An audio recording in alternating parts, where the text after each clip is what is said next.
Thank you to Rebecca Kasser. Here's another story we've been following. Hundreds of workers were arrested in an immigration raid at a Hyundai battery plant in Georgia.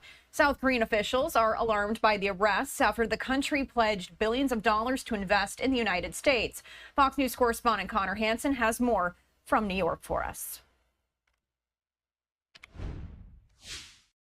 Federal agents arrested 475 workers after raiding a sprawling Hyundai EV battery factory under construction in Georgia.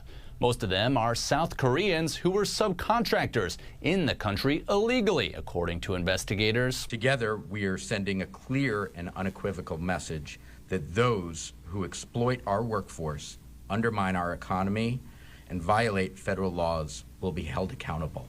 Those arrested were handed over to ICE and brought to a detention center. Hyundai says none of them were direct employees. It's the largest raid so far as the Trump administration ramps up immigration enforcement. This has been a multi-month criminal investigation where we have developed evidence, conducted interviews, gathered documents, and presented that evidence to the court in order to obtain a judicial search warrant. The recently opened 2,000-acre campus is one of the largest economic projects in Georgia history. South Korean leaders were not happy with the news. Just over a week ago, its president visited the White House and pledged to invest billions of dollars in the U.S., including for battery manufacturing. In Seoul, we also conveyed our concerns and regret through the U.S. Embassy today, urging special attention to ensure that the legitimate rights and interests of our citizens are not violated. Governor Brian Kemp says Georgia National Guard troops will support ICE in Georgia, and hundreds will go to Washington, D.C. to help with federal crime-fighting efforts. In New York, Connor Hansen, Fox News. Thank you to Connor Hansen. One other story we wanted to touch on here at the top of the hour as you are taking a live look there once again in Washington, D.C. at the White House. Last night, President Trump signed his 200th executive order of his second term, this time changing the name of the Defense Department back to the Department of War. We did just hear a report from Connor Hansen. I do want to hand it back over to him as he does share the details on that. With a stroke of President Trump's pen, workers began removing the old letters spelling out the Department of Defense at the Pentagon. For the first time since 1947, it will be called the Department of War. I think it's a much more appropriate name, especially in light of where the world is right now. We have the strongest military in the world. The Department of War was first established in 1789 before the name was changed by President Truman after World War II. Changing it back is meant to project power and military toughness around the world. Mr. President, we haven't won a major war since, and that's not to disparage our warfighters, whether it's the Korean War, the Vietnam War, or our generation of Iraq and Afghanistan. That's to recognize that this name change is not just about renaming, it's about restoring. The name change comes as the White House faces criticism for taking out a boat it says carried 11 Venezuelan drug smugglers and their cargo in the Caribbean. Navy ships have moved into the area, and now F-35 fighter jets are being moved to Puerto Rico. President Trump calls the smuggling of dangerous drugs into the U.S. an imminent threat. I just think it's strong. We're strong on drugs. We don't want drugs killing our people. When asked if Congress has to sign off on the name change, President Trump said he's sure they will go along with it if it's needed. In New York, Connor Hansen, Fox News. Thank you to Connor Hansen. What I wanted to do right now, in case you did miss this happening live last night, I wanted to share some of those comments from President Trump as he did sign this in the Oval Office just yesterday. Let's head over there and listen in. And it used to be 5. I used to tell you 5. Now it's almost 7. I guess 7,000 people last week. 7,813 people, young soldiers died. Russian and Ukrainian, not American soldiers. But it's a shame. And it's just, you know, they're human lives, and I want to see it stop. But General Kane's done a fantastic job. And again, defeated ISIS, which they said would take a long time. And it didn't take a long time at all, and did other things that people said really couldn't happen. We have the greatest equipment in the world. We have the greatest soldiers in the world. Dan, say a few words, please. Yes, sir. Thank you, Mr. President. It's a true honor for me today to represent the incredible men and women of America's joint force. Today and every day, the 2.8 million service men and women stand ready to fulfill our sacred duty to protect America at home and abroad. As the President said, America's military is the single most powerful fighting force in the world. The mission you and the Secretary have given us is clear and unambiguous to deliver peace through overwhelming strength. And I remind everyone that the U.S. military can reach any adversary at the time and place of our choosing. Service to this nation is an incredible gift, and we're grateful and honored every day to do so. Thank you, Mr. President. Well, thank you, and it's an honor to sign this, and we will do that right now.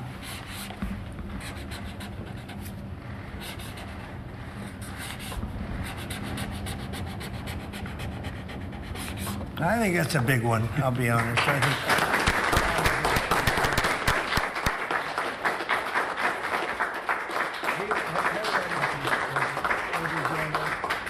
that's a big one. It's a big one, Mr. President.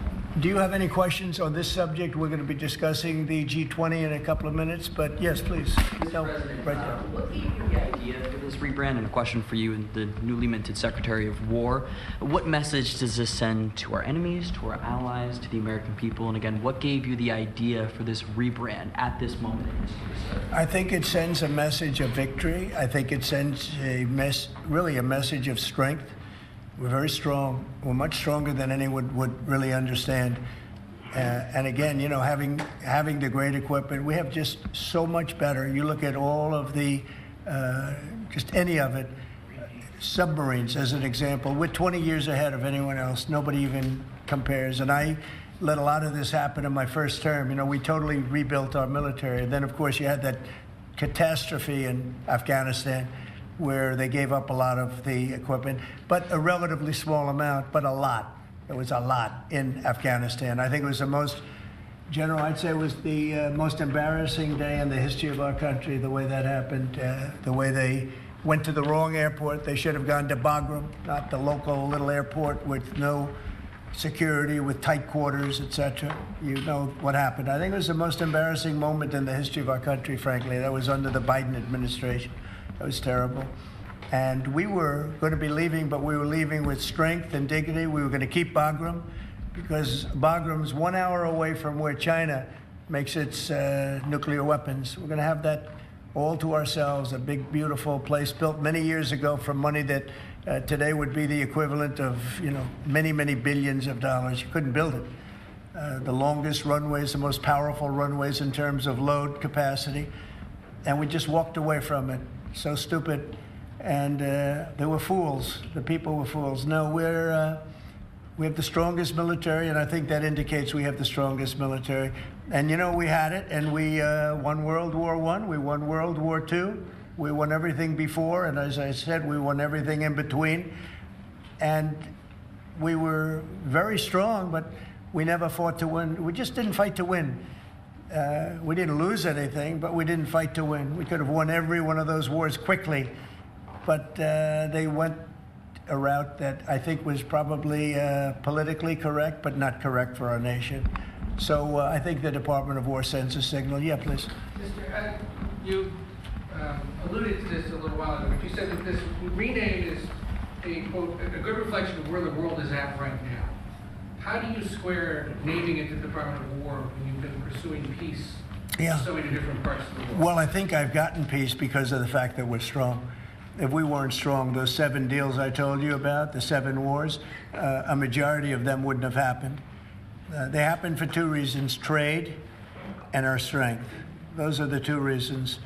And probably strength may be more important than trade. So if I was very proud of all those wars. Those were wars that could not be settled, and I settled all of them. And we'll get the other one settled also. That'll get settled. But without the strength, we wouldn't have settled any of them. Yeah, please. Mr. President, is it your expectation that Congress will codify this name change in the law? I don't know, but we're going to find out. But I'm not sure they have to. We're signing an executive order today, but we're going to find out. We're going to see. If they do, we're going with it, and we're going with it very strongly. There's a question as to whether or not they have to, but we'll put it before Congress. Do you know how much this rebrand will actually cost? And are there any concerns about, the Pentagon's mission of actually cutting back on spending? Yeah, but not a lot. We know how to rebrand without having to go crazy. We don't have to recarve a mountain or anything. We're going to be doing it not in the most expensive. We're going to start changing the stationery as it comes due and lots of things like that. We're not going to be doing things like have been done in the past when they changed the name of forts that shouldn't have been changed. Those names of the forts should not have been changed, at least for the most part. And as you know, many of them have been changed back already. At the request of the communities, every one of those communities said, we want our name back, like Fort Bragg as an example. The people in that community wanted that name back. They refused to call it anything else but Fort Bragg. So we're not going to be spending very much money on that. Yes, Sir, when you spoke with the Europeans and Zelensky earlier this week, did you preview this for them, and did you say what security guarantees they might be involved in? This is nothing to do with anybody but the United States of America, the people of America. This is who I talked to about changing a name. This is a very important change because it's an attitude, and we know how to win. We've been winning, and we're going to win like you've never seen. Wait till these factories start to open up that are being built all over the country. You're going to see things happen in this country that nobody expects. We have over $17 trillion in investment coming into the country. We never did anything even remotely close to that. No other country has either, by the way. So you're going to see things that are pretty amazing. But it's really about winning. And what about the security guarantees aspect of that with Ukraine, sir? Well, we'll work that out. We'll help them. Look, we want to save a lot of lives, so we'll do something with that. I think people expect that. We'll help them. Europe will be first in by far, and they want to be first, and they want to see it end. Europe wants to see it end, and it'll end. It'll end all of a sudden. It's going to come together. You watch. Did you want something right? Right here. Yeah, behind you, please. Yes. Yes, sir. You haven't been shy about taking bold, decisive, offensive action to protect American values. Strikes in Iran, the strikes this past Tuesday on the positively ID'd Tren de Aragua narco-terrorists. Is that going to be a critical function of the Department of War moving forward? It depends on the individual instance, We don't want drugs coming in from Venezuela or anybody else or any place else, and we'll be tough on that. We don't want human trafficking. We don't want to see people coming in where they open their prisons from all over the world and they dump their prisoners into our country, which is what they did in the Biden administration, where they took insane asylums and places that held people that were seriously mentally ill, mentally incompetent, mentally dangerous, and they dumped those people into our country, and we're trying to get them out now. What they've done, what the Democrats and Biden have done to this country will go down in infamy. What they have done to our country, and especially that, they created the worst inflation we've ever had. That's nothing compared to what they did with the people in our country right now. And we're getting them out, and it's not easy when you have the liberal judges destroying our country. But we've won them all. We've won it all, ultimately won it all. Hard process. It should be easier. We know who it is. We know exactly who we're looking for. We had 11,000 murderers dropped into our country. We've gotten a lot of them out. Or in some cases, they're so dangerous, we were afraid to get them out because they'd come back in. But for the last 120 days, 0 people came in. Can you imagine? This is me speaking, but these are figures developed by, they say, a pretty liberal group of people. They admit that 0 people came into our country. Think of that. A year ago, it was millions of people were coming in, millions. They were coming in. You could look at them and you could say, big trouble. And that's what we have in our country. But we're getting them out, and despite that, we're doing really well. Yeah, please, Brian. How do you comment on the recruitment levels across the branches? Well, the recruitment. All right. Once again, President Trump yesterday taking questions from the media after he renamed the Department of Defense to the Department of War. We'll continue that after this commercial break here on Live Now from Fox. We'll be right back.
And welcome back. If you are just joining us on Live Now from Fox, before the break, we were watching President Trump there in the Oval Office yesterday. He is now taking questions from the media.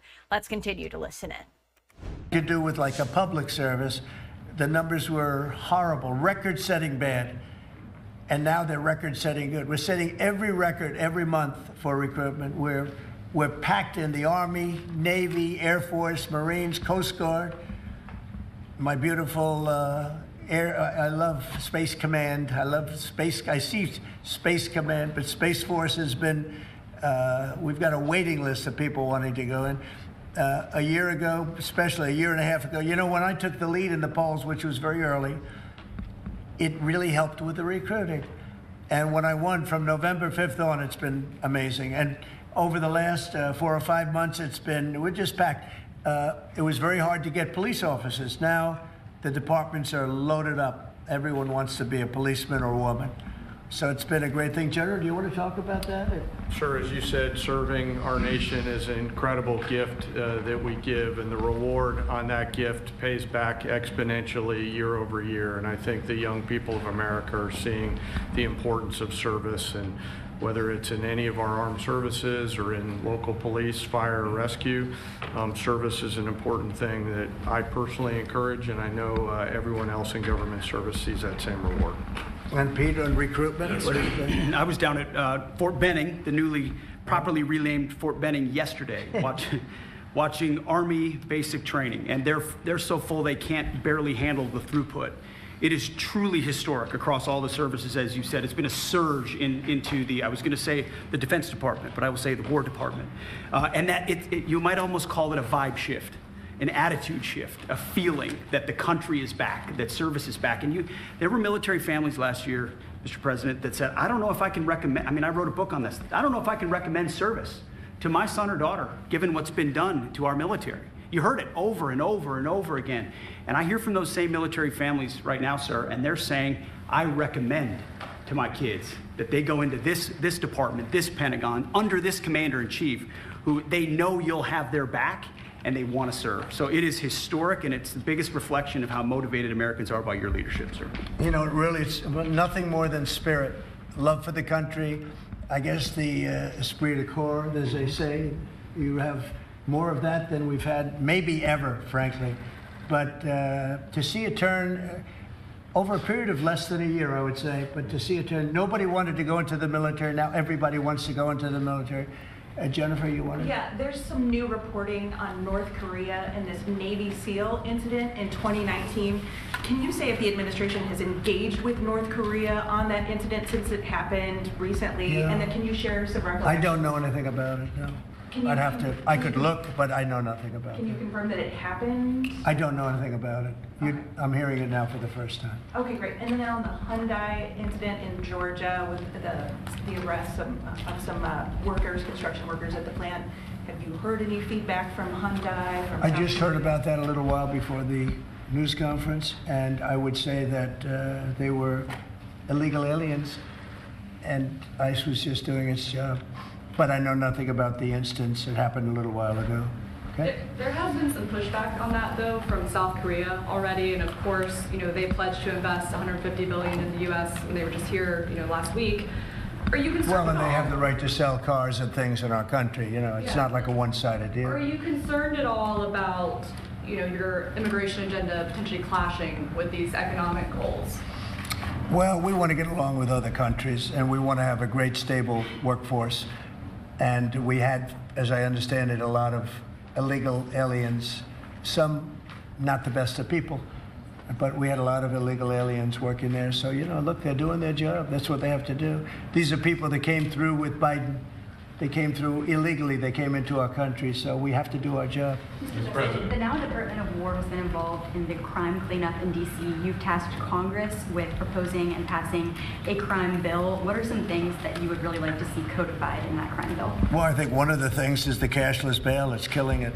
When that came out, originally when that came out the first time, that's when you saw the real big crime start to happen.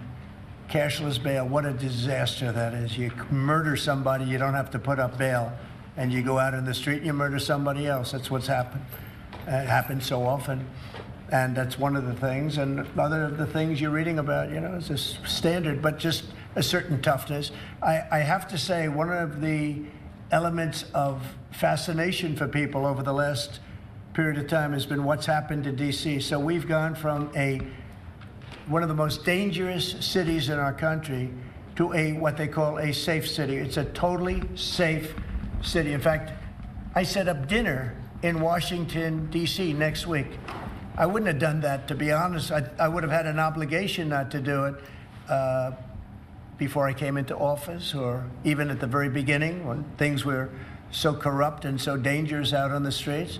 So Washington, D.C. has had virtually no crime. We even have a mayor that's admitting to it, and she's a, you know, liberal Democrat, in all fairness. She's a person that hasn't gotten exactly along with Republicans over the years. And she said she's never seen anything like it. So Washington, D.C. is a totally safe city. We have virtually no crime.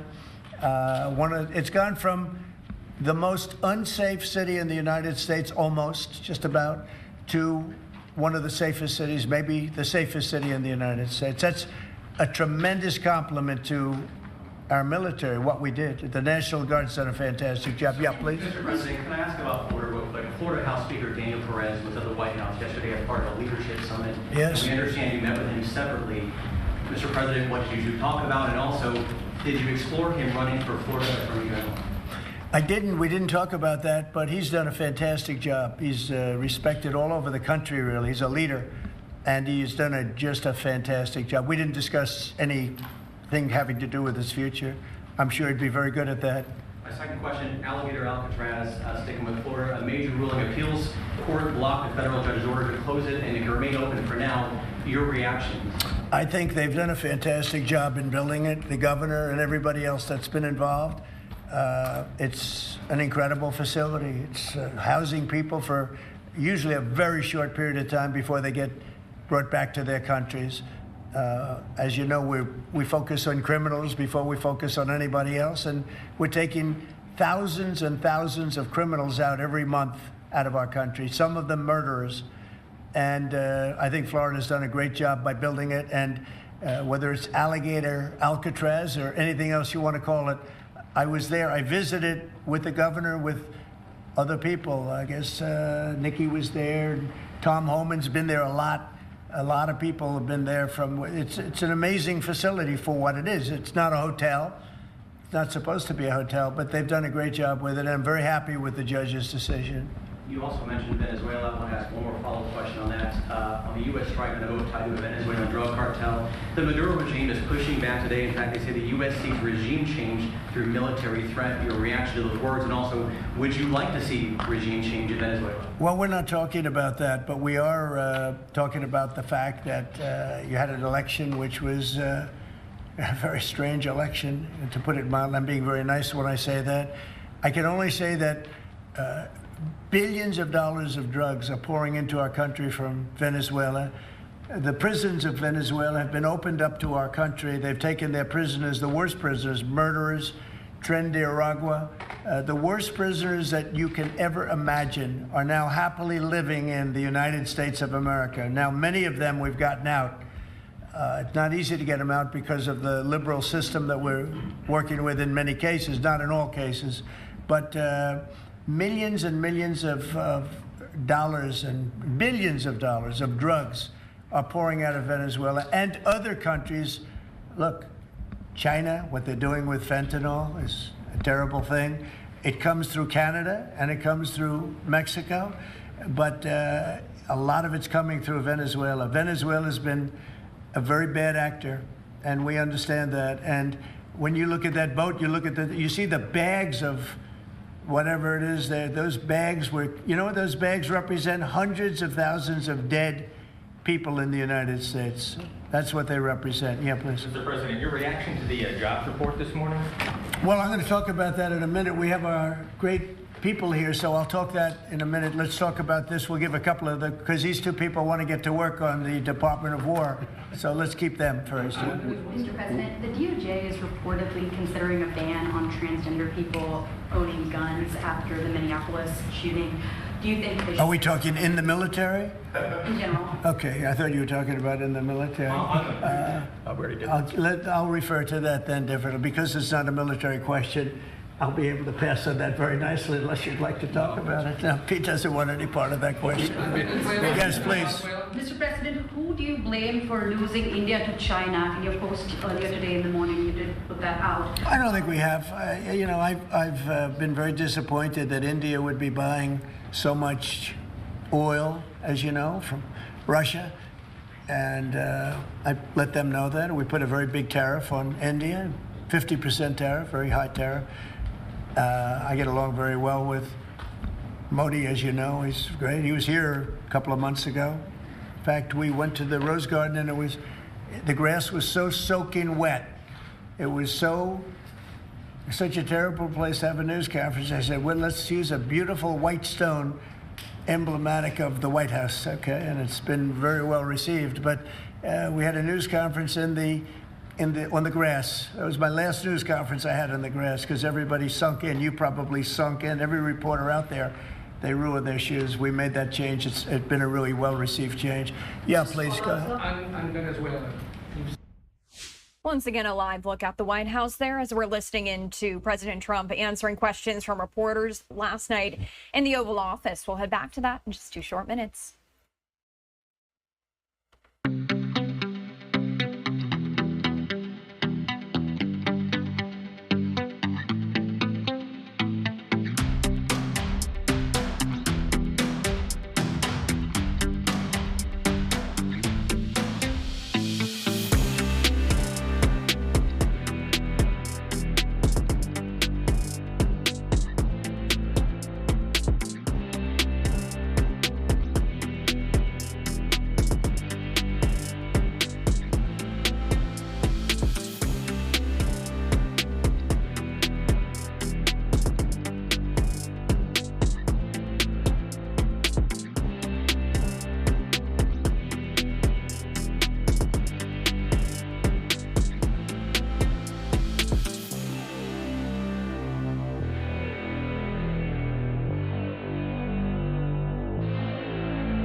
And welcome back. So yesterday, President Trump renamed the Department of Defense to the Department of War. And we are listening in here to those comments from President Trump in the Oval Office yesterday. This is the media Q&A portion. If you are just tuning in, let's head back and listen in.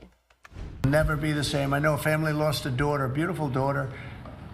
In fact, it was like she took something that she thought was like a minor deal, and it turned out to be riddled out with fentanyl. The size of the head of a pin, and you're dead. And no, we're stopping the drugs. We're going to save a lot of people. Look, whether it's 100,000, but it's not. It's 350,000 people died last year from drugs.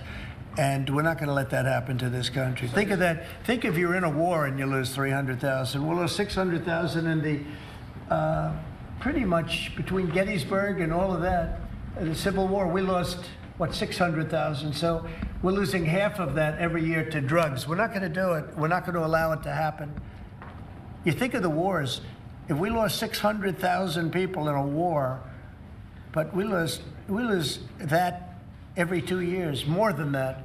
So it's 300 to 350,000 people.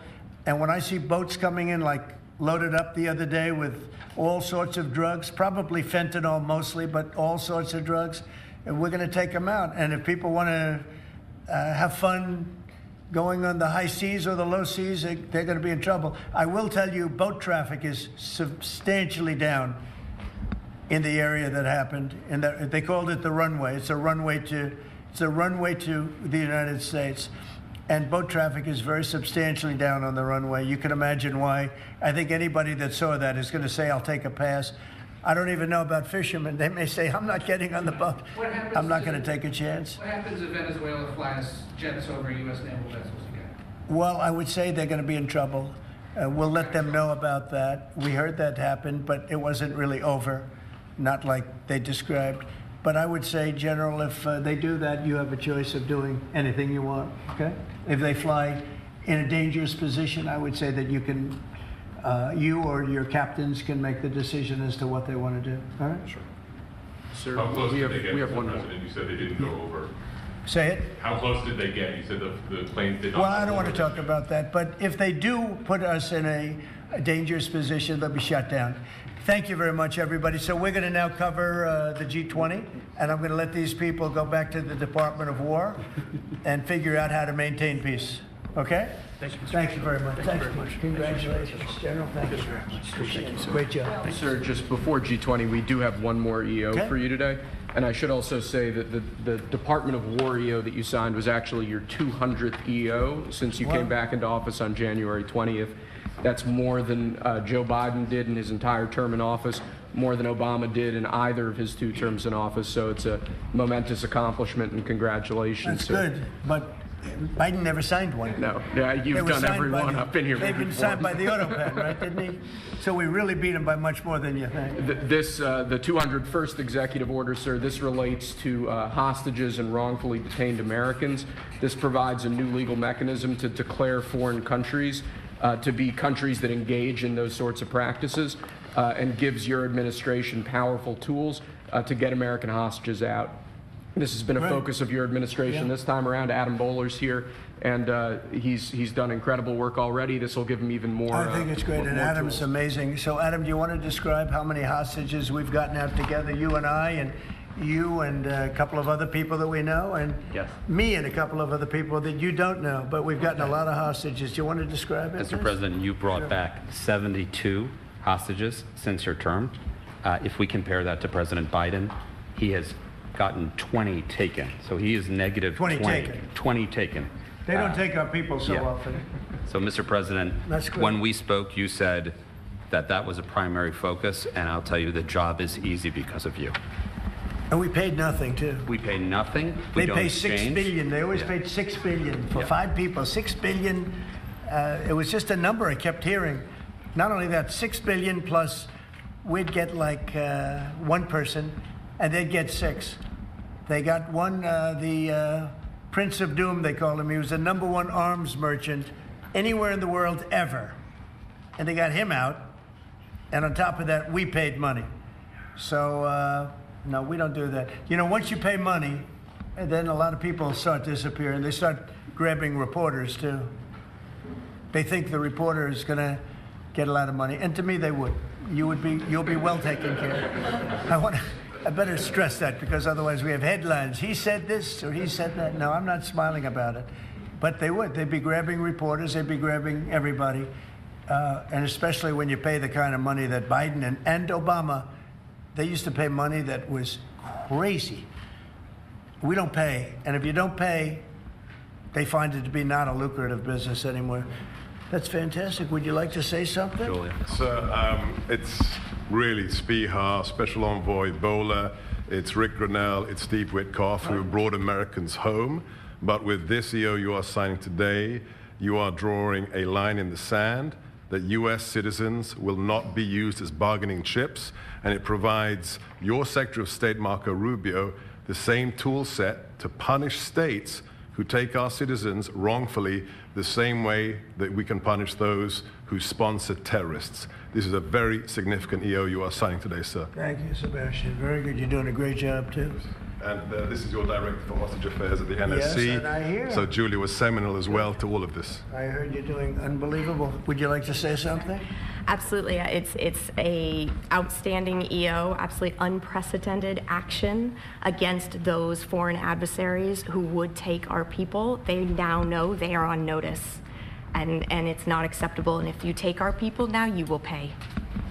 You know, Adam gave up a job where he was making tremendous amounts of money, big stuff, top of the line Wall Street, and he wanted to do this. He wanted to do hostages. I offered him other jobs too, very big jobs.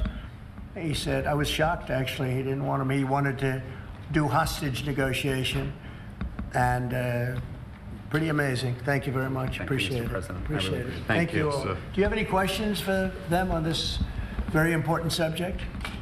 I think it shows a lot of your leadership as far as fighting for Americans and fighting for humans, and to think that, you know, Joe Biden went to negative territory. Oh, he went way negative. Way negative, and you're actually making progress on this. I think this does send a message to the world that you don't negotiate, we're going to stay strong in that type of what they call business. Well, one little anecdote that may be of interest. We were told by numerous families who had missing loved ones during the Biden administration that this building, Biden's National Security Council, told those families not to talk about their missing loved ones, to be quiet, not to create any pressure on Biden and on Jake Sullivan, the key propagator of the Russia hoax. This administration has met with those families on a weekly basis. Right. People like Adam, yourself, sir, your envoys are doing everything to get every single American home. Not to tell them not to talk about their loved ones, but bring them home. well, you know, I can tell you one story that was amazing. A few weeks ago, very little written about it, but there should have been. But it was a very nice gesture. The head of Belarus, who's a very respected man, strong person, strong leader, he released 16 hostages. And John Cole, a lawyer who works for me, great lawyer actually, one of the greatest lawyers. But John Cole was over there, and he heard that they had hostages. And you know about this. 16 people he released. And I just want to thank the head of Belarus. But while John was over there, they had, I believe, another 1,400 hostages. Now, not from us, from places all over the world. And just pretty tough place, in all fairness. But they had 1,400. And I believe they're going to be releasing a lot of those 1,400. They're not, I think very few, if any. We got pretty much ours back. And we didn't pay anything, but I very much gave my respects to the leader of the country. Was again, he's a very strong man, but he's got 1,400 or 1,500 or a large number, and we're talking about releasing them. Some are political, I guess a lot of them are political, and looks like they're going to be released at some point in the pretty near future. So it's a great thing. They have to respect your country. If they respect you and they respect your country, they release it. If they don't, then you have to pay $6 billion. I mean, $6 billion. Can you imagine that, paying $6 billion? Kind of related, but not really. Could you comment on Tina Peters, who's been locked up behind bars from Colorado defending the election? I think you put out a truth a couple of days ago about it. We have a wonderful woman who was an election official, and she saw cheating in Colorado, and she viewed it as horrible, and she said, what's going on here? And she went to the machine, and she tried to open to find out whether or not it was cheating, and they went to her, and they said, did you touch this machine? Yes. And they arrested her. They arrested her instead of the people that did the cheating. It's a state charge, so it's hard to do anything with, but we're gonna do something. What they did in Colorado, look, Colorado just went to all mail-in voting. That means they cheat. That's why they lost, that's one of the reasons, but that's a big reason why they just lost the whole Space Command situation that is going to Alabama. But when you have mail-in voting, you have nothing but cheating. But this woman is a real patriot, and they put her in jail for a long time. She's 72 years old, 73 years old. and she wanted to find out. She didn't do anything. She touched the machine. She looked at the machine. She's trying to find out what was going on. And they went and arrested her for doing that. And it was supposed to be the other way around. I'm glad you brought that up. They should let her go. Let her out. Thank you. Yeah, please. This isn't really a subject that gets talked a lot about, Mr. President, but what about your team's strategy has made them so effective at getting a record? And a live look there at the White House. We'll head right back to that press conference with President Trump yesterday in just 2 short minutes.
Your time now is 7:43 on the East Coast and 4:43 on the West Coast. Welcome in here to Live Now from Fox. Let's continue this press conference with President Trump yesterday in the Oval Office. I think they respect us. I think they respect us. They know we're not going to pay. Adam is a great negotiator. Steve Witkoff is a great negotiator. Seb is a great negotiator. They're all smart people. They're a little bit natural negotiators. Some people aren't good negotiators. Nothing you can do about it. And they're afraid of you, sir. Yeah, well, maybe. I don't know. I hope so, or whatever. We have the best. I'd like to say respect, but whatever it takes. Yeah. I actually say whatever it takes. But we've gotten a lot of people out, and we'll continue. We don't have too many in. How many are you working on right now? There's not a lot left. A handful. Yeah, we got most of our people out. We got them mostly back. Mr. President, do you have an update on the negotiations to release the rest of the hostages in Gaza? We're in very deep negotiation with Hamas. We said let them all out right now, let them all out, and much better things will happen for them. But if you don't let them all out, it's going to be a tough situation. It's going to be nasty. That's my opinion. Israel's choice, but that's my opinion. They got to let them out. You got 20 plus you have about 38 dead people, young, beautiful, dead people. And I'll tell you, the parents want them every bit as much, almost more, than as if their son or daughter were alive. But you have many dead people that are coming out as part of the deal. It's 20 people, but I think of the 20, there could be some that have recently died, is what I'm hearing. I hope that's wrong.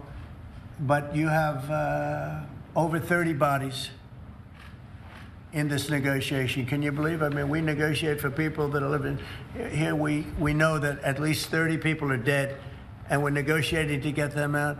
The parents want them back so badly, as if they were alive. Every bit as much. It's really pretty amazing.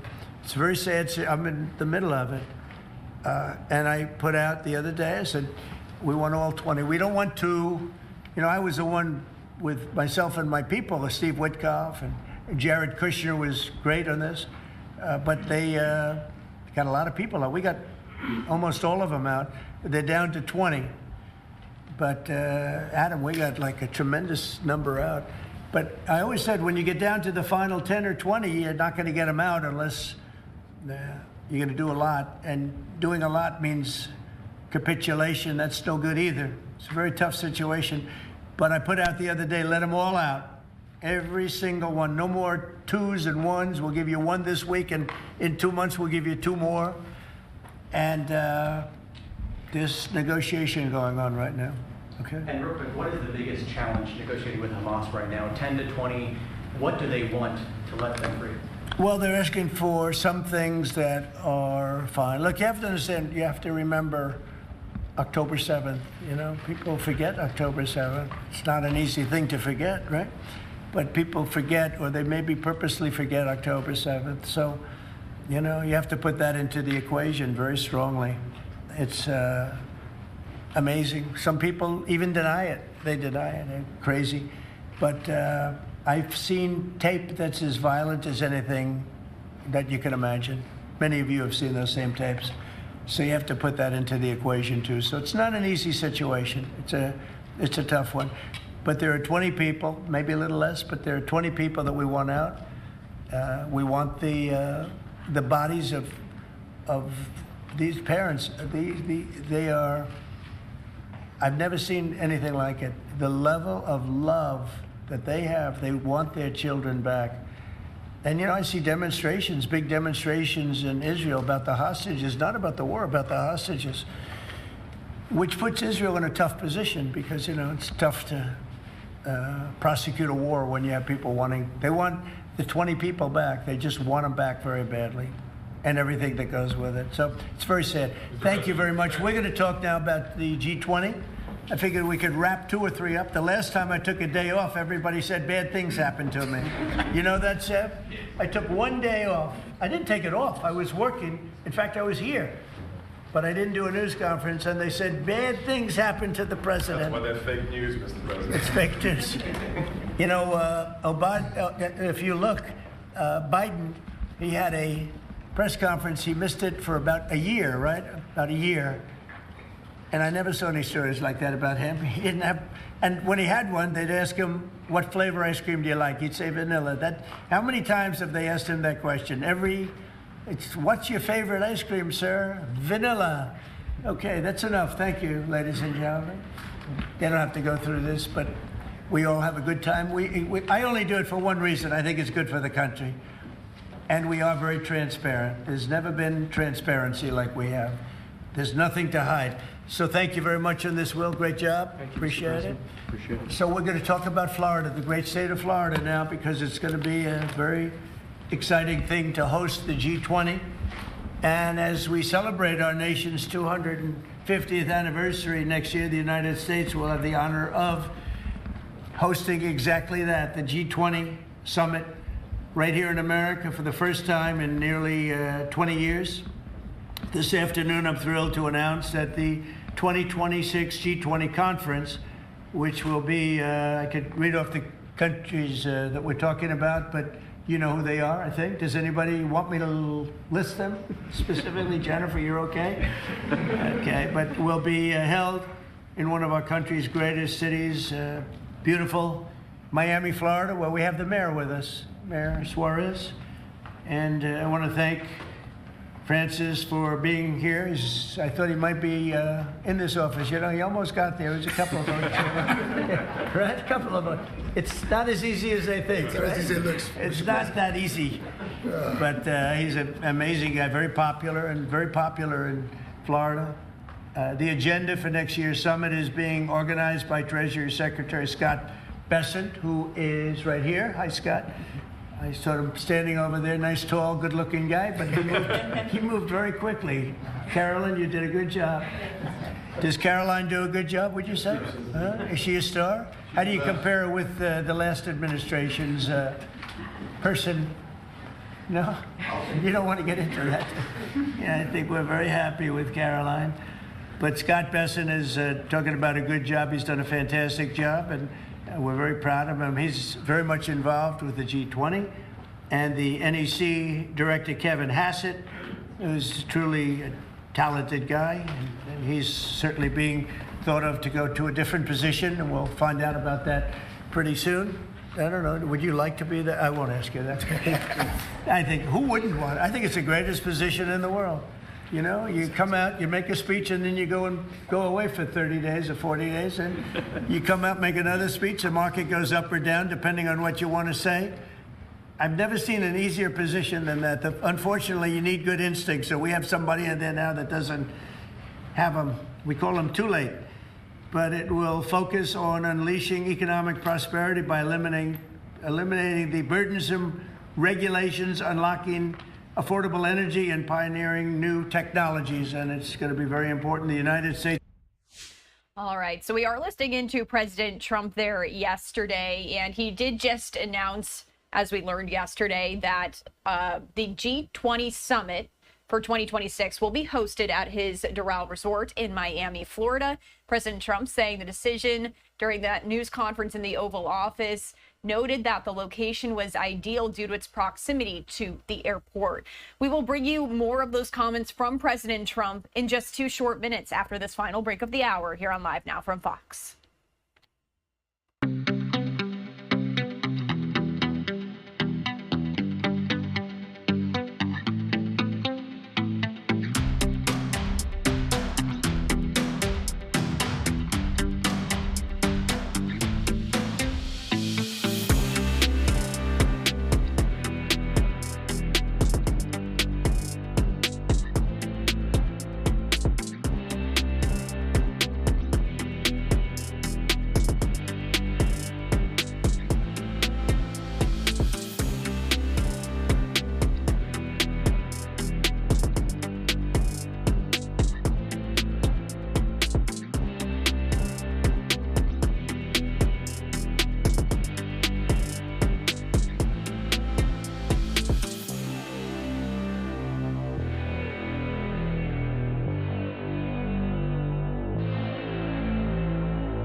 And welcome back to Live Now from Fox. As we were sharing here before the break, this press conference with President Trump yesterday in the Oval Office, he was speaking about the 2026 G20 summit. We do know it's going to be held at his Miami Doral Resort in Miami, Florida. Let's continue to listen into those comments from President Trump. On unleashing economic prosperity by eliminating the burdensome regulations, unlocking affordable energy, and pioneering new technologies. And it's going to be very important. The United States is already leading by example, and America is the hottest country anywhere on earth. We have more being built under construction now than they think anybody that they've ever seen. I mean, literally, some of these places are just really unbelievable what they're building, the size. You know, if you spend $50 million on a shopping center someplace, it's a big building, pretty big building. But when you spend $50 billion on essentially a building, that building is going up for $50 billion. They're going to be building their own electricity, and many of them have been given permits already to go, and they're starting construction. Some have started construction quite a while ago. and very early in the administration. We let them do that. You know, we have a grid that's obviously an old grid. It's been around for a long time. We could never handle the kind of numbers that you're talking about in terms of electricity, and we're letting them build their own plants. They build their own plants with their structures. So they build their structure, they build their buildings, and they build an electric producing plant with it, like Con Edison in New York that I grew up with, and like others that make electricity. They make it for New York. These plants will make it for their building, for AI. Then you have a lot of the car plants going up. Most of them won't need that kind of electricity, but they have the right to do that also. So we're allowing companies to build electric plants. They become, essentially, Scott, I guess they become utilities, right? If you think about it. And it's very exciting. We're going to end up with more electricity than China, and it's going to be built at no cost to us. And I'm telling them, build more than you need, and you'll sell it back into the grid. So they'll be able to sell it back into the grid on top of everything else at no cost to the American taxpayer. It's very exciting. And frankly, if we didn't do that, we wouldn't be leading with AI. We wouldn't be probably even doing any AI. It would be 20 years to get an approval. So they're building massive amounts of electricity as we speak. We've eliminated $5 trillion worth of federal regulations, another big thing since I took office. And if you remember the first term, we took out more regulation than any other president in history times. You could add the top 4, and they wouldn't come anywhere close to what we were. That's one of the reasons we had such the most successful 4 years of any president economically, and this is blowing it away. I think this will blow it away. When these plants start to even getting close to opening, I think you're going to see numbers that we've not seen before. And we've increased oil production by more than 300 barrels a day. That's a lot. Blue-collar wages are rising at the fastest rate in 60 years, and trillions of dollars of investment is pouring into the USA. It's going to be over $17 trillion very shortly, and nobody ever thought a thing like that was possible. What made it possible were, number one, they were happy with November 5th. They were happy with the election. And number two, the tariffs are bringing countries in. I mean, it's so vital to our country. It's before the courts now, and I hope we're going to do very well. We had 4 great opinions just come out, as you know, from judges. In a couple of cases, there were Obama-appointed judges that felt they had to do what was right for the country. So I respect that greatly. I respect them for doing it. But we have very strong opinions, and it'll end up going to the Supreme Court. And it's just vital for the country, vital, absolutely. We're at a level that we've never thought we'd be at, and it's because of the tariffs. Countries are pouring into our country because of you avoid tariffs if you build here. If you don't build here, you pay a lot of money. But if you build here, so what people are doing is they're coming in, they're building here. No different than what other countries have done to us. But we have a big advantage over other countries. We have a market that we built up during our 4 years that was amazing. We took a commanding lead during that 4-year period. So it's a very exciting thing, but I look forward to showing our incredible success to the world when we visit Miami next year. And I'd like to ask Mayor Suarez, truly a highly respected gentleman who's loved in his city, and we're gonna do a great job. We're gonna work together and do a fantastic job. Mayor, would you say a few words, please? Of course. Thank you, Mr. President. It's a tremendous honor to be with you here today in the Oval Office to make this historic announcement, just looking at the sign, which is so beautiful. Good job. Yeah, it's a great job. You know, as you know, Mr. President, you were elected by double digits. You were the first Republican president over 30 years to win Miami-Dade County. And you did it because you followed through on your promises. And in Miami, what we're doing is we are following through on those promises as well. We've kept taxes low, we've kept people safe, we've leaned into innovation, we've grown 150% in the last 10 years. We've created one of the most intriguing ecosystems in the world. And this decision is not only generationally important for the city, but it puts the city on the map as one of the truly great global cities. So on behalf of all of the workers of Miami, those that work in the hospitality industry, I know you own many hospitality assets and properties, all of the small business owners who are going to benefit economically from having the G20 in Miami. Tremendous benefit. It's going to bring in millions and millions of dollars. We just say thank you. We thank you for believing in us. We thank you for highlighting our city in a time where we have the lowest homeless rate in 11 years. We're on the precipice of having the lowest homicide rate in history. and with the lowest taxes. So we're following your America First agenda, and we're creating success in, Miami's the greatest city in the world, we believe. Thank you, Mayor. We'll see you down there. We'll see you down there before then, but we'll see you down there. Scott, would you like to say a few words? Yes, sir. So we're excited to have the G20, and what's important about the G20, President Trump's America First initiative does not mean America alone. It means America leads. So we will be holding the G20 in the capital of the world, Miami, next year to showcase the beginning of President Trump's second term. Will be a year and a half into it. We will have done peace deals, tax deals, trade deals. We've made the U.S. the best place to come, start a business, have tax certainty, energy certainty, and regulatory certainty. And it's going to be an exciting event. And the U.S., just as the President was saying earlier about the Defense Department of War, the U.S. is back on the international stage as a leader. We have whittled down the G20 back to basics. We are making it work for the American people better than ever. We have the G20 had become basically the G100 this past year. So it will be a concentrated group in Miami, seeing the best America has to offer with American leadership, thanks to President Trump. Thank you very much. Great job, and a great job you're doing.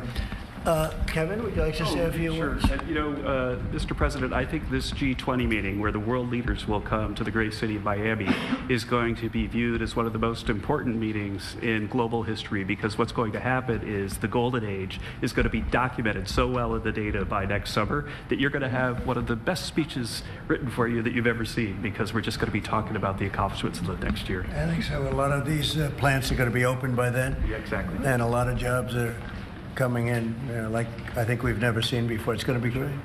Monica, would you like to say something? Thank you, Mr. President. We're so looking forward to having the United States of America host the G20 in Miami in December of next year. And we're also looking forward to having this as a showcase of American strength, vision, innovation, and power under your bold leadership, Mr. President. It is going to be the G20 in the Trumpian golden age. Okay, thank you very much. Any questions on the G20? Could I just... G20. You just said a moment ago that you were very complimentary of Kevin's work, and I was just wondering if he's your man for the Fed. Of Kevin? Yes. No, I am very complimentary. I think he's fantastic. And for the Fed, he's your man. I didn't say that. I said he's fantastic, but no. I sort of know who I'm going to pick, but no, I didn't say anybody in particular, but Kevin is certainly one of the three. They say four, but probably three, that he's a highly respected person. He's great. He's great. He believes in low interest rates, and we all do. But sometimes you have to raise them to stop inflation. We had the worst inflation, I guess, essentially that we've ever had in the Biden administration, and it really hurt people. Costs are way down. Our energy costs are way down. And, when energy comes down, everything comes down. And we brought down the price of groceries and specifically the price of eggs. You remember that first week when you were screaming about eggs? I said, I know nothing about them. I just got here. That's Biden's problem. But we got the cost of eggs down to really low numbers. So we brought costs down for people. And, it's something I said. And the Democrats have this false narrative. They say, oh, costs went up. They just say things that it's just like incredible. If you look at energy, I think you're going to be at $2 a gallon with cars very shortly. $2. It was $4, $5 under the Democrats. That's it's like a massive tax cut. And speaking of tax cuts, we gave you the largest tax cut in history in the bill that we just approved. The largest tax cut in history. And there'll be no tax on tips, no tax on Social Security, no tax on overtime. One of the big things you get is you buy a car and you borrow money to buy the car, you're allowed to deduct your interest, which, Scott, has never happened before. Rich people like to talk about deductions. Middle income, they never gave them deductions. I got them one of the best deductions, an interest deduction. So it's great. Jennifer, please. Yeah, a couple questions on the G20, sir. Is there any update on your plans to attend this year's G20? And then are you saying for next year? I won't be going this year. It's in South Africa. I won't be going. JD will be going, great vice president, and he looks forward to it. But no, I won't be going to that. And then on the guest for 2026, are you saying it'll just be exclusively the 19 countries, the 2 blocks? There won't be any. No, we're going to invite other countries. as observers. They call them observers, but they'll have something to say. But we're going to invite Poland. Already I've issued them an invitation. They're great. They were just here, as you know. Great leader, great new leader. One of the big surprises, I was so happy I endorsed him, actually, and he won. And he's going to be a great leader of Poland. But I've invited Poland already. What about Mr. President. And once again, those were some comments there from President Trump. He had a very busy day in Washington yesterday, and this press conference in the Oval Office started with the president renaming the Department of Defense to the Department of War. But as we can see here, as we were listening in, he did take questions from the media, and he was also sharing this news that his Miami Doral Resort will host the 2026 G20 Summit. Thank you so much for joining us here on Live Now from Fox. My name is Christy Mattino. Much more to come in just 2 short minutes. Don't go anywhere.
It is 8:09 here on the East Coast, 5:09 on the West Coast. Welcome in here to Live Now from Fox if you are just joining us. My name is Christy Mattino. Before the break, we were bringing you a press conference from President Trump yesterday in the Oval Office. But I did want to touch on another story we have been following here this week. So the Trump administration is continuing to take a harder stance on foreign visitors with a visa integrity fee, and that's going to be implemented on October 1st. And that fee would charge non-immigrant travelers visiting the U.S. $250 due at the time visas are issued, and was enacted as part of the One Big Beautiful Bill Act.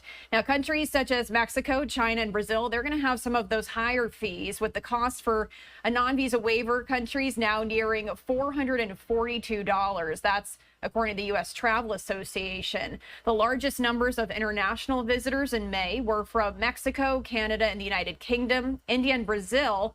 And Reuters is reporting that overseas visitors to the U.S. dropped 3.1% in July from the same time last year.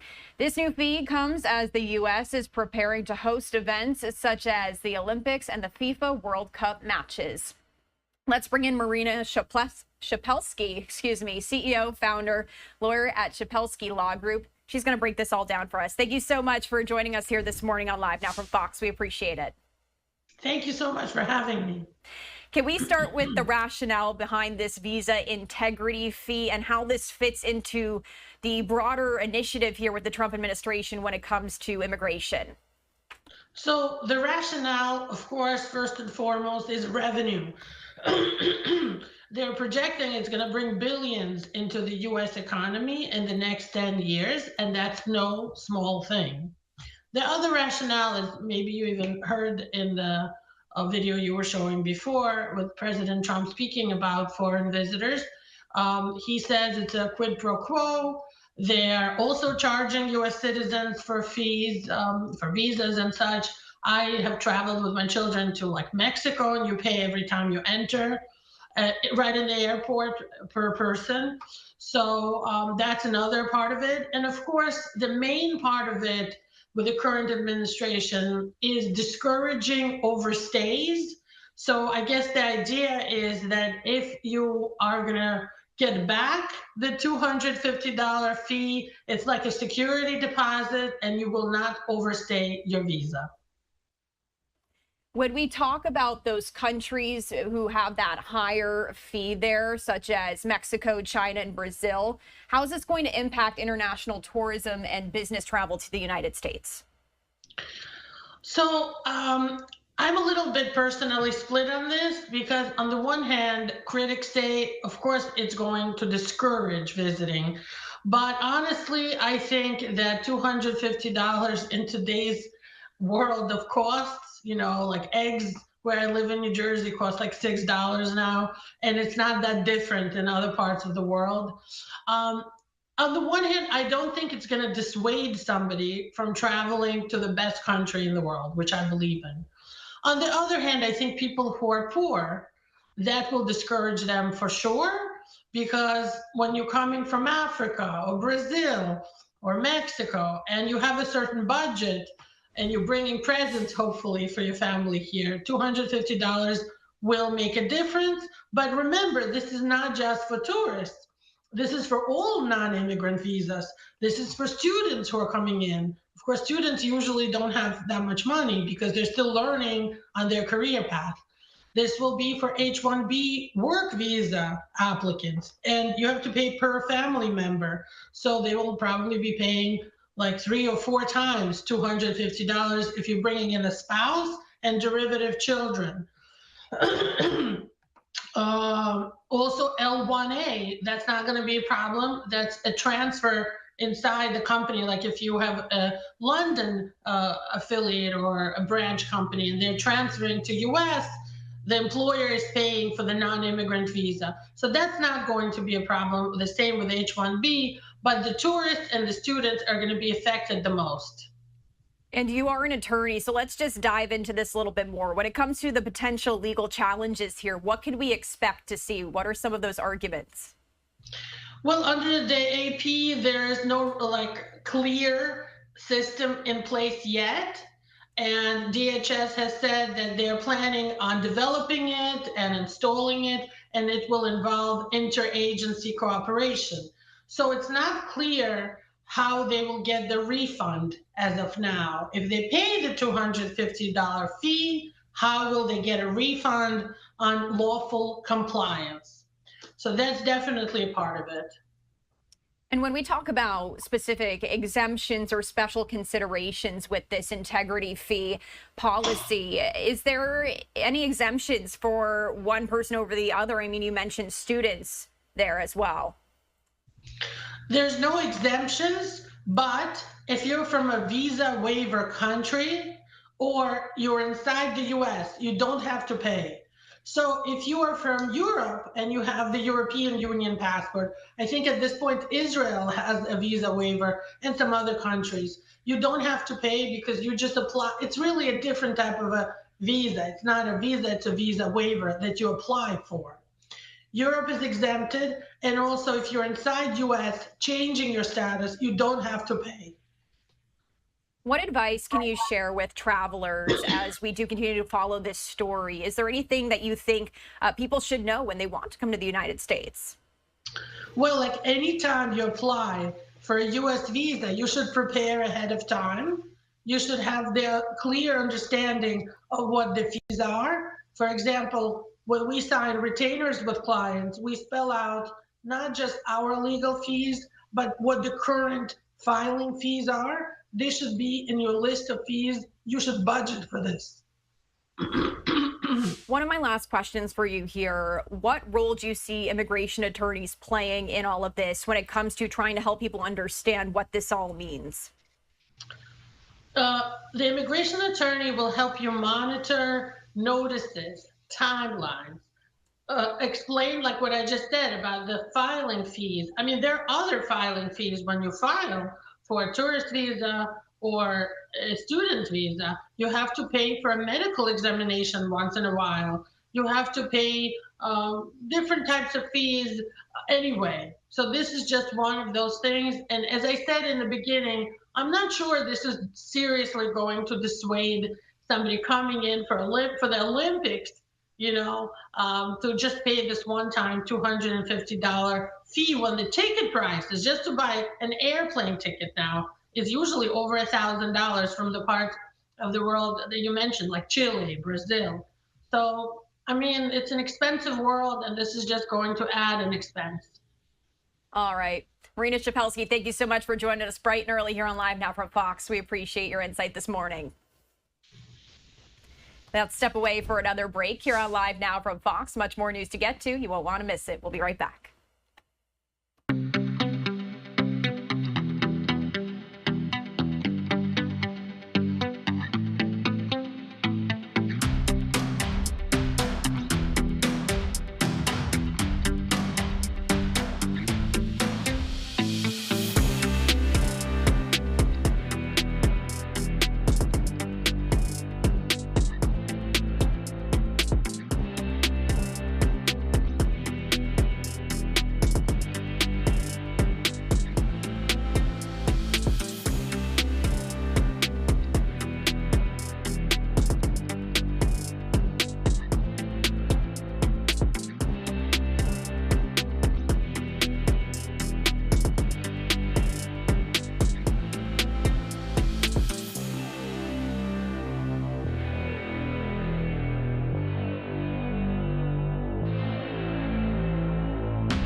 And welcome back. It is a new hour here on Live Now from Fox, so I did want to run through the top stories and headlines of this week if you are just tuning in. Let's give you that live look there at the White House right now. Congressional Democrats are targeting tariffs once again as Congress returns from its August recess. Fox's Jared Palpern has more from the White House for us.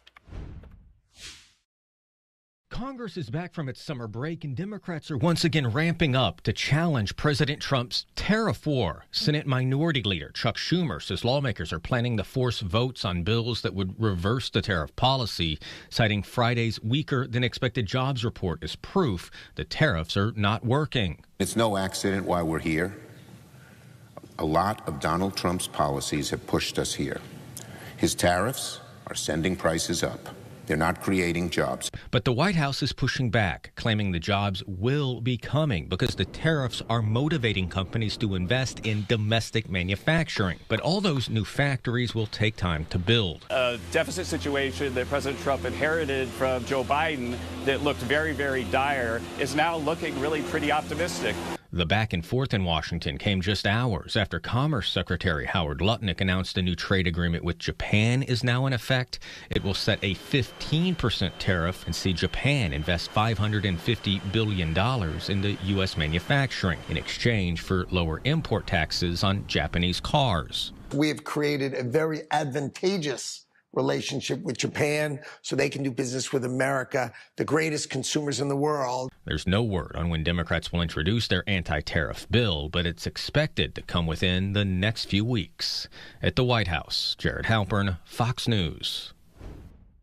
And again, that live look at Washington, D.C. here. Very busy week there in Washington. The Bureau of Labor Statistics is out with its first jobs report since President Trump fired its chief last month.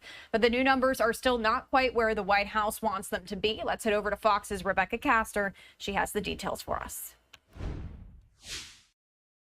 New data from the Bureau of Labor Statistics shows the job market is losing steam. The U.S. added a mere 22,000 jobs last month, coming in below expectations.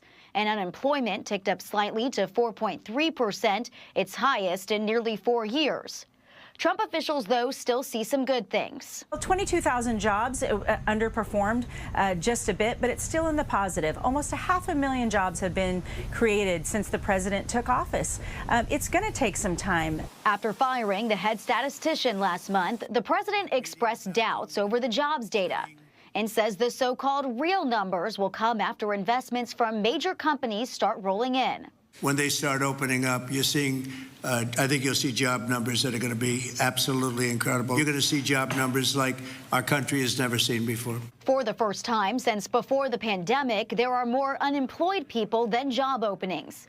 In a statement, Senator Elizabeth Warren calls it disastrous and is demanding the Federal Reserve cut interest rates.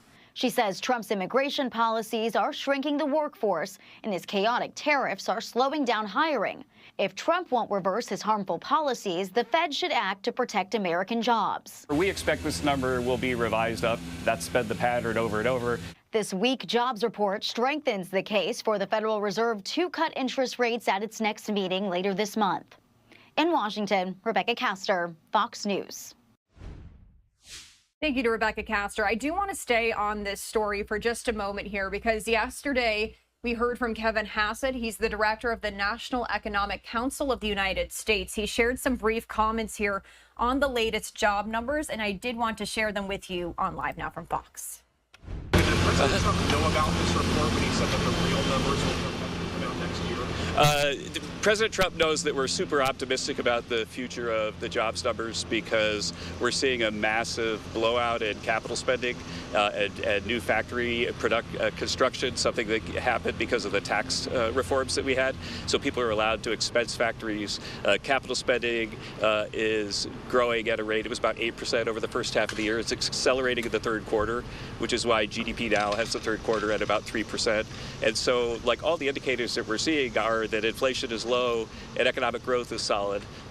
Income growth's solid as well. So that the only part of the data that's disappointing is that the jobs numbers have been a little bit lower over the last 3 or 4 months.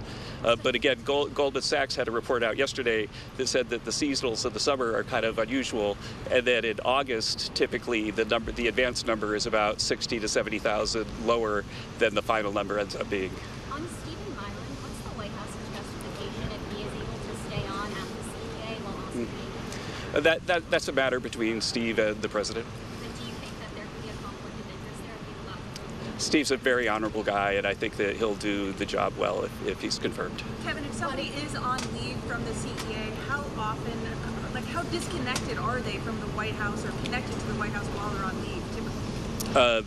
I don't recall anyone being on leave from the CEA, so but I'm sure that Steve will respect his job as an independent Fed governor if he gets the job. Tariffs, we heard President Trump last night tell the tech execs that the semiconductor tariffs are coming shortly. Can you give any update on a timeline? Are we talking about weeks, months? Yeah, that 232 investigation has been moving forward. I think that there'll be something to bring to the president within a few weeks, maybe even sooner than that, and then the president will judge on next steps. And would the companies get reprieves just for the chips or for the... I'm sorry, could you say it again? I didn't hear you. Would the companies that invest in the U.S. get reprieve just on the downstream products and the consumer electronics? That's a work in progress for the 232. India continues to import large amount of crude even now, after the sanctions were imposed. What are the trade negotiations looking like in the near future? Is there any momentum to go stronger on this? I think that the trade team and the president are disappointed that India continues to fund Russia's Ukraine war, and hopefully it's a diplomatic issue that will have positive developments soon. Following up on that, I'll let this guy, but I promise that I'll let everyone have a shot. Okay.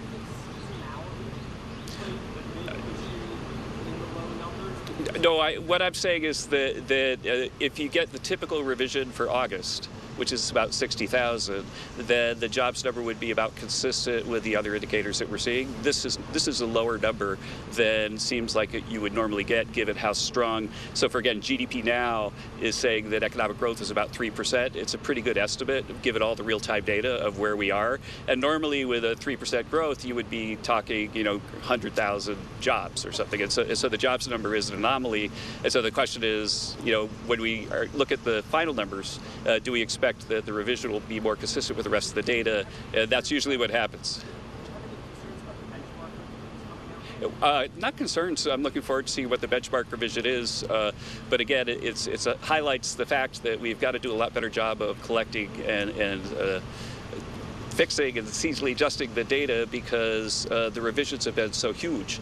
And if you think about it, the previous revisions, which knocked about 1 million jobs off of the jobs rolls, could have had a big impact on policy, both in Congress and the Federal Reserve. And so it's just not an acceptable thing that the jobs numbers are so unreliable that they're being revised all the heck over the place. A completely different story if we have 1 million fewer jobs, as happened the last time that there was a revision.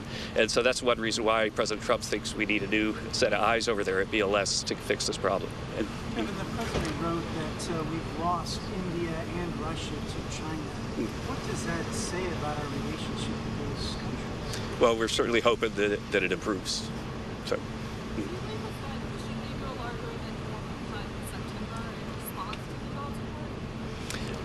I think that the Fed will certainly want to consider, what moves it would make, and I would imagine that when you set an agenda at the Fed, the chairman of the Fed sets the agenda, then they have options that they all consider and discuss, and I would guess that they'll be discussing the main market expectation is 25 basis points, but I would guess that there would be an expectation, a discussion of a higher cut, but I wouldn't expect it to happen.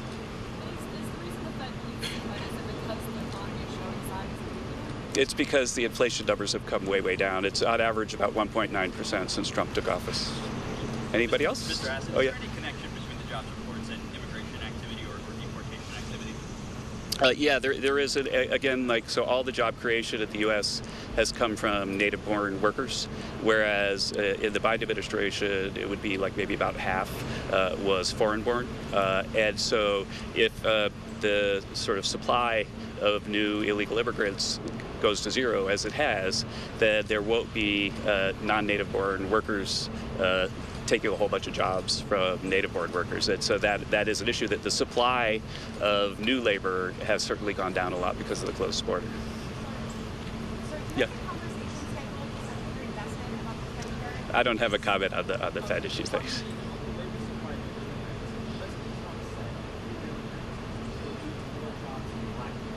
Mm-hmm. Mm-hmm.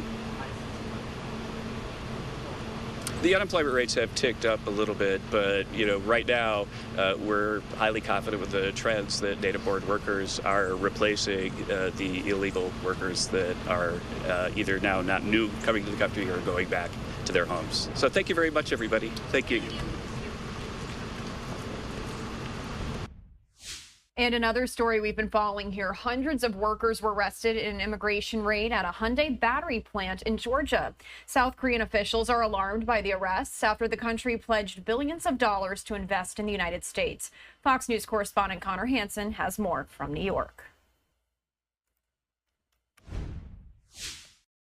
Federal agents arrested 475 workers after raiding a sprawling Hyundai EV battery factory under construction in Georgia. Most of them are South Koreans who were subcontractors in the country illegally, according to investigators. Together, we are sending a clear and unequivocal message that those who exploit our workforce, undermine our economy, and violate federal laws will be held accountable. Those arrested were handed over to ICE and brought to a detention center. Hyundai says none of them were direct employees. It's the largest raid so far as the Trump administration ramps up immigration enforcement. This has been a multi-month criminal investigation where we have developed evidence, conducted interviews, gathered documents, and presented that evidence to the court in order to obtain a judicial search warrant. The recently opened 2,000-acre campus is one of the largest economic projects in Georgia history. South Korean leaders were not happy with the news. Just over a week ago, its president visited the White House and pledged to invest billions of dollars in the U.S., including for battery manufacturing.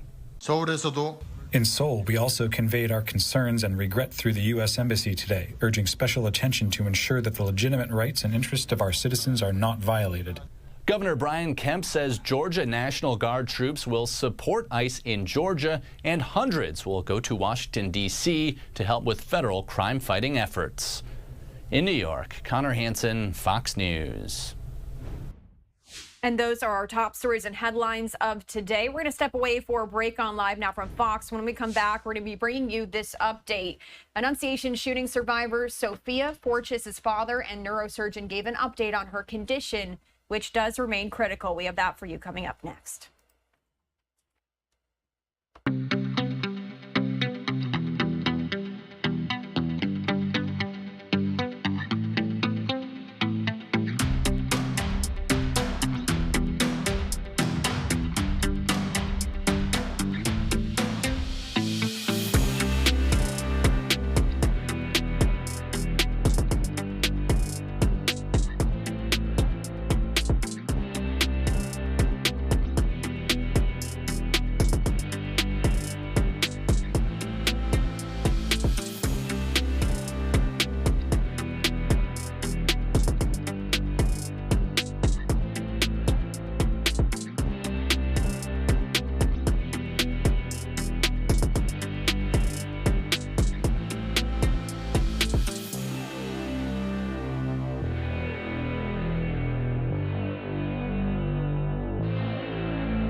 And welcome back. We do have an update for you here, as yesterday we did get this medical press conference on Annunciation school shooting survivor Sophia Forches, and we did hear from her neurosurgeon as well as her family. She remains in critical condition while coming in and out of a medically induced coma. 12-year-old Sophia was shot in the head and the bullet still remains there. Let's head over to that press conference and listen in. Good afternoon, everyone. My name is Elisa Harris. I'm the Senior Director of Communications at Hennepin Healthcare, and I want to thank everyone for joining us today. At today's press conference, Sophia Forches's neurosurgeon, Dr. Walt Galicic, and her father, Tom Forches, will give an update on her condition. So first, I'd like to turn it over to our Interim Chief Executive Officer, Tom Clement.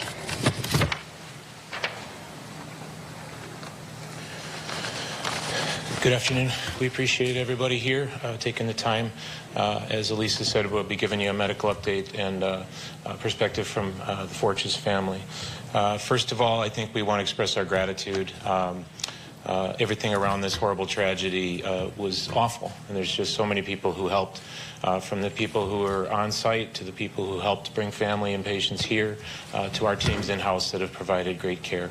At this point, as a general update, all of the folks involved in the shooting last week at Annunciation have been discharged from the hospital, except for the Sophia and the Fortress family. So we're going to have Dr. Walt Galicic, our neurosurgeon involved in Sophia's case, to provide a medical update for you. Thank you.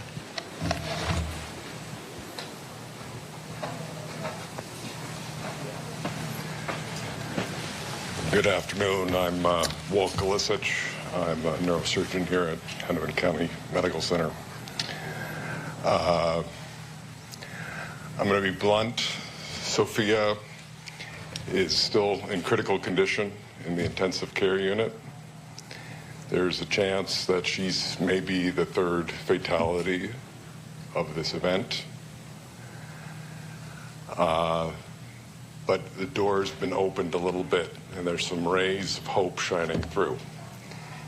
I first met Sophia on that fateful Wednesday morning when she was wheeled to the receiving area of the operating room. And I was told this is a 16-year-old was shot in the head, and she was in critical condition. Our excellent EMS team and the people at the church obviously did a wonderful job of getting her to our ER very quickly, and our trauma surgeons and ER staff did a fantastic job of triaging her. She made it up to the receiving area of the operating room in record time. I noticed her blue nail polish and her curly hair, and I opened her eyes, and she was bilaterally fixed and dilated, which means that her pressure in her brain was very high. And if you had told me at this juncture 10 days later that we'd be standing here with any ray of hope, I would have said it would take a miracle. She was shot in the left temporal lobe, and the bullet remains lodged in her right occipital lobe. We brought her into the operating room and performed what's called a decompressive craniectomy, which is basically removing the left half of her skull to give her brain room to swell. Unfortunately, the bullet path injured some critical vessels in what's called the Sylvian fissure, which carries branches of what's called the middle cerebral artery, which is a very important blood vessel. We did our best to spare as much of that blood vessel as possible and then stop the bleeding. And then we inserted a pressure monitor and got her off to our wonderful pediatric intensive care unit. She's been there now for 10 days. We've had some issues with swelling and increased pressure in her head, which fortunately have been managed fairly well. And we've done some other studies, including an angiogram that looks at the blood vessels of the brain. And overall, things look as good as can be expected. We've kept her very heavily sedated in a medical-induced coma to some degree to help keep the pressures in her brain down. Those pressures have remained in a relatively good range that we've now started to allow her to wake up a little bit more. And as I mentioned, there are a few rays of hope. She's very purposeful on her left side of her body. She's got some slight movement in her right leg, and she's opening her eyes. She's no longer fixed and dilated. The pressures in her brain are okay. And hopefully they'll remain that way. We've seen plenty of cases, especially in young brains, where the swelling is quite delayed and can get worse over time. But we're starting to get out of that worrisome window, but we're not out of it yet. It's day by day, and I can't tell you how this is going to end. I know she's had a stroke from that injury to that blood vessel. I don't know what her permanent deficits are going to be, but we're a little bit more optimistic that she's going to survive.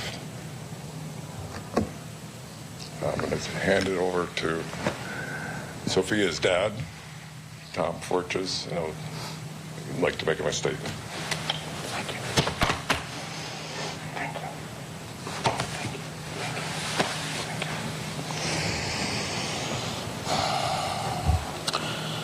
Just over 1 week ago, the world witnessed a heinous act committed by a coward.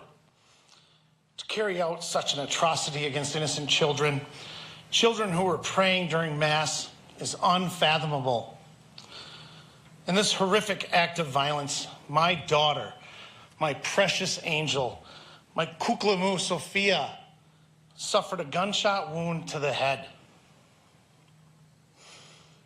Sophia is kind. She is brilliant. She is full of life. She is an innocent child who was attacked while in prayer. Words cannot begin to describe the terror and heartbreak that come with learning such devastating details. These past 10 days have been the longest and hardest of our lives. I stand before you today on behalf of my family to thank every person who helped get Sophia from the pew where she lay wounded into all the way to Dr. Galicich's operating room. The speed and coordination it took to make that happen is nothing short of extraordinary. Thank you to Julie. Thank you to Sean. Thank you to Principal DeBoer. Thank you to Matt and Molly. Thank you to Jason and Ryan.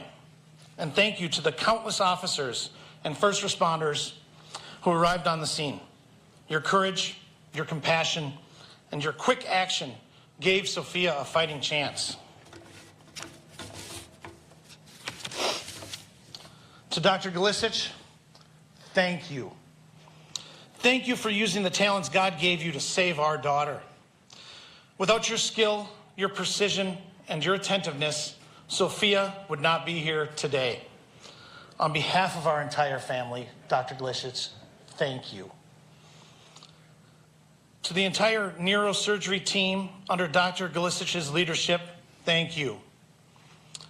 Anyone fortunate enough to learn from him is truly blessed to have such a gifted mentor and healer.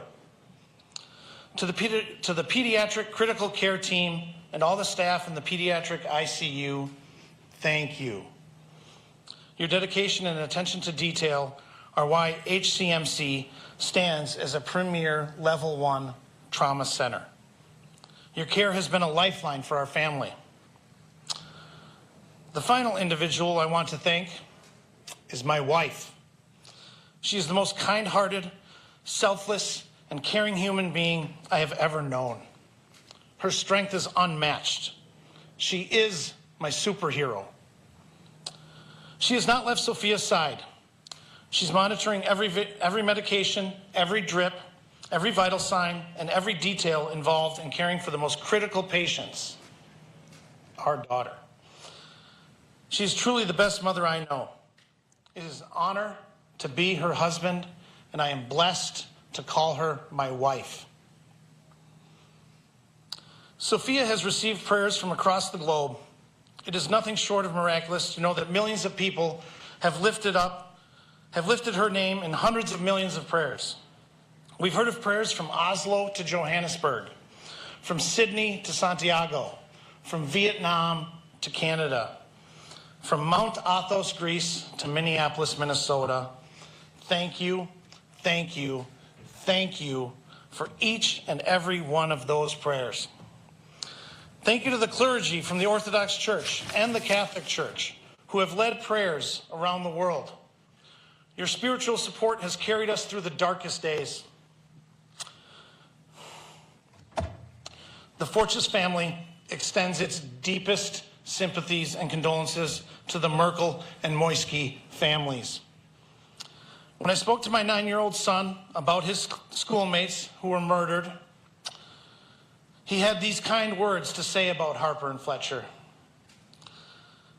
Harper is the most kind, and she's just a really nice girl. She had so many friends and is never mean to anyone.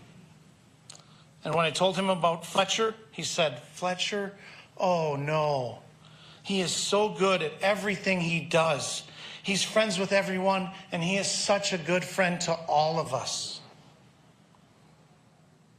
May the memories of Harper Moisky and Fletcher Merkel be eternal. I want to end by imploring the world, continue to pray. Continue to pray for Sophia. Pray for peace. Pray with vigor. We need you to keep the fervor with which you are praying. And when you pray, move your feet. Moving your feet means one step at a time. It means volunteering your time. It means donating blood.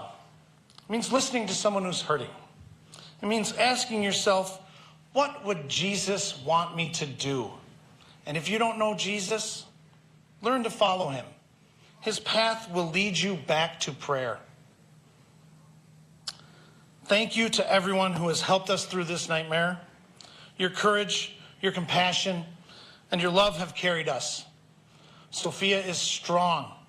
Sophia is fighting. And Sophia is going to win this fight for all of humanity.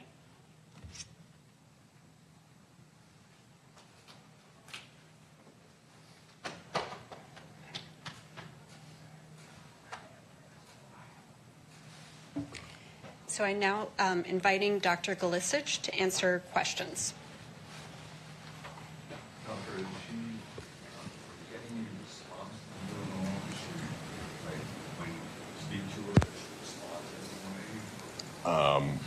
in any way? She's purposeful, so there's some level of awareness, but no, not following commands yet. But she appears to be aware of some of her surroundings. Now, at what point will you be able to tell any sort of broken damage that she may have suffered eventually? Damage to key organs? It's really difficult to say. As I mentioned before, when I first saw her, I was told she was 16, and that she's 12 is even better in terms of the potential for neurologic recovery. The younger patients tend to have a better chance of recovery. Their brain has a little bit more what we call plasticity, where other areas could potentially make up for things. I'm optimistic about the leg function returning. She'll probably get some improvement in her right arm. But there are a lot of other things that could still be wrong. This bullet could affect the language centers, her ability to speak and understand speech. But we're banking on that plasticity of the brain in a 12-year-old that it's going to improve. I just don't know where this is going to end, though. And every case is different. But we're trending in the right direction at this point.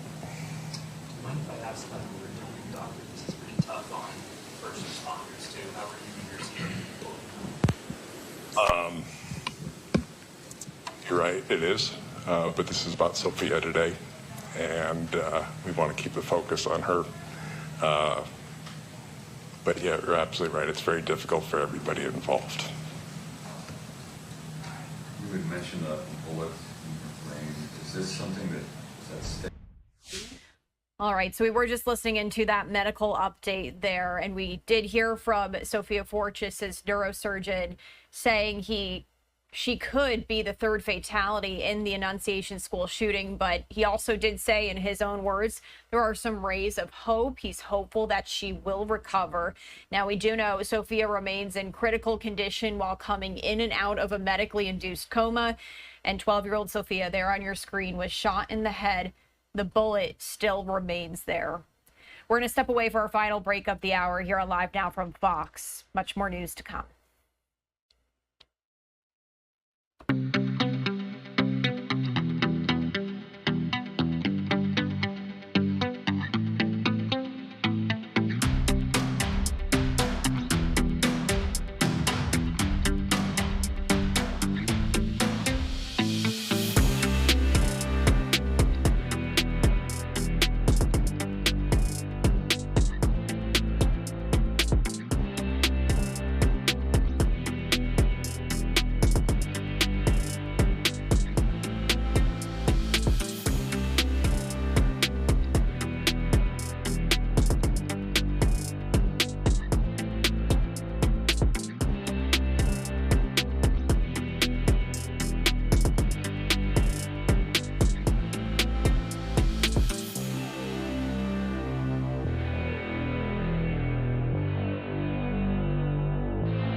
And welcome back to Live Now from Fox. Another story we have been following here that I wanted to share with you. Yesterday, we heard from U.S. Attorney Jeanine Pirro. She provided an update on arrests in the murder of Capitol Hill intern Eric Tarpinian-Jacome. Metropolitan Police Department Chief Pamela Smith, she said 2 17-year-olds have been arrested and a third arrest is pending, and both teens will be charged as adults.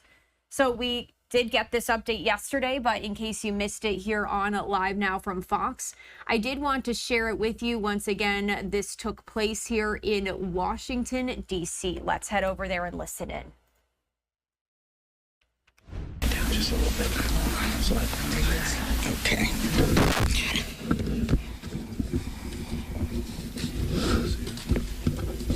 Okay, come on in. Closer. Come on. Come on, Phil. We got room over here. Phil, come over here. We have U.S. Marshals from Guam here. Just say hello. We're happy to have them here. And first of all, thank you all for being here.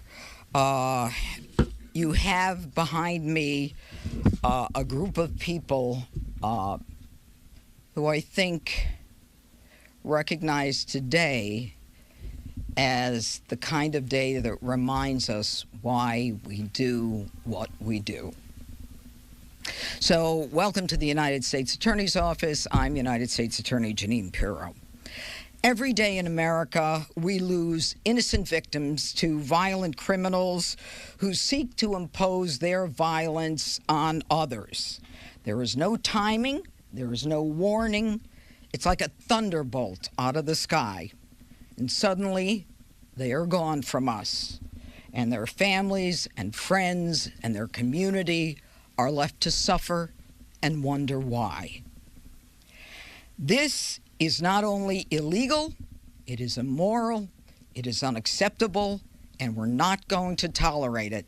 And that's why we're here today. Today, I stand here to address specifically the tragic event that has shaken D.C., the senseless, fatal shooting of a 21-year-old intern by the name of Eric Tarpinium Jackham, who was fatally shot in Northwest D.C. far too soon on June 30th of 2025. He was shot and killed at 10:28 at night. He was hit 4 times. The scene involved 2 rifles, 1 9mm, and 79 rounds on the ground. Eric was a rising senior at the University of Massachusetts Amherst. He was in the nation's capital, as many young people are, pursuing his passion for public service.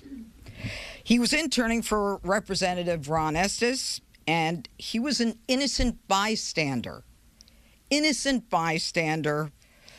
who was caught in a violent act that was not meant for him. He leaves behind his mother, Tamara, his father, Robert, his sister, Angela, and his brother, Jeremy. And his death is a stark reminder of how fragile life is and how violence too often visits us in the nation's capital. And this is why the president has vowed to make D.C. safe and beautiful. This is why the nation's the president is bringing together federal and local agencies to bring the force of the government against those who seek to destroy not only our quality of life, but our lives. And here to announce my thanks today to the Metropolitan Police Department.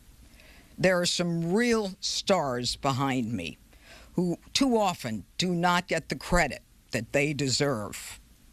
Right now, 2 individuals have been arrested, and this is a critical step toward justice. But our work is not done as we continue to seek a 3rd suspect in this case. Charges have been filed against 2 individuals, a 17-year-old juvenile by the name of Jalen Lucas. He's a juvenile, now charged in adult court. Another 17 years old, Kelvin Thomas Jr., another juvenile being charged in adult court, both of them charged with murder while armed under the D.C. Code 22-2101, which is murder in the 1st degree. Now, these juveniles have prior violent juvenile records in the family court. This is why, from day one, when I came here, I knew that we were missing a whole segment of criminals in D.C., in our nation's capital, because the D.C. Council thinks that these kids need to be protected. They don't need to be protected. They need to be made accountable, and we need to be protected. I am advocating and have advocated for jurisdiction over juveniles 14, 15, 16, and 17. They need to be brought into the criminal court so that we can prosecute them. Because if we do, we can prevent the murder that happened here based upon the histories of these 2 and the 3rd individual that I cannot talk about. Eric didn't deserve to be gunned down, and the system failed him. The system that felt that juveniles needed to be coddled. And it's bad enough to be gunned down on any street, but to be gunned down in our nation's capital is an outrage. This killing underscores why we need the authority to prosecute these younger kids, because they're not kids, they're criminals. They're violent criminals. We have to hold them accountable. We have to prevent them from robbing the innocence of their lives. Now I'd like to call upon the police chief, Pamela Smith. Good afternoon. Thank you, Judge Pirro. I'm pleased to be joined today by Mayor Muriel Bowser, the Mayor of Washington, D.C., and Judge Jeanine Pirro, and the members of the Metropolitan Police Department and our federal partners in announcing 2 arrests in the homicide of 21-year-old Eric Tarpinian Jackum. I'm joined today by members of the Metropolitan Police Department, Assistant Chief Ramey Kyle of our Investigative Services Bureau, Commander Kevin Kentish, who leads the Criminal Investigation Division, and Detective Gabriel Truby of the Homicide Division. This morning, Judge Pirro and I had the opportunity to speak with Eric's mother, and our thoughts and prayers remain with the family, and we hope news of these 2 arrests and a 3rd one pending, I'm confident we'll get the 3rd one, gives Eric's loved ones some sense of peace as they continue to grieve a tremendous loss. Eric came to our city with a bright future ahead of him, interning in a role where he served the public on Capitol Hill. He deserved an opportunity to return home safely to his family, but was senselessly taken from his loved ones. From the night of June 30th, our detectives have worked countless hours gathering evidence that ultimately identified these suspects. I want to thank Homicide Detective Truby and his colleagues at MPD's Homicide Branch for their outstanding work. I could not be more prouder to stand with Detective Truby this afternoon. This was a complex case that required high-level detective work, and that is exactly what our team delivered. This is the level of dedication these detectives pour into every homicide case in our city. I also want to thank the U.S. Attorney's Office and the FBI Washington Field Office for their assistance throughout the investigation, and our partners at the Capital Area Regional Task Force, which we call CARTIF, and the United States Marshal Service for their efforts locating and apprehending these suspects this morning. I hope today's arrest sends a message to individuals who choose to commit violence in our city. If you harm innocent victims in our community, we will hold you accountable. I will now turn it over to Commander Kentish, who will share brief details and facts about the case that he's able to share today. Good afternoon. I'm Commander Kentish, Kevin Kentish, with the Commander of the Criminal Investigations Division. This morning, 17-year-old Kelvin Thomas Jr. of Southeast D.C. and 17-year-old Jalen Lucas of Northwest D.C. were placed under arrest by members of the Capital Area Regional Fugitive Task Force and United States Marshals.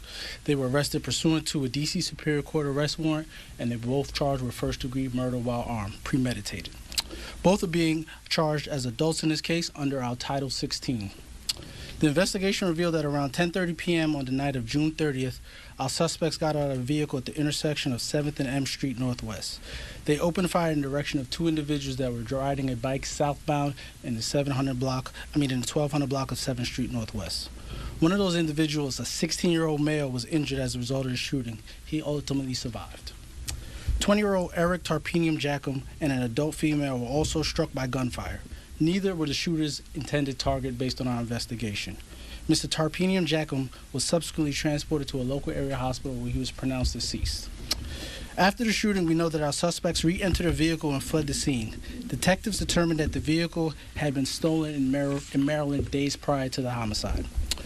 Shortly after the homicide, the vehicle was also recovered unoccupied in Maryland. Over the course of the investigation, detectives spent hundreds of man and woman hours analyzing surveillance video footage around the shooting, in addition to multiple other surveillance video footage in the area. That video footage, along with the assistance of community members and analysis of evidence recovered throughout the investigation, ultimately led to the identification of 3 suspects. Once those 3 suspects were identified, we applied for search warrants that were granted that day.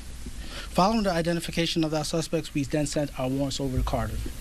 During that process, Cardiff and the United States Marshals were able to identify our suspects and locate them this morning. At this time, detectives believe that the shooting was the result of ongoing neighborhood crew dispute. We are still investigating this case, and ultimately, if you have any additional information, please call 727-9099. And if you have any information that you wish to remain anonymous, please text us at 50411. I will now turn it back over to Judge Pirro for any other comments. Thank you. Mayor Bowser. Thank you, Judge. I want to echo what we've heard today about ensuring that there is justice for Eric. Any level of gun violence in our city is unacceptable, and certainly someone just walking up the street in the evening on one of our DC streets should be safe in doing so. I wanted to be here with the Chief of Police, with our outstanding detectives and investigators and our federal partners, to thank them for the many, many hours of work, hard work, putting the pieces together to ensure that there is justice served here. I couldn't be prouder of MPD. My condolences certainly go out to the family, and I want to thank Judge Pirro for her attention to this, not just through this arrest, but all the way through the prosecution. Thank you. I didn't mention that the United States Marshal Gaddy Serralta is here. Gaddy, you want to say anything? Just go ahead. The only thing I can say is that the focus of the task force going forward is to catch and arrest and bring to justice the third individual that we're looking for. Thank you. Okay. Judge, you mentioned 2 rifles, and the Justice Department has ordered you not to prosecute the crime of carrying that. If you use a rifle in a crime, we prosecute you. Right, but will it make you harder to? No. You see, the problem with that was not recognizing that you use a rifle or a shotgun in a crime, you are going to be prosecuted. There is no there is no problem going forward with those prosecutions. I'm sorry? What about taking them off the streets? Well, the thrust of your question is really not a part of this case. We've got shotguns, actually rifles, and a 9mm. Okay, and we had a shootout. And by the way, there isn't just this one homicide victim. There are 3 other victims. They did not die, and a 4th victim who suffered shattered glass, I believe, on her face. So there are other victims as well in this case. Yes. Judge, and this also to the mayor. Do you expect that the process that you're advocating for, which is to take more of these juvenile cases, is that something that you require Congress's approval, and do you have the city's or the mayor's support for that? Is my first question on this. Okay, to answer the first, and I'll let the mayor answer the second. Number 1, the D.C. Council has coddled young criminals for years. They reject mandatory minimums that the law requires. They don't force judges to follow the law.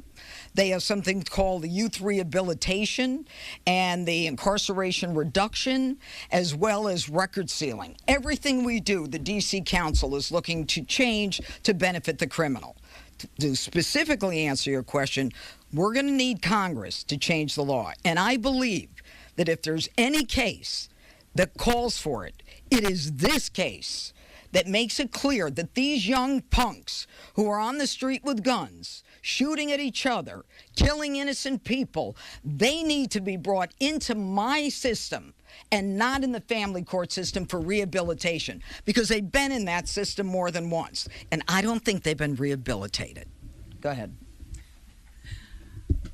Well, I'm not going to comment on any pending legislation, but I will say this. The reason why we're here talking about 17-year-olds being charged as adults is because the U.S. Attorney has that authority for 17-year-olds.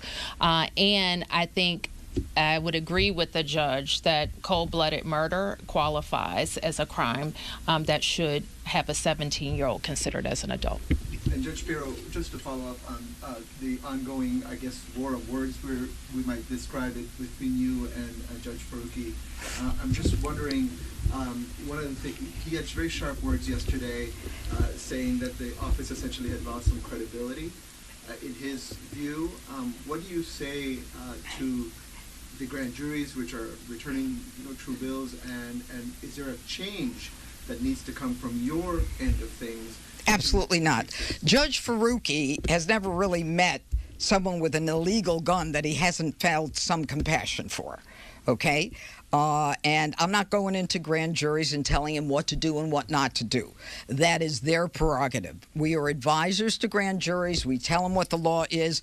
We present cases that are clearly based on the evidence, okay? And you and I can go through every case, and I can show you how every element of the crime has been met, and then it's up to the grand jury to make a decision. But as far as I'm concerned, my job as a prosecutor is to bring criminals into court and to try to prove my case beyond a reasonable doubt. I'm not into going back and forth with judges. I was a judge, okay? That's not what I did as a judge. So we need to leave politics out of it. I'll do my job. He should do his job as a judge and leave his politics out of it. That's enough. Yeah. Yes. Just for clarification, the third suspect, are they also a juvenile, and will these suspects face additional charges given their offense?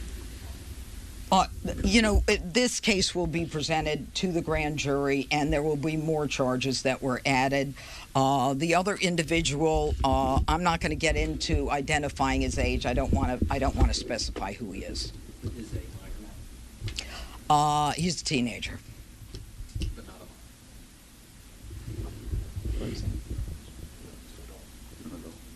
Yeah, I don't want to say. Do you want me to say his age? No. Yeah, not a minor. Not a minor. Last question. Judge Bureau, would you consider seeking the death penalty in this case? And for Mayor Bowser, Attorney Bureau has said that she would consider seeking the death penalty in certain cases, such as the Capitol James shooting. Is that something that you would consider? Number one, under the D.C. Code, which is what they're being prosecuted under, 22, I think it's 2201, there is no death penalty in the D.C. Code, so it's not a possibility. It's only a possibility in federal cases. This is not a federal case.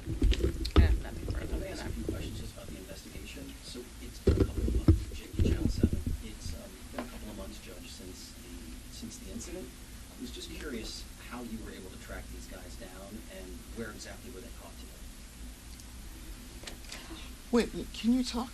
I prefer not to. It's a little intimidating.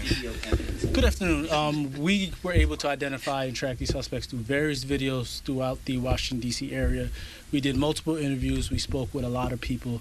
And in reference to this morning, all suspects were apprehended in the District of Columbia. Where? I'm not going to specify exactly where, but they were apprehended in the District of Columbia. Past couple of months. Do you have a sense? I don't know. We've been investigating the case. What they've been doing on a day-to-day basis would have to be asked to them. All right.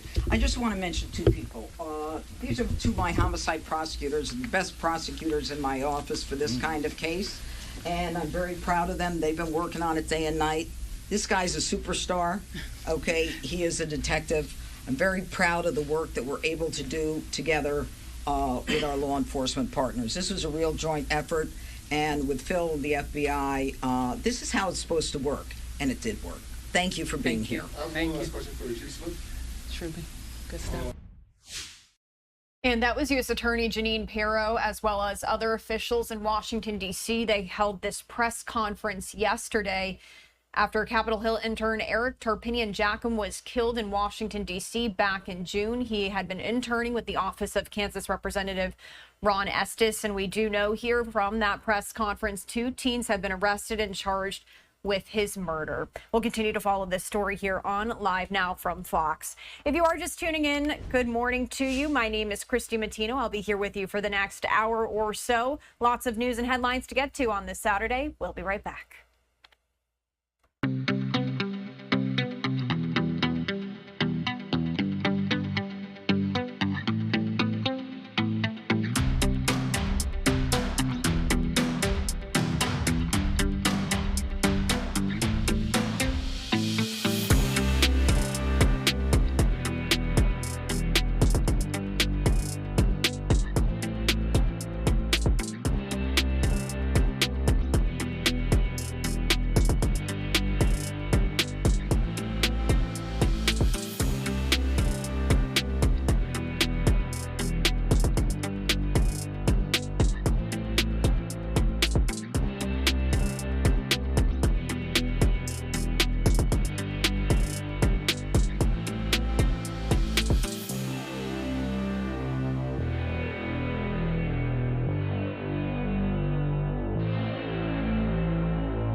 It is 9:16 on the East Coast and 6:16 on the West Coast. Welcome in here to Live Now from Fox. I wanted to bring you a live look here out of Austin, Texas. So yesterday, we do know that Texas Governor Greg Abbott signed 3 new bills into law to increase flood and youth camp safety. The legislation was created in response to the deadly July 4th floods that killed more than 130 people, including 25 young girls and 2 camp counselors at Camp Mystic. The new laws will require emergency plans for youth camps, prohibit camps from building cabins in floodplains, and mandate outdoor warning sirens in flood-prone areas. In case you missed it here on Live Now from Fox yesterday, I did want to share those remarks from Governor Abbott with you.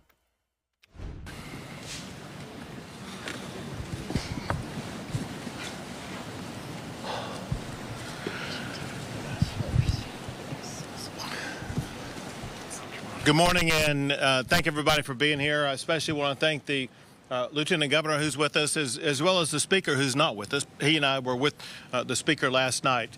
One thing we know for a fact, and that is the laws I'm about to sign would not be here today without the leadership of both the Lieutenant Governor and the Speaker. I also want to thank these bill authors who made sure that they listened to the needs of everybody who had concerns about this and addressed those concerns, and were able to quickly draft and get past some of the most comprehensive pieces of legislation in a long time. One is State Representative Drew Darby, the other is State Senator Perry. I thank them for their leadership. Also, we have with us here today many members of both the Texas House and Texas Senate. They're here because they join in this cause. They join in this concern, knowing the need, the imperative that we as state leaders have to ensure safety for our citizens, safety in every region of our state. One of the components of those safety is to ensure that our campgrounds, especially for our youth, are going to be safer for years to come. Also want to thank these parents who join behind us. And right here is the First Lady of Texas, Cecilia Abbott. These parents came right here to the governor's mansion and met with Cecilia and me the day before the second special session, the one that was just completed. Their hearts were broken. Their spirits were crushed. They shared the beauty of their daughters' souls. And after we discussed with everybody in the entire room, there was not a dry eye in the entire room. They dropped their daughters off at camp expecting to be able to see them again very soon. They had no clue they would never see those daughters again. They pleaded for swift action. They pleaded that their daughters did not die in vain. They wanted laws to be passed so that other parents would not experience the hell that they have been through. They pleaded for camp safety. I told them that the #1 item on the special session agenda that would be starting the next day would be camp safety. The legislature understood that mission, understood the urgency. They dug into details, they tapped into empathy, and they delivered that they delivered laws that will be in effect when camps open this next summer. Laws that make youth camps safer. Senate Bill 1, the Heavens 27 Camp Safety Act, and House Bill 1, the Camper Act, instill enduring safety into youth camp operations. Together, they require a lot of things. I'll summarize just a few. They install and maintain emergency alert systems, train staff on evacuation routes and procedures, require them to develop emergency plans, require cabins to be located away from floodplains, require camps to be able to communicate with campers and staff during emergencies.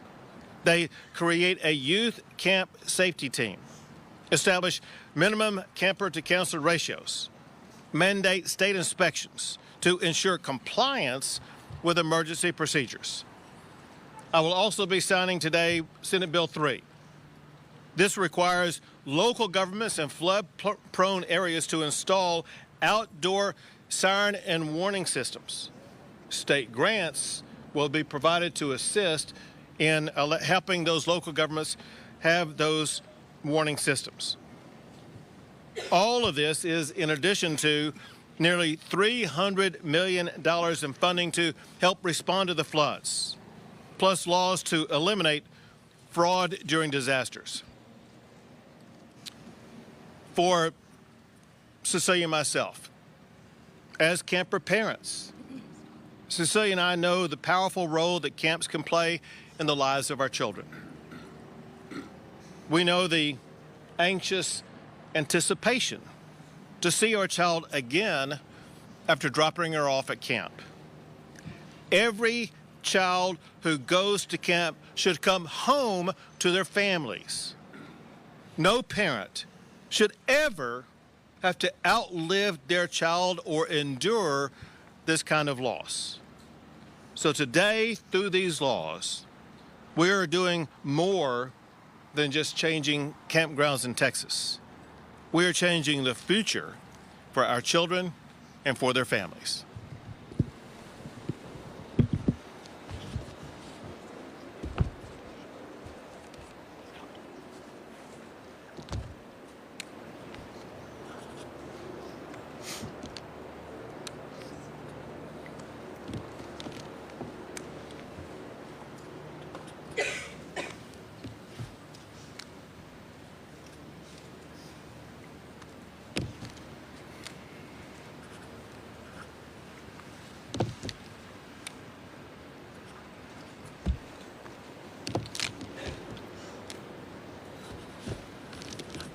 You're a big help, man.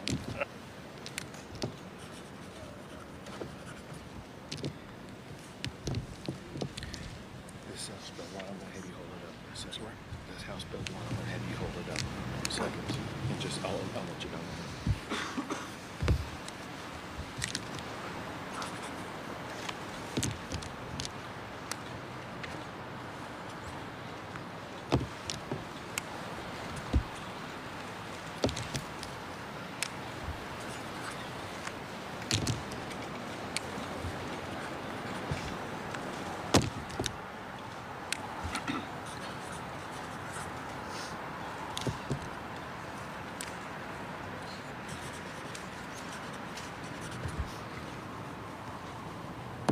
That's that Bill 1.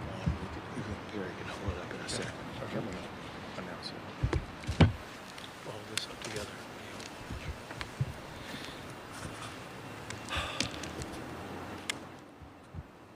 If you are just tuning in on Live Now from Fox, we are bringing you this event that occurred yesterday as Texas Governor Greg Abbott is signing camp and flood safety bill. So 2 months after the deadly floods in the Texas Hill Country, Governor Abbott approved new safety requirements for overnight youth camps and areas prone to flooding.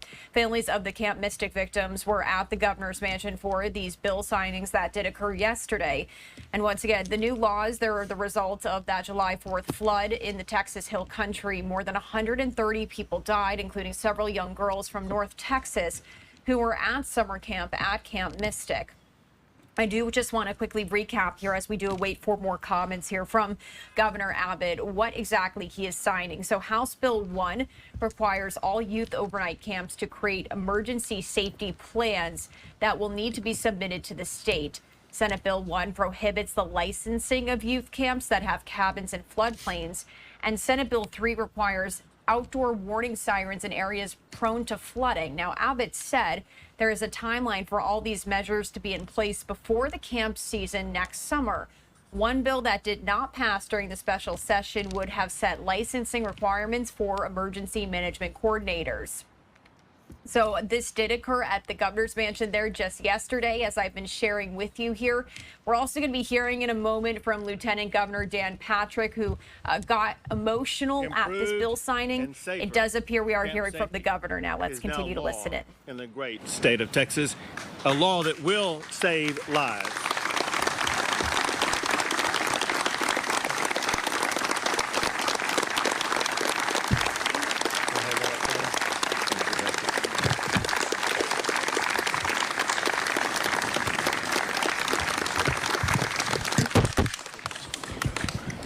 Now, Lieutenant Governor Dan Patrick. Thank you, Governor. Everyone knows I'm never lost for words, but today I am.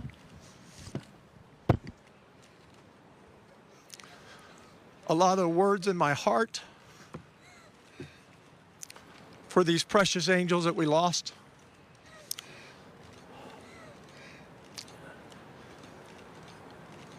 And to share with you and the media and the public, these families have been so gracious to us in their time of need and pain.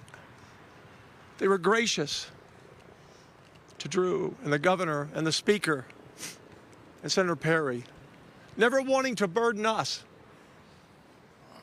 just to ask us to do this. We sign about 1,100 bills this session, Governor. These are the most important.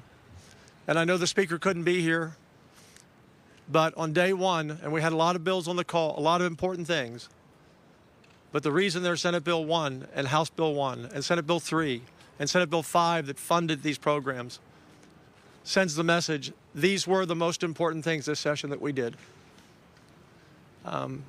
We will be eternally connected, and we'll always be here for them.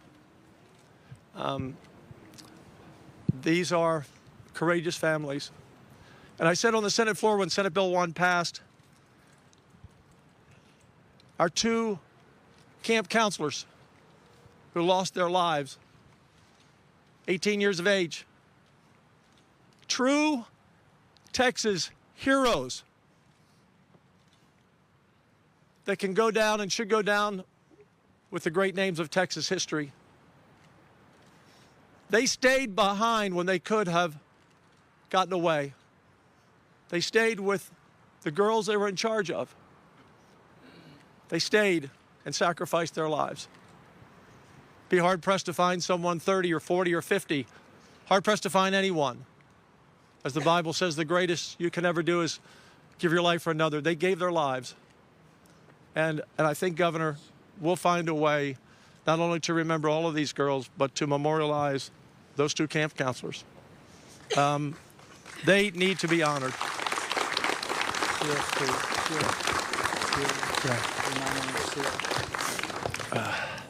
I'm going to turn this over to Senator. You sure? Sure. Charles Perry, who withdrew, marshaled these bills through the Senate and the House. Lieutenant Governor, Governor, Representative Darby, I'll just remind folks that we still have 1 child out there. Yes. And we have to keep that, Governor, and as you have, that still someone we're going to find. Right. We're going to do everything we can. So every time we have one of these, I think it's important to remind the public that we're still engaged and still looking for Sil. Governor, can I just add something? And I looked at Drew. These 2 camp counselors are an example for everyone. I think that we should have a portrait of one in the House and a portrait of one in the Senate that will be in our Capitol forever and send a message of what true Texas heroism is. Thank you, Governor, Lieutenant Governor. Without your leadership, we would not be here today. Just to think that in the early morning of late evening of July 3rd, when this event was originating, we were on the floor of the Texas House and the Texas Senate passing these bills within 60 days. That is a testament to the commitment of the folks behind me. That is a testament to the members of the Texas legislature behind on the mansion floor. It is a testament to folks in this audience who have given their time and effort to organize and to make sure the bills reflected the true needs of the calling. And so I just want to thank everyone connected to this. Without everyone's pulling, this would not have happened in the time frame. And thank you, Governor and Lieutenant Governor, for your leadership in that regard. Thank you.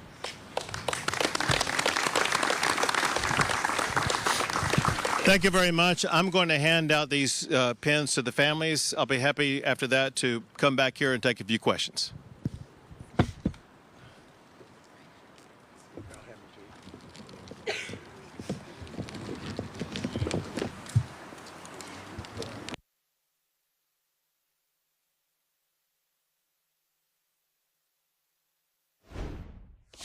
And you are taking that live look out of Austin, Texas. Once again, we were just listening in there to Governor Greg Abbott as well as some other officials signing new legislation yesterday to increase flood and youth camp safety. We're going to step away for a break here on Live Now from Fox. Much more to get to on the other side. We'll be right back.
Welcome in here to Live Now from Fox. We are actually getting a live feed here out of New York City I wanted to share with you, and that's Zohran Mamdani. He is a Democratic Socialist. He's also a candidate for New York City mayor.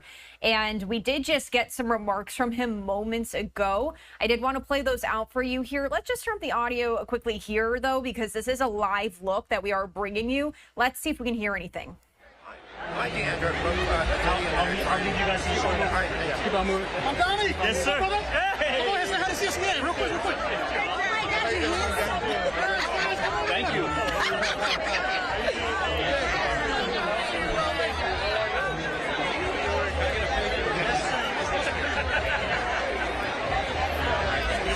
Mr. Kofi himself. All right, guys, do a little bit of space, guys. A little bit of space. We're going to keep going. We're going to keep going.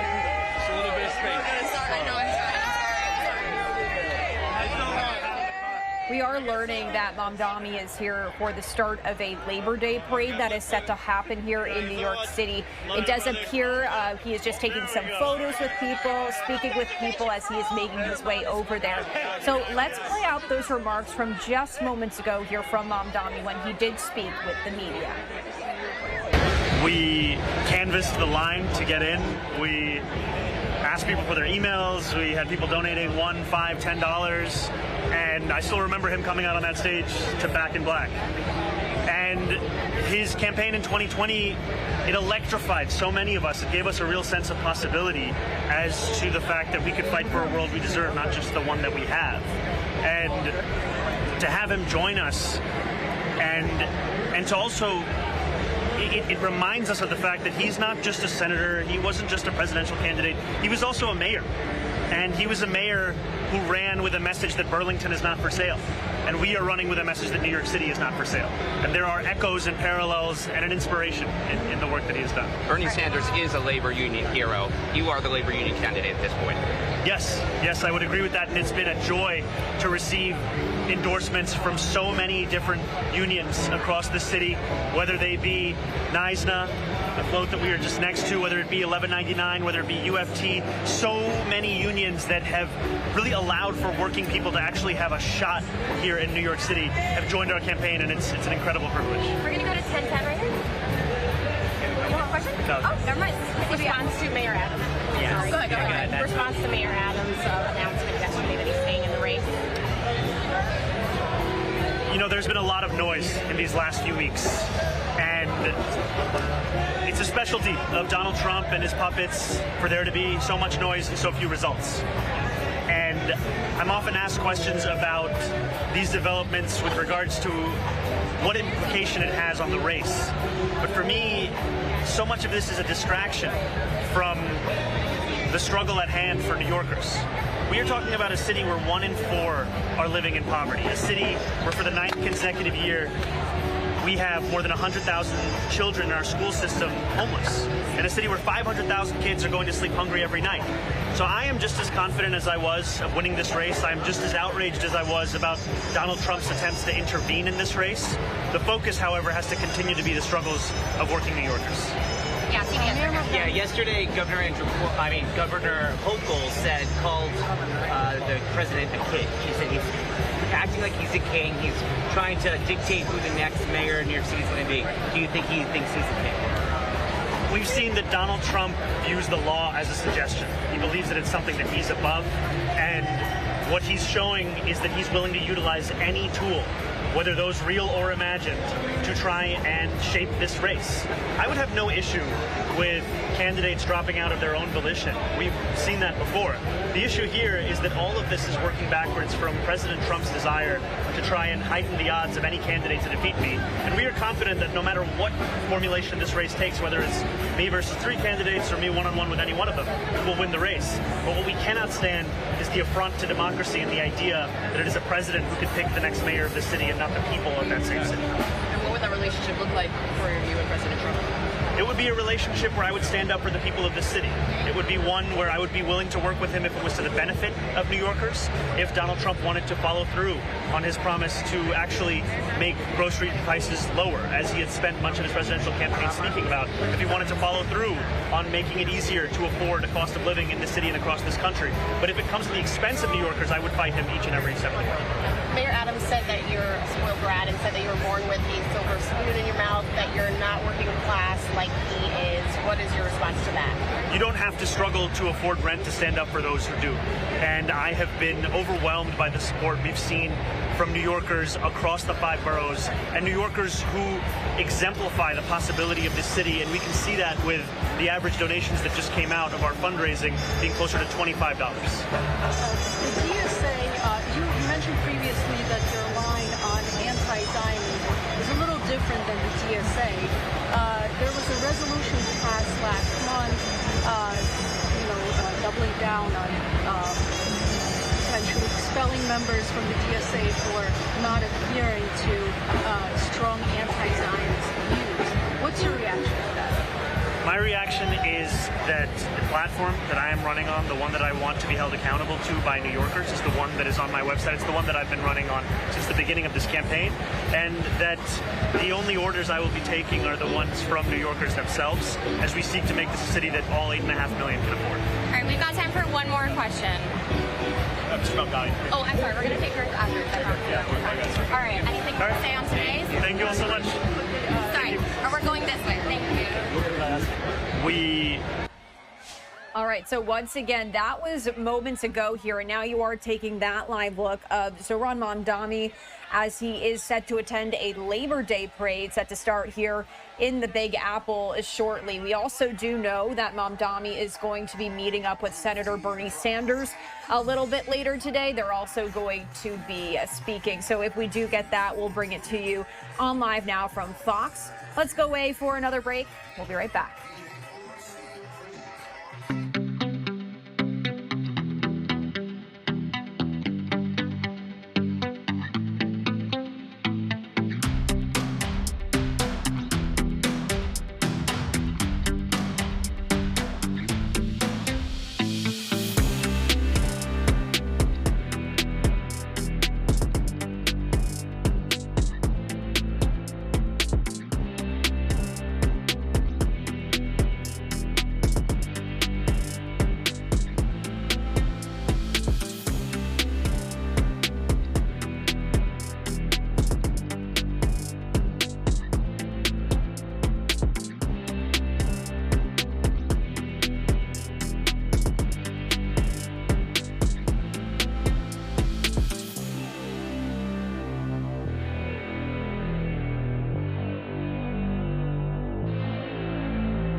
And welcome back to Live Now from Fox. I did want to give you this live look at the White House, as we did hear from White House Deputy Chief of Staff Stephen Miller just yesterday. We had a media stakeout camera outside of the White House, and he spoke on immigration. He also spoke on the jobs report that was released yesterday morning as well. Let's share some of those comments here right now. Hey guys, you're all going to hear from the president very soon, so I don't want to step on any announcements he may make, but I'm happy to take a few short questions. Can we just get your reaction to the jobs report? The president has presided over the most extraordinary economic turnaround in American history. During the Biden administration, we saw zero net job gains for American workers in 4 years, which is an economic depression for American workers. It's an actual depression. Since President Trump has came into office, 100% of job gains have gone to American workers, as millions of foreign workers who are here illegally have left the country. So this is the biggest economic turnaround in American history. On top of that, you have $4 trillion from the CBO. It's going to be much more than that coming into the Treasury from the tariffs, the historic trade policy.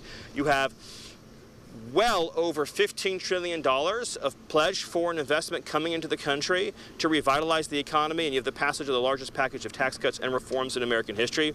So we are living through the most successful, extraordinary economic revival. You see car plants coming in, you see steel plants coming in, you see manufacturing plants coming in. You're going to see all these critical industries, pharmaceuticals, chips, semiconductors, reshoring. It is truly the great American revival that President Trump has unleashed. And of course, we're also going to, we have seen the most extraordinary job growth for American workers and American citizens that we've seen in recent history, coming off a period of 4 years where every single job went to a foreign worker. Foreign workers are now leaving the economy. American workers are getting all the benefits. And of course, we have larger issues to deal with, the integrity of BLS that President Trump has spoken about. And we're going to get that fixed, and we're going to get honest and accurate jobs numbers. Next question. Yes, sorry. Yes, yep. Can you respond to Washington, D.C. trains to the Trump administration over the National Guard? Well, I think the important thing is, the D.C. Attorney General's office is a separate office. It's not part of the mayor's office. Not many people may realize that in Washington, D.C., that the Attorney General operates completely separate from the mayor's office, and which is an unusual setup because typically, the mayor would control the full administration of the justice authority within her city. The mayor's office, as you know, issued an executive order requiring long-term cooperation between the city and the federal government. And that's what President Trump has asked for from the beginning. He said that we want cities that want our help to formally seek it out and request it. And so the mayor, to her credit, she signed an executive order creating the framework for that long-term cooperation. And now as a result of that executive order, the federal law enforcement assets, the National Guard assets, and the full federal apparatus will be able to work with the city to deliver this extraordinary public safety improvement for the long term. And you're only seeing the very beginnings of this. So, during the first few weeks, of course, we've seen these radical reductions in violent crime. We're just getting started. DEA, ATF, FBI have only just begun to identify, disrupt, and dismantle the criminal organizations that have been wreaking havoc on this city for so long. And we're going to take them apart, member by member, group by group, piece by piece, and we're going to set this city free. I have time for one last question. Even on immigration, could I ask you on immigration? Could I ask you on immigration? And the Democrats' attempt to drive a wedge between President Trump and Secretary Kennedy, their attempt to do that, I guess, today's CDC hearing. The Democrats are continuing to support a completely failed approach to public health that we've seen over generations has resulted in chronic increases in obesity, in diabetes, in heart health, and just in general, the chronic disease burden on America has been extraordinary. It is the #1 driver of public health costs, and it's the #1 driver of early deaths. And of course, in particular, especially tragic has been the early childhood chronic disease burden. So I say this as a parent of young children. There's so many kids who have allergies, who have asthma, who have skin conditions, for example, psoriasis or eczema, who have all kinds of chronic digestive issues, gut issues. There's so many health issues. Not to mention, of course, the particularly terrifying illnesses like pediatric cancer. And so President Trump and RFK are working on getting to the systemic causes. What is our environment? What is in our approach to healthcare? What is in our approach to medicine that is either failing to address or is contributing to this chronic disease burden? And we all celebrate RFK, Bobby, for his leadership in this issue, and President Trump has been committed from the beginning to developing a comprehensive approach to reducing chronic illness in America. Time for one last question. Over here. Can I ask you about immigration, sir? On Venezuela, President of Colombia is saying that cartel of the Suns does not exist. What can you answer, and which message do you send to people in Venezuela after this indictment of Nicolas Maduro? Well, as you know, and thank you for bringing it up, Nicolas Maduro is an indicted drug trafficker. He's indicted in federal court. He is a fugitive from justice in America. As I think you're also aware, there's a $50 million reward for the return of Nicolas Maduro. Not just him, his henchmen have also been indicted. So it is a drug cartel that is running Venezuela. This is a very important point. It's not a government, it is a drug cartel, a narco-trafficking organization that is running Venezuela. And this has been documented in federal court, and indictments have been secured. The people of Venezuela have been suffering and struggling under the reality of a nation that is so rich in resources, so rich in reserves, that is run by Maduro, the head of the cartel that you referenced, the Cartel de los Soles. That is absolutely one of the most ruthless criminal cartels on the planet. And many Americans may not realize that the drugs killing their kids are coming from Maduro, and also the criminal aliens killing their kids are coming from Maduro. So he's sending his drugs, he is sending his killers, his assassins into our communities, and he's working directly with other designated foreign terrorist organizations like the FARC in Colombia and all the Mexican drug cartels. So it's one continuous loop. And for decades and for years, for generations, we used our military to engage in action against terrorists in the Middle East and in Africa, while leaving unharmed the terrorists in our own hemisphere who are responsible for so much more American deaths, so many more American deaths, who have spilled so much blood across the Western Hemisphere, who have bereaved so many parents and families, and who have contributed to such a horrific cycle and just nonstop, relentless surge of violence in our cities. Every major city in America is suffering from cartel violence. Even the U.S.-based gangs are working directly with these cartels. The drugs, the guns, the weapons, the cash, the organization. We've been occupied by cartels for far too long. President Trump is finally allowing and directing the United States military to use its authorities under the Constitution to defend America from the terrorist organizations that have run free for too long in our own hemisphere. Thank you all, and thank you for the question. One foreign policy. Are you sending ICE operations there today? Once again, that was White House Deputy Chief of Staff Stephen Miller outside the White House yesterday, taking questions from reporters, touching on a range of issues, including immigration and jobs. We're going to step away for our final break of the hour. Much more on the Trump administration to come after this. We'll be right back.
It is 9:53 here on the East Coast and 6:53 on the West Coast. Welcome back to Live Now from Fox. We're going to have a live discussion now.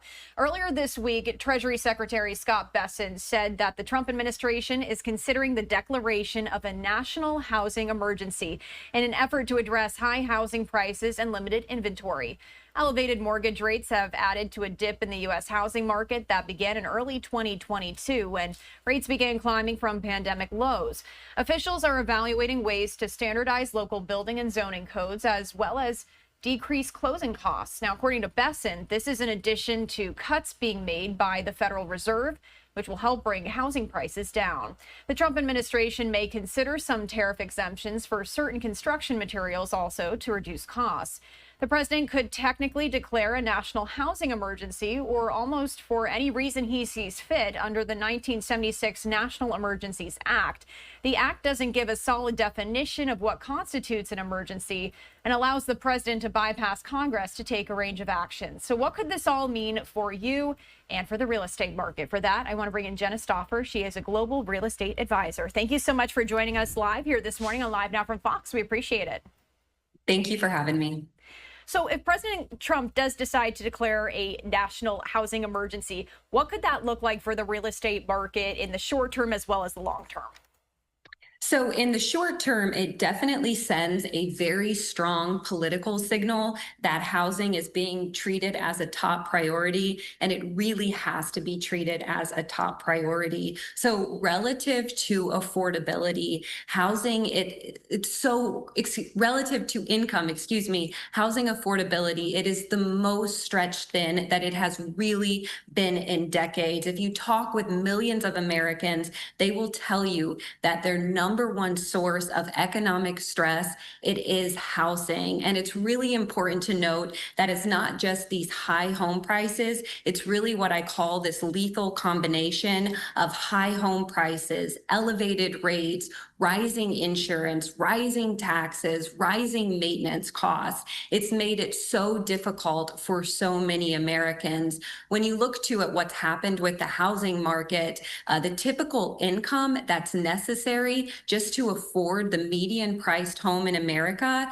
it's jumped 70% in the past 6 years. So I believe we really need bold moves like this from our administration to start chipping away at this affordability crisis. Short term, again, it just sends this political signal, but long term, we really could see some solutions, especially if we're able to really fix supply, because what that does is it brings a healthier balance to supply and demand. You just touched on a lot there. I wanted to ask you, what strategies are you seeing people use to navigate this environment, these high costs, these concerns from buyers? So it is a very challenging environment. Obviously, if buyers want to get into the housing market, they have to be creative. They also have to be flexible. I would say what I'm seeing from buyers is they're having to downsize. They're having to really chip away at their wish list, take off some of these things that they thought they had to have to what, okay, they can just get by with.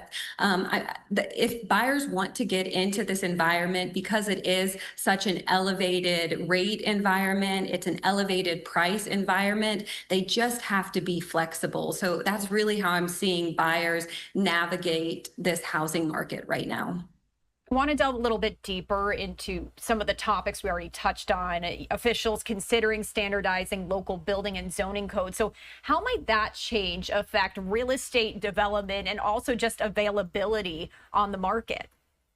So supply really is the way forward. And so much of these zoning codes, these building regulations, they're all set at the local level. But if something like this were to go into effect, what it could do is it could really foster this collaboration between local, state, federal governments to deregulate, remove some of this red tape, remove some of these barriers. The National Association of Home Builders, they actually say that about 25% of the cost cost of a new home, it's actually going to all this regulation. So if we could chip away at this, this could definitely help with the supply side. We've really been underbuilt since, you can take it all the way back to 2008. So we have a ways to go. According to some estimates, we're short around 5 million homes. So if we could help on the building side, this could be huge to bring more supply, specifically affordable homes, to the housing market.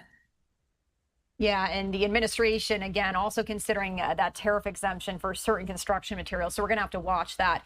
I also wanted to ask, the National Association of Realtors, they've reported a slight decline in pending home sales. What does that data indicate about the current state of the housing market? And as we continue to watch all of this, whether President Trump will declare a housing emergency, what do you foresee in the coming months with that?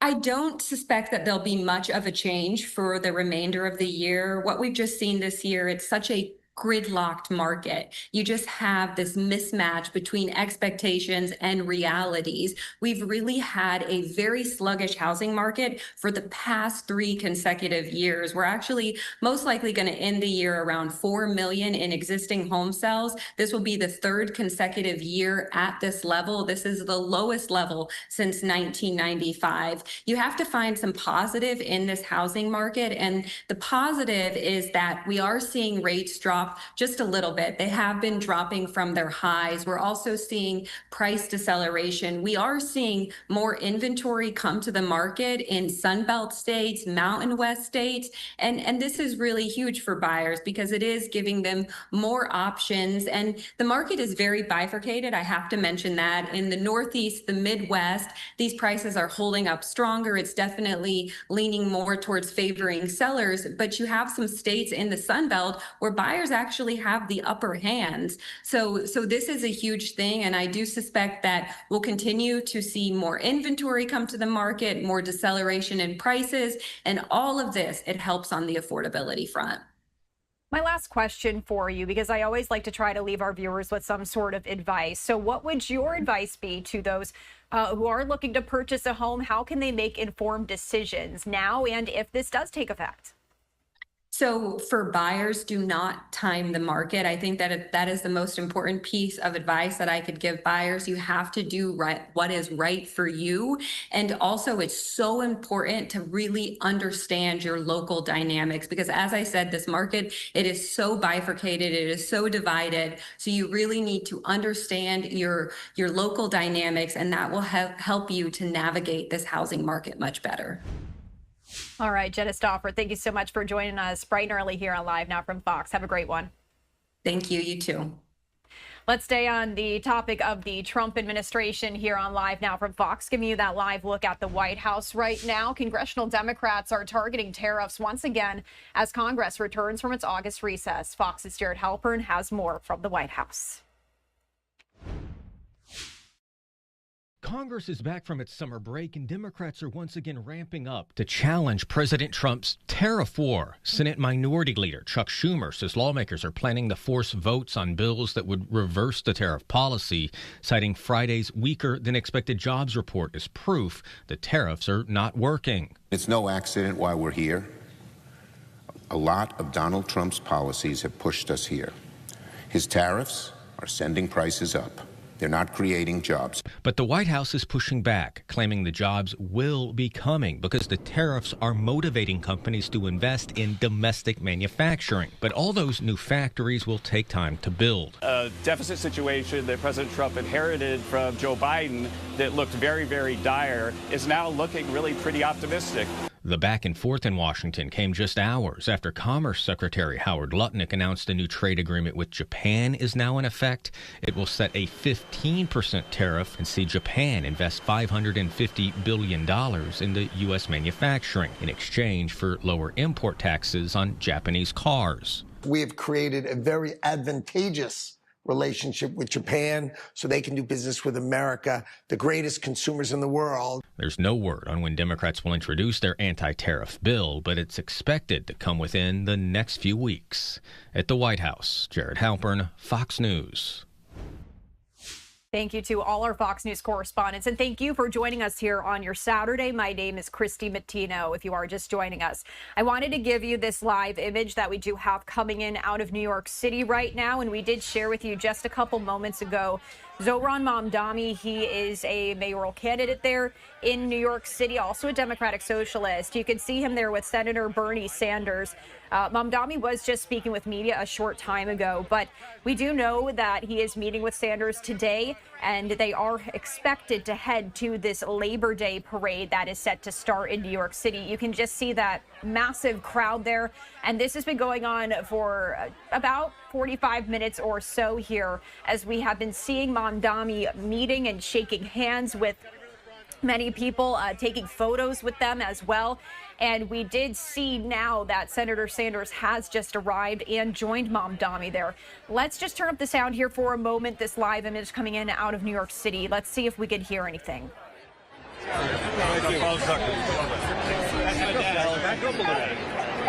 right. One of our founding donors. Thank you so much, sir. Thank you. Get up front. Sir. Really? On labor, Bernie?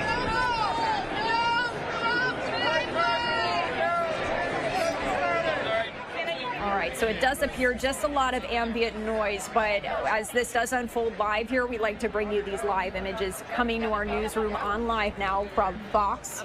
And once again, they are going to be heading to this Labor Day parade.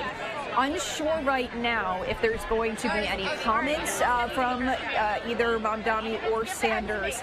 We're going to continue to monitor this here to see if we can get any additional information to see if they do speak. If they do, we will bring it to you on LiveNOW from Fox. Stepping away right now for our first break of the hour at 10:05 here on the East Coast. You're watching LiveNOW from Fox.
Welcome back. If you are just joining us, we were getting this live feed in here from New York City. You can see Senator Bernie Sanders there on your screen. He is joining Zohran Mamdani, who is the Democratic socialist and mayoral candidate there in New York City. Let's turn up the audio here, see if we can hear Senator Sanders if he is speaking.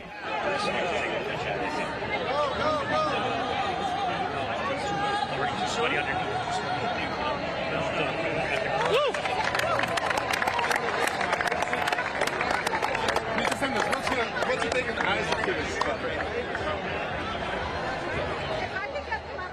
All right, so no comments there from the senator. It does appear he is watching something going on there in the crowd. Unclear what exactly that is, but once again, he is joining Zoran Mamdani. They are going to be heading to this Labor Day parade that is set to start there in New York City. That is probably what they're waiting and watching for. As you can see, a heavy media presence there as well.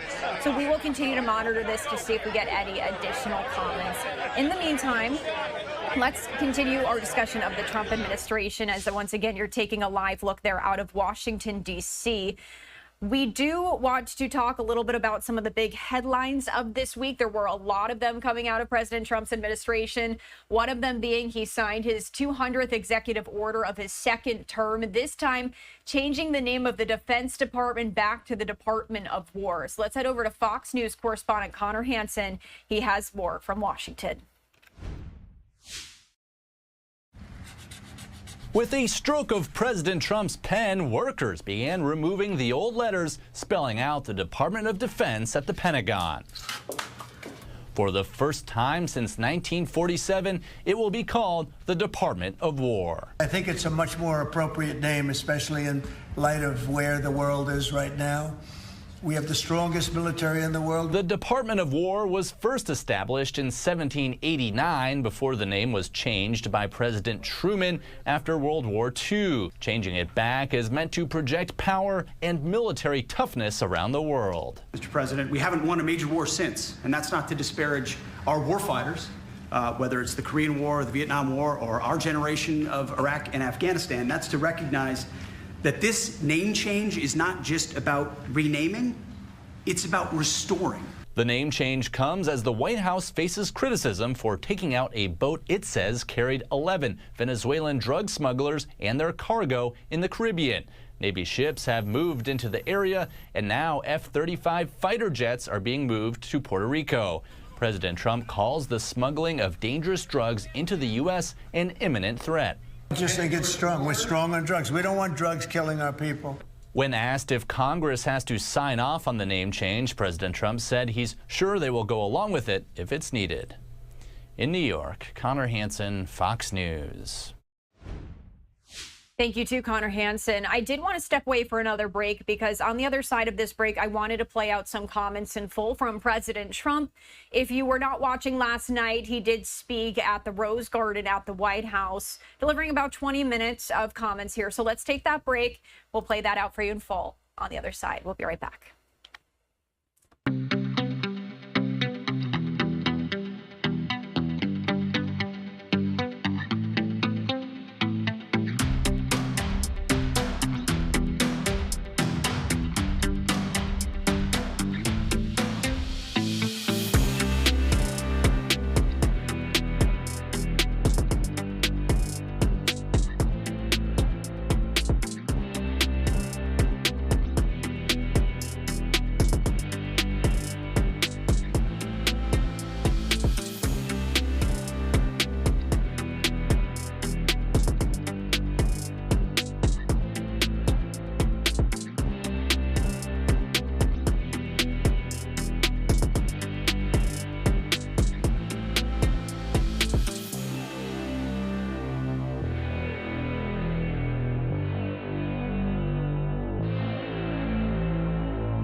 And welcome back to Live Now from Fox. As promised, let's play out those comments from President Trump yesterday.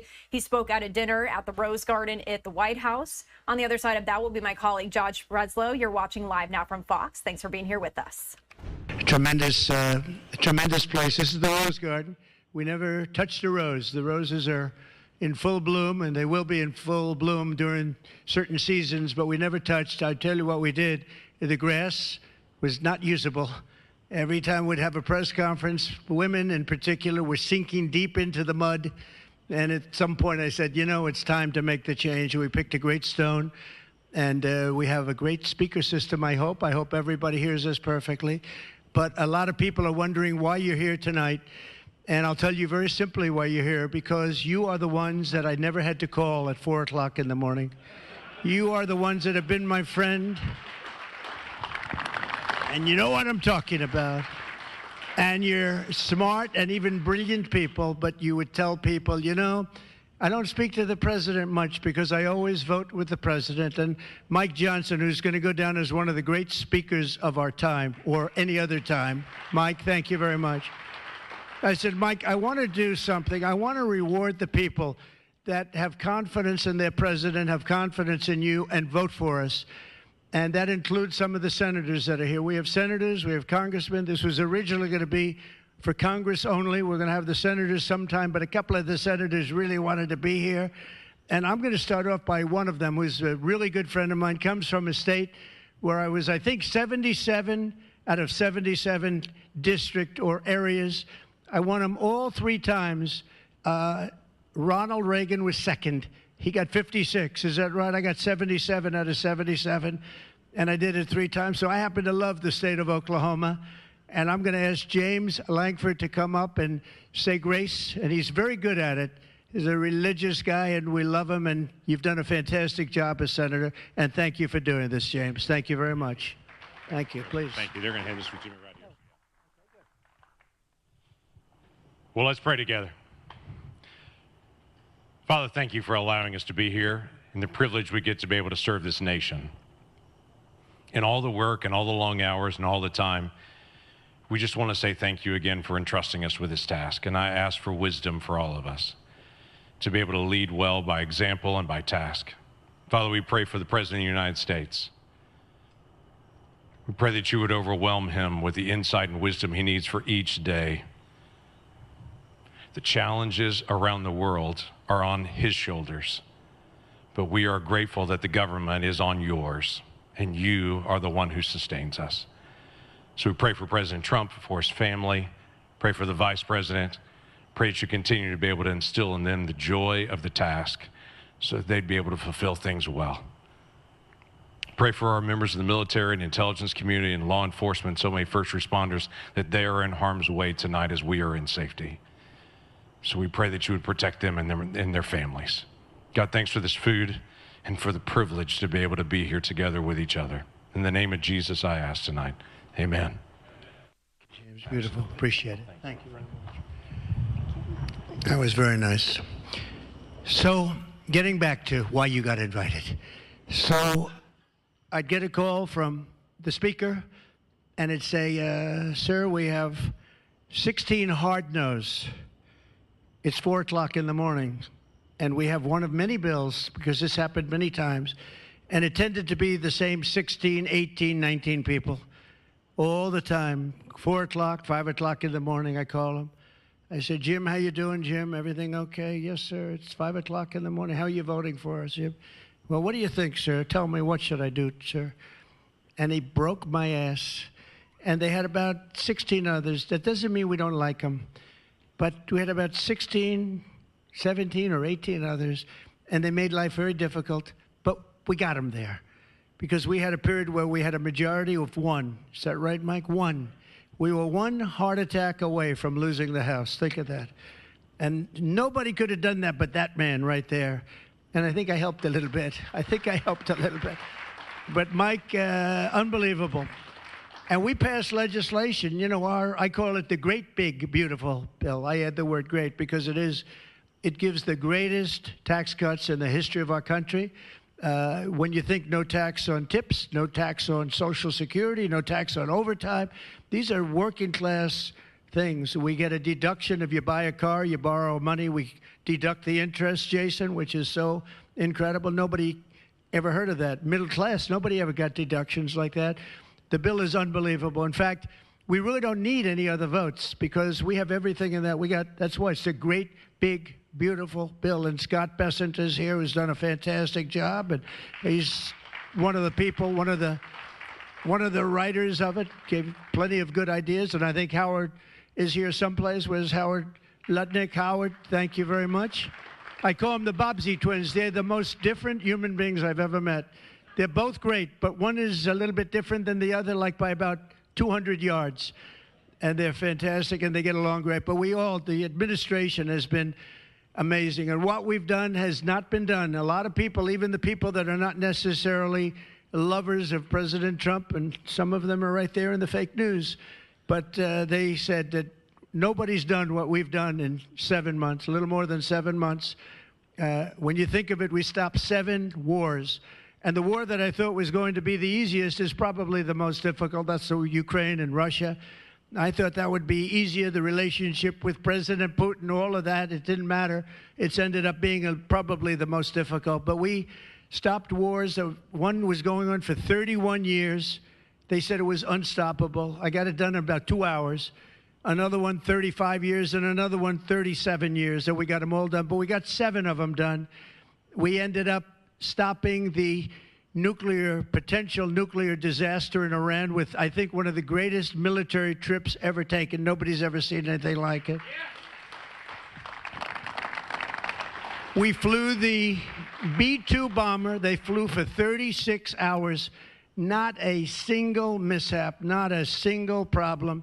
And those pilots were great. I invited them to the Oval Office a month ago, and they came in handsome. They looked just like Tom Cruise. They looked just like, I'm telling you, they were great. They were, every one of them, and they were looking forward to that mission. I said, did you really want to go? They said, sir, we've been waiting for 22 years. They said for 22 years, their predecessors have been practicing 3 to 4 times a year that mission because they knew someday they had to take it out. And they said, no other president had the courage to let us go, sir, and you did. I said, were you happy or unhappy about that? And they could not have been happier. They loved it. They were so disappointed when I heard one of the news outlets give the information as to when we were taking off, when we were landing. I called our great General Kane. As you know, he's done a phenomenal, I don't know if he's here, but he did a phenomenal job, and he's done a phenomenal job, head of the Joint Chiefs now, because he wiped out ISIS. So, you know, General Kane, I was told it would take 4 years to defeat ISIS. He did it in 4 weeks. I said, he's my guy for the top. And he really knows how to win. But what we've done has been incredible. I'm so happy about that, but I'm really happy when you see almost $17 trillion will be invested in this country over the next few months, actually. We started from the day we came in. November 5th was a big day. It was Liberation Day in a lot of different ways. It's a lot of different forms of liberation. But what we really have is something that I don't think any country has ever had. We're going to have over $17 trillion, and that number is going to go much higher than that, invested in our country, and is being invested right now as we speak. We have factories from all over the world coming in. We have car plants that were stolen from us. We had 40%, 47% of our car industry stolen from us over the last 40 years. And I think the number is actually much higher than that. They say 47. I think it's a lot higher. It's all coming back. The AI plants are massive. Some of them cost $50 billion. We're allowing them to build electricity with their plant. Nobody ever heard of that before. They're built, and if we didn't do that, they couldn't hook into the grid. We wouldn't have AI. We're substantially leading China. China knows it. We're substantially, and most of those people were here. You know, you're the first ones on this great place. We call it the Rose Garden Club. And it's a club for senators, for congresspeople, and for people in Washington, and frankly, people that can bring peace and success to our country. And you're invited as congressmen. Mostly we have congressmen and senators tonight. Again, you know why you're first? Because it rained last night. I had the high-tech guys we're going to hear, and they didn't want to have rain on top of their beautiful heads. We had the highest IQ last night in the history of the world, and we took them inside because two reasons. Number one, I wanted you to be number one, and you were. They could have endured the little rain, but I wanted you to be number one. And I would say I would match IQ tonight here with what we had last night, meaning IQ of common sense and survival. Okay, I think you have a higher IQ in certain ways, let me tell you. But we had a great group last night, and they're investing tens of billions. They're investing trillions of dollars. Some of the companies are investing literally trillions of dollars in this great country of ours. So we've turned it around to a level. We were given a very bad hand. We had 25 million people allowed to come into our country, come in from mental institutions, prisons from all over the world, emptied their prisons out into this country, drug dealers, drug addicts. We have everything. They were allowed to come in, murderers. 11,788 murderers, 50% of whom killed more than one person during their life. They were allowed to come into our country by the Democrats and by Sleepy Joe. And that was a thing. Now, they had the worst inflation in history. We've got the inflation down, but inflation is nothing compared to what I just told you. To allow 25, I believe the real number is 25 million people into this country, many of whom should never have been allowed into this country. And we're doing a great job in getting them out. And we're getting them out by the thousands every month, every week in some cases. And one example is right over here, Washington, D.C. It was the most unsafe city anywhere in the country, our capital. And after 12 days, it became known as a safe city. And then after 2 more days, it's now one of the safest cities in the country, and people are going out to dinner. They're walking down the middle of the street. Women are walking by themselves alone, and they feel totally safe. And if you leave here right now, and if you walk back to wherever you happen to stay, you're going to feel totally secure, totally safe. We've done an incredible job, and we'll be doing that with other cities throughout the country. I mean, when you look at Chicago, we have a governor that says that things are okay with crime, except that last weekend, 11 people were killed and 68 people were wounded by gunshot. The week before, 5 people were killed, 28 people were wounded. The week before, 6 people were killed, 19 people were badly wounded. Many of the wounded are going to die. And he said, oh, well, we have a safe city. These people are sick. There's something wrong with them. But we're going to make some other choices pretty soon. I watched Portland, Oregon last night burning to the ground, just burning, with people, and these are agitators. These are professional agitators. These are not people that are protesting. These are professional, paid agitators, and they're paid by the left, not by the right. And we're going to stop them. We're going to stop it all. So we're pretty much, I don't think you can do much better than zero crime. They said crime is down 87%. I said, really? Who are the 13%? Okay, I don't think they exist. So we're so proud of what, because this is our nation's capital. Now we're going to be coming to you for a small amount of money. We're going to beautify Washington. We're going to fix the roads. We're going to fix the medians. We're going to clean up the place. We're going to put new grass in all the parks. You know, you don't know this. Grass has a life. Do you know that, Mike? Grass has a life like we have a life. It's so long. Guess what? It expired about 40 years ago in these parks. There's no grass on half of them. We're going to regrass them with the best guys in the country. We're going to grass them by people that do Augusta in Georgia, people that do the great golf courses of the world. We're going to have the most beautiful parks. We're going to fix the curbs. I noticed some of your curbs are broken. You know why? They're hitting them with a hammer so they can pick it up and throw it at the police. But not anymore. They're not. Not anymore. So we have the safest place, Washington, D.C., and we'll be going to other cities to help out. Preferably, we'd like to be asked. But in some cases, that just won't happen because there are people that don't understand the word ask, people that don't understand they're in trouble, or they're stupid. There's something wrong with them. But these are high crime areas, as high as there is in the world. You can go to Afghanistan. You can go to places that you think of are like unsafe. You're safer there than you are in Chicago at night. But we're going to make Chicago like this. We're going to make Louisiana. We have a great governor there. We're going to make, and a great, by the way, and a great speaker there. That's true. But we're going to come into New Orleans, and we're going to make that place so safe. It's got a little problem right now, a couple of headaches, like murders, a lot of little murders going on, and we're not going to stand for it.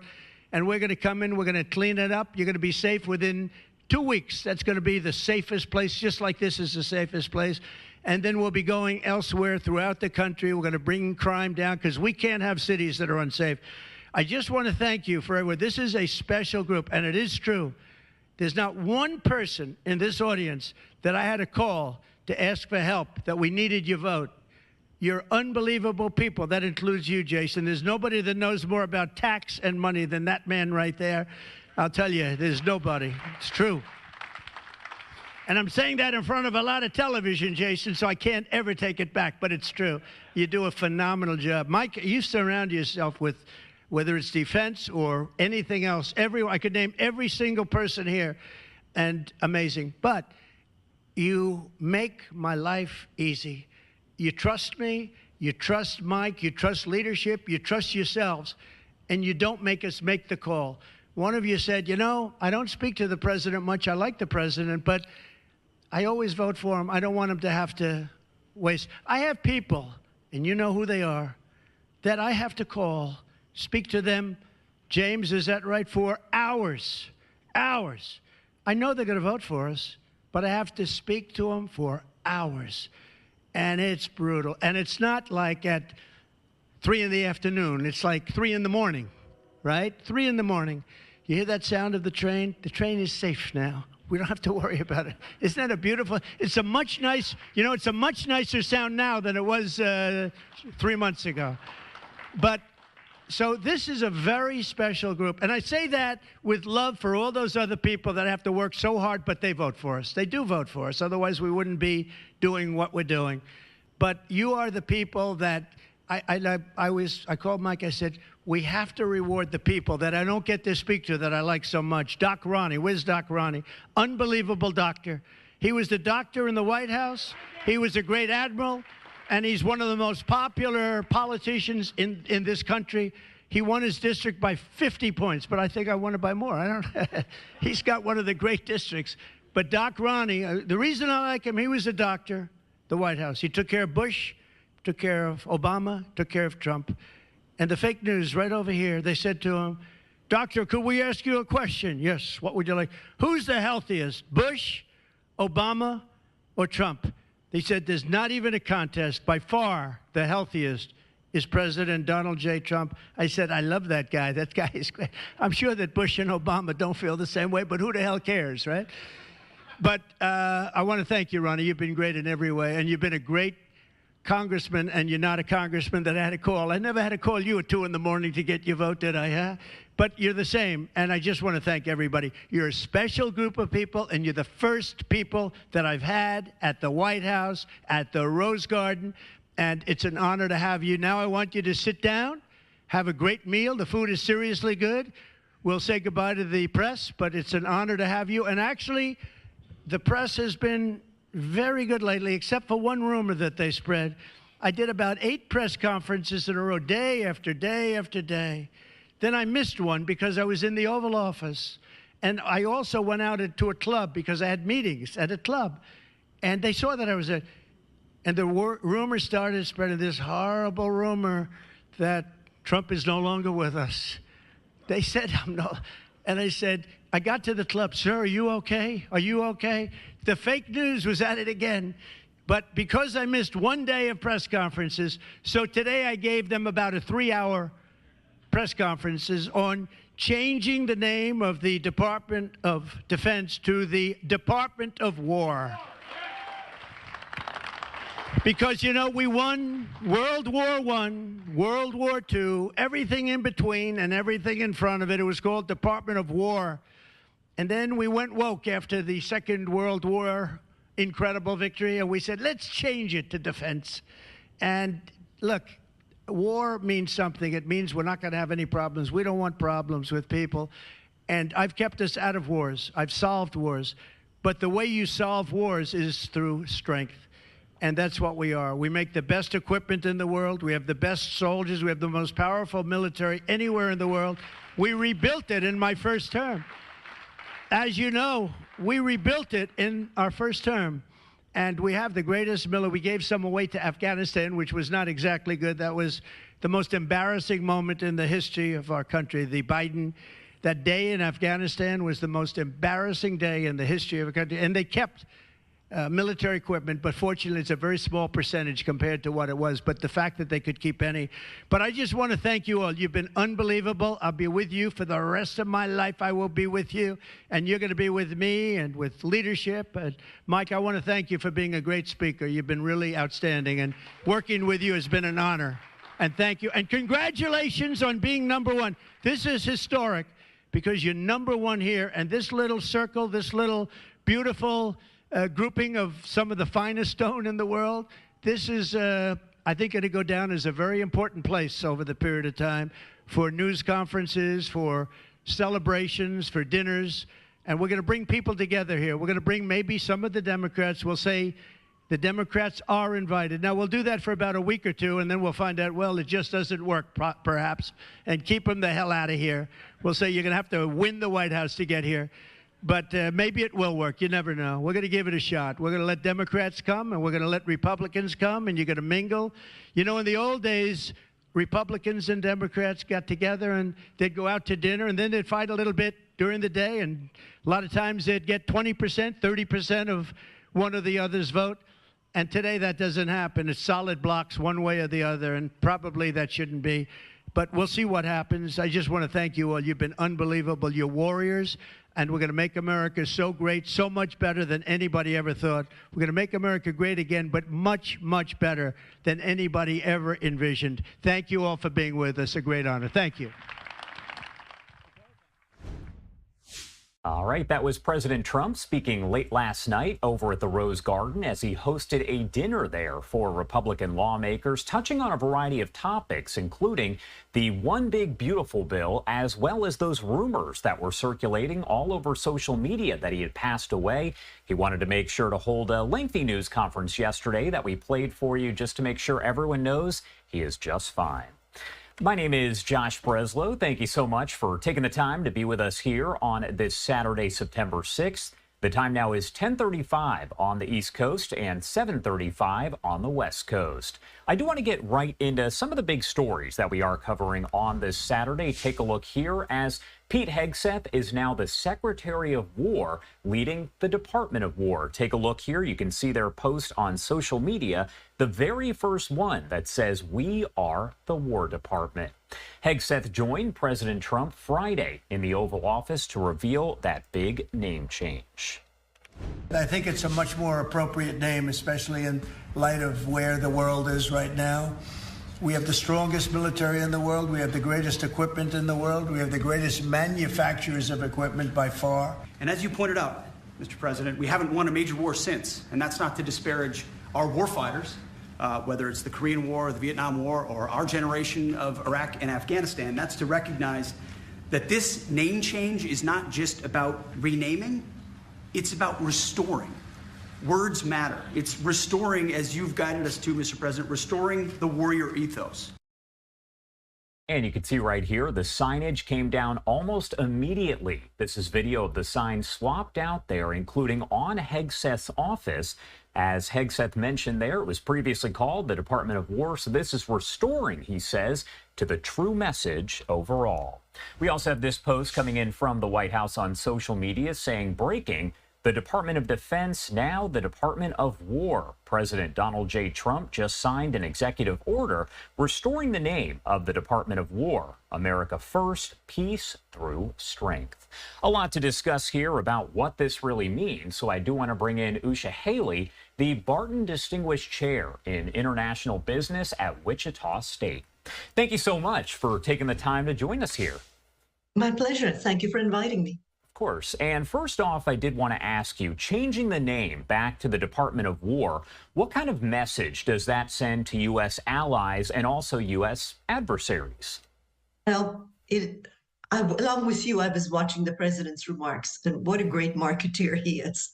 I think one of the best in our generation. But this currently is a rebranding and remarketing effort.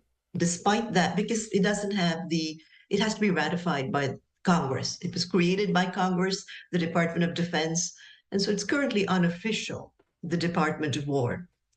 Doesn't mean he won't get it. I think there's a good chance he's going to get it changed to the Department of War. But the question you asked, what does it mean? It means more than just a name. What's in a name? When you're talking about war and defense, it signals intent. And the intent is of a more aggressive United States. Our adversaries and allies will probably look at it differently. Our adversaries, and I'm going to look at our adversaries as the axis of upheaval, as some have called it, which is China, Russia, North Korea, and Iran. They already know quite a bit about us. I'm with the president in that we have the largest military in the world.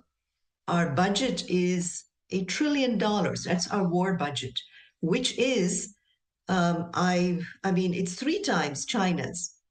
So yes, we are the preeminent military power. They know that. They have very good spies, very good intelligence. They don't need to be convinced.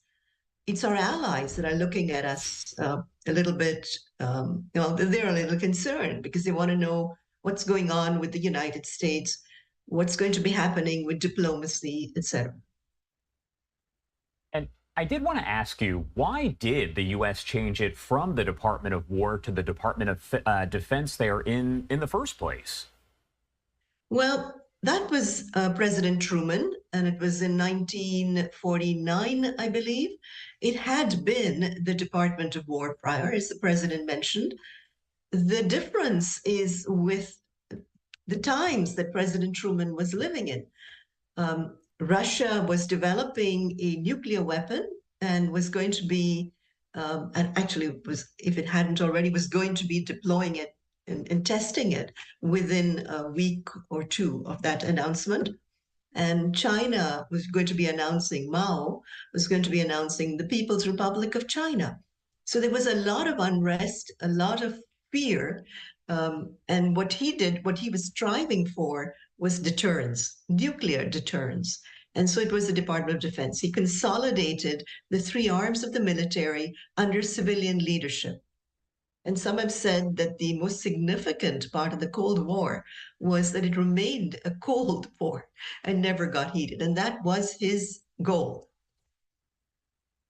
What do you think the American people think of this overall? What have you seen as far as reaction when you talk about changing from defense to kind of focusing it on war? Okay.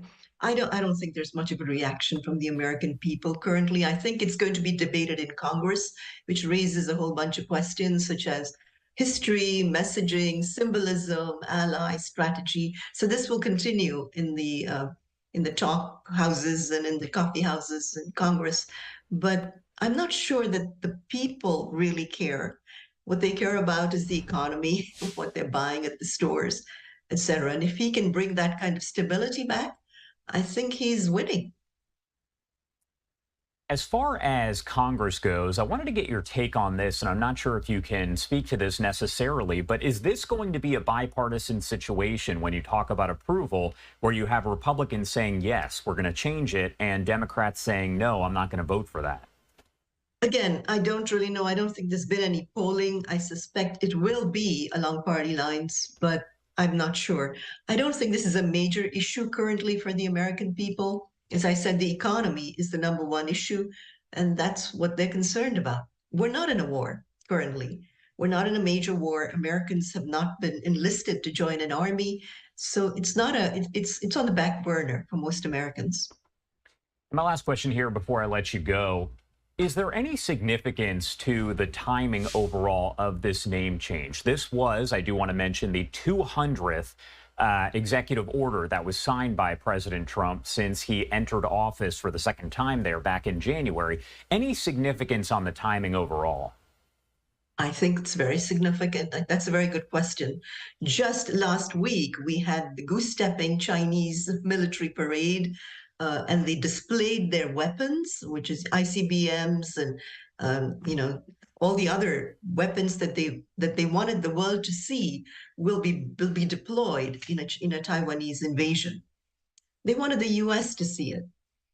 They know what the U.S.'s military might is. They know it better than our allies do. However, this, I think, is a response saying that the U.S. is not going to be standing on the sidelines, but we will intervene. We are the Department of War, not the Department of Defense. So I do think that there is some symbolism and timing associated with this announcement. Usha Haley, thank you so much for taking the time to join us and helping to break it all down. Anything we missed? Anything you want to add here before I let you go? No, as I said, I think this is a rebranding effort so far, but it is also messaging, and it's telling the world what our intent is going to be. So it is significant. Yeah. All right, Usha, thank you again for taking the time to join us on this Saturday. We appreciate it. Thank you.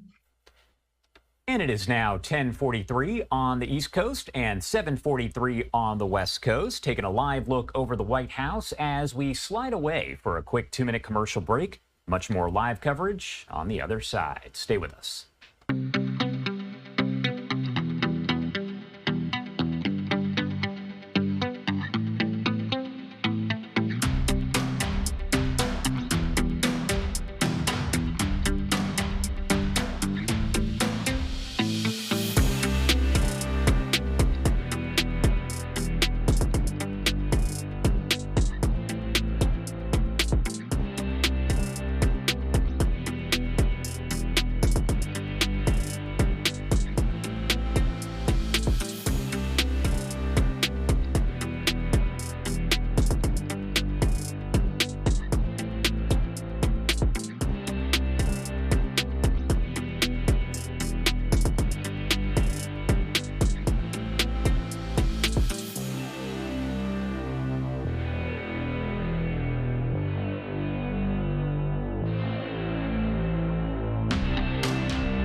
Welcome back here on Live Now from Fox. It is Saturday, September 6th. My name is Josh Breslow, and I'm here to bring you all of your top stories and live events from across the country and across the world. Do want to take you out to a live look of the skyline here over in Chicago as we wait to see what happens. Ramped up ICE efforts expected today in Chicago, and we do know that the Pilsen neighborhood, are still going to celebrate Mexican Independence Day today with a parade, despite fears of stepped-up immigration enforcement in the city. J.B. Pritzker, the governor there in Illinois, had a few comments about what to expect this weekend and urging people to peacefully protest. I do want to pop up the audio here and listen to his brief remarks. Wow, it's a whole lot of you today. Nice to see everybody and happy to take any questions. Governor, are you working on canceling the 26th Street parade Mexican Independence Day? No. What preparations have you made for ICE? You've been permitted from the National Guard. Could you talk a little bit about that, please? Yeah. So first thing is we're trying to get information. We want to know what day they're actually going to be going into action, what day they'll be completed assembling. We have an idea, and I talked about that yesterday. It looks like they're they're going to be fully assembled on Friday. It doesn't mean they're going to be in action on Friday, although that could happen. I also don't want to tell you that I know absolutely, because they haven't confirmed any of that to us. But what we're hearing is that they'll be assembled, ready to go on Friday, and that they would begin actions on Saturday over the weekend. So that's all we know. And what we're doing is, of course, making sure that the CPD and local law enforcement are aware of what they're doing, so they can, one, make sure they're not standing anywhere near those actions or assisting in those actions, but also being ready for protests that might occur. And then, very importantly, we've asked for the public to be ready with your iPhone and any way that you can to record what's going on in their neighborhoods by ICE, because we think that's the best way to demonstrate what ICE is doing if they're doing something wrong, or to keep them honest and doing the right thing because they know they're being watched. What type of protection are you offering the community outside of getting upset? Well, as you know, we cannot stand in the way. It's not like we're going to have armed men standing in between. That's not something that's legal. That's not something that the state of Illinois can engage in or the city of Chicago can engage in. What we're trying to do is to get them to follow the law, and when they are not following the law, we can take them to court, prosecute them if they're doing something truly illegal, which one of the things we're very concerned about is, you saw what happened in LA. There was a whole lot of activity that appeared to be illegal. And so some of that went to court in California. Some decisions have already been made, at least about National Guard, and some of those court cases are still ongoing. So we're going to do everything we can to protect people's safety. That is something that the Chicago Police Department, Illinois State Police, and other local law enforcement are responsible for, but can't stand in the way of the execution of, for example, a warrant that ICE is trying to execute. Yeah, Marianne. There are those critics who are saying this is all politically. You won't call the president because you have your own aspirations and it would look weak. How do you respond to that? That's silly. That is absolutely ridiculous. Let me be clear. The president is begging me to call him to ask him to do something that we don't want. He wants me to call him and ask him to call in National Guard to the city of Chicago. We don't want it. So that's why I'm not calling the president. I have been very clear about what we do want. What we do want is civilian law enforcement assistance. We want to make sure that we have enough FBI, ATF, DEA on the ground. We have some already, as you know. They do really good work, working in tandem with state police, working in tandem with Chicago Police Department. But we can use more. We can interdict more drugs and more guns that are coming across the border into the city, into the state of Illinois. And there's more work that we can do to make sure that we're fighting crime with, again, civilian law enforcement. And I've been very clear about that. The president wants me to call him about National Guard. I'm not going to do that. Governor, yeah. You talked yesterday about picnics and parades specifically. Can you tell us sort of where that intel comes from? Because, our station's been talking to parade organizers today, and they say, as far as they know, there's no reason to believe that's a threat. Can you tell us where your information comes from? Look, I'm not going to tell you where it comes from, and it's not because it doesn't exist. It's because we've gotten calls from people who don't want to reveal their names to the public.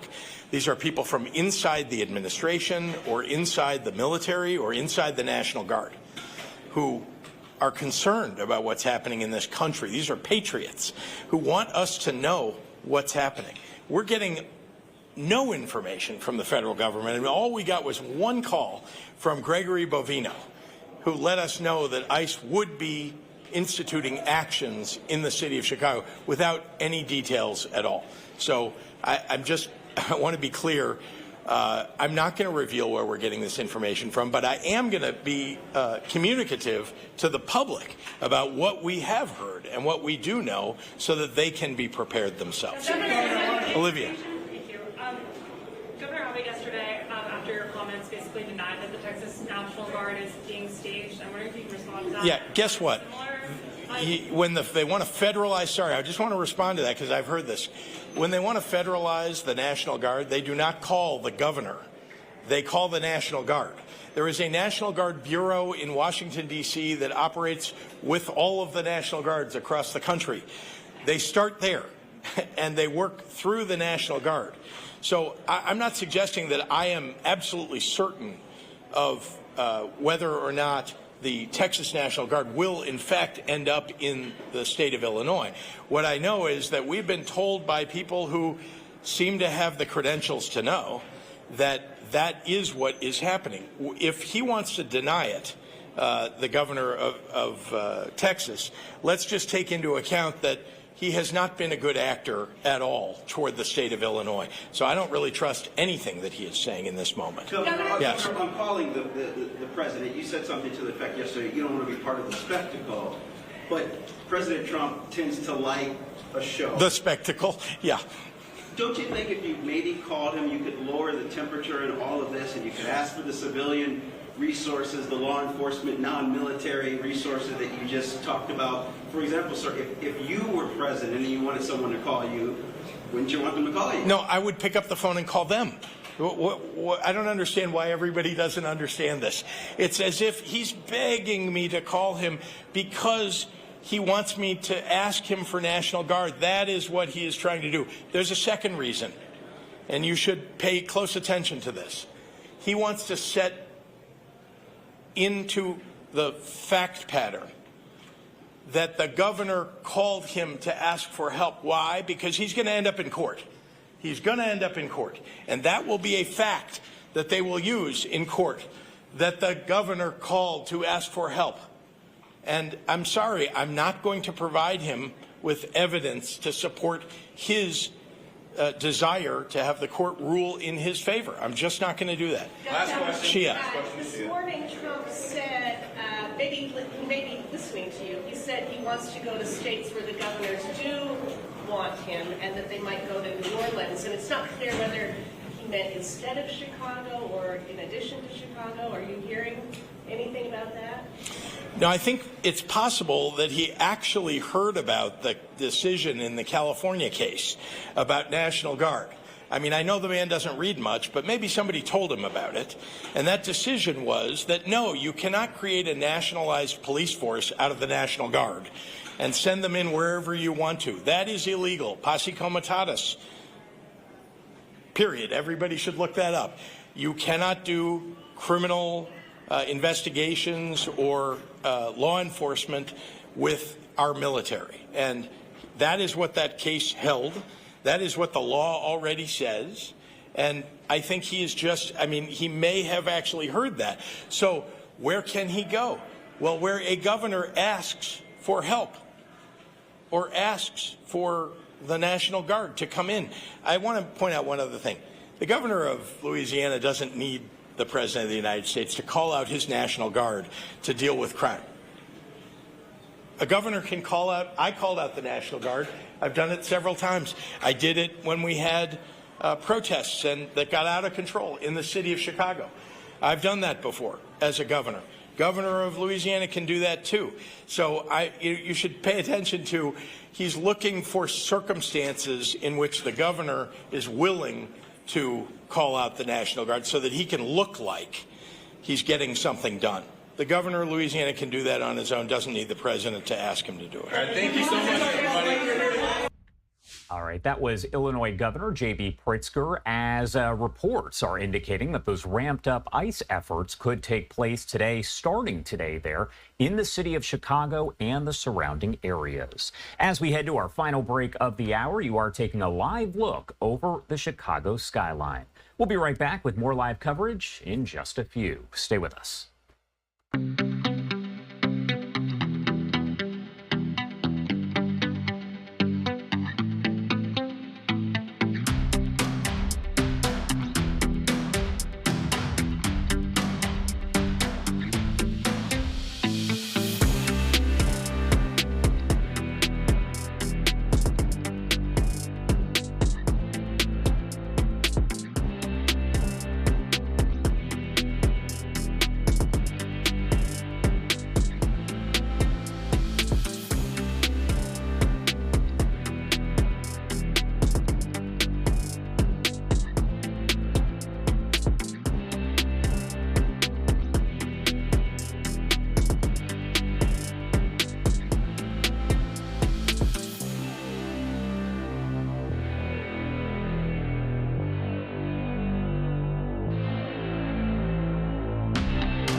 Welcome back here on Live Now from Fox, 10:59 on the East Coast and 7:59 on the West Coast.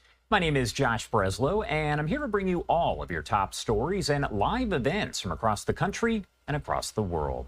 Right now, I do want to talk a little bit about the race for mayor in New York City. It's a story that we have been tracking very closely. Now, earlier on this morning, a short time ago, we actually heard from Zoran Mamdani, the Democrat socialist who appears to be in the lead, according to the polls. I do want to play those brief remarks for you right now on Live Now from Fox.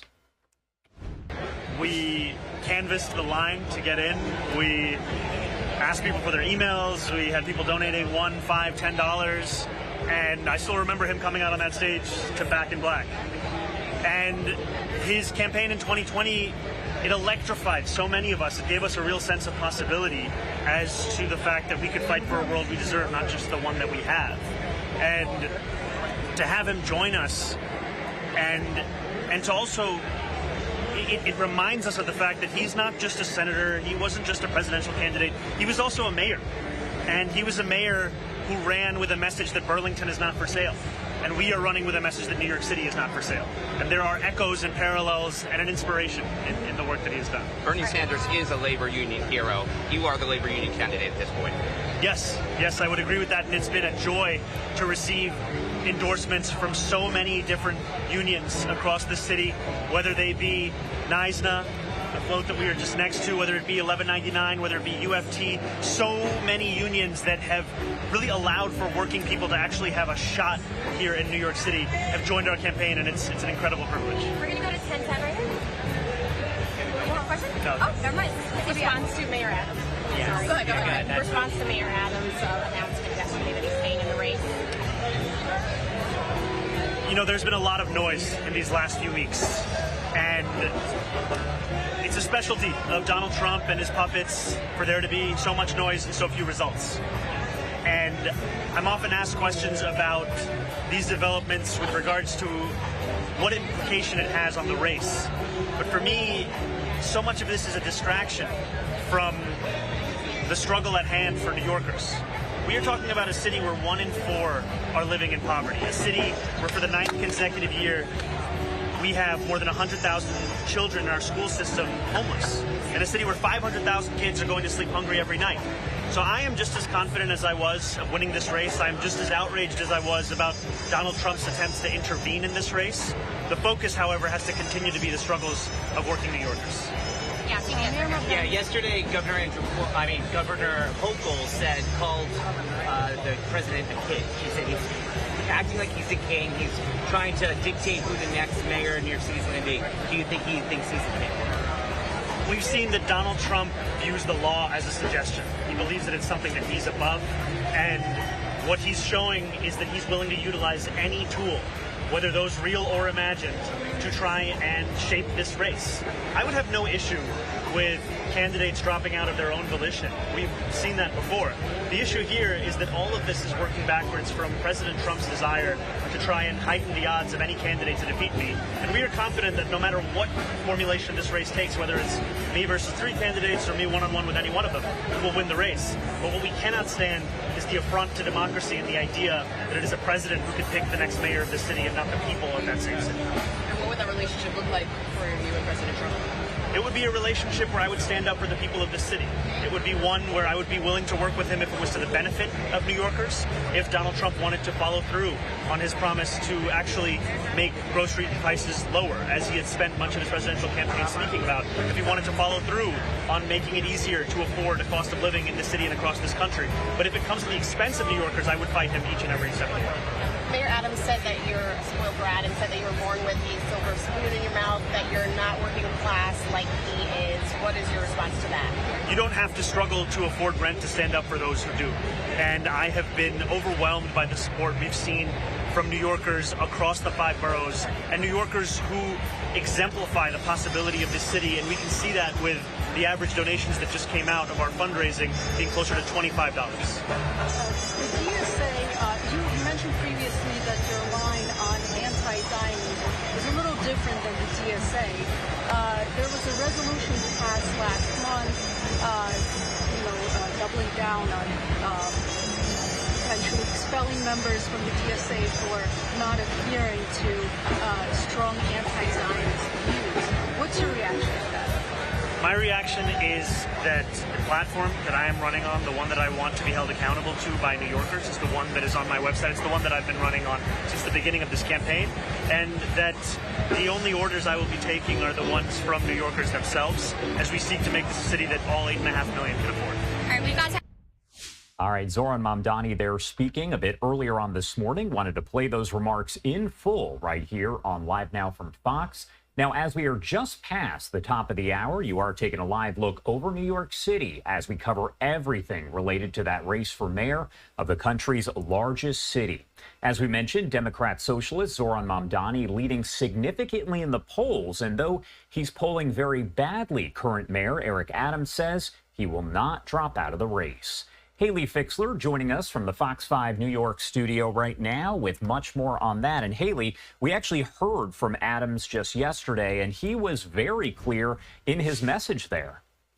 Good morning, Josh. Yeah, he was very clear. He is still in it to win it. He says he is not dropping out of the mayoral race, despite reports that have been really circulating all week saying differently. So, as you mentioned, Adams had a press conference yesterday afternoon, came after the New York Times report that said that the Trump administration has him in mind to become the next U.S. ambassador to Saudi Arabia. It's a diplomatic title, and it's open right now, so there was a lot of speculation. And many thought that this press conference yesterday was actually going to be the announcement that he was dropping out of the race, going to the Trump administration, but he did the exact opposite. Take a listen. We can't go backwards. We can't have a city that's filled with encampments like I inherited. We can't have a city where crime and guns are on our streets like I inherited. We can't have a city where unemployment was high across the city, but specifically for black and brown communities like I inherited. While children were not getting a quality education like I inherited. Where low-income people were not receiving the support they deserve like I inherited. What we have done in 3.5 years shows why we have to continue the success we have. I have two spoiled brats running for mayor. They were born with silver spoons in their mouths, not like working-class New Yorkers. I'm a working-class New Yorker. They are not like us. They've never had to fight. They never had to struggle. They never had to go through difficult times like you and I had to go through, New Yorkers. This is such a pivotal and important period, and we have to get it right. And so there's a lot of reports that I'm in Washington on Monday. Those reports are wrong. I'm not. I'll be moving throughout this city in the 5 boroughs that made me mayor in the first place. I'm running for re-election. All right, you heard it. Well, Adams also claimed that all those rumors that he was dropping out came out because of how well he's run the city, and he said that his commitment to the city has never wavered. Now, we asked Cuomo's team if he had anything to say following, Adams calling him a snake and a liar and those accusations. The campaign had no comment. We did also reach out to the Mamdani and Sliwa campaigns. We are still waiting to hear back. Now, as for President Trump, he says he did not offer Adams a job. Take a listen to Trump's take on the race. I would say that Cuomo might have a chance of winning if it was a one-on-one. If it's not one-on-one, it's going to be a hard race. And we'll get used to a communist, and he's going to have to go through the White House and get approvals for everything. And we're going to make sure that New York is not hurt. We want to make sure that New York is cherished and taken care of. And so I didn't know he was running or not running. But you didn't offer him an ambassador? No, I didn't do that. No, I wouldn't do that. It's nothing wrong with doing it, but I didn't do that. It's not an endorsement or anything. It just seems that he's second. And what you do to win is you take the guy who's second and you hopefully add 1 and 2. But maybe if the one isn't getting out, then he's not getting out. And that's okay. I think the mayor's a very nice person. I helped him. He was got caught up in a scam by the Biden administration, what they did. So I helped him out a little bit, but I would understand why he doesn't do it. Yeah, Haley, and I did want to ask you here because we heard from Adams, we heard from Trump, we actually heard a short time ago from Zoran Mamdani a little bit about it, reacting to those comments. You mentioned that you reached out to Sliwa's campaign. He is, of course, the Republican running here. Has he said anything about whether or not he plans to drop out? Because President Trump also asking him to do the same. You know what? Sliwa says he is not going anywhere and he is not dropping out. So it seems like they're all staying in the race. All right. Haley Fixler there, Fox 5 New York. Thank you so much, as always, for taking the time to join us. We appreciate it. Thank you. And, of course, you can see the candidates right there. We mentioned Curtis Sliwa, the Republican candidate for New York City mayor. I had a chance to speak with him fairly briefly a bit earlier on this week, and I do want to play that out in case you missed it right here on Live Now from Fox. Democrat socialist Zoran Mamdani is leading in the polls to be the next leader of the largest city in the country. Incumbent Mayor Eric Adams at the very bottom of the pack, sometimes polling there in single digits. Now, there's also Andrew Cuomo, former governor of New York, who's running as an independent. And, of course, Curtis Sliwa, known for his work with the Guardian Angels, is the Republican on the ballot. Sliwa joining us now to discuss more about his campaign. Thank you so much for taking the time to be here with us today. Oh, my pleasure. Anytime. All right. So first off, I do want to ask you before we get into the issues here, essentially about the polls. How much do they really factor into what you're doing and your message there? No. I mean, if we would have paid attention to the polls, we would have had a coronation for King Cuomo II. As you know, Andrew admitted that he mailed it in based on polls. You don't follow polls. I am the Republican candidate, the only Republican with Republican values. And I also have an independent line, which is protect animals, which calls for no-kill shelters and for putting animal abusers in jail. That resonates with a lot of people who would never vote for a Republican. So I believe with both of these lines, I will supersede what I got in the last election, which was 28% of the vote. And with a vote of 34, 35%, you're talking to the next mayor of the city of New York, whereas the other three, you have Zoran Mamdani. He is a socialist on steroids. But right behind him are two Democrats who are Zoran light. That's no cash bail Cuomo.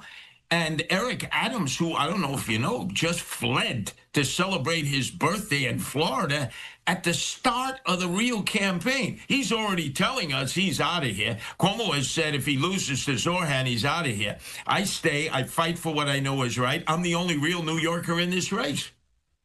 What is the biggest issue right now that you think is facing New Yorkers? And if you are elected mayor, what are you going to do to kind of tackle that? Well, crime is surging now in the city. There's blood running in the streets of the Bronx and Manhattan and Brooklyn. And unfortunately, the Eric Adams administration has told us we don't know what we're experiencing. They've said it's a perception of crime. Well, it's not a perception. It's an all-out outbreak of gang warfare, retaliatory shootings left and right. And the mayor has done little of anything other than to say what we're experiencing is a anomaly. And you say to yourself, address the issue. Well, we need more cops. We only have 32,500. I have a plan to get 7,000 more cops into the streets where they're desperately needed and into the subways and into the parks. We have the beginning of school. We're spending $42,000 per public school pupil. Even though there's 100,000 less students, 2/3 of fourth graders cannot read, write, or do math at grade levels. 1/3 of the students don't even bother showing up for school. 200 schools that have less than 200 students, they won't conflate them. And it's really the union, the teachers union, that runs the Department of Education. I'm going to get in there and slash that budget and make sure the money gets into the classrooms where now, even more than before, teachers are having to reach into their pockets to get basic supplies for the children under their care. How can that be when the Department of Education budget is 1/3 of an already bloated $118 billion city budget.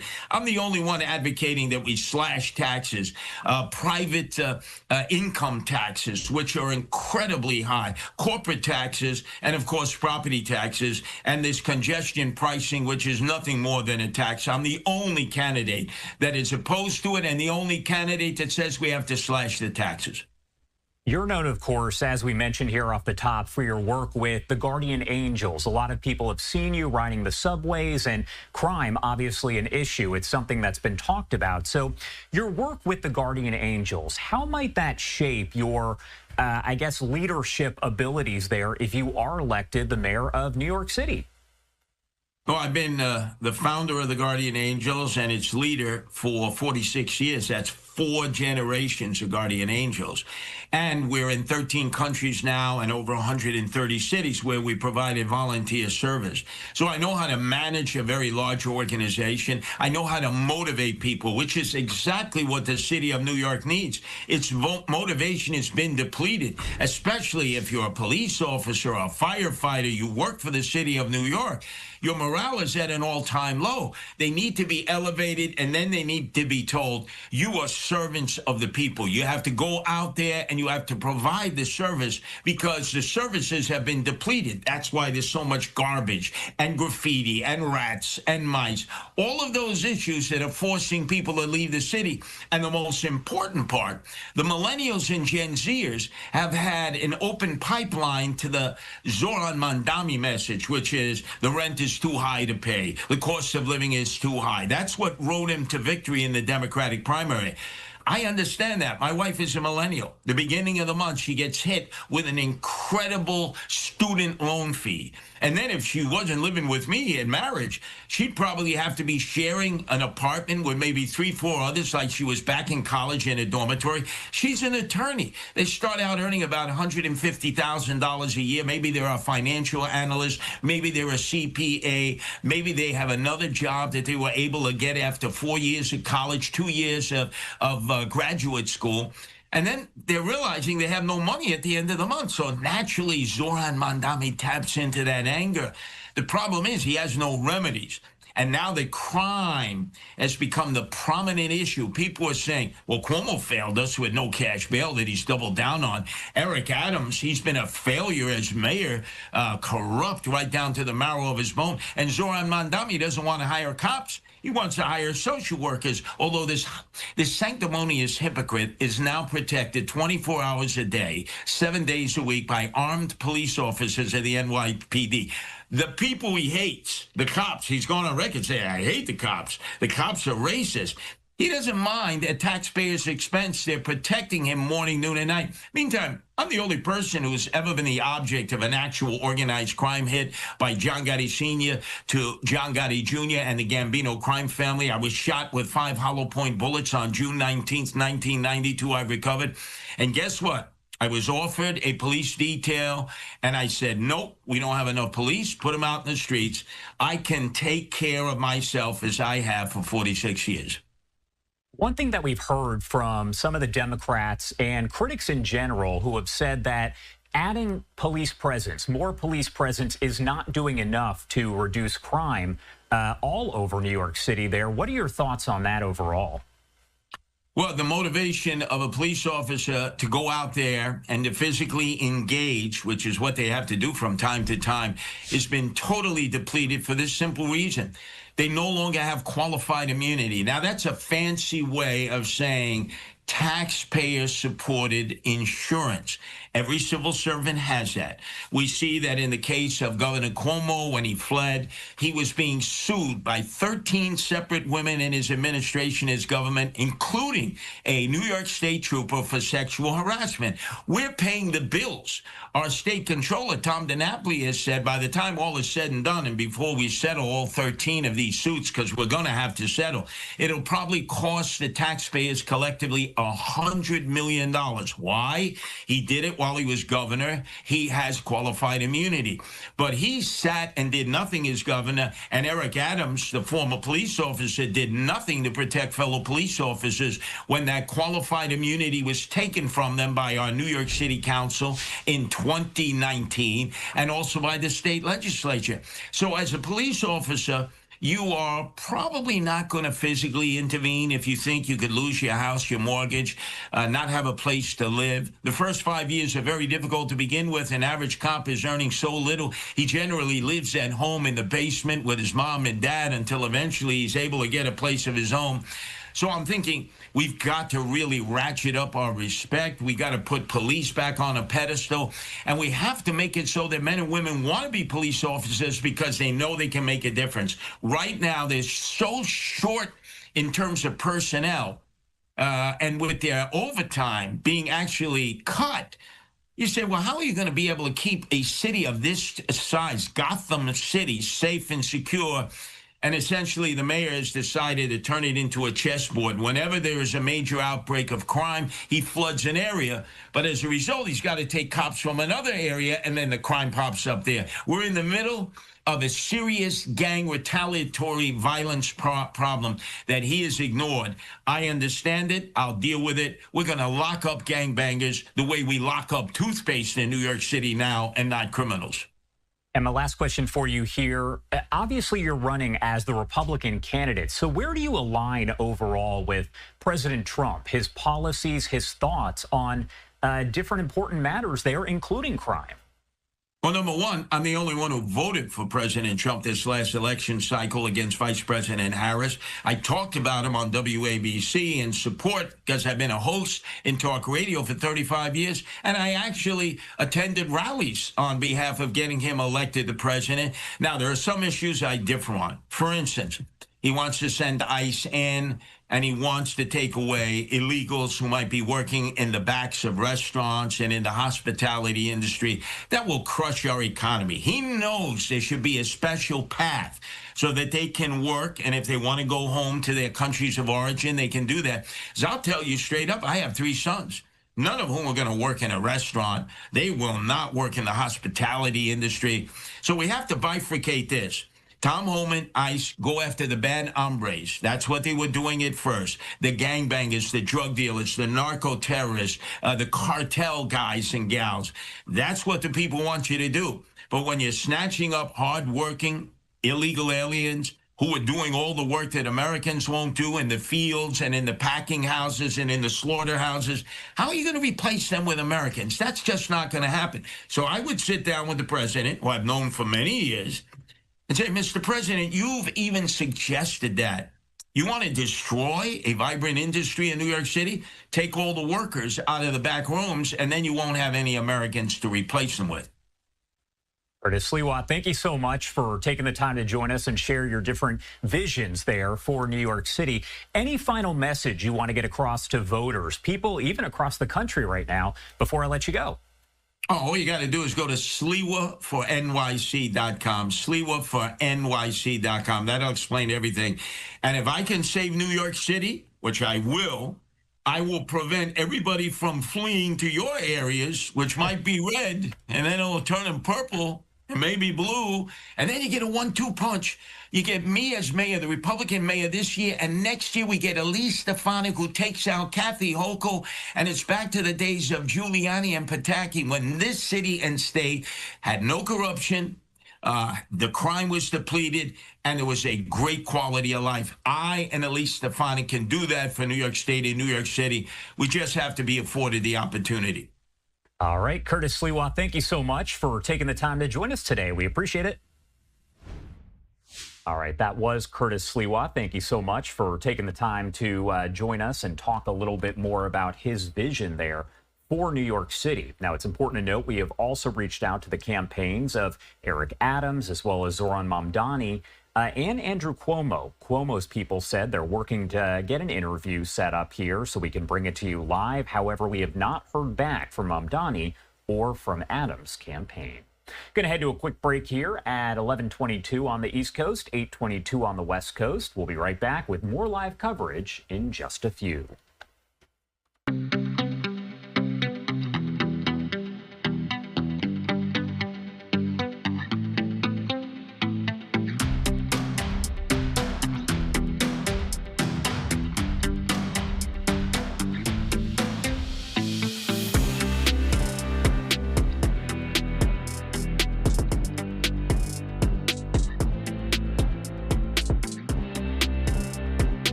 Welcome back here on Live Now from Fox, 11:25 on the East Coast and 8:25 on the West Coast. My name is Josh Breslow. I'm here to bring you all of your top stories and live events from across the country and across the world.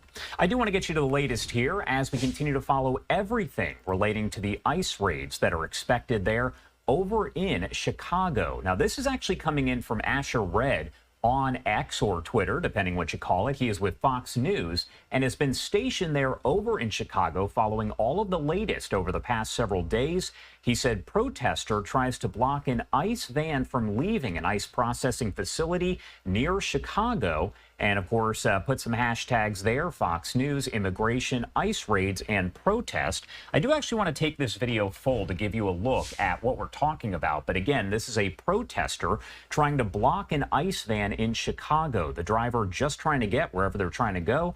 But Asher captured that video a short time ago, and we did want to show it to you here on Live Now from Fox, just a few minutes in length. There was actually a portion as well where he gives the person driving the van the middle finger. That was clipped out, but again, you can see him just pushing that van. Now, few details are really known about what to expect today, but federal immigration agents expected to be staged at Great Lakes Naval Base, that is in North Chicago. Beyond that, though, few details about possible operations have been confirmed so far. We know that some organizations, including Hands Off Chicago, say that they plan to mobilize this weekend in response to all of this, and several other groups have announced plans to protest starting at 5 p.m. Central Time today. Paris Schutz over at our Fox 32 Chicago team following the latest. Federal Homeland Security officials are quiet today as local officials warn Chicagoans to be prepared for what might come starting this weekend. Illinois U.S. Senators Tammy Duckworth and Dick Durbin say they attempted to meet with federal Homeland Security officials with no luck. They would not even meet with us to discuss it. This kind of secrecy is not part of our government and shouldn't be. It's an indication that there's something about this mission they don't want the public to know. DHS fled. They fled and they're hiding, and that is a clear indication of how secretive they want to be on this effort. And so we are deeply concerned, and we're going to stay on top of it. The local elected officials say they learned from Great Lakes Naval Base that federal agents are slated to be there until October 5th. DHS and ICE officials have been mum about the scope of stepped-up enforcement efforts. Governor Pritzker says they could begin as early as this weekend, with the ultimate goal of targeting Mexican Independence Day celebrations. Groups like Indivisible Chicago say they will respond with protests throughout the coming days and weeks, as the governor has cautioned those demonstrations stay peaceful. In terms of what the mood is right now, it is one of determination and one of a commitment to sustained and vocal opposition to this. A coalition of local labor unions has launched a website called Hands Off Chicago, featuring lists of protest actions and information for residents. We asked for comment from DHS and ICE spokespeople, but we have not heard back. Reporting from the newsroom, Paris Schutz, Fox 32 Chicago. And we'll be checking in with our Fox Chicago team as they follow everything that plays out today. We do actually have this live look coming in from Fox News, again, outside of this ICE facility where you saw the guy pushing on the car. Not sure if he will be detained in any way, but now you can see some of those protesters that are sitting there waiting to see exactly what happens. We'll keep you posted right here on Live Now from Fox. Going to head to a quick break at 11:29 on the East Coast and 8:29 on the West Coast. You're watching Live Now from Fox. We'll be right back.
Welcome back here on Live Now from Fox, 11:31 on the East Coast, 8:31 on the West Coast. My name is Josh Breslow. Thank you so much for being with us here on this Saturday, September 6th. I do want to get into some of the big stories that we are covering today here on Live Now, and viewer discretion is advised for this one.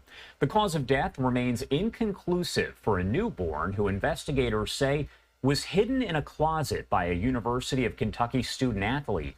The coroner's office in Lexington, Kentucky, confirming that the autopsy on the male infant was completed, but the findings were inconclusive. Lexington police arrested the infant's 21-year-old mother, who you see there, Laken Snelling, after detectives say the baby was found dead, wrapped in a towel inside a trash bag, tucked away in a closet. Snelling is charged with evidence tampering, concealing the birth of an infant, and abuse of a corpse. A spokesperson for the University of Kentucky confirms Snelling is on the school's stunt team, described as a, quote, head-to-head competition between two teams that focuses on the technical and athletic aspects of cheer. Again, viewer discretion advised here, as the story is disturbing. I do want to bring in Dan Gerrell, the founder and managing attorney over at Next Law, to talk much more about this. Thank you so much for taking the time to be here with us today.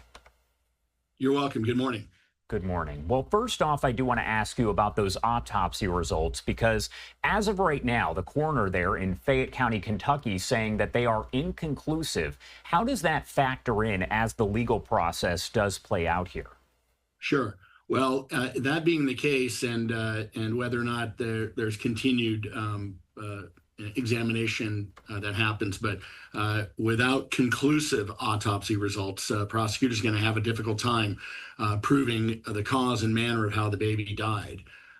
So, it sounds as though right now they're pursuing charges of concealing a birth and abuse of a corpse, things of that nature. Those are certainly much lower level felony charges than a homicide charge. If the prosecution were to seek to prove something higher up, like homicide, the defense trial strategy would likely be to argue that the evidence is insufficient to prove any intent or culpability as far as the death of the child itself. So, you got to remember, it's the prosecutor's burden to prove guilt. Laken doesn't have to prove she's innocent. She doesn't really have to prove anything. And in a case like this, you kind of touched on it, but what types of evidence do investigators typically rely on, from medical records, witness statements? What will prosecutors actually need to prove? Well, those are two of the most critical forms of evidence. Witness statements, including the statements made by Laken herself. And it does appear that she has given a statement, that she's admitted that she gave birth. It doesn't. It's unclear whether she's given any other details beyond that regarding the state of the child, if she believed the child was born alive or what have you. But again, the evidence that's going to be key here, other witness statements, if any, the medical records, obviously, the autopsy results themselves, and a forensic examination of the crime scene, the closet and the blanket that the baby was found wrapped in. All of that is going to be critical as far as the state's evidence is concerned. And when you are talking about a case like this, again, you kind of touched on it, but you're talking about a newborn and you have these inconclusive results there. What makes this case maybe challenging for investigators, but also for prosecutors? Well, again, it leaves the door open for the defense to argue that the child died before birth, that it was stillborn, or that even if it died after birth, that death was accidental.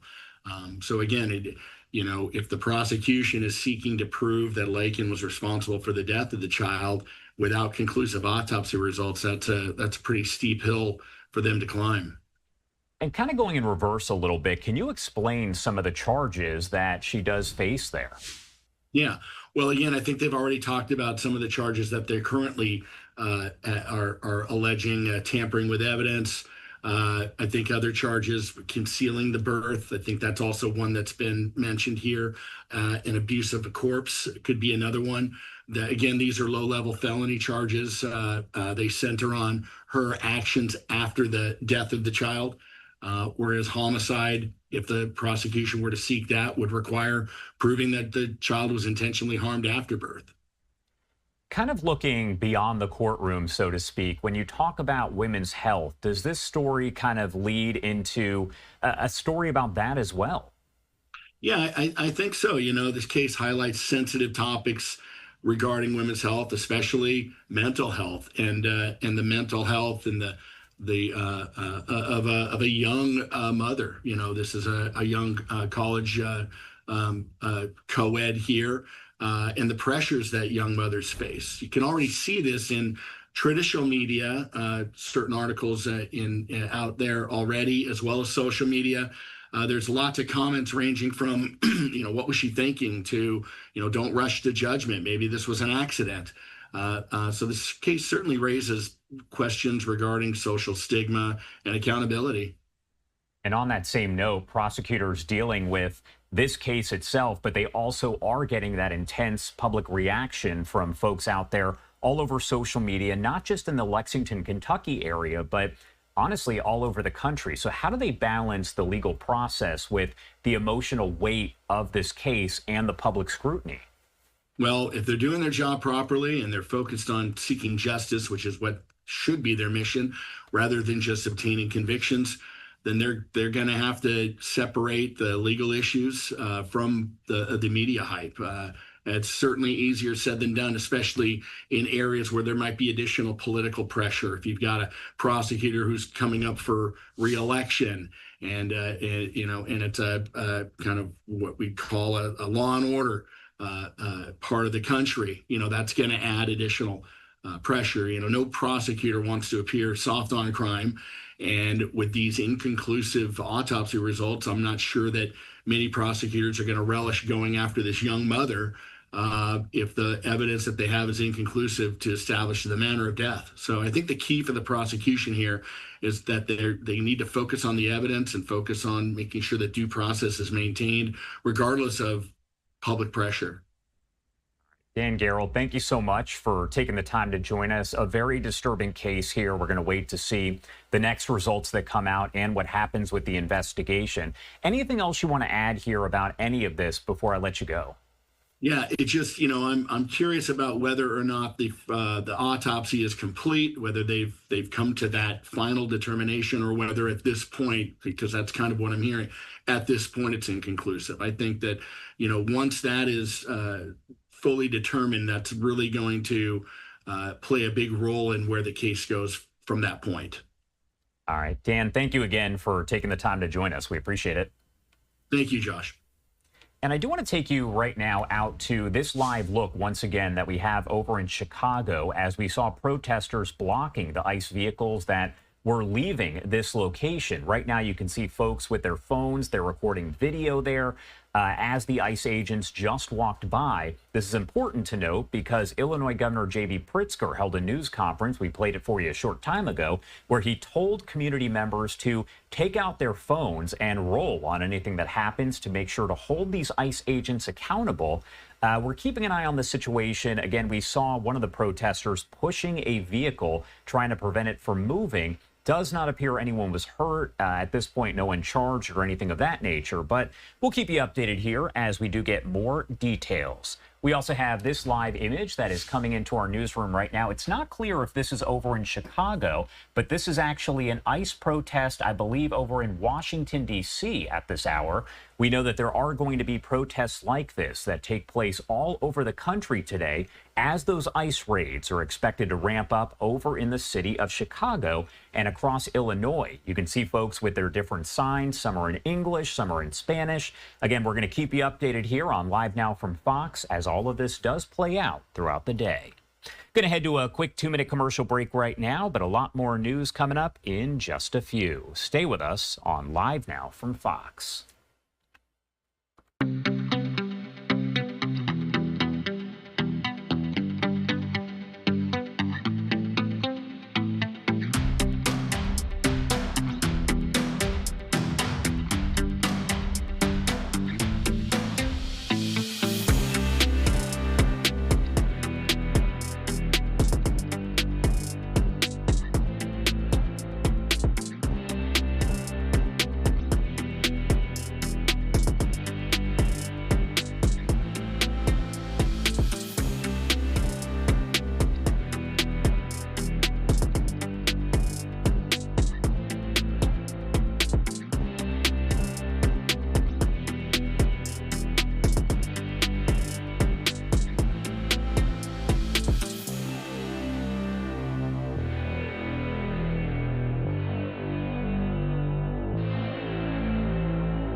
Welcome back here on Live Now from Fox, 11:42 on the East Coast, 8:42 on the West Coast. My name is Josh Breslow. I'm here for the next couple hours to bring you all of your top stories, live events, and breaking news from across the country and the world.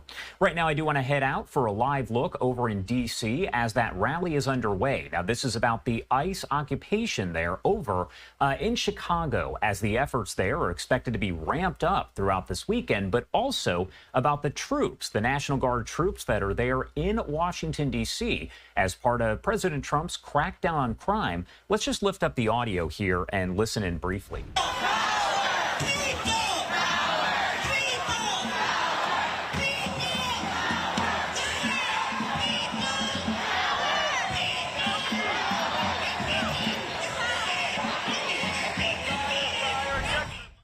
All right, can't hear much of anything, just kind of some background noise and people chanting there. There's a sign that said no martial law, D.C. statehood now. And you have dozens of protesters, possibly hundreds, that have shown up in that location.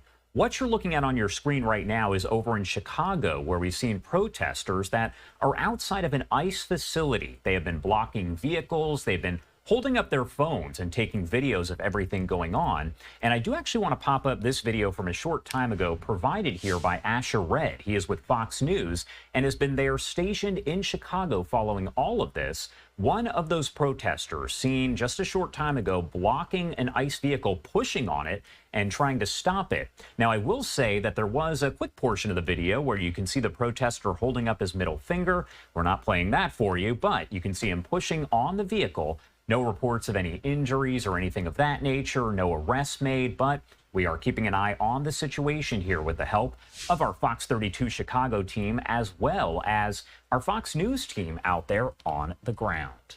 And I do want to take a live look here over the city of Chicago at this hour, as we are following another related developing story. A man arrested in Chicago for allegedly making death threats against federal law enforcement officers and prominent political figures. That is according to a federal complaint that was unsealed by a judge and obtained by Fox 32 Chicago. The complaint, which was sealed by Judge David Weissman at the request of the Assistant U.S. Attorney Tom Peabody for the Northern District of Illinois, states the threats were directed at Immigration and Customs Enforcement, that's ICE agents, and several high-profile political figures. Michael Stover, who is 33 years old, was identified as the subject in the complaint, and he was arrested by FBI agents just yesterday. Between February and July, court documents state that Stover repeatedly made death threats on social media against federal law enforcement officers, including ICE agents. Casey Cronus over at our Fox 32 Chicago team has the story for us. He told the judge he's an HVAC technician, but federal prosecutors say the Downers Grove man has been preoccupied with something else. He is facing up to 5 years in federal prison for the death threats he's allegedly been making online. Only a matter of time before President Trump's planned immigration crackdown. 10-foot fencing now surrounds the Dirksen Federal Courthouse, a move officials say was made to keep those coming and going safe. Inside, 33-year-old Michael D. Stover made his first appearance for allegedly threatening to kill ICE agents, outlined in the criminal complaint unsealed in court. Between February and July, Stover has posted violent messages on Blue Sky, where he calls himself an anarchist, anti-fascist, and expert shooter. In May, the Downers Grove Police Department responded to a 911 call his wife made, reporting that Stover threatened to kill her. There, they seized 5 rifles, a shotgun, 6 handguns, and ammunition, including 5 rifle rounds with the first names of well-known political figures written in marker.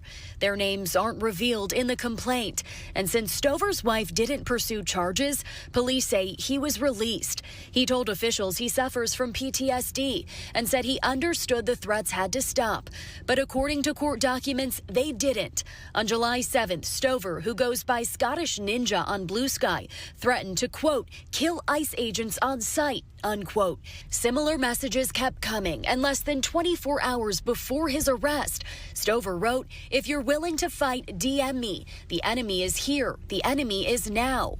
FBI agents arrested him Friday morning. Stover, who has a dark beard and long brown hair, appeared in court shackled, wearing dark winter boots and a navy T-shirt with an American flag on the sleeve. His Blue Sky post also makes statements against the government in general, including both the president and Democratic Party. Stover was not released ahead of his next court date, a detention hearing scheduled for next Wednesday. Reporting near the Dirksen Federal Courthouse, Casey Cronus, Fox 32, Chicago. We'll, of course, keep you updated on that investigation with the help of our Fox 32 team there on the ground in Chicago. Again, we're also keeping an eye on the ramped up ICE efforts there that are expected to start really any moment now. And we do have that live image once again of the protesters that are standing out there pretty much on their phones right now, waiting for something to happen. We saw them holding up their iPhones a short time ago, as you did have some of the ICE agents that were walking by. Now, we also saw that one of them stepped in front of the vehicle. We showed you that video. Weren't really able to stop anyone, but just kind of slowed them down for a short period of time.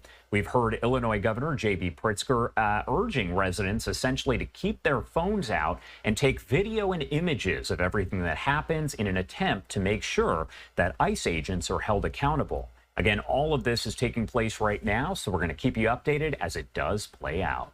For now, I do want to sneak in our final 2-minute commercial break of the hour, but so much more news to get to in just a few. You're watching Live Now from Fox. We'll be right back.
Welcome back here on Live Now from Fox, 11:51 on the East Coast, 8:51 on the West Coast. My name is Josh Breslow. Thank you so much for being with us here on this Saturday, September 6th. I've got all your top stories, live events, and breaking news from across the country and the world. Taking you out once again to this live look that we do have over in Washington, D.C., as there is just a little bit of background noise, but you have hundreds of folks that have shown up to this protest saying, "Protect D.C., home rule." Some of the signs are in English, some in Spanish, and they are calling for the National Guard to leave. As President Trump has said, that is not going to happen. This is part of his crackdown on D.C. crime. Now, we also know they are protesting against ICE, and essentially we've heard from J.B. Pritzker, the governor in Illinois, that ICE efforts are expected to be ramped up in Chicago today. There's some protesters out there as well. Let's lift up the audio here to see if we can hear anything.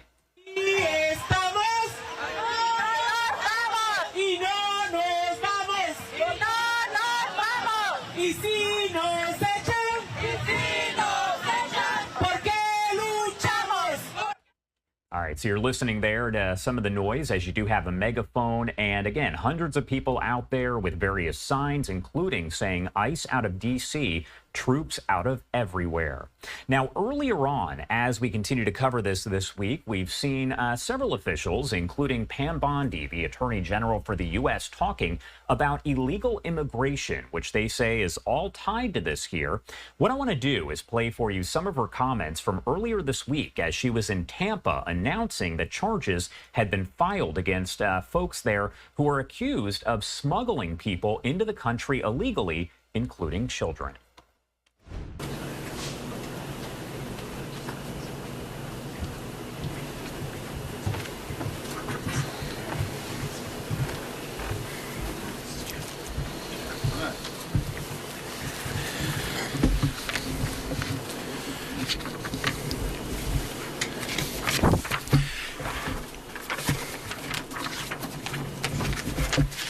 Good afternoon, everybody. My name is Greg Kehoe. I'm the U.S. Attorney for the Middle District of Florida. Thank you for coming.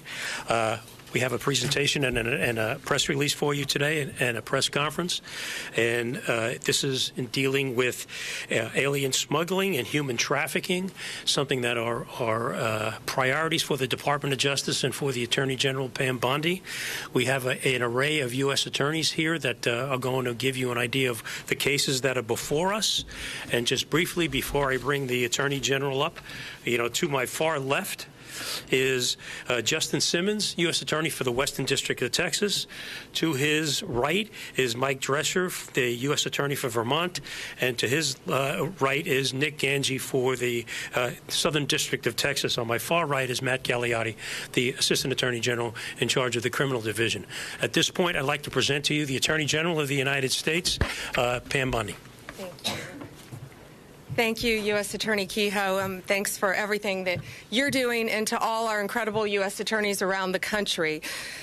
My first day as Attorney General under President Trump's leadership, we announced that the Department of Justice would pursue the total elimination of cartels and transnational criminal organizations. Thanks to President Trump, many of these groups, many of these gangs are now classified as foreign terrorist organizations because they pose an extreme threat to not only our country, but to our world. They traffic drugs, weapons, and people. Every American community destroyed drives up their profit margins. No longer.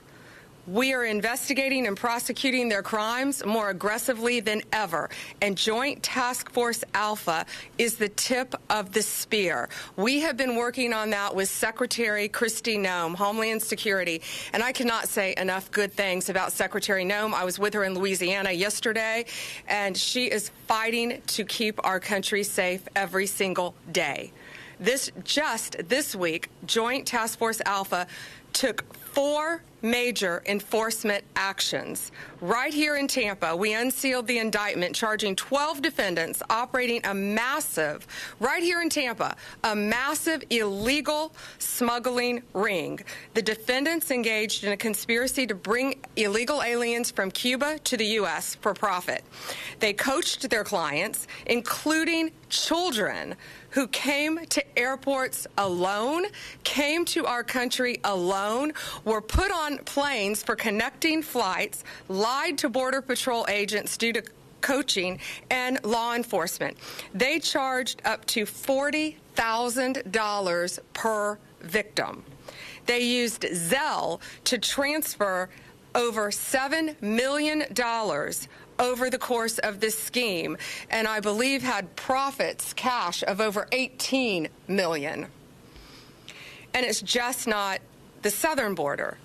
In Vermont, and U.S. Attorney Drescher is here with us, we indicted Norma Lorenzo, a woman who allegedly worked with Canadian co-conspirators from Guatemala, Honduras, Mexico, and El Salvador.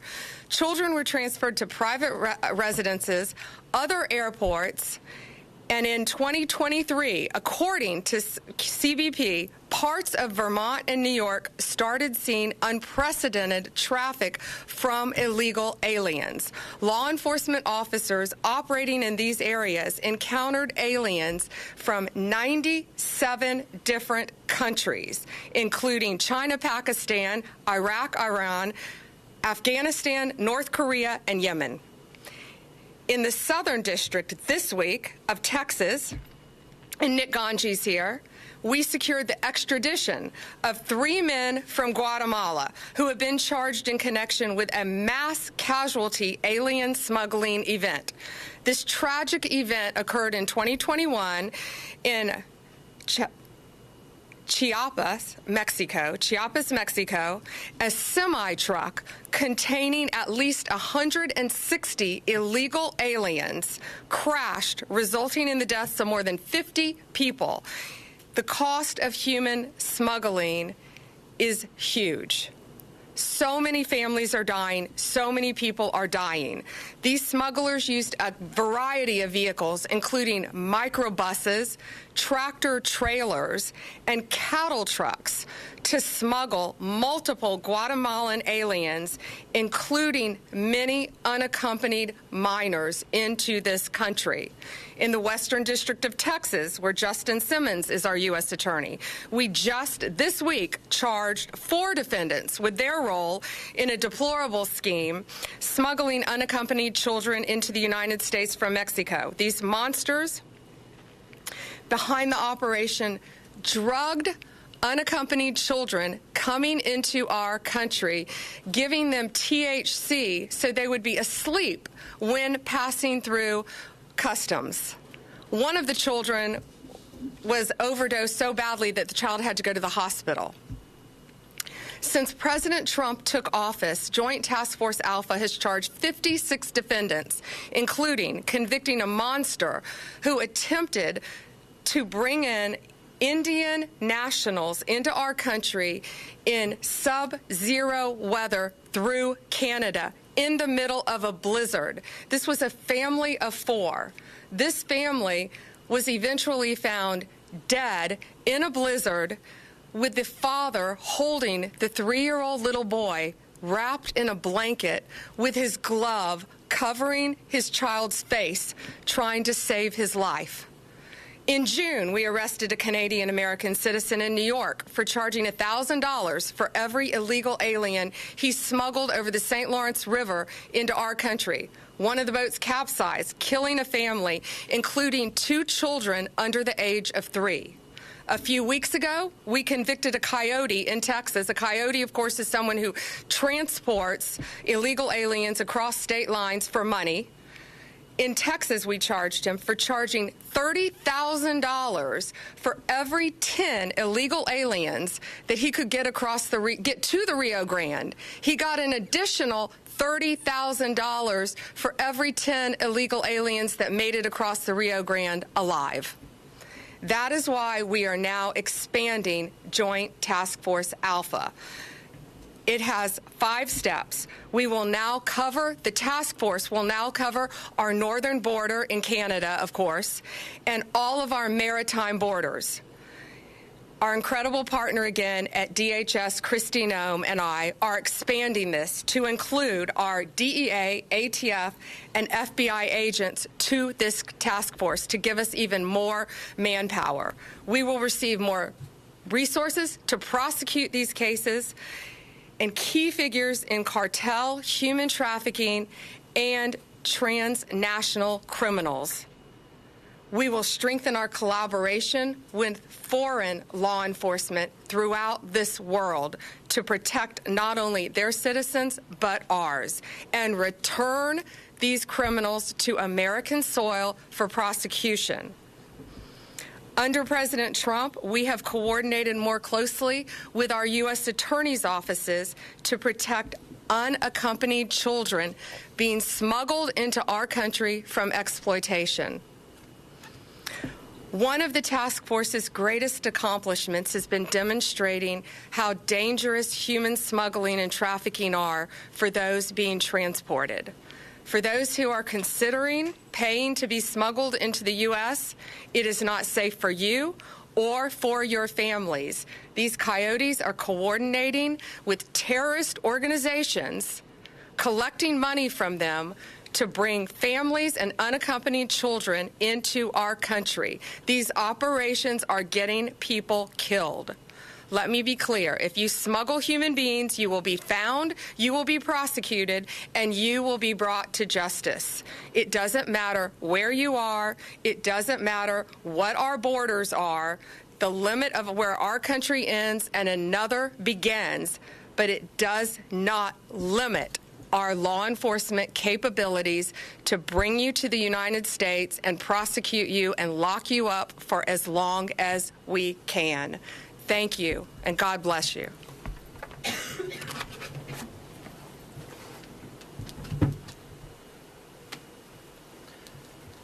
Thank you, General Bondi. I'm sure you, ladies and gentlemen, can see the commitment of the Attorney General to this endeavor. We just want to take a few minutes more of your time and give you a little bit more detailed flavor of the cases that we have before you and the nature and extent of the horrific crimes that are taking place that General Bondi just outlined. After we finish these very brief comments, it will be open for questions at that point. And just bear with us, and we'll be there very soon. The first case that we're talking about is the case here in Tampa that General Bondi was talking about, United States versus Cabrera, which is 12 defendants, an international alien smuggling ring, and they also engaged in asylum fraud. And why did they do it? They did it for money and money alone. As General Bondi just noted, we have tracked at least $18 million trafficking through their account and laundered through their accounts to pay their expenses, to pay their co-conspirators. This was a profit-making motive that went on between 2021 and today, or 2025. How did it happen? They used social media. They went on social media with Cuban individuals to tell them that they could get Cuban individuals and get them visas based on fraudulent conduct by putting their visas, which were based on European citizenship. They had co-conspirators throughout the world to gather these people up to try to get their money to participate in this. And I say co-conspirators. There are numerous co-conspirators. There were thousands of people, aliens, listed in their ledgers that they were doing this with.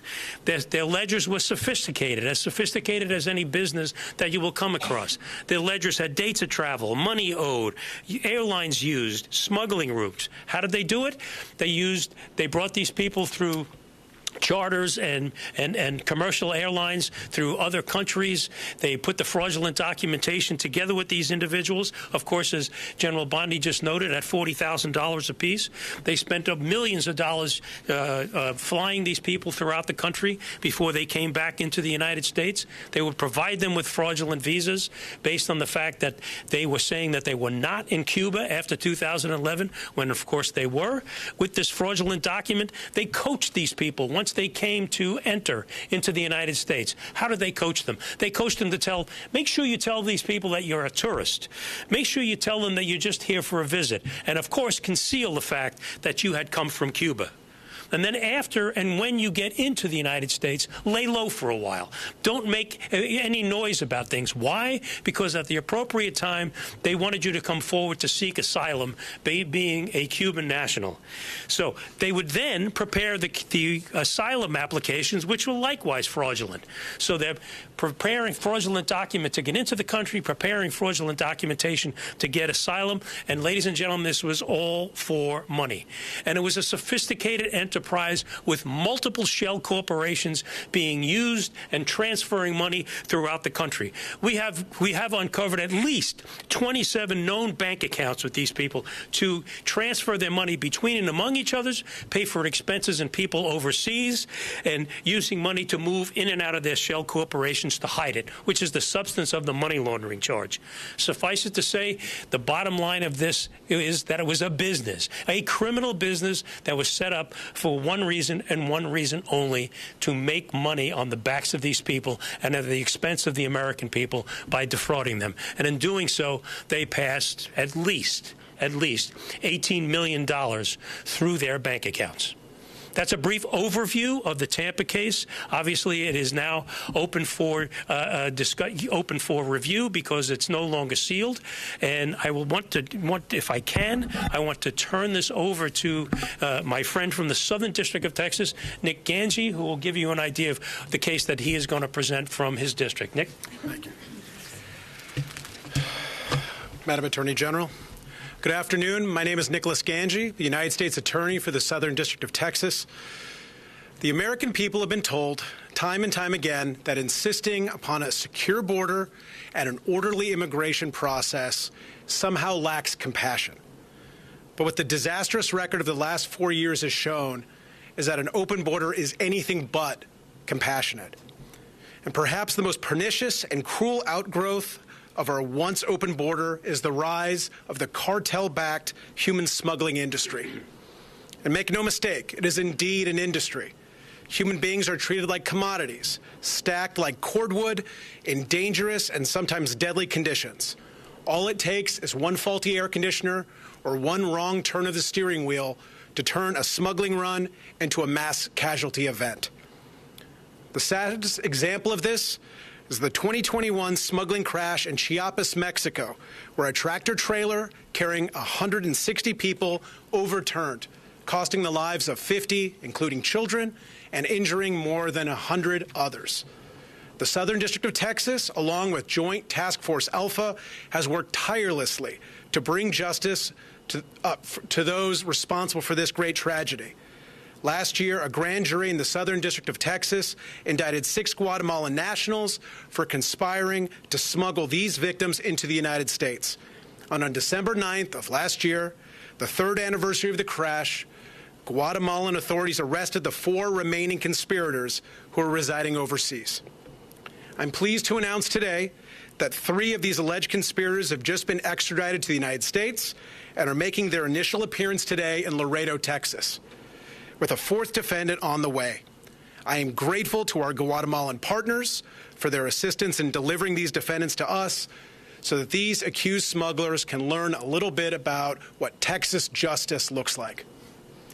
But the Southern District of Texas work with Joint Task Force Alpha has yielded other successes as well. A few notable examples: we indicted and convicted 14 defendants who conspired to smuggle hundreds of illegal aliens via dangerous methods, including packing them in suitcases, repurposed water tankers, and wooden crates with little ventilation or room to move. We recently obtained pleas from 6 smuggling defendants who, among other things, left a man to die of heat exhaustion in the Texas brush.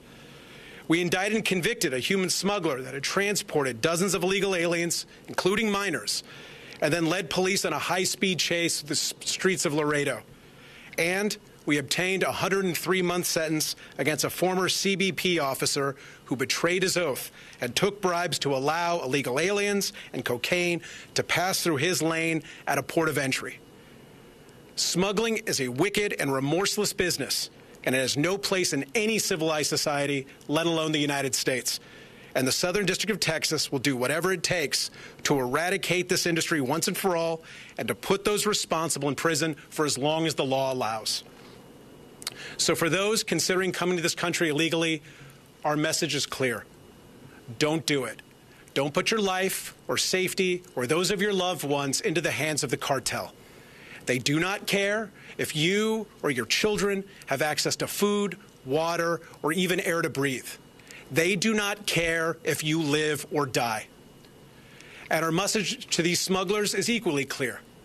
You can run, but you can't hide. If you're not already in cuffs, you will be in cuffs soon, because the United States does not forget. And with that, I'm going to turn it over to United States Attorney for the Western District of Texas, Justin Simmons.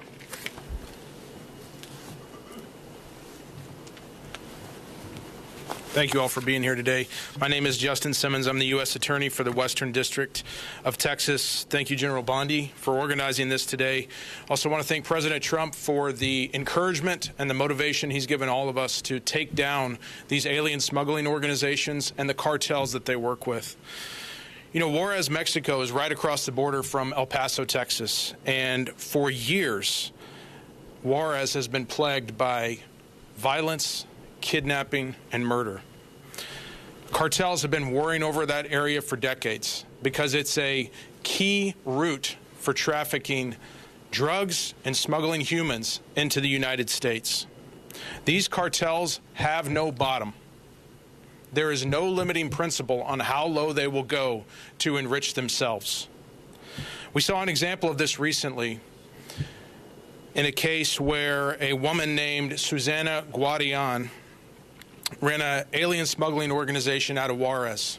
She worked with her husband Daniel, her daughter Diane, and Diane's husband Manuel Valenzuela to smuggle children from Mexico into the United States. Basically, what she would do was contact U.S. drivers who would come across and pick up these children and then take them back across the border. Prior to being picked up, Susanna would prep these children by sometimes telling them what to say when they got to the POE, the port of entry, or a checkpoint. Other times, she would give them THC gummies, as General Bondi said, to calm them and keep them compliant throughout the process. In this particular case, the children that were given the THC gummies were 12, 9, 3, and 2. When CBP recognized when they were trying to cross with this group of children that something wasn't right, they saw it. They realized those children needed some kind of medical treatment. They got a couple of them to the hospital to receive that treatment. They were later diagnosed with THC poisoning. As U.S. Attorney Ganji said, as General Bondi said, these cartels, these organizations do not care about you or your children when moving them across the border. So we're really happy that we were able to get arrest warrants this weekend and get at least 2 of these individuals, Diane and Manuel Valenzuela, off the street. The 2 other individuals, Susana and Daniel Guadian, are still at large, but we will do everything we can to bring them to justice as well. You know, nothing crosses the border without the cartel's permission, and nothing crosses without payment to the cartels. These cartels see children just like they see a kilo of coke. Dollar signs. That's all they see. They care nothing about their well-being. Additionally, these organizations often use stash houses in American neighborhoods where they will put these aliens that they're smuggling across for days, weeks at a time. This endangers those neighborhoods, endangers those people who live in those areas, and it brings organized crime to Main Street USA. We will not have it. We will do everything we can to shut down these organizations because it hits the cartels where it counts, in their pocketbooks. That is all they care about, how much money they can make. And it makes America safer for Americans. It makes this place, this country, a place where you as an American can not just survive, but thrive. So that's what we're committed to. I want to thank our partners with Border Patrol, Customs and Border Protection, and HSI for their work on this case. I also want to thank Joint Task Force Alpha and their help putting this case and many other cases together. You know, in San Antonio earlier this year, we got life sentences on folks who had smuggled individuals in a tractor trailer into the United States. 54 individuals, 53 plus 1 unborn child, died in the back of that tractor trailer. So I'm really really thankful for Joint Task Force Alpha and the work they've been doing with us as well. We are on a mission to shut down these organizations and the cartels more broadly. In the Western District of Texas, this is what we do. Thank you very much. So lest you think this problem is just on the south border in Texas and Florida, I'd like to bring up U.S. Attorney Mike Drescher from the District of Vermont. Mike? Thank you. I want to thank you, Attorney General Bondi, for your remarks, and I want to thank you, U.S. Attorney Kehoe, for your hospitality hosting this event. I especially want to thank you, Attorney General Bondi, for bringing attention to the extraordinary work that the men and women of the United States Border Patrol and Homeland Security investigations are doing in Swanton sector, the portion of the U.S.-Canada border that includes Vermont, northern New York, and New Hampshire. Thanks to their work and the work of Joint Task Force Alpha, the United States Attorney's Office for the District of Vermont has obtained a 7-count indictment charging Norma Linda Lozano, who's 53 years old, of Ypsilanti, Michigan, with 1 count of conspiracy to commit alien smuggling and 6 counts of bringing aliens to the United States who lacked permission to enter or to remain in this country. As alleged in court filings, through much of 2024, Lozano repeatedly smuggled and attempted to smuggle illegal aliens into the United States from Canada. She did this for profit, negotiating payment with her Canadian co-conspirators and coordinating with them the locations where she would pick up her loads of non-citizens, aliens entering the country. As alleged, Lozano's methods included, echoing some of the comments we've already heard today, hiding a child alongside luggage in the far recesses of the vehicle that she was traveling in, disregarding the child's safety and welfare. These offenses are serious for several reasons. First, they aid and abet those who are seeking to enter the country illegally. Second, they exploit those people who are desperate and misguided enough to try to enter the country illegally. On the northern border, such illegal crossings frequently involve trekking through forests and swamps in inhospitable and dangerous circumstances. And third, they facilitate the unvetted aliens entering the United States for unknown and possibly nefarious purposes. In short, offenses such as those charged pose a risk to the nation's security. And the United States Attorney's Office for the District of Vermont is proud to work with the United States Border Patrol, Homeland Security, and Joint Task Force Alpha to help secure the northern border. Ms. Lozano was arrested Tuesday of this week in the Middle District of Georgia, where today she had her initial appearance in Albany, Georgia. She's been transferred to have subsequent appearances in the District of Vermont. Last, I want to recognize the hard work of Assistant United States Attorneys Matthew Lasher and Michelle Ara, who, under the leadership of Jonathan Opart, the Chief of the Criminal Division for the District of Vermont, have teamed up with Task Force Alpha Trial Attorney Jenna Reed to seek to hold Lozano and others engaged in similar conduct responsible for these offenses. Thank you. We're ready to take questions. If you want to direct them to any of the states, just let us know. Questions? Well, how about if we start on this side of the room and go over? Any questions? Are you seeing any connections between the cartels operating on the southern border that have been designated as transnational criminal organizations and the smuggling organizations in New York and Vermont? And then the second question for you, Attorney General, a judge ruled recently that the president's appointment of the National Guard in LA was illegal. Does that ruling affect your plans to send these First, to the National Guard, we will be following the law. We are appealing that ruling, and we plan on being successful in court. We anticipate very much being successful. Back to this, yes, these transnational criminal organizations, since we have secured completely our southern border, are finding various ways to come into our country. And as our U.S. Attorney in Vermont knows, the northern border, it always has been, but it's gotten much worse, much more prevalent, because it's a multi-billion-dollar business, the smuggling of drugs, guns, and humans. And so they're not going to quit once we secured our southern border. But yes, we're stopping them at our northern border, and that's why we're also increasing Joint Task Force Alpha to include our maritime ports as well. Any other questions? First for you, or unless you're going to do the Tampa part of it first, but sure. When it comes to Tampa, do you have any idea as to why they set up shop here in Tampa? And then the other question about Tampa would just be, how much of this is going on right now? This seems like a pretty deep thing that was happening here. Can you just start throwing darts at a map and find these kinds of routes? Can I start in on that first? Because I know you're a Tampa reporter, and that's why I think it was so important to have it here, because people are expecting this in Texas and big cities, and Tampa is a big city, but it is everywhere. It touches, I think, every city in our country. And traveling around this country, it's everywhere. It's everywhere you go, because our borders were wide open, and guns, drugs, gangs were coming in, terrorist organizations, into every city in our country. We arrested very recently 20 minutes outside of our nation's capital, one of the top MS-13 members in the entire country. One of them was arrested also in Portland, Oregon.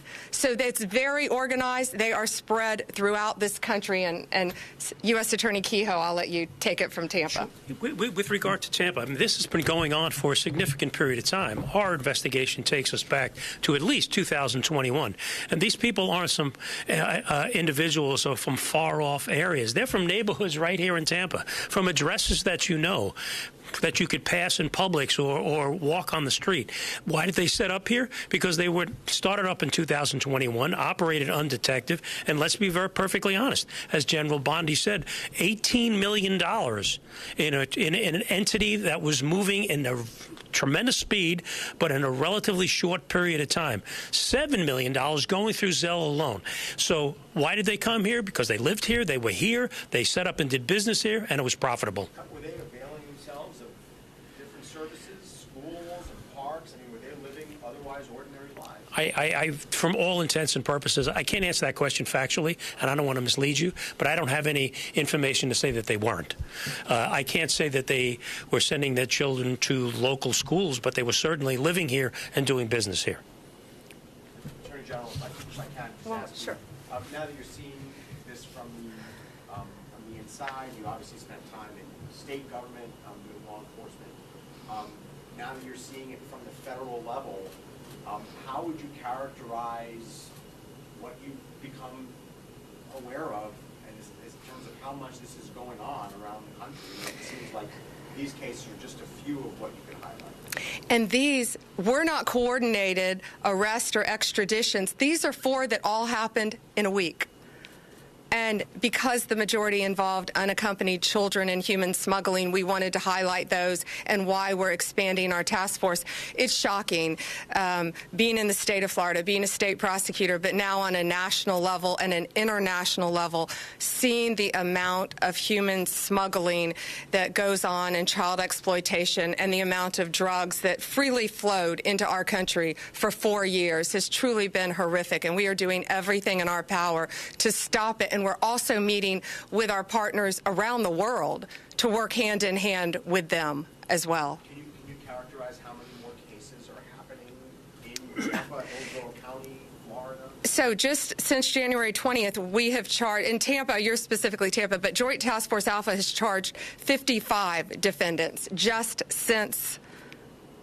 recently, since January, 55 have been charged. And these are all, no, from all over the country. Major cases. But I'll let U.S. Attorney Kehoe answer Tampa. It's everywhere. Yes, I mean, to take what the general says, this is everywhere. This is just not a part-time thing. Why? Because it's a profitable thing. Other cases under investigation here in Tampa. Yes. Numerous cases, yes. I can't get into the details of those, but this is not the last case of this fashion that we're going to do. Border Patrol and HSI are out there day after day, week after week, conducting investigations. So will there be more such cases being indicted along the way? Their answer is yes. I don't want to speak for my colleagues, but I assume that they would echo my response in that regard. Take one more. Go ahead. Good afternoon to you all. So for the cartels that are successful in smuggling children over, what are they doing with them once they're successful in that? The children? Yeah. They're either being trafficked. We've seen multiple cases of children being trafficked who have come across our borders, come into our country, and they're being put on planes by themselves.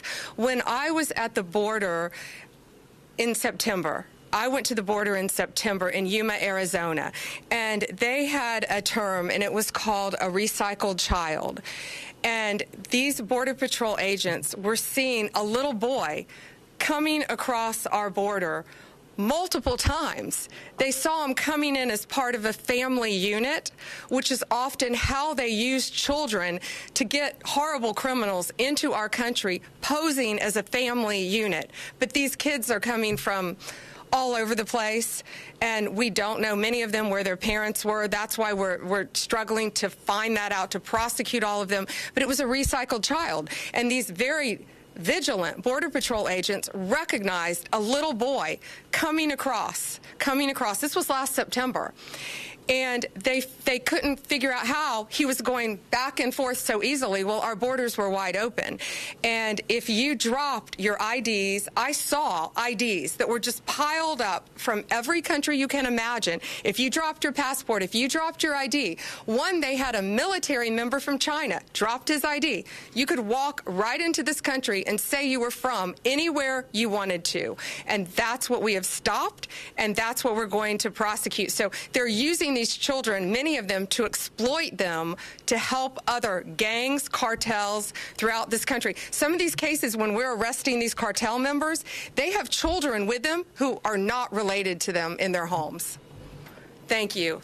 Thank you all for being here, and thank you for taking such close attention and realization to what's happening throughout our country affecting children. Have a great day. All right, there you have it. Attorney General Pam Bondi over in Tampa, Florida, as she made some announcements there about human smuggling cases and other topics, all related there to human trafficking. We heard from officials there in Florida, as well as Texas and Vermont on different cases they have been working.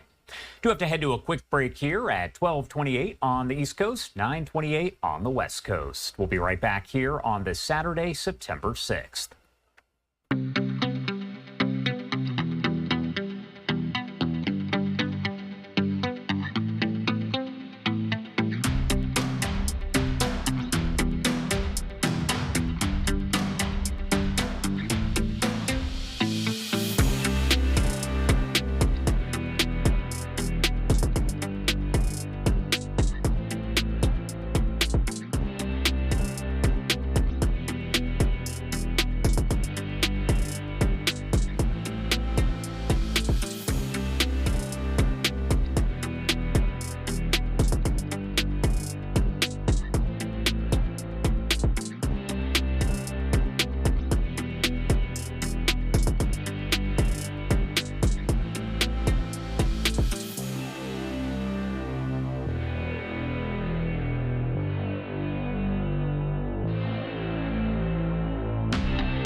Welcome back here on Live Now from Fox, 12:30 on the dot over on the East Coast and 9:30 on the West Coast. My name is Josh Breslow, and I'm here for the next couple hours to bring you all of your top stories and live events from across the country and across the world. President Trump taking to social media here amid questions over when ramped-up immigration efforts will begin in the city of Chicago. Chipocalypse Now, the president just wrote on his Truth Social, an obvious play there on Apocalypse Now. This is a look at that post with an image of Trump saying, quote, "I love the smell of deportations in the morning. Chicago, about to find out why it's called the Department of War." That, of course, referencing yesterday when President Trump signed his 200th executive order, changing the name of the Department of Defense back to the Department of War. Illinois Governor J.B. Pritzker, a Democrat, has said that these ramped-up efforts are expected to begin at some point today, as there are several events that are taking place across the city. We've already seen a handful of protesters who have shown up outside of an ICE location, and we do have a video of that right here. Let's take a look, a live look coming in from Fox News, kind of dark, but that is outside of an ICE facility. Now, we saw one person there attempting to block a vehicle from leaving, the others giving the middle finger to the agents and screaming at them while holding up their phones. We do have that video that I want to play for you here, very brief, that actually shows as we saw the vehicles being blocked. It came in from Asher Red. He is over with our Fox News team and has been out there. We'll play that for you here in just a bit. Now, we also know that Pritzker said during a news conference this week that Chicago residents should record every ICE interaction to ensure they are following the law. President Trump called on Pritzker to ask him for help with crime and illegal immigration in the city, but Pritzker refused, saying that he does not want Trump's help. That led to a week-long back and forth there between the two leaders. Now, I do want to pop that video up that I was just talking about here, again, coming in from Asher Red in Chicago, where you can see a protester, one of them that's in that video, pushing an ICE vehicle, trying to hold them back as they're trying to leave that ICE facility. No injuries were reported there, no reports of any arrests, but again, you can see that happening in this video provided by Asher Red from a short time ago. We also have right here, this is over in D.C., one of the live protests going on today, and this is actually about the National Guard stationed in the nation's capital, not expected to leave anytime soon. The deployment of the troops has been extended, we're told, through at least the end of November, so they will be there for several months. President Trump saying that he's going to send the National Guard troops elsewhere as part of his crackdown on crime. He named Chicago and New York City as locations where he would send the troops, but added that New Orleans might actually be first. Right here again, you can see hundreds of protesters that have taken to the streets with signs, some of them in English and some in Spanish. I want to lift up the audio really briefly to listen in here.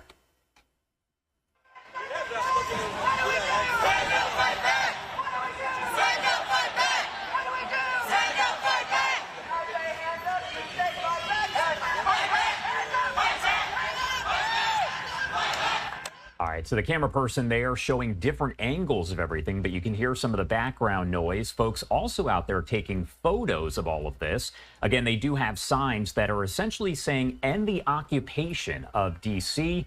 By the National Guard. These protests are expected to take place nationwide today, some of them in Chicago, starting later on this evening. We will, of course, bring you the images as we do get them. For now, I do want to step away for a quick 2-minute commercial break, but we will have live coverage coming up on the other side. Stay with us.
Welcome back here on Live Now from Fox, 1237 on the East Coast and 937 on the West Coast. My name is Josh Breslow. I'm here for the next couple hours to continue to bring you all of your top stories and live events from across the country and across the world. Right now, I do want to get right back into the headlines here, and House Speaker Mike Johnson making an explosive claim about President Trump Friday while talking to reporters at the Capitol. Johnson was asked to respond to President Trump's recent comments on Jeffrey Epstein, the wealthy financier and convicted sex offender who died in a New York jail cell back in 2019. Wednesday, Trump called the ongoing Epstein saga, quote, a hoax. Quote, what Trump is referring to is the hoax that the Democrats are using to try to attack him. That is what Johnson had to say to the media members on Friday. He added, quote, it's been misrepresented. He's not saying that what Epstein did is a hoax. It's a terrible, unspeakable evil. He believes that himself. When he first heard the rumor, he kicked him out of Mar-a-Lago. He was an FBI informant to try to take this stuff down. The president knows and has great sympathy for the women who suffered these unspeakable harms. It's detestable to him, end quote. It's the first time an official has claimed that Trump was an FBI informant in that case involving Epstein. The White House has not commented so far on Johnson's remarks. Trump, who campaigned on a promise of transparency with the Epstein files, called the saga, quote, a hoax while talking to reporters on Wednesday. He said, quote, this is a Democrat hoax that never ends. I think it's enough because I think we should talk about the greatness of our country and the success that we're having. That's what I want to talk about, not the Epstein hoax, end quote. The Epstein case has attracted widespread attention because of Epstein and his longtime partner, Ghislaine Maxwell's links to famous people, including royals, presidents, and billionaires. It's also led to countless conspiracy theories and a big push for Congress to get more information released. Maxwell serving a lengthy prison sentence for helping Epstein to traffic young girls. Wednesday, a bipartisan pair of lawmakers hosted a press conference with 10 of Epstein's victims. That was outside of the Capitol, and lawmakers hoped the media event would force Congress to vote on a bill that required the Justice Department to release all of the files on Epstein. A day earlier, the House Oversight Committee shared more than 33,000 pages of Epstein documents, though most, if not all of them, had documents that were already made public. Johnson and a bipartisan group of lawmakers also had a long meeting Tuesday with some of Epstein's victims. We heard very briefly from House Speaker Johnson after that, and I do want to play those remarks for you now.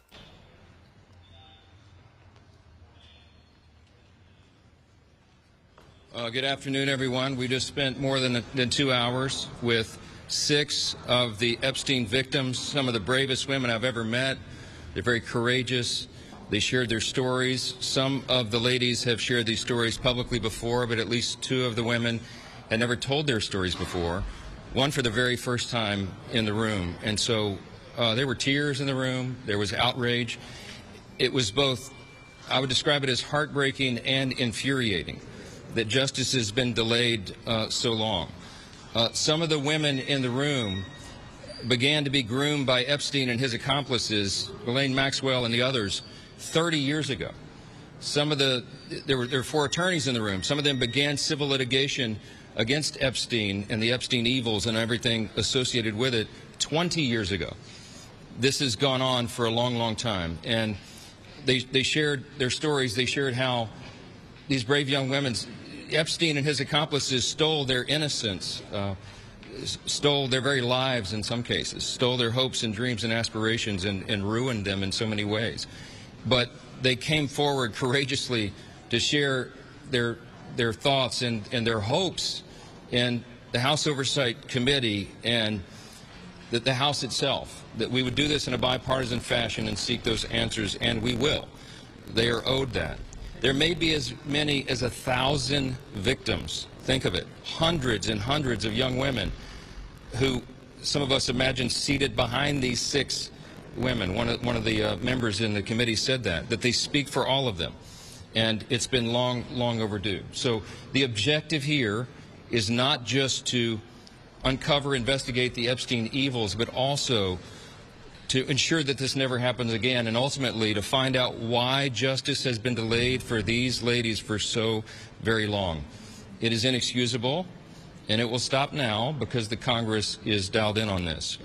I'm very grateful for the leadership of Chairman James Comer of the House Oversight Committee, who's with me here, and he's done an extraordinary job. August was a very busy district work period for so many members of Congress who were fanned out across the country in their districts doing town halls and business roundtables and constituent services. But our House Oversight Committee was working all along on their subpoenas. And I'll let him recount for you some of the great work that has already been done. But 34,000 Epstein documents have already been collected. We will not stop there. This is the beginning and not the end. And they are going through very carefully because we have two ultimate objectives here. We want to bring justice to every single person who was involved in the Epstein evils or the cover-up thereof, but we also want to be equally certain that we protect the innocent victims. Many of these young women, some of them are now middle-aged women, have never come forward. We do not want their names or identities to be uncovered carelessly or intentionally in any way. And so the House Oversight Committee, in a bipartisan fashion, is combing through these documents to ensure that we redact only the information related to the innocent victims themselves. We cannot be involved in subjecting them to any more harm. With that, I want to yield to our very able and very busy chairman for all the great work he's been doing, Jamie Comer. Well, thank you, Mr. Speaker. I'll just give a quick update. I think everyone knows who all we've subpoenaed thus far in the initial batch. We subpoenaed 6 former attorneys general, as well as Bill Clinton and Hillary Clinton. We've expanded that to Alex Acosta. Acosta's coming in, I believe, September the 19th, 16th or 19th. We've got that date down. I know that we'll have a lot of questions for him with respect to an earlier Epstein prosecution that he was involved in when he was U.S. Attorney. We have the documents, the initial batch that had been sent by the White House. As you know, we also subpoenaed Pam Bondi for those documents. The White House is working with us. I want to publicly thank the White House for turning over so many documents thus far. We're in the process of uploading those documents for full transparency so everyone in America can see those documents. It's going to as quick as we can get them uploaded, and as the Speaker said, they're 34,000 pages. So we're doing everything we can to get those uploaded. We want those to be public as soon as possible. And then we're going to continue to bring in more people. We learned of some additional names today. We're going to do everything we can to give the American public the transparency they seek, as well as provide accountability in memory of the victims who have already passed away, as well as those that were in the room and many others who haven't come forward. So we're sincere about this. This was a 2.5-hour discussion. It was as bipartisan as anything I've seen in the 9 years I've been here. Appreciate the Speaker for giving us the authority to seek out everything that I think you all want and the people that I talk to as I travel America want. And we're going to do everything we can to get the answers and to do it as soon as possible. I yield back. Question or two? Manu, go ahead. The President has repeatedly referred to this as the Epstein hoax. You just have talked to these victims. Is it a hoax? I'm not sure what that comment refers to, but I've spoken to the President myself about this many times, and he is as insistent as we are. He is the most transparent president in memory, probably in the history of the country. As you know, he stops. If he were here now, he would stand here and take your questions endlessly. That's his mindset, and he wants the American people to have information so they can draw their own conclusions. I've talked with him about this very subject myself, so I can tell you that is his heart. Now, he also, just as we do, is insistent that we protect the innocent victims, and that's what this has been about. There'll be votes in the House this week to advance this and affirm what it's doing. We want everybody in the House wants to go on record in affirming what our Oversight Committee is doing in a bipartisan fashion. There's a discharge petition that is pending, and the reason that I was not comfortable with that and still am not comfortable with the discharge petition is because it was inartfully drafted. It does not adequately protect the innocent victims, and that is a critical component of this. So the work is being done. The Department of Justice and the administration are in full compliance with every congressional subpoena. In fact, they're moving it quickly. And so the American people are owed this information, and the expectation is it will come out soon. So. Can you specify what exactly in the Massey and Connor discharge petition doesn't protect survivors? Yeah, look, it was inartfully drafted, okay? They cite, for example, a code article that is supposedly to protect child sex acts, okay? These are legal term of arts, but they cite the wrong U.S. code provision, so it doesn't actually have any force of law. They don't actually have adequate protections for whistleblowers. We want to encourage whistleblowers in an investigation like this, and there are standards and practices and procedures that are used in federal prosecutions and investigations and here in Congress that are not adequately stated in the discharge petition. I think the petition itself is effectively a moot point now because all of this is happening. What the House Oversight Committee is doing, what they are actually gathering, is everything that was requested in the discharge petition plus even more. And it actually has the force of subpoena, the effect and force of law, which is why it's actually happening right now, where the discharge petition does not lead to that. So it's not a lawmaking exercise. It's superfluous at this point, and I think we're achieving the desired end here. Yes, sir. Speaker Johnson, Chair. Well, we have a subpoena, which must be supplied, must be enforced. And that does have the effect of law, so it's even more effective than a vote on the floor. I mean, we have subpoena authority, and it is being used aggressively here, and we promised to those victims that we would continue that. They are heartened, I think, by the attention that has been given in this Congress that has not been there for many years, obviously. And I would say this, and I don't want to overstate it, my friend Jamie Comer, but I would say Republicans and Democrats in the room were dumbfounded at some points about why some of this has not been disclosed further and in greater detail. And you have the right people on it now, and we're on it. It's overdue. Go ahead. Sorry. And also all right, and those were some of the comments there by House Speaker Mike Johnson answering questions alongside James Comer there of Kentucky. They were talking, of course, after meeting with the victims of Epstein, some of which have shared their stories, they said, for the first time ever. 12:49 on the East Coast and 9:49 on the West Coast. We are going to head to a quick break, but much more news coming up on this Saturday on the other side. My name is Josh Breslow, and you're watching Live Now from Fox.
Welcome back here on Live Now from Fox. My name is Josh Breslow, and I'm here on this Saturday to bring you all of your top stories and live events from across the country and across the world. Right now, I do want to head out to this live look over the White House as we get back into some of your big headlines here. The U.S. ordering nearly a dozen F-35 fighter jets to a Puerto Rico airfield to conduct operations against drug cartels. All of this, of course, as Venezuela sent 2 F-16 jets over a U.S. ship Thursday. Fox's Lucas Tomlinson has much more for us from the White House. If they do put us in a dangerous position, they'll be shut down. The Pentagon called the flyover of armed Venezuelan F-16s over the USS Jason Dunham highly provocative. The flyover took place 2 days after U.S. forces launched a strike on a Venezuelan drug boat in the Caribbean. President Trump said all 11 members of the Tren de Aragua gang on board were killed. The State Department declared the group a foreign terrorist organization in February. A Republican member of the Senate Armed Services Committee called the strike justified. The boat had been warned to stop. They chose not to. They were clearly running drugs. We had been tracking it since it left Venezuela. Many Democrats called the strike a violation of international law. They think they can get away with this. God knows what they are going to do next. So that's what we're looking to right now, and there is reason to believe that this was not a legal action. President Trump's defense secretary says the actions are justified after 400,000 Americans died from drug overdoses during the Biden administration. A foreign terrorist organization poisoning your people with drugs coming from a drug cartel is no different than al-Qaeda. At the height of the Obama administration, the U.S. military carried out drone strikes in 7 different countries: Iraq, Syria, Afghanistan, Libya, Pakistan, Yemen, and Somalia. Over 500 in all, killing an estimated 3,500 people, including hundreds of civilians. President Trump also made it official, changing the name of the Department of Defense. We're going Department of War. This marks the second time in U.S. history the Department of War nomenclature has been used to describe the cabinet that oversees the U.S. military. The first time was back in 1789. Congress still needs to approve the name change. At the White House, Lucas Tomlinson, Fox News. Lucas, thank you so much for your reporting. And I do want to take you out to this post here on Truth Social from President Trump. We brought this to you maybe about an hour ago as he first posted it with that photo there. On the bottom left-hand side of your screen, it says Chipocalypse Now, of course, referring to Chicago. It says, quote, "I love the smell of deportations in the morning. Chicago about to find out why it's called the Department of War." We're keeping an eye on the situation there in Chicago, where we know from Governor J.B. Pritzker that he says they expect a ramp up in those ICE arrests, the ICE bust raids that are happening there across the city, starting as early as today. Now, again, President Trump posting this here just about an hour ago, so it appears that is going to happen. And we also have this live look over in D.C. This is coming in from our Fox News team out there. As you can see, hundreds of people have taken to the streets alongside law enforcement, trying to make sure that everything stays peaceful there. But they are protesting the National Guard being in D.C. as we learn that they have extended their stay. We are told they will be there through at least the end of November as President Trump does continue his crime crackdown. We'll keep you updated on that as well. Going to head to our final 2-minute commercial break of the hour, but a lot more live news coming up here in just a bit. Stay with us on Live Now from Fox.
Welcome back here on Live Now from Fox, 1257 on the East Coast and 957 on the West Coast. My name is Josh Breslow. Thank you so much for being with us here on this Saturday as we get right back into the top stories and headlines. We do have several live images over the state of Florida, as that's where our next story takes us. That is a beautiful shot of Orlando, Florida, and compare that to this other beautiful shot over in Middle Florida as well, Central Florida. That is Clearwater.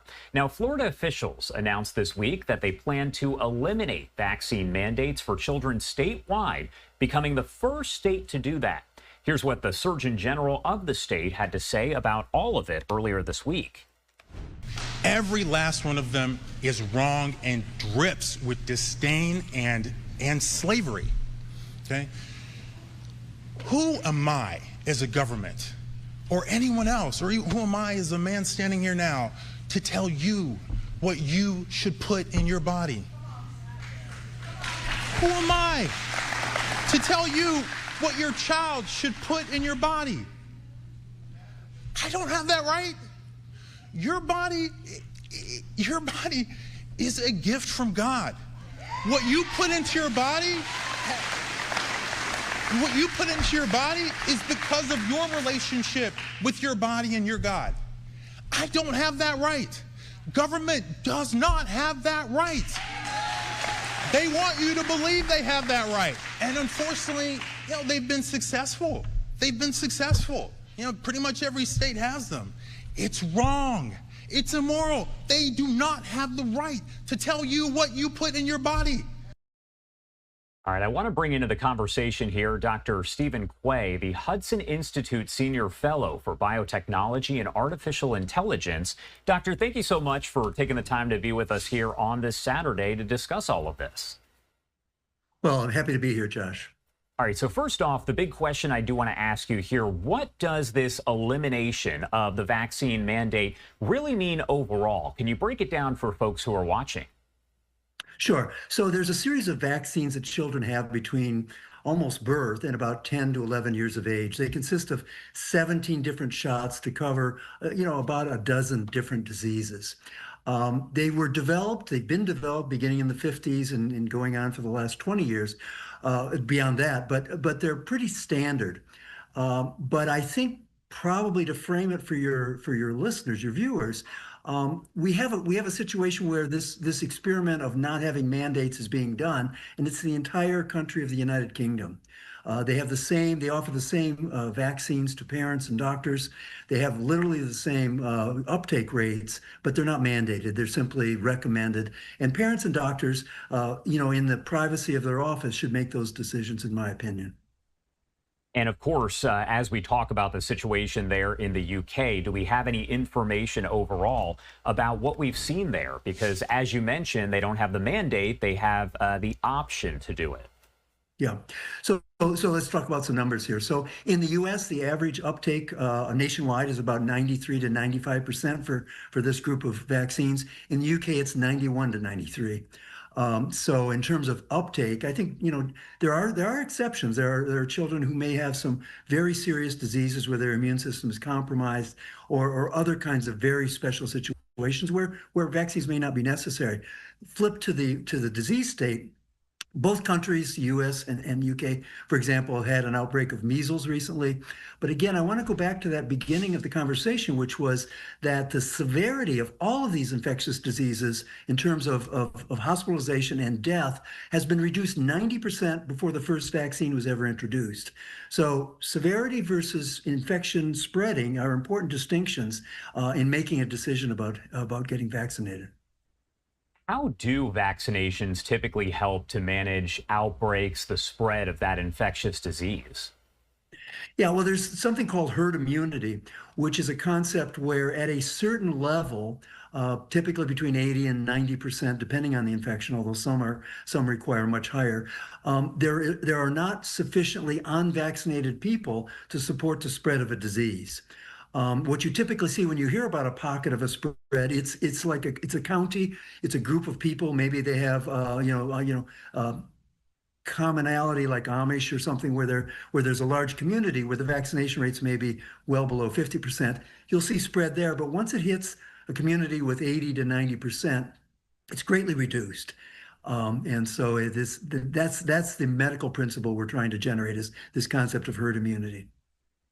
When we talk about the medical professionals who are considering all of this here, when they're evaluating whether mandates are necessary or not, how do they even go about doing that? Do we know?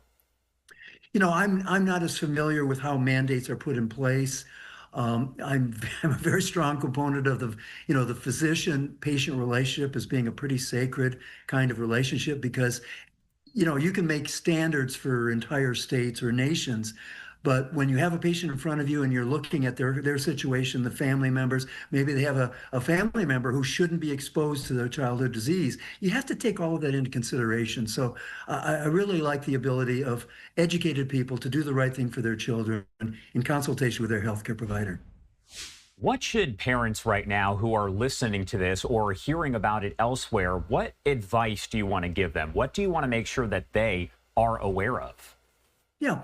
So these 17 shots that comprise of vaccinations against, about 12 diseases are highly effective in stopping both the spread of the disease, but also the severity if you get it.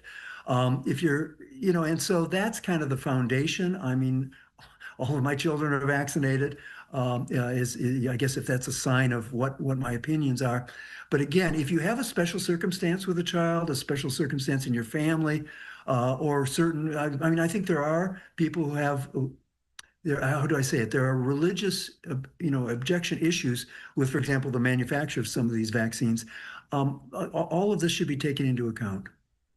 Do you think, just based on what we've seen here, that other states are going to follow suit? Florida would be the first state there to eliminate the vaccine mandate. Should we expect that other states might do the same? Well, I think, since COVID and the public health decisions that were made around it, in retrospect, we're seeing maybe a lot of mistakes that were made. I think in reestablishing trust, we should be involved with deep education to people so they can make their own decisions. But then we should remove, sort of government's heavy hand in this situation. Again, with the confidence that when it was done without mandates, you can go to school in the UK with any relationship to vaccines that you want. You get about the same level of vaccination voluntarily with education and good parenting.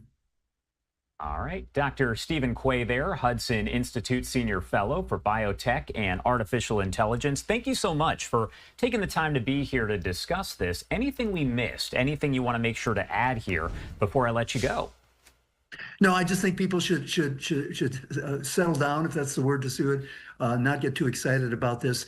Without mandates, we'll be very much like the UK, which has the same level of infections, the same level of childhood hospitalizations and the like. So not really an issue from a public health or medical point of view. And we really appreciate you taking the time to join us here to discuss it. Thank you again, and have a good rest of your weekend. Thank you. All right, everybody, the time now 1:06 on the East Coast, 10:06 on the West Coast. Do want to take you back out once again to this live look. We've been getting a lot of different images from different cameras that are coming in from Washington, D.C., and you can see right there the roads that are leading up to the White House blocked by hundreds of protesters who are there waving flags, holding signs, some of the signs in English and some in Spanish and other languages there. And all of this is in response to the National Guard being there in D.C. as part of President Trump's crackdown on crime, which he says is working, and you can see that from the crime stats. Now, they are blocking the road as they're marching through, trying to get their message across. All of this, of course, as we know that ICE enforcement there, the efforts are expected to ramp up over in Chicago at some point today. We did have this post once again that I want to pop up on your screen coming in from President Trump earlier as he said, quote, "I love the smell of deportations in the morning. Chicago about to find out why it's called the Department of War." Going to head to a quick break right here, but we will have much more live coverage in just a few. Stay with us on Live Now from Fox.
Welcome back here on Live Now from Fox. It is Saturday, September 6th. My name is Josh Breslow. Thank you so much for being with us here on Live Now from Fox as we bring you all of your top stories and live events. We are keeping an eye on the situation unfolding there over in the city of Chicago, as we know that President Trump has now said it is going to be a Chipocalypse now, saying that Chicago is about to find out why it's called the Dept of War. All of this as immigration enforcement is expected to ramp up possibly as soon as today. Now, just yesterday, Stephen Miller there at the White House was asked about all of this as well as the jobs report. Do want to bring you those comments fairly brief here from outside the White House on Live Now from Fox. Hey guys, you're all going to hear from the president very soon, so I don't want to step on any announcements he may make, but I'm happy to take a few short questions. Can we just get your reaction to the jobs report?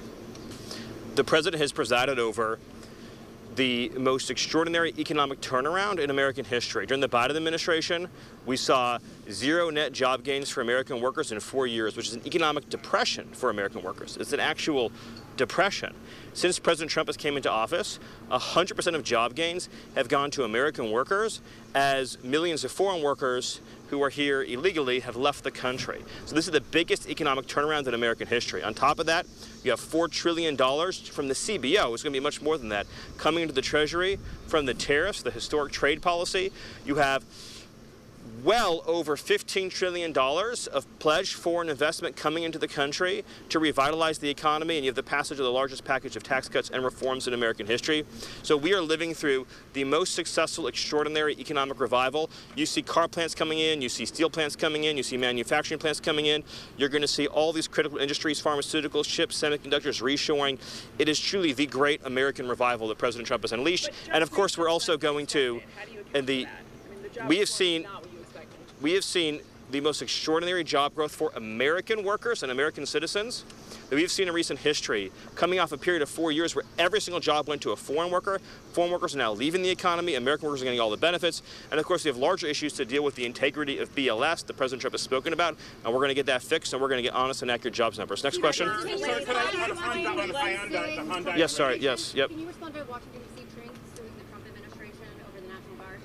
Well, I think the important thing is, the D.C. Attorney General's office is a separate office. It's not part of the mayor's office. Not many people may realize that in Washington, D.C., that the Attorney General operates completely separate from the mayor's office, and which is an unusual setup because typically, the mayor would control the full administration of the justice authority within her city. The mayor's office, as you know, issued an executive order requiring long-term cooperation between the city and the federal government. And that's what President Trump has asked for from the beginning. He said that we want cities that want our help to formally seek it out and request it. And so the mayor, to her credit, she signed an executive order creating the framework for that long-term cooperation. And now as a result of that executive order, the federal law enforcement assets, the National Guard assets, and the full federal apparatus will be able to work with the city to deliver this extraordinary public safety improvement for the long term. And you're only seeing the very beginnings of this. So, during the first few weeks, of course, we've seen these radical reductions in violent crime. We're just getting started. DEA, ATF, FBI have only just begun to identify, disrupt, and dismantle the criminal organizations that have been wreaking havoc on this city for so long. And we're going to take them apart, member by member, group by group, piece by piece, and we're going to set this city free. I have time for one last question. Even on immigration, could I ask you on immigration? And the Democrats' attempt to drive a wedge between President Trump and Secretary Kennedy, their attempt to do that, I guess, today's CDC hearing.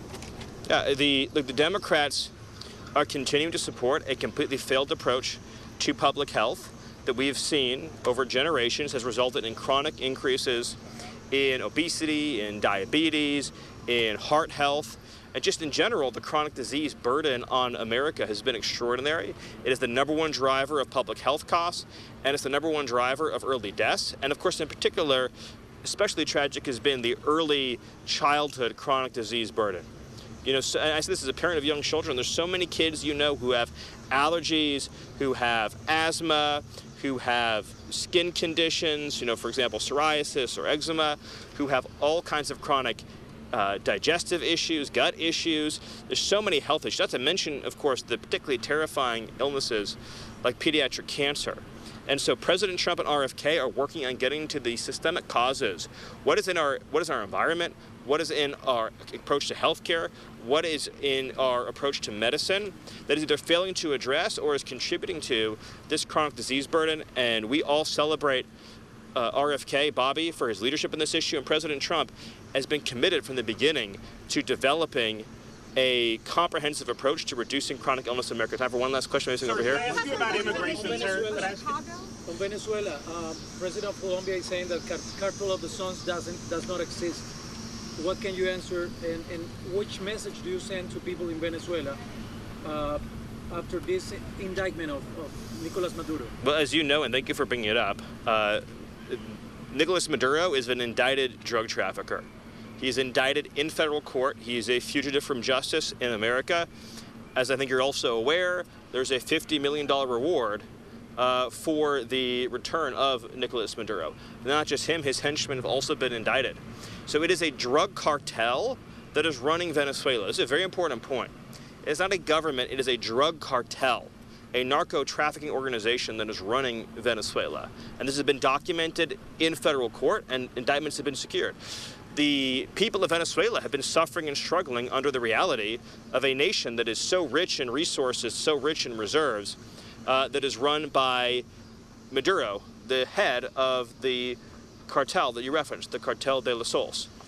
That is absolutely one of the most ruthless criminal cartels on the planet. And many Americans may not realize that the drugs killing their kids are coming from Maduro, and also the criminal aliens killing their kids are coming from Maduro. So he's sending his drugs, he is sending his killers, his assassins into our communities, and he's working directly with other designated foreign terrorist organizations like the FARC in Colombia and all of the Mexican drug cartels. So it's one continuous loop.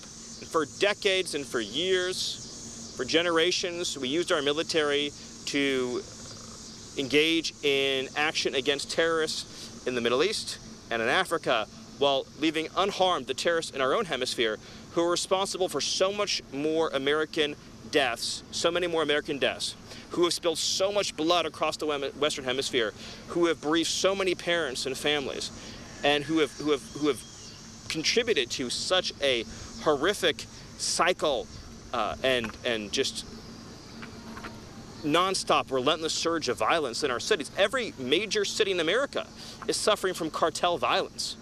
Even the U.S.-based gangs are working directly with these cartels. The drugs, the guns, the weapons, the cash, the organization. We've been occupied by cartels for far too long.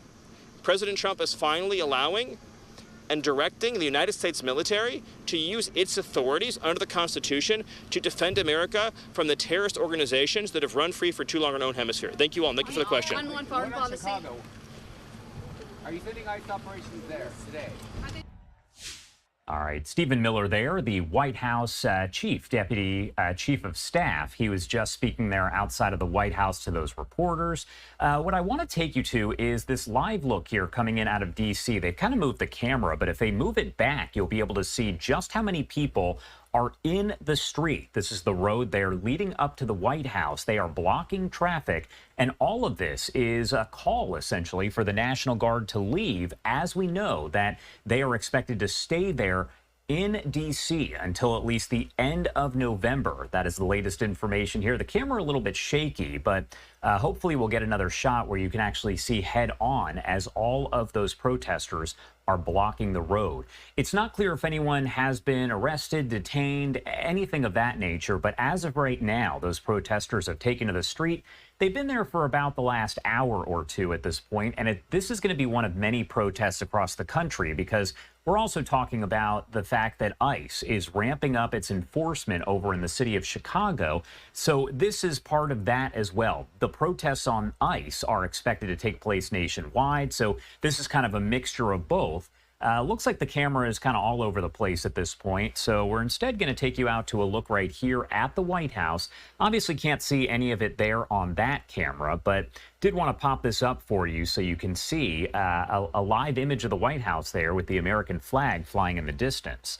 Now, I also want to take you out to this live look that we have out of Chicago. Again, President Trump saying that he, quote, loves the smell of deportations in the morning. Chicago about to find out why it's called the Department of War.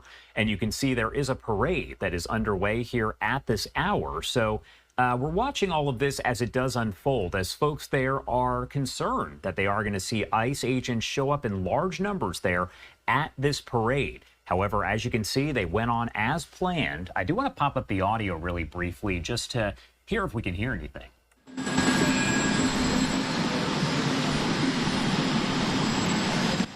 All right, essentially it's just the background noise and the camera kind of all over the place, but we also now have this image out of DC signs that they're holding, some of which are in English, others in Spanish and other languages, essentially calling for the National Guard to leave D.C. That's all part of President Trump's crime crackdown, as he said that stats show crime has been down since the National Guard entered into D.C. We are going to head to a quick 2-minute commercial break, but we will have a lot more live coverage coming up here in just a few. Stay with us here on Live Now from Fox.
Welcome back here on Live Now from Fox. My name is Josh Breslow, and the time is 1:22 on the East Coast, 10:22 on the West Coast. Wherever you're watching us from, thank you so much for being with us here on Live Now from Fox. A bit earlier, we did have those live images showing hundreds upon hundreds of people in the roads of D.C. protesting the National Guard. Unfortunately, we do not have that shot anymore. It should be back up shortly. However, I do want to take you out to this one that's just popping up. It appears to be over in Chicago. Now, they are protesting the presence of those ICE agents. We were talking about this earlier, and the fact that President Trump says that there is going to be a shapocalypse over in Chicago, which is obviously a play on apocalypse. He says, quote, I love the smell of deportations in the morning. Chicago about to find out why it's called the Department of War.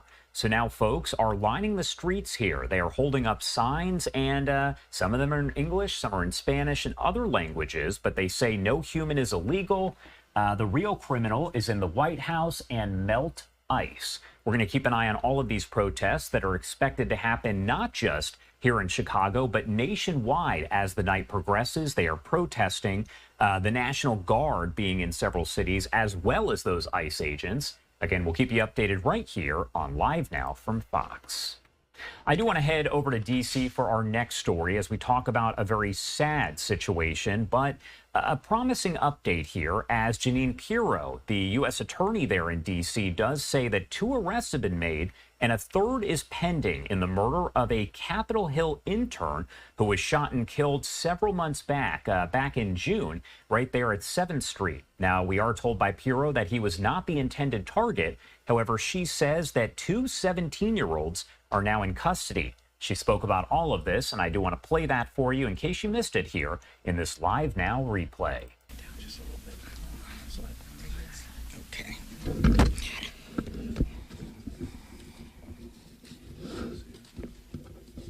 Okay, come on in. Closer. Come on. Come on, Phil. We got room over here. Phil, come over here. We have U.S. Marshals from Guam here. Just say hello. We're happy to have them here. And first of all, thank you all for being here. You have behind me a group of people who I think recognize today as the kind of day that reminds us why we do what we do. So, welcome to the United States Attorney's Office. I'm United States Attorney Jeanine Pirro. Every day in America, we lose innocent victims to violent criminals who seek to impose their violence on others. There is no timing, there is no warning. It's like a thunderbolt out of the sky.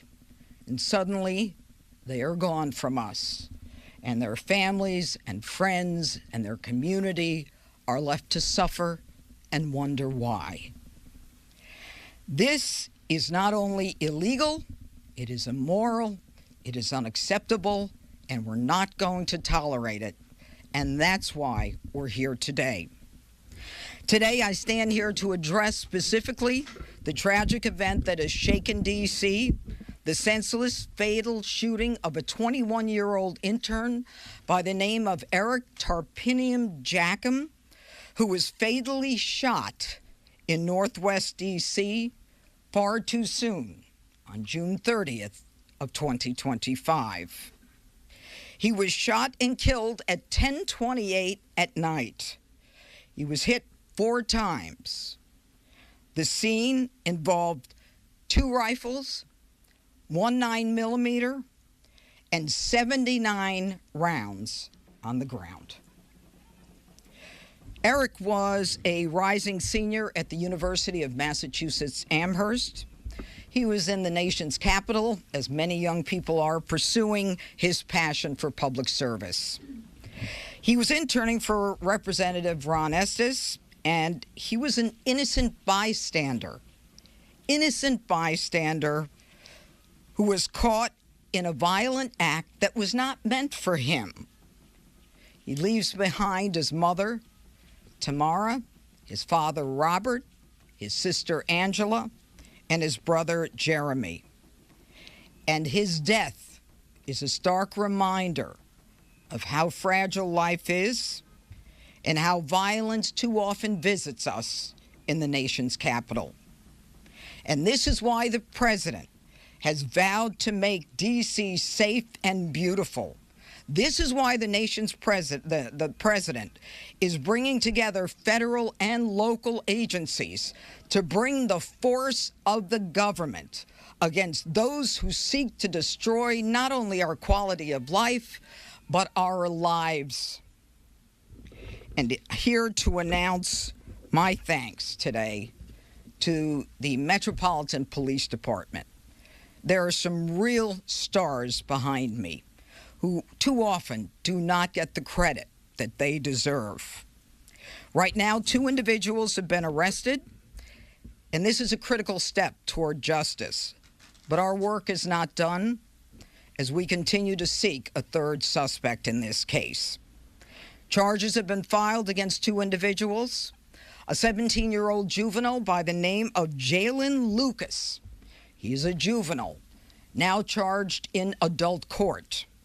Another 17 years old, Kelvin Thomas Jr., another juvenile being charged in adult court both of them charged with murder while armed under the D.C. Code 22-2101, which is murder in the first degree. Now, these juveniles have prior violent juvenile records in the family court. This is why, from day one, when I came here, I knew that we were missing a whole segment of criminals in D.C., in our nation's capital, because the D.C. Council thinks that these kids need to be protected. They don't need to be protected. They need to be made accountable, and we need to be protected. I am advocating and have advocated for jurisdiction over juveniles 14, 15, 16, and 17. They need to be brought into the criminal court so that we can prosecute them. Because if we do, we can prevent the murder that happened here based upon the histories of these two and the third individual that I cannot talk about. Eric didn't deserve to be gunned down, and the system failed him. The system that felt that juveniles needed to be coddled. And it's bad enough to be gunned down on any street, but to be gunned down in our nation's capital is an outrage. This killing underscores why we need the authority to prosecute these younger kids, because they're not kids, they're criminals. They're violent criminals. We have to hold them accountable. We have to prevent them from robbing the innocents of their lives. Now I'd like to call upon the police chief, Pamela Smith. Good afternoon. Thank you, Judge Pirro. I'm pleased to be joined today by Mayor Muriel Bowser, the Mayor of Washington, D.C., and Judge Deneen Pirro, and the members of the Metropolitan Police Department and our federal partners in announcing 2 arrests in the homicide of 21-year-old Eric Tarpinian Jackham. I'm joined today by members of the Metropolitan Police Department, Assistant Chief Ramey Kyle of our Investigative Services Bureau, Commander Kevin Kentish, who leads the Criminal Investigation Division, and Detective Gabriel Truby of the Homicide Division. This morning, Judge Pirro and I had the opportunity to speak with Eric's mother, and our thoughts and prayers remain with the family, and we hope news of these 2 arrests and a third one pending, I'm confident we'll get the third one, gives Eric's loved ones some sense of peace as they continue to grieve a tremendous loss. Eric came to our city with a bright future ahead of him, interning in a role where he served the public on Capitol Hill. He deserved an opportunity to return home safely to his family, but was senselessly taken from his loved ones. From the night of June 30th, our detectives have worked countless hours gathering evidence that ultimately identified these suspects. I want to thank Homicide Detective Truby and his colleagues at MPD's Homicide Branch for their outstanding work. I could not be more prouder to stand with Detective Truby this afternoon. This was a complex case that required high-level detective work, and that is exactly what our team delivered. This is the level of dedication these detectives pour into every homicide case in our city. I also want to thank the U.S. Attorney's Office and the FBI Washington Field Office for their assistance throughout the investigation, and our partners at the Capital Area Regional Task Force, which we call CARDIF, and the United States Marshal Service for their efforts locating and apprehending these suspects this morning. I hope today's arrest sends a message to individuals who choose to commit violence in our city. If you harm innocent victims in our community, we will hold you accountable. I will now turn it over to Commander Kentish, who will share brief details and facts about the case that he's able to share today. Good afternoon. I'm Commander Kentish, Kevin Kentish, with the Commander of the Criminal Investigations Division. This morning, 17-year-old Kelvin Thomas Jr. of Southeast D.C. and 17-year-old Jalen Lucas of Northwest D.C. were placed under arrest by members of the Capital Area Regional Fugitive Task Force and United States Marshals. They were arrested pursuant to a D.C. Superior Court arrest warrant, and they were both charged with first-degree murder while armed, premeditated. Both are being charged as adults in this case under our Title 16. The investigation revealed that around 10:30 p.m. on the night of June 30th, our suspects got out of a vehicle at the intersection of 7th and M Street Northwest. They opened fire in the direction of two individuals that were riding a bike southbound in the 1200 block of 7th Street Northwest. One of those individuals, a 16-year-old male, was injured as a result of the shooting. He ultimately survived. 20-year-old Eric Tarpenium Jackum and an adult female were also struck by gunfire. Neither were the shooter's intended target based on our investigation. Mr. Tarpenium Jackum was subsequently transported to a local area hospital where he was pronounced deceased. After the shooting, we know that our suspects re-entered a vehicle and fled the scene. Detectives determined that the vehicle had been stolen in Maryland days prior to the homicide. Shortly after the homicide, the vehicle was also recovered unoccupied in Maryland. Over the course of the investigation, detectives spent hundreds of man and woman hours analyzing surveillance video footage around the shooting, in addition to multiple other surveillance video footage in the area. That video footage, along with assistance of community members and analysis of evidence recovered throughout the investigation, ultimately led to the identification of 3 suspects. Once those 3 suspects were identified, we applied for search warrants that were granted that day. Following the identification of our suspects, we then sent our warrants over to Cardiff. During that process, Cardiff and the United States Marshals were able to identify our suspects and locate them this morning. At this time, detectives believe that the shooting was a result of ongoing neighborhood crew dispute. We are still investigating this case, and ultimately, if you have any additional information, please call 727-9099. And if you have any information that you wish to remain anonymous, please text us at 50411. I will now turn it back over to Judge Pirro for any other comments. Thank you.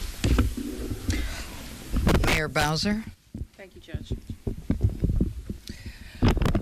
I want to echo what we've heard today about ensuring that there is justice for Eric.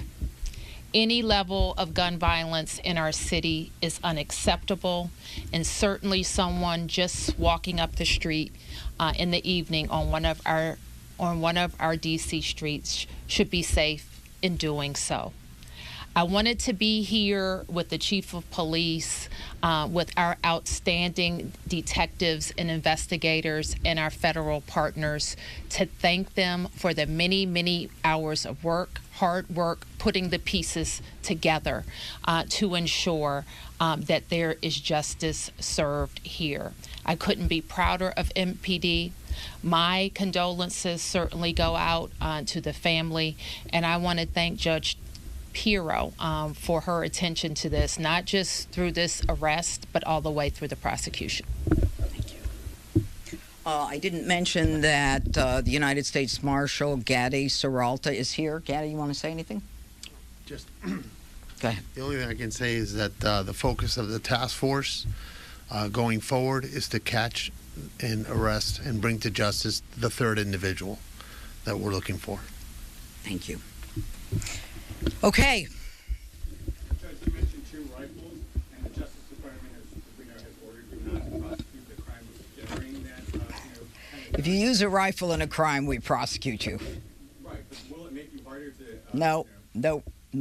You see, the problem with that was not recognizing that you use a rifle or a shotgun in a crime, you are going to be prosecuted. There is no there is no problem going forward with those prosecutions.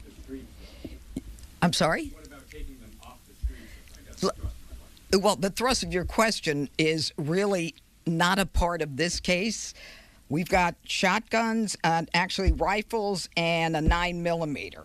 Okay, and we had a shootout. And by the way, there isn't just this one homicide victim. There are 3 other victims. They did not die, and a 4th victim who suffered shattered glass, I believe, on her face. So there are other victims as well in this case. Yes. Judge, and this is also for the mayor. Do you expect that the process that you're advocating for, which is to take more of these juvenile cases, is that something that you require Congress's approval, and do you have the city's or the mayor's support for that? Is my first question on this. Okay, to answer the first, and I'll let the mayor answer the second. Number 1, the D.C. Council has coddled young criminals for years. They reject mandatory minimums that the law requires. They don't force judges to follow the law.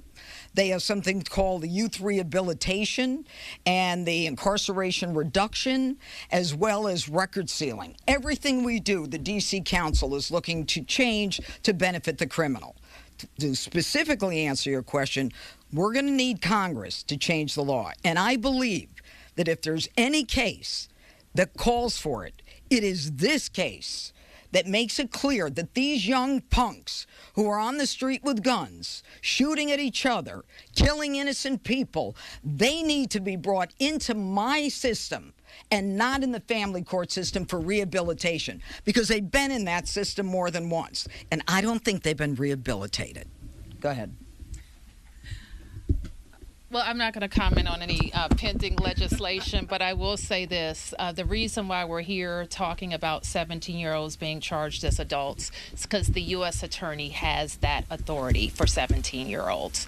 And I think I would agree with the judge that cold-blooded murder qualifies as a crime that should have a 17-year-old considered as an adult.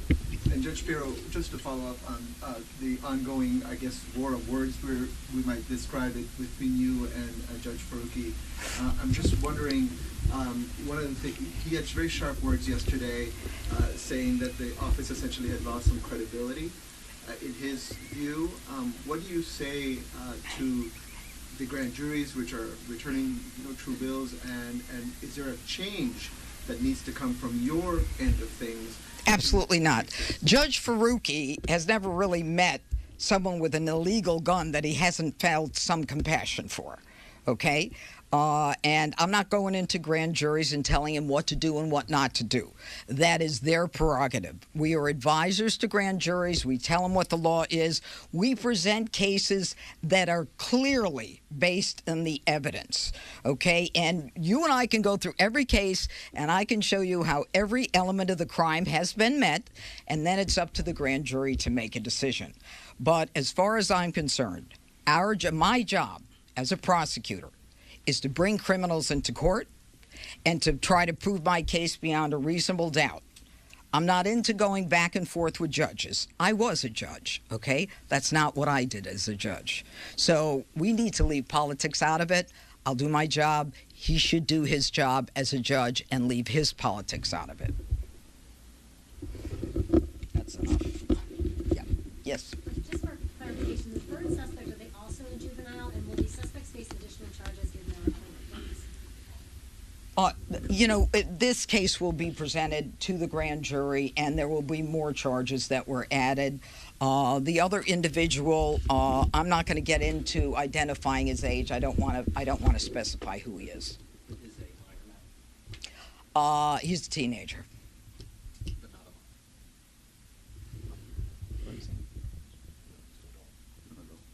Yeah, I don't want to say. Do you want me to say his age? No. Yeah, not a minor. Not a minor. Last question. Judge Bureau, would you consider seeking the death penalty in this case? And for Mayor Bowser, Attorney Bureau has said that she would consider seeking the death penalty in certain cases, such as the Capitol Jewish Museum shooting. Is that something that you consider? Number one, under the D.C. Code, which is what they're being prosecuted under, 22, I think it's 2201, there is no death penalty in the D.C. Code, so it's not a possibility. It's only a possibility in federal cases. This is not a federal case.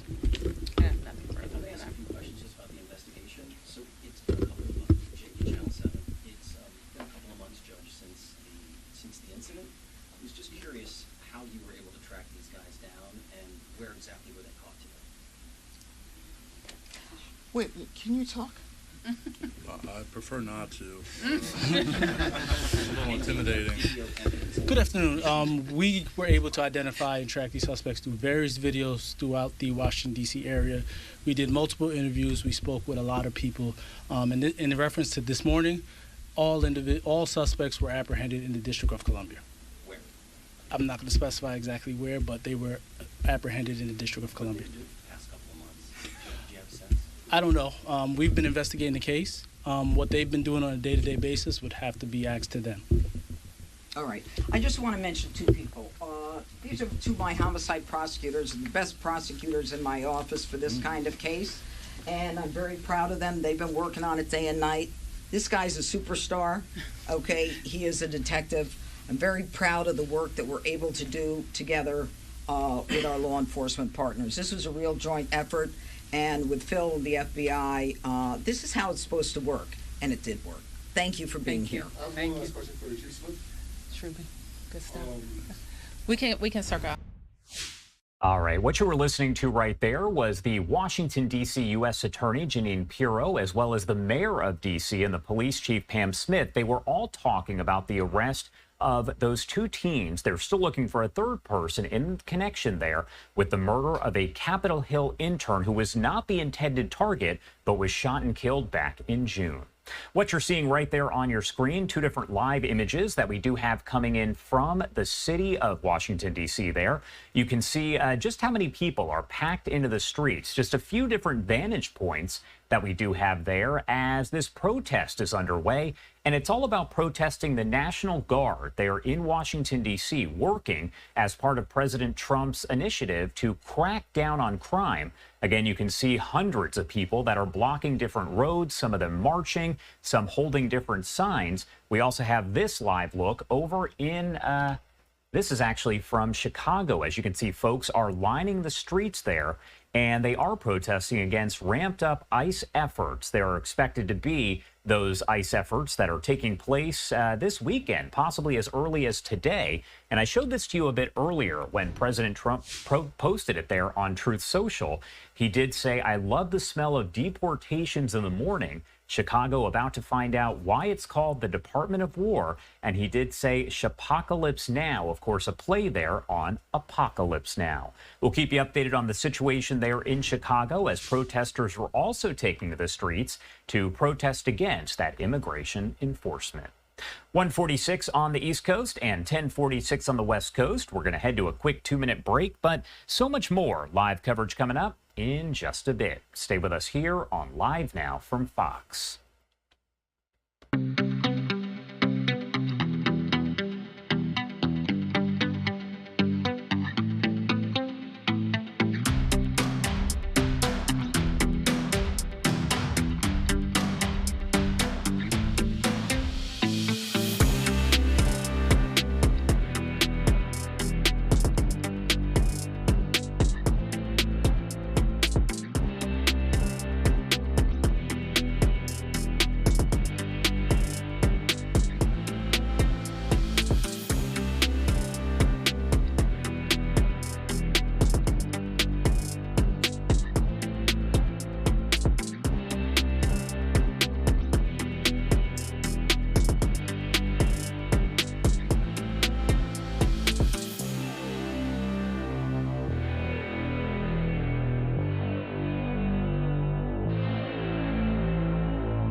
Welcome back here on Live Now from Fox. We do have several live images that you can see there on your screen. If you look over to the right-hand side of your screen, those are both live looks from different cameras over in Washington, D.C.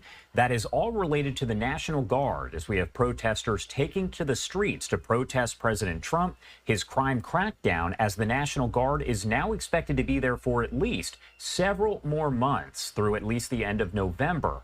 Now, over on the left-hand side of your screen, that is in Chicago, where a group has come together to protest ICE and immigration enforcement, as President Trump does say that he is ramping up the immigration enforcement, and it could start as soon as today.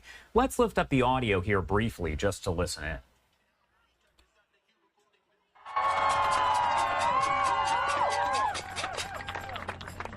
And so the first lesson we have for them is from the local community organizing here in Lake County. Give it up for Jordan. All right, so the microphone kind of hollow there. You're not really able to hear it, but you can hear some chanting in the background. Again, we're going to keep some of these live images up on your screen as these protests and demonstrations are expected to take place all over the country throughout the day.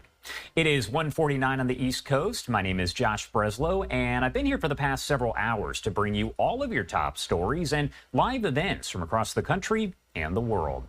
Right now, I do want to head back over to New York City. That is where the race for mayor continues to heat up. And yesterday, a news conference was called really in the afternoon. It was done pretty briefly there, and we heard from Mayor Eric Adams. There were thoughts and rumors that maybe he was going to be dropping out of the race, but he held a news conference to announce that he's not going anywhere. Do want to play that for you right now here on Live Now from Fox. Before we start, there's going to be no Q&A afterwards. So why not? We'll try. No Don't be Q&A. cute. Thank you. Yeah, we'll ask a question. First of all, thanks for coming out. And to New Yorkers, I want to speak directly to you. There has been so much speculation, communications, announcements of what I'm doing, no matter what I have stated over and over again publicly. So I want to be clear with you. Andrew Cuomo is a snake and a liar. I am in this race, and I'm the only one that can beat Mandani. Andrew has had a career of pushing black candidates out of races.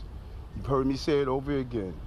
Carl McCall, Charlie King, David Patterson. This is his career. That must stop with me. This city can't go backwards, New Yorkers. This is a city that I inherited, where crime was out of control, COVID, no one wanted to be on our subway system. We watched what happened in housing. The reason people are having these conversations is because I made this city safe. I committed myself and dedicated myself to a city that I love. And I'm going to continue to do that. This polo shirt that I'm wearing that says Eric Adams, Mayor of the City of New York, I'm going to wear that for another 4 years. We can't go backwards. We can't have a city that's filled with encampments like I inherited. We can't have a city where crime and guns are on our streets like I inherited. We can't have a city where unemployment was high across the city, but specifically for black and brown communities, like I inherited. While children were not getting a quality education, like I inherited. Where low-income people were not receiving the support they deserve, like I inherited. What we have done in 3.5 years shows why we have to continue the success we have. I have 2 spoiled brats running for mayor. They were born with silver spoons in their mouths, not like working class New Yorkers.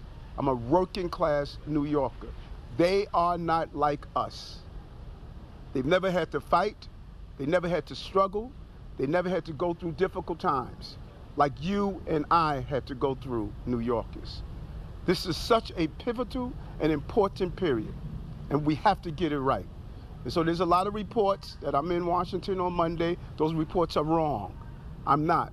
I'll be moving throughout this city in the 5 boroughs that made me mayor in the first place. I'm running for re-election. All right, that was Eric Adams as he did make that announcement there, saying he is not going anywhere. Despite rumors, he is staying in the race. Right now, you're taking a live look here as this anti-ICE rally is underway in Chicago. You can see hundreds of people have gathered there with signs on the side of the road including that one right there that says, "Immigrants make America great. The people say ICE out." Now, the reason for all of this at this point is essentially we did hear from President Trump that he is going to ramp up the immigration enforcement, and it could start today. We also have this post that we've been showing you here on social media that says Chipocalypse Now, and that is, of course, a play on Apocalypse Now and Chicago. He says, "I love the smell of deportations in the morning. Chicago about to find out why it's called the Department of War." So that is why you do have these protesters that have gathered on the streets of Chicago. Going to head to our final 2-minute commercial break of the hour, but we will have more coverage on this coming up in 2 short minutes.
Welcome back here on Live Now from Fox. My name is Josh Breslow, and I've been here for the past several hours with all of your top stories and live events on this Saturday, September 6th. We do continue to cover everything related to those protests and the potential for immigration enforcement to ramp up there in the city of Chicago. Right now, there is an event underway on the streets of Chicago, and I do want to pop up the audio and listen in. On the other side of that, my colleague Christina Evans will be in the hot seat with everything you need to know for this weekend.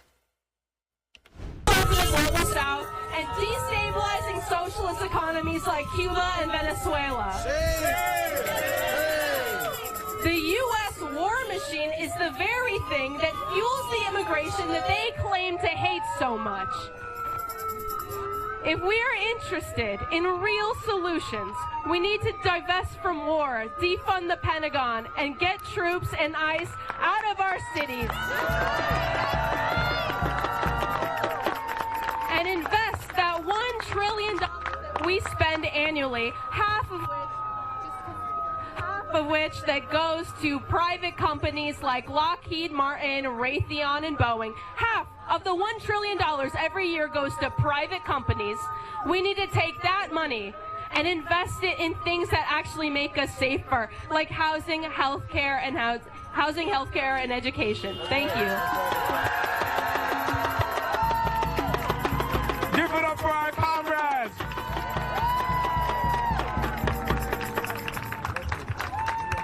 The people united will never be defeated. I said the people united will never be defeated. I jamás será vencido. Make some noise, y'all, make some noise.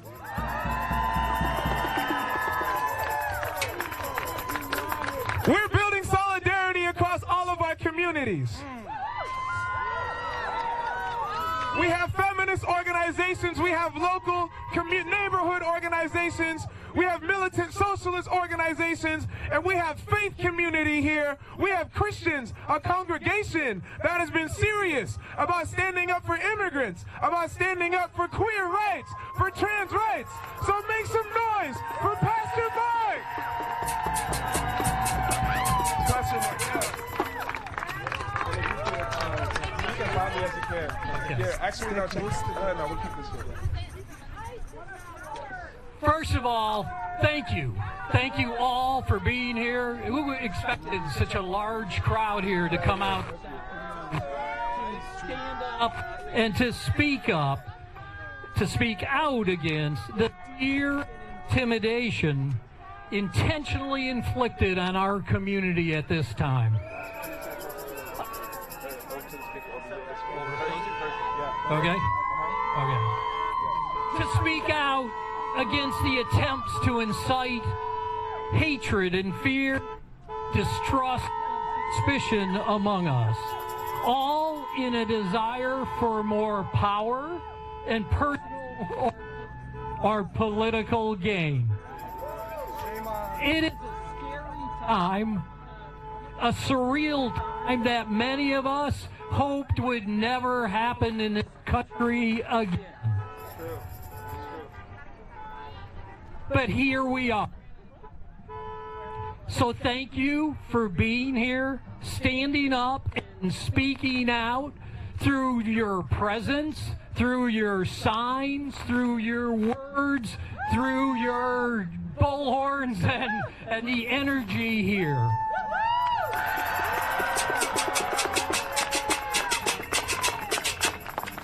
The level of anxiety, I'm at St. Paul's Lutheran Church in Waukegan, in the heart of Waukegan, and I tell you, and many of you know, that the anxiety on the streets of Waukegan is like bouncing off the ceiling.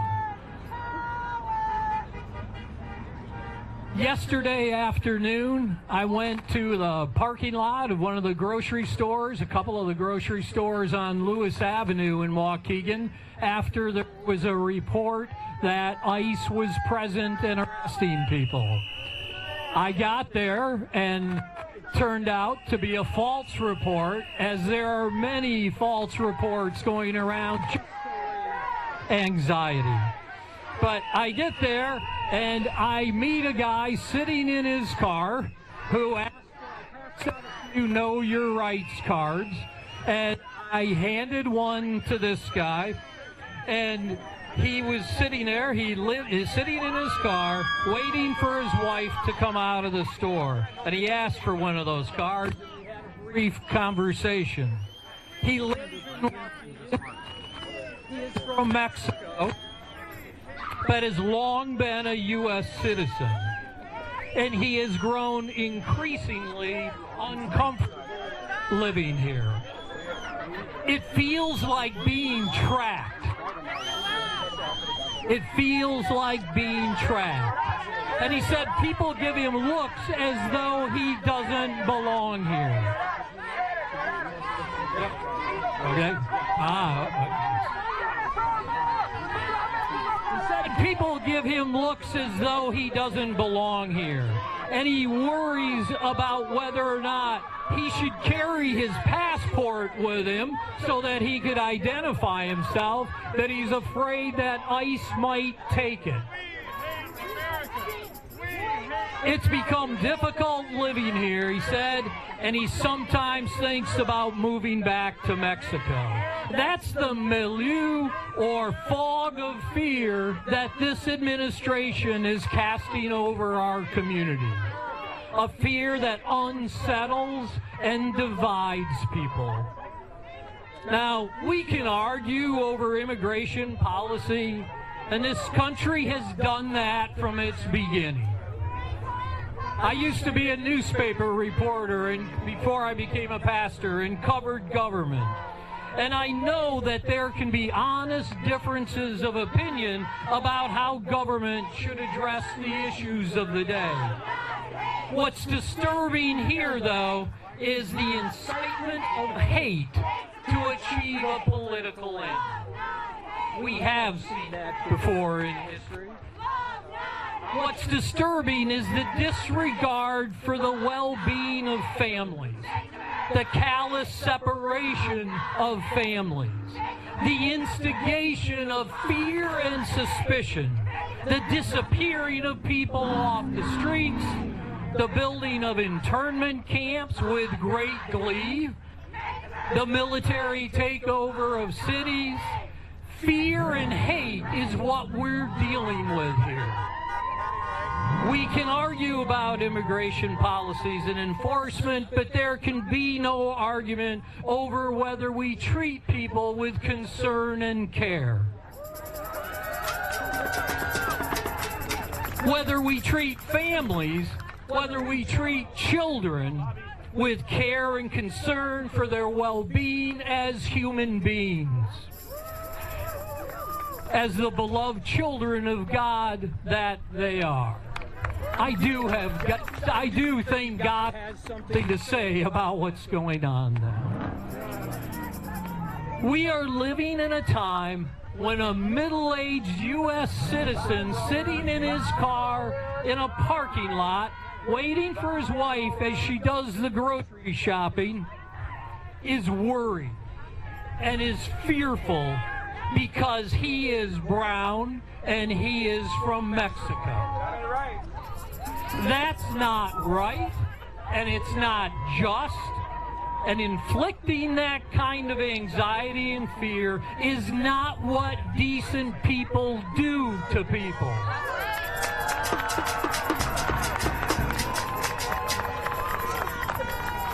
In my faith tradition, there is a passage from the Old Testament that should shape our response to the events unfolding around us.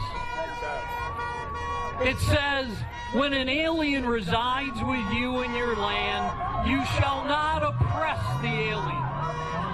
The alien who resides with you shall be to you as the citizen among you. You shall love the alien as yourself, for you were once aliens in the land of Egypt.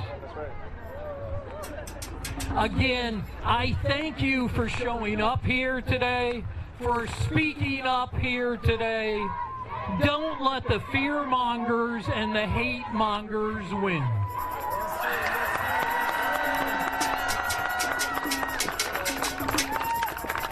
The only antidote to fear and hate is standing together in love for the sake and the well-being of all our neighbors.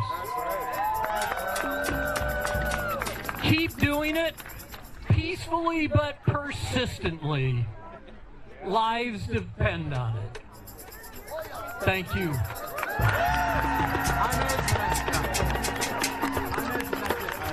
Tell people we're about to march. All right, folks, we got one more speaker before we march. Are y'all ready?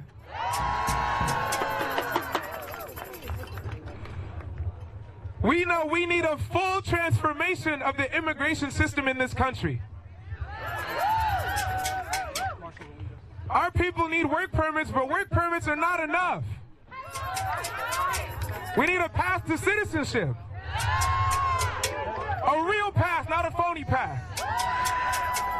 And when people become citizens, they need a place to stay, they need a place to work, they need a place to get health care, and they need the political power. They need the political power to lead our communities with us. And so with that being said, welcome our last speaker, Brandon Jaimes from the Party for Socialism and Liberation.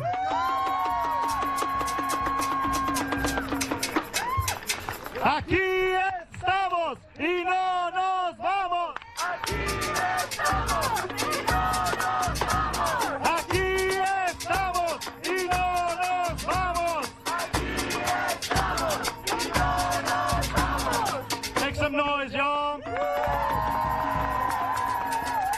It's so beautiful to see you all out here because today we brought the fight to their front door. Today I'm speaking with the Party for Socialism and Liberation. I'm also speaking as a worker in immigration law, as a labor organizer, and as the proud son of Mexican immigrants. The last few months have been devastating for those of us working in immigrant rights. I've seen clients lose access to their benefits, and now they have to deal with the daily anxiety of being potentially detained and deported by ICE agents. But I'm not here because I believe the law will save us. I'm here because I believe in the power of working class people like you and me to make change.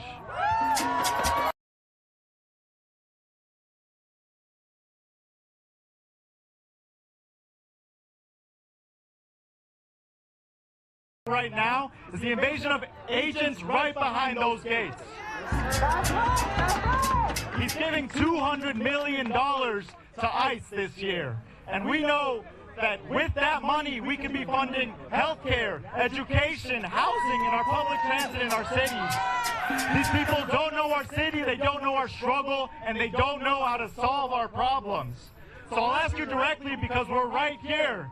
Do you want ICE in your communities? No! I want them to hear you inside there. Do you want ICE in your communities? No! Do you want the National Guard in your communities? No! Now make some noise if you were inspired by the brave resistance we've seen in LA. LA is a critical example because they didn't sit still in the face of oppression. When ICE came to their communities, they had organizers follow their asses with speakers to announce their presence. And organizers figured out what hotels they were staying at, and they showed up at 3 in the morning to make it impossible for them to sleep. And in Ventura County, when ICE targeted farm workers, organizers brought the fight and they brought the community to the farm. So here in Chicago, we're planning around very similar mobilizations, and we need you to get involved in that resistance. Right now, we have Migra Watch networks popping up across the city. I'm a part of Pilsen Puño, and we need everyone here to be involved in that community defense. Let me ask you, make some noise if you're here from Waukegan. Make some noise if you're here from Chicago. Make some noise if you're here from the suburbs. That's right, so that right there should show you that we have people on the ground here that can be putting eyes in our communities. And that's what it's going to take down ICE. So please, today, get connected with the Migra Watch Network. And if you don't know if you have one in your community, talk to us about starting one. Because while they use the same tactics of terror, we're going to keep growing and we're going to innovate on our tactics of resistance. Because as long as they're terrorizing our communities, we're going to make it impossible for them to do their jobs. But that's only going to happen if we get organized and we stay organized, because we need to build something that lasts through our struggles. Trump is going to keep attacking our communities, our most vulnerable communities. He's already attacking the trans community. He's attacked our Palestinian community, and he's going to attack our black community. So what we need is to build and unite across those struggles, to build something that lasts and to anticipate those struggles. Because at the end of the day, what Trump is trying to do is distract us from the fact that his billionaire agenda is going to keep on going forward unless we unite to resist it. So let me ask you, are you ready to fight? Are you ready to get organized? Are you ready to march? Let's go. Aquí estamos y no nos vamos. Aquí estamos y no nos vamos. Aquí estamos y no nos vamos. All right, as you see there, just listening in as this anti-ICE protest is happening right now in Chicago. All of this happening ahead of those promised ICE raids that the president has been talking about for quite some time now. But you can see crowds are out and about chanting and talking about the fact that they don't want ICE to be within their city. In fact, I do want to put up a few posts on social media that continue to add context to what we're seeing as the situation develops. This happening earlier this morning on Truth Social. This is from President Trump saying, "I love the smell of deportations in the morning. Chicago about to find out why it's called the Department of War." And so for some more context here with this photo, this was posted to his True Social account a bit earlier today in what seems to be an AI-generated parody of a war movie. Ultimately, we do know that he used this image of him dressed in a uniform that was labeled U.S. Army, much like the character played by Robert Duvall in the 1979 movie Apocalypse Now. That was a fictional story about soldiers in the Vietnam War. But as you can see there on the image in the left corner of your screen, it says Apocalypse Now, as seen in the font as well. That's the same of that Apocalypse Now movie. And so this is garnering some reaction as well on social media from some of those other leaders there in the city of Chicago. Mayor Brandon Johnson saying the president's threats are beneath the honor of our nation. But the reality is that he wants to occupy our city and break our Constitution. We must defend our democracy from this authoritarianism by protecting each other and protecting Chicago from Donald Trump. I want to put this up on your screen as well here. This is from the governor of Illinois, J.B. Pritzker. We've been hearing from Pritzker a lot throughout this last week, saying here, though, the president of the United States is threatening to go to war with an American city. This is not a joke. This is not normal. Donald Trump isn't a strong man. He's a scared man. Illinois won't be intimidated by a wannabe dictator. And so we'll continue to monitor the situation there on social media and some of those live feeds as well from the Chicago protests as they're coming into our newsroom. It's not the only place that some of these live events are happening as well as it pertains to the National Guard or ICE raids happening around the country. We'll be diving into much more of that on the other side of this 2-minute commercial break. I'm your host, Christina Evans. My thanks to my colleague, Josh Breslow, who's with you for the last few hours. We'll continue to bring you this live coverage here on Live Now from Fox.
Thanks for staying with us here on Live Now from Fox. I'm your host, Christina Evans. As promised, we're going to continue on with our coverage of some of these marches and demonstrations that are happening right now around the nation. I want to take you back out to the shot that we have there in Chicago as this march is now in process there in the city, as so many are protesting the ICE raids that President Trump has promised are going to be coming to Chicago. And now they have just started this march there. And so we can listen in for just a second here. From there, we're going to be heading to Washington, D.C.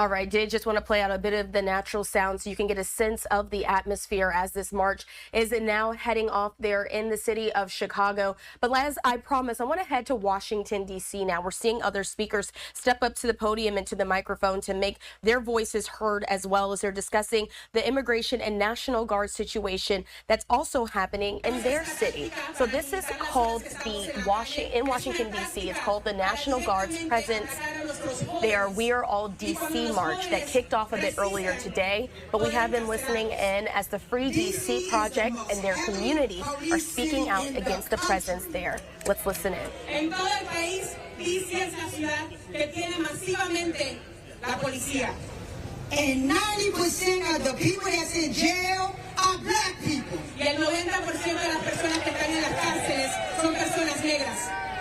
This not by coincidence. Esto no es coincidencia. This is policy. Estos son políticas. This is oppression in design. Esta es opresión en diseño.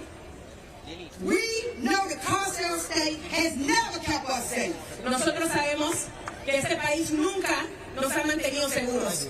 These systems was built to confine and oppress black bodies in service to capitalism and the white supremacy agenda. That's right. Estos sistemas fueron hechos a propósitamente del capitalismo para oprimir a nuestra gente. Their end goal is to create an authoritarian and fascism country. Su ego es crear un país de odio. This is not what democracy looks like. Esto no es lo que dice la democracia. And instead of rising up with the people of D.C. in these times, some of our elected officials have doubled down to negotiate and appease the circus and head clown. En vez de levantarse en este momento y luchar con nosotros, algunos de nuestros electos han decidido negociar con esta administración. This is betrayal, and we need leaders who will fight for and with the people of D.C. Necesitamos líderes que apoyen a la gente de D.C. Everyone outside of D.C., don't y'all look back, don't look away. If you're not from D.C., I don't need you to look away. Si tú no eres de D.C., necesito que te enfoques. D.C. is the testing ground. D.C. es un piloto.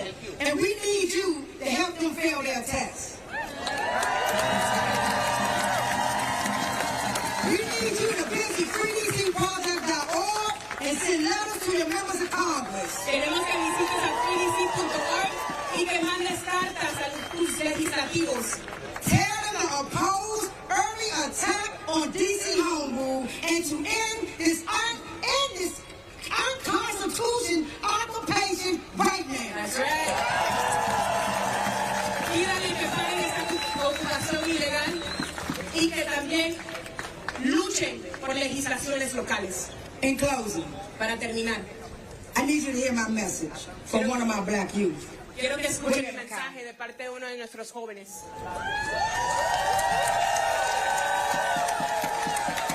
I want to be clear. Quiero ser muy clara. I do this work for my recent granddaughter Sloan and our black future generation. Yo hago este trabajo por mis nietos y nuestras generaciones del futuro. And this is a message to my babies. Y este es un mensaje para mis nietos. May my faith and my strength encourage you to have no fear. Que mi espíritu, lucha y valentía te dé fuerzas. If you hear or see those enslaved catchers coming your way, you keep going. Si tú ves las fuerzas de odio, continúa a luchar. If you see those guns and tear gases and handcuffs in your community, you keep going. Si ves esas armas, esos tanques en tu comunidad, sigue adelante. If they shout and try to dehumanize you, don't you look back. You keep going. Si ellos tratan de quitarte tu humanidad, continúa adelante. Don't you let them take your self-worth, your dignity, or your joy. Nunca dejes que te quiten tu espíritu y tu felicidad. Don't you ever stop. Nunca pares. If you want to taste the freedom, si quieres libertad, you look to the sky. You look to that sky. Miras al cielo and don't you comply. Y nunca dejes de resistir. You keep going. Continúa a luchar. You free this land. Libera esta you tierra. Free our people. Libera nuestra gente. You free us all. Libera you free this sea. You free this sea. You free this sea. You free this sea. You free this sea. You free this sea.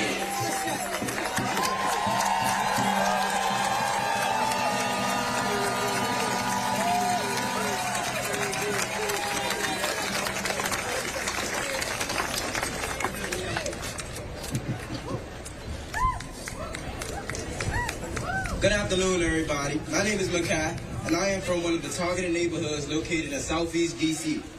Buenas tardes. Yo quiero compartir mi historia como una de las personas que está acosado en uno de los vecindarios aquí en D.C. These federal agents have been coming around my community several times a day for about a few weeks now. Estos agentes federales están circulando mi comunidad por varias semanas. Sending dozens of federal agents into low-income neighborhoods isn't doing anything but causing pure chaos, both inside and outside of the community. Mandando agentes federales, lo único que está haciendo es causando terror adentro y afuera de nuestras comunidades. It makes me feel as if they are treating us as if we are wild animals with their choice of tactics. Con las tácticas que han utilizado, me hacen sentir como si nosotros somos animales. These federal agents, masked up in unmarked cars with out-of-state license plates, literally blitzing these neighborhoods is just pure scary. Estos agentes federales enmascarados en carros que no están marcados. If they're trying to come into dangerous neighborhoods or quote-unquote violent neighborhoods, how is their approach appropriate in any way, shape, or form? Si ellos dicen que están viniendo a comunidades peligrosas, ¿cómo están haciendo algo diferente usando esas tácticas de odio? I have seen these agents pull up in cars marked with ride stickers such as Uber and Lyft and scope out my neighborhood before they blitz with artillery so heavy it could rip through houses. He sido testigo de estos agentes sacar a personas de Ubers y de Lyfts y también estar tan armados que pueden estallar tantas casas. One day, I was just getting home from work when I seen the DEA, ATF, FBI, and MPD come into my neighborhood and start harassing a black man for sharing a seat with somebody, fully violating his Fourth Amendment. Fui testigo de varias diferentes agencias viniendo con varias personas acosando solamente a un individual. I've also seen them ambush my neighborhoods coming from side gates and so many cars, the line stretches beyond the parking lot. He también sido testigo de las diferentes tácticas en las formas que están viniendo en todos lados de mi vecindario. You would think that that's enough for them, but no, they also started jumping gates from the whole opposite side of the parking lot. Pensarías que eso sería suficiente para ellos, pero también hasta lo he visto saltando cercas para encontrar personas. I don't think blindly coming into neighborhoods just to find a reason to incarcerate someone is considered helping the community or cracking down on crimes. It's actually creating new crimes just to convict anyone. Yo no creo que al tener agentes que ciegamente están viniendo a los vecindarios encontrando personas para tratar de ponerles cargas, realmente lo que están haciendo es haciendo crimen en nuestros vecindarios. They come in these neighborhoods searching people, searching parked cars, and being highly aggressive. And again, with the same weapons that can tear through the whole neighborhood. Vienen en nuestros vecindarios acosando a nuestra gente. It's a really scary thing to see. And it makes me feel less protected by these sworn officers of the law. That's why it's always good to know your constitutional rights in case you are put into an uncomfortable situation by these federal agents. es sumamente importante conocer tus derechos constitucionales si tú también estás en una situación con esos agentes federales. Everything they're doing to both us and the community is not okay. They're not helping us. They're only causing more trouble into these communities that took generations to build this relationship, this bond between our people. It is not okay. Todo lo que están haciendo en nuestras comunidades no es justo. Tantas generaciones trabajaron y se esforzaron tanto para tener relaciones y crear comunidad. Y ellos están haciendo algo tan injusto para destrozarlo. They think we are the aggressors, but when you look from their point of view, they're being aggressive into our communities, causing nothing but drama, more violence, and fear all throughout the neighborhood within our people. Dicen que nosotros somos los agresivos, pero todo el odio y todas las tácticas que están haciendo, ellos son las personas que están causando temor con esas tácticas de odio. Thank you guys for listening. If y'all could just do me one good favor and pull out your phones, open Instagram and follow Guns Down Friday on Instagram. I repeat, Guns Down Friday USA on Instagram. Thank you.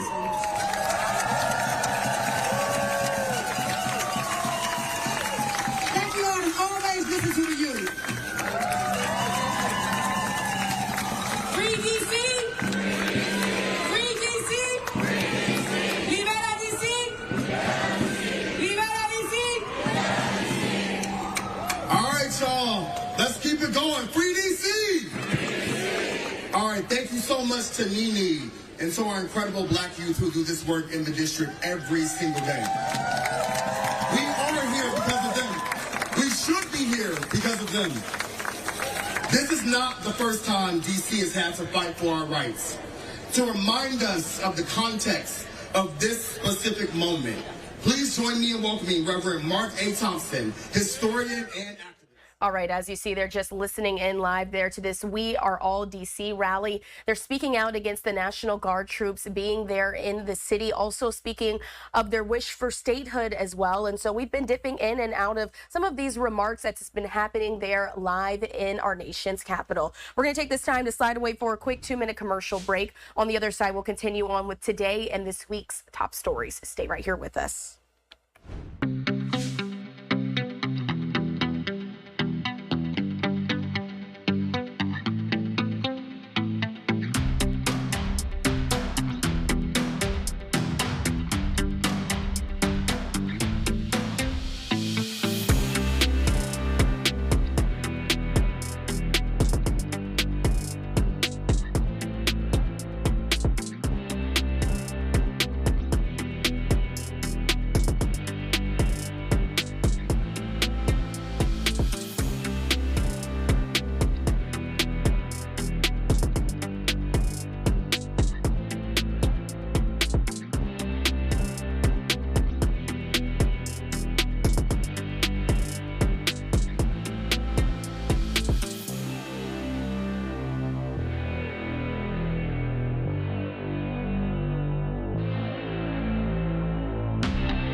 Thanks for being with us here on Live Now from Fox. I'm your host, Christina Evans. As promised, we're going to continue on with some more of today's and this week's top stories.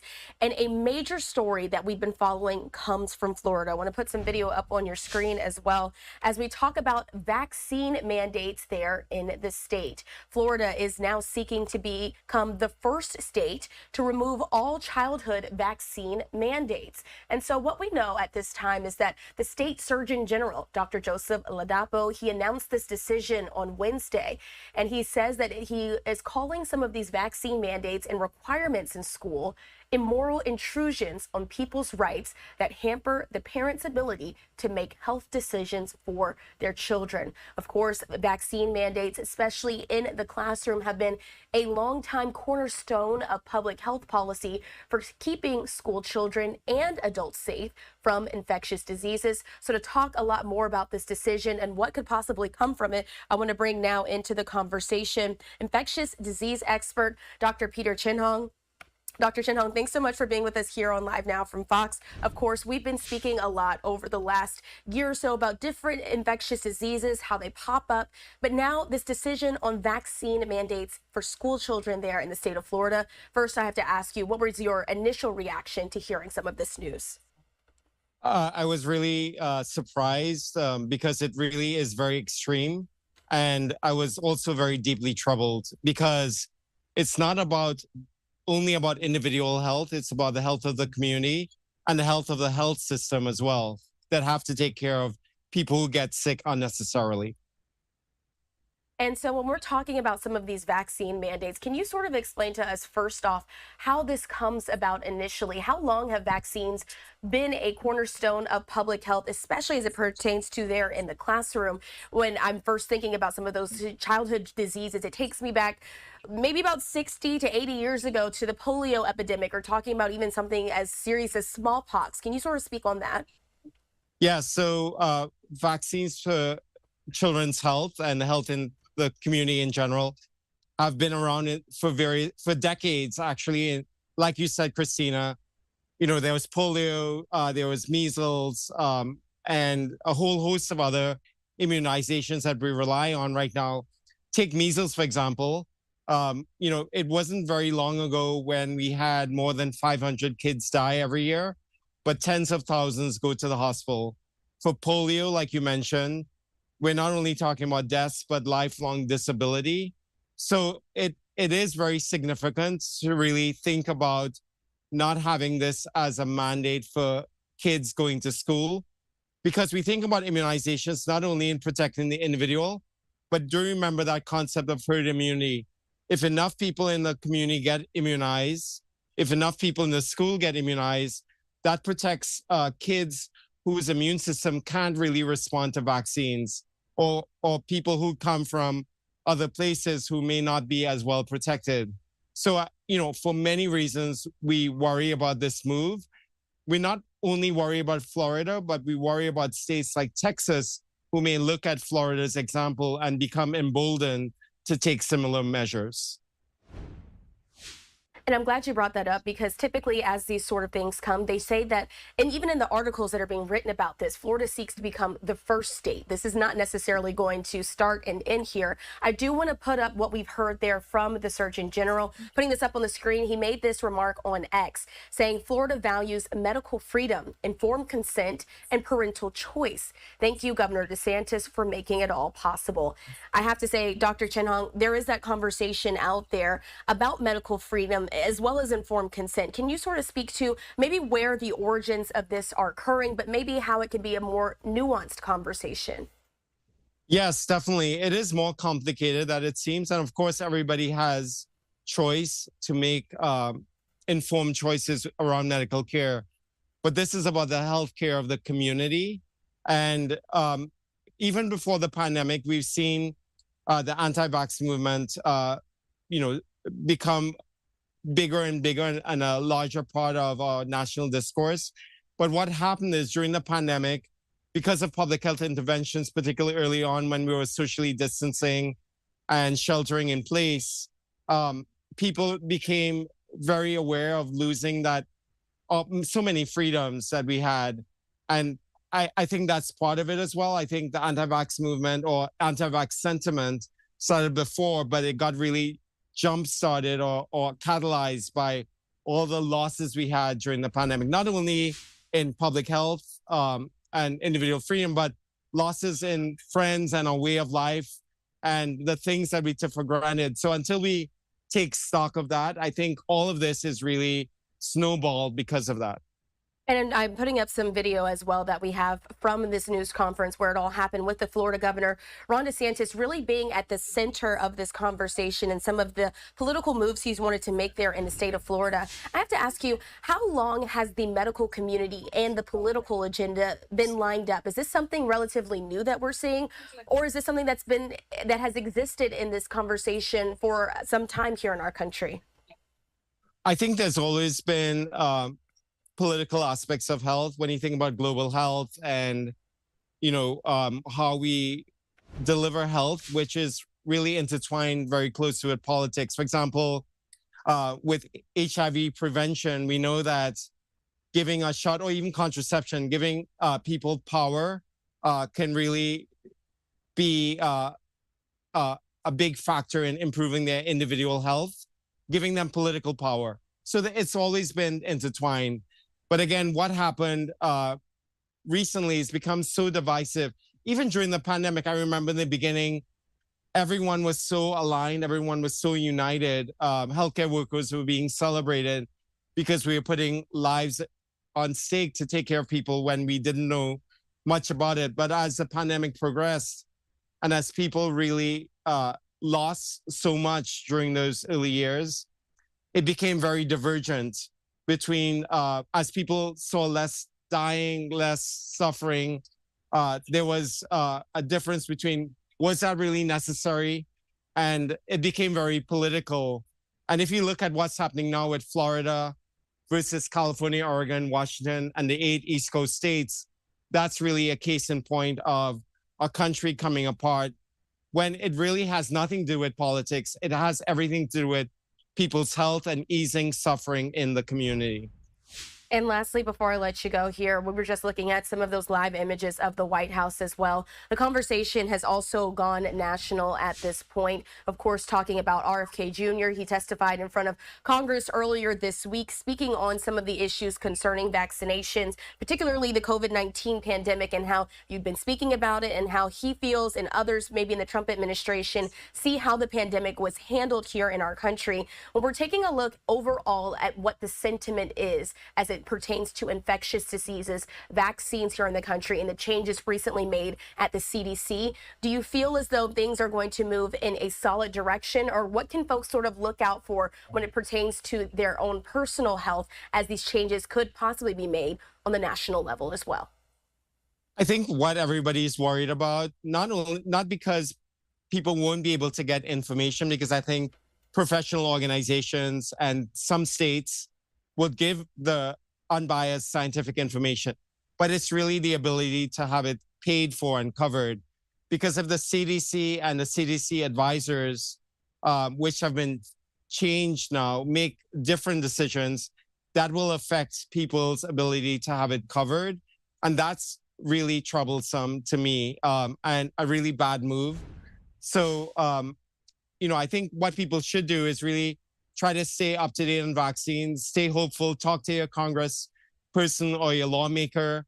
And at the end of the day, people still trust their clinicians from recent studies and recent data. So reach out to your doctor, reach out to your nurse practitioner, to your nurse, and have those conversations with them. All right. And so it's a conversation that's certainly going to continue not only there in Florida, but all around the nation. And as always, we appreciate Dr. Peter Chin Hung, our infectious disease expert, for taking the time to talk to us about this major change in policy that's going to be happening there in the state of Florida. We appreciate your time as always. Thanks so much, Christina. All right, so we did want to get that story in for you here on Live Now from Fox. And if you missed it, putting this back up on the screen for just a moment there. That's, again, the tweet that was put out by Joseph Ladepo. He's also, of course, the Florida Surgeon General, saying there that Florida values medical freedom, informed consent, and parental choice. Thank you, Governor Ron DeSantis, for making it possible. This all stems as Florida now seeks to become the first state here in the United States to eliminate vaccine mandates, a longtime cornerstone of public health and policy here in the U.S. We're going to take this time to slide away for a quick 2-minute commercial break. On the other side, much more on today's top stories.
Thanks for being with us here on Live Now from Fox. I'm your host, Christina Evans. As promised, we're going to continue on with our coverage of some of this week's top stories, and that includes the press conference where we heard from Florida Surgeon General as he made the announcement as now Florida is planning to become the first state to remove vaccine mandates for school children. Let's listen in to what he had to say as he made this announcement this week.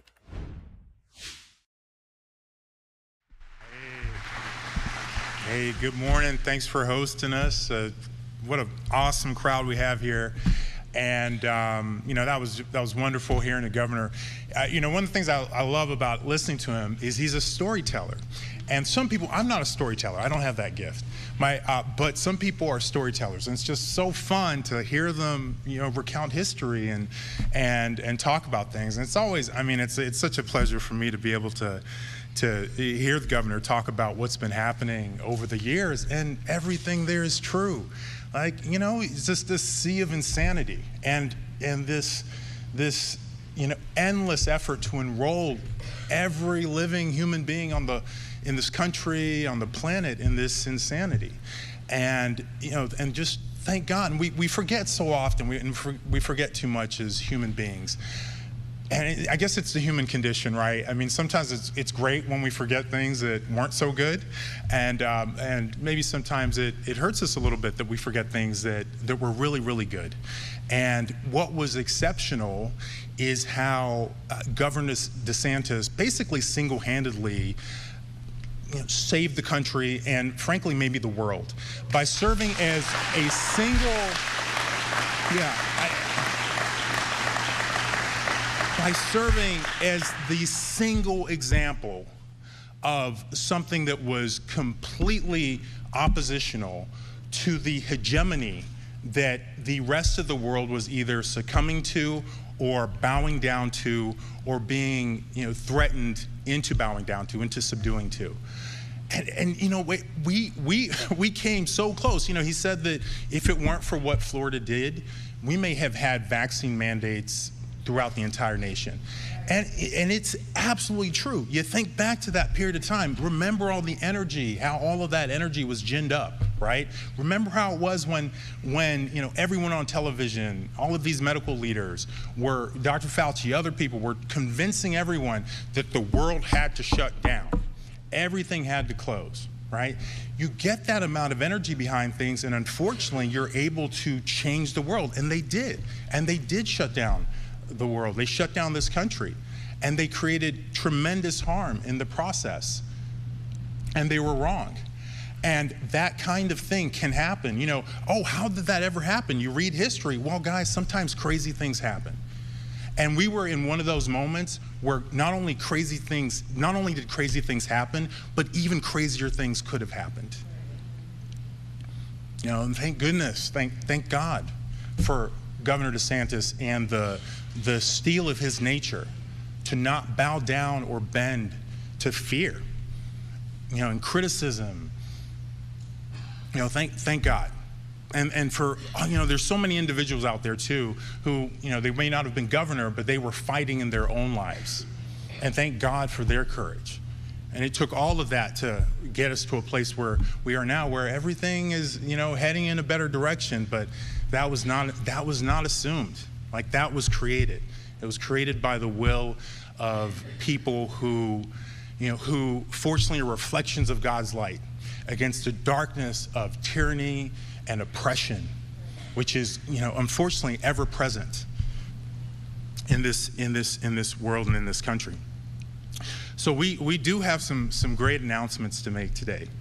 So you know, and we're gonna hear more about the Florida MAHA Commission, but what I'm most excited about is an announcement that we're going to make, that we're making now, which is that the Florida Department of Health, in partnership with the governor, is going to be working to end all vaccine mandates in Florida law. All of them. All of them. All of them. Every last one of them. Yeah.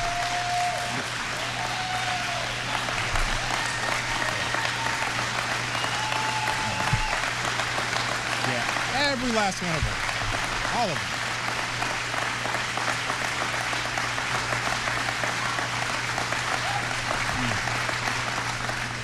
Every last one of them. Every last one of them is wrong and drips with disdain and slavery. Okay? Who am I as a government, or anyone else, or who am I as a man standing here now, to tell you what you should put in your body? Who am I to tell you what your child should put in your body? I don't have that right. Your body is a gift from God. What you put into your body, is because of your relationship with your body and your God. I don't have that right. Government does not have that right. They want you to believe they have that right. And unfortunately, you know, they've been successful. They've been successful. You know, pretty much every state has them. It's wrong. It's immoral. They do not have the right to tell you what you put in your body. They don't have the right to tell you what your kids have to put in your body. They do not have the right. Do not give it to them. Take it away from them. And we're going to be starting that here in Florida. And, you know, I love our lawmakers. Obviously, they make the machinery of our laws. Our governor reviews. We work in collaboration. He signs. I love our lawmakers. They're going to have to make decisions, right? That's the way that this becomes possible. So people are going to have to make a decision. People are going to have to choose a side. And I am telling you right now that, you know, the moral side it's so simple. No one has that right, guys. People have a right to make their own decisions. Informed decisions. You want to put, whatever different vaccines in your body, God bless you. I hope you make an informed decision. You don't want to put whatever vaccines in your body, God bless you. And I hope you make an informed decision. And that's how. All right, as you see, they're listening into this announcement that happened this week where we heard from the Florida State Surgeon General talking about Florida's plan to end all mandated vaccines there for children. What we're going to do is slide away for a quick 2-minute commercial break. On the other side, we're going to continue on with our coverage here on Live Now from Fox.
Thanks for being with us here on Live Now from Fox. I'm your host, Christina Evans. Let's continue to listen in as this announcement was made this week with the Florida State Surgeon General talking about changes to vaccine mandates there in the state. Let's listen in.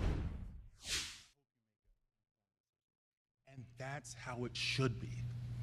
That is a moral, ethical universe. Not this nonsense where people who don't know you are telling you what to put in your temple, the temple of your body. That is a gift from God. They don't have that right. One of the counter arguments you'll have, and I would even care more if it was actually sincere, is that, well, there are people who, they can't take a particular vaccine or, whatever reason they're immunocompromised, and therefore everyone else has to do something because of that situation. And absolutely, right? I've got 3 kids. I'm a parent. My kids are a little older now. They're 6, 8, and 12. And I remember particularly when they were smaller, there's nothing like, your heart literally leaps out of your chest when you're worried about your kid's health, and then especially when they're smaller, but really any age. So I understand that, I get that. But that is also that's also part of the experience of life. And it is not right. There's no basis. There's no ethical basis for that to be used as a reason, really a force to take away your ability to choose what you put in your body and what you as a parent put in your child's body. That's your right. And it's not that the world is perfect. The world is imperfect. It's not that sometimes people will end up regretting the decision that they made. And we've seen a lot of that during the COVID-19 pandemic. How many people put that poison in their bodies with these mRNA COVID-19 vaccines and wish they could turn back the hands of time and undo that, right? So it's not to say that the world is perfect, but it is to say if we want to move toward a perfect world, a better world, you can't do it by enslaving people in terrible philosophies and taking away people's freedoms. That's not the path. That's not the path. We have to find alternative pathways, okay? So let me see, was there any other announcement I want to make? So here's what we can do in the Florida Department of Health. We actually have the ability to start that process with what government folks call rules. So the Florida Department of Health, we have some rules that we promulgated, not me, predecessors, that include a handful, maybe a half a dozen vaccines that are mandated in Florida. So those are going to be gone for sure. So those are gone, and we're going to be working with our again with our amazing Governor DeSantis and our wonderful lawmakers to get rid of the rest of it. We need to end it. It's the right thing to do. And it'll be wonderful for Florida to be the first state to do it. So I think that's it for announcements. So thank you guys very much. Lots of love to you guys. Thanks, Governor.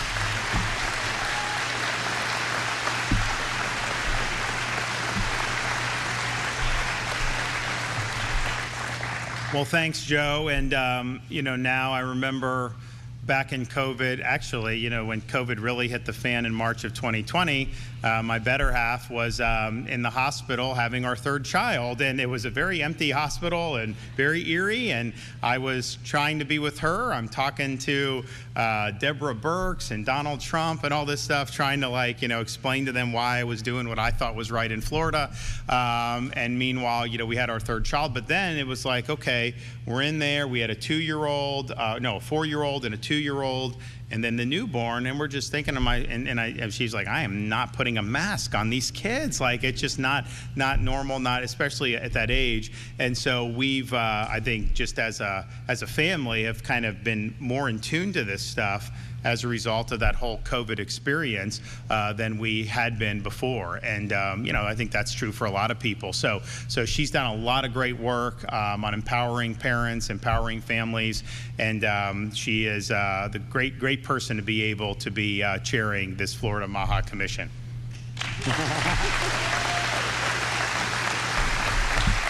Well, these are a couple of tough acts to follow. One thing he fails to tell you is that our baby Mamie was born during the 15 days to slow the spread. So there was that. So it was right in the heat of everything, and he literally was on the phone while I was giving birth. I kicked him out, and I was like, this is not going to work for me. Go fight the good fight, but I'm going to do my thing, okay? And I'm going to be a mama. Which was, obviously now, if you look back, Mamie, if you can believe that, she was born in 2020. She's 5 now in kindergarten. And so it was just a blink of an eye, and it's so fast, and you just cherish every moment that you have. But, between the two of them, I've hit up Dr. Latipo many of times when I see him, just walking down the street or the hallway or whatever. And, we get into these conversations about why this is so important. And even the gov, I'll sit there with Ron in the morning and we're drinking our coffee and, something will get a burr under my saddle and I'll be, talking to him about why this is just so eminently important. And honestly, how proud I am of both of them for having the courage to stand up for what's right. And I will tell you, I have a unique perspective on all of this because I can watch from behind the scenes. I see him in front of the cameras. I see him in front of the podium. I see Dr. Latipo out there fighting. But I see the incoming, and then I see how he acts like a steely-eyed missile man with a heart of gold who puts himself in front of the freight train to protect your rights. And to me, that is the epitome of service, standing up on behalf of you because it's the right thing to do. And I'll forever be grateful for both of them and what they've done. And I've been chomping at the bit for a long time. As he mentioned, this is something that we've been working on. He has been, obviously, in the legislature, and there's been some really good policies that have helped protect patients and parents, and it's been fantastic. But for me, this is kind of personal in a couple of ways, and one of which is, I had my struggle with cancer. Dating back to the diagnosis was 2021, if you look back on it, getting on, 3 or 4 years now. And, the question that everybody asks me is, well, surely you had a family history, surely you had a BRCA gene, surely there was some kind of connection there. And I say no. Like, I had no significant family history. I didn't have the BRCA genes. So how is it that, a mom, relatively young, right? I'm getting older every day, but relatively young. I think, $1.25 wet. Like, I'm not like, I think I'm eating healthy. I think I'm doing the right things. I think I'm exercising. How does somebody, like me, and I get this question, end up getting breast cancer in a pretty aggressive form? And that's one of the things that fueled me, because COVID opened my eyes to a lot of things. They were shoveling a lot of narratives and agendas at us, and I wanted to know what's the truth. And so for me, when I got sick, I wanted to know why. And I remember asking one of my cancer docs, I said, how does this happen? I have a 1-year-old at home. How do I have breast cancer? And he kind of looked at me, he's like, man, if we knew the answer to that, I'd be a really rich man and I wouldn't be here treating cancer. And so it's like, but what is it? What's going on in society when we see, obviously, the cancer rates going up? We see the reoccurrence going up in some capacities. And so it's like, you really want to take a deep dive into this. And we started to do it a little bit with a cancer collaborative that we started. And so there were some main tenets to that, one of which was investing money into good hospital systems to promote research, quality of care, better outcomes for Florida taxpayers. That was a big deal. But then also looking at the data, but also really getting to the root cause. One of the tenets was, what are we doing to be able to help best inform people so they can make the best choices to protect themselves and their family? Because I'll tell you what, from the bottom of my heart, I hope to heck that nobody has to go through what I went through. When you get hooked up to these machines and you're doing 6 rounds of chemotherapy and 6 weeks of radiation, and my left arm doesn't work as well as the right arm, and it's been kind of a hot mess, but I battled my way back a little bit. I don't want you to go through that.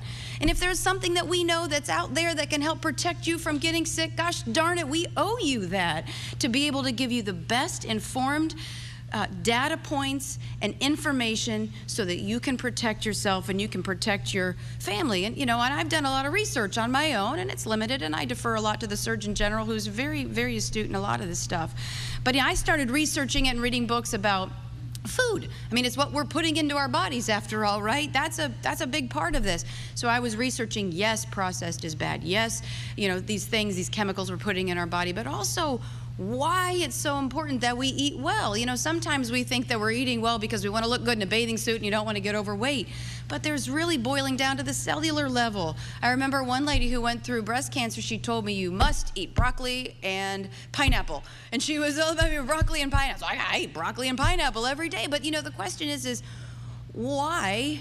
And what is truth? That's the other thing, because there's so many sources out there where there's so many lanes of information, and you're combing this as a consumer and a mom, right? And you're trying to figure out, as a cancer survivor, what is truth? You'll see a study that's out there in some publication that's talking about why this is so great.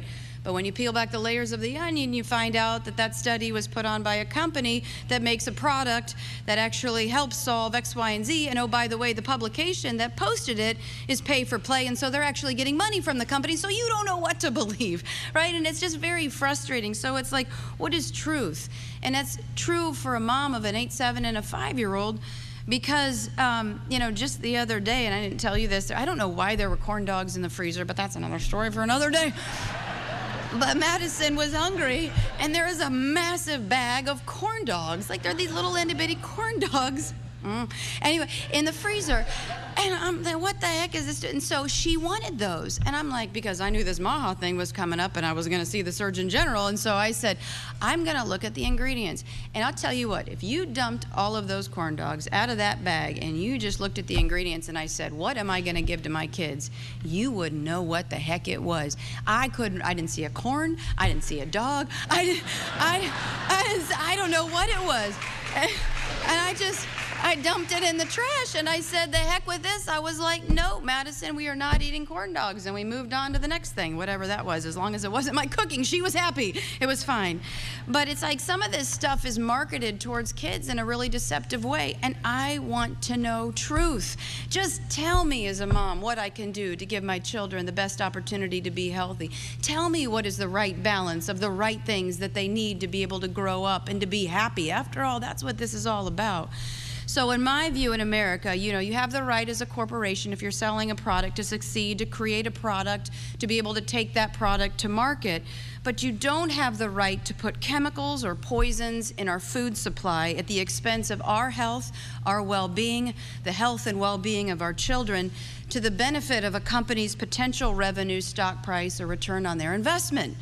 And so our families, in my view, should not serve only as revenue-producing units for corporations. And I know that, you would hope that no entity would knowingly utilize harmful ingredients that could potentially cause adverse health consequences. And I agree when Secretary Kennedy, who has headed up the federal MAHA Commission, when he says that chemicals generally recognized are safe entering our food supply, that's not sufficient. Because chemicals treated as innocent until proven guilty is not fair for our families. We have the right to know what is putting in there. If you think it's generally safe, well, that's not okay for me to give to my 8-7 and my 5-year-old. So I really applaud what they're doing at the national level with the MAHA movement, and I appreciate that leadership, and I really look forward with this commission to be able to get out there and do some really good stuff and to be a force multiplier to all of this through the Surgeon General, the Lieutenant Governor, the agency heads, and others to really shape and yet again lead the way in the free state of Florida to empower people with the truth, and then you make the decisions that you think best for your family. After all, what is the role of government? Not to force you to do something, but to empower you with the best information at the time so you can feel empowered to do what you think in your heart is right. And we also look forward to empowering Floridians, as the Surgeon General has mentioned, to make the best informed decisions as it pertains to vaccines and pharmaceuticals. And yes, understanding, okay, what is the upside to potentially taking a drug or a vaccine, but also what do the studies and the evidence show?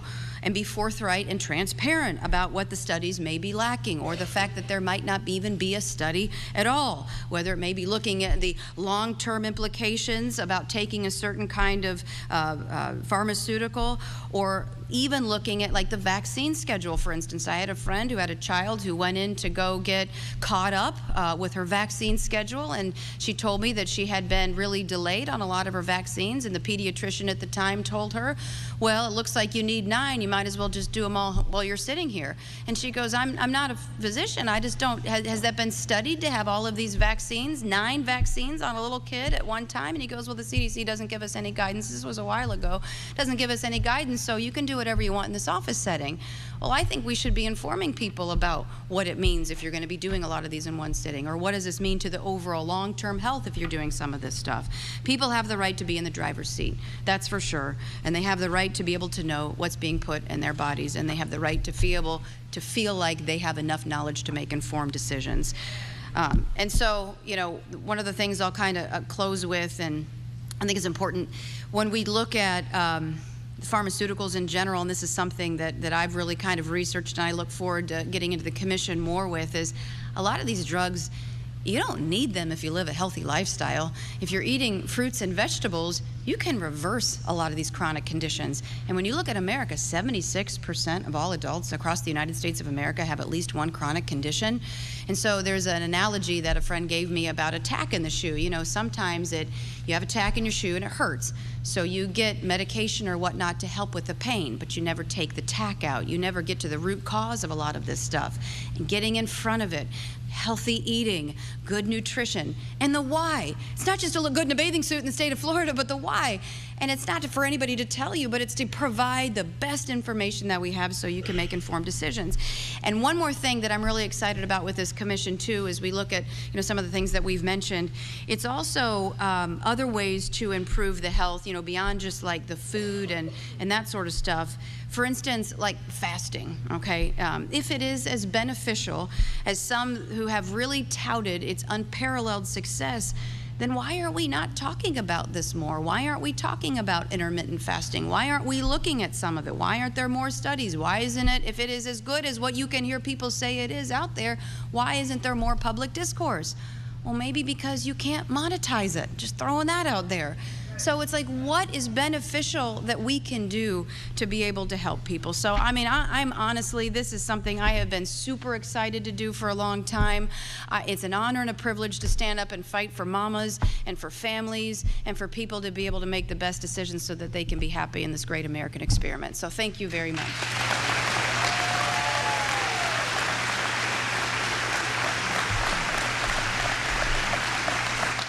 All right, as you see there, listening into this announcement that came this week out of Florida, as the governor as well as the state surgeon general made the announcement that they plan to end all childhood vaccine mandates in Florida as well. We just also heard from the First Lady of Florida, Casey DeSantis, speaking too. So do want to go to this shot that we have there in the lower right-hand corner of your screen. Bear with me as the shot is a little unstable at this point, but this is an anti-ICE march that is currently happening there in Chicago ahead of the proposed ICE raids that President Trump has discussed. And so as you can see there, these marchers taking to the streets, making sure their voices are heard. We did hear from a few of them speaking at the time before this march began at a podium, talking in general. And so again, this is thanks to some of our partners there on the ground. So the camera shot is not always going to be steady, but wanted to make sure that we're still showing you what we see at this time. All right, we are going to take this time to step away for a 2-minute commercial break. Stay right here with us on Live Now.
Thanks for being with us here on Live Now from Fox. I'm your host, Christina Evans. Now we're going to be taking our attention out to our nation's capital. I want to show you this live vantage point that we have there of the White House as this We Are All DC rally against the National Guard presence there in the District of Columbia is ongoing. Of course, this is all happening as a result of some of the policy decisions made by President Trump. Let's listen into this here on Live Now from Fox. Freedom and a nation that prides itself for justice and liberty. But for who? For who? Because freedom doesn't look like ICE strategically raiding our schools and our neighborhoods. Freedom doesn't look like targeting and criminalizing innocent black youth. Freedom doesn't look like wasting our tax dollars to fund your theoretical terror on cities. I refuse to be a bystander. I refuse to be compliant or complicit to the dehumanization of my people. And while I grieve the way this administration treats my communities and the way they have harmed my cities, I stand confidently in the power and the presence of the people.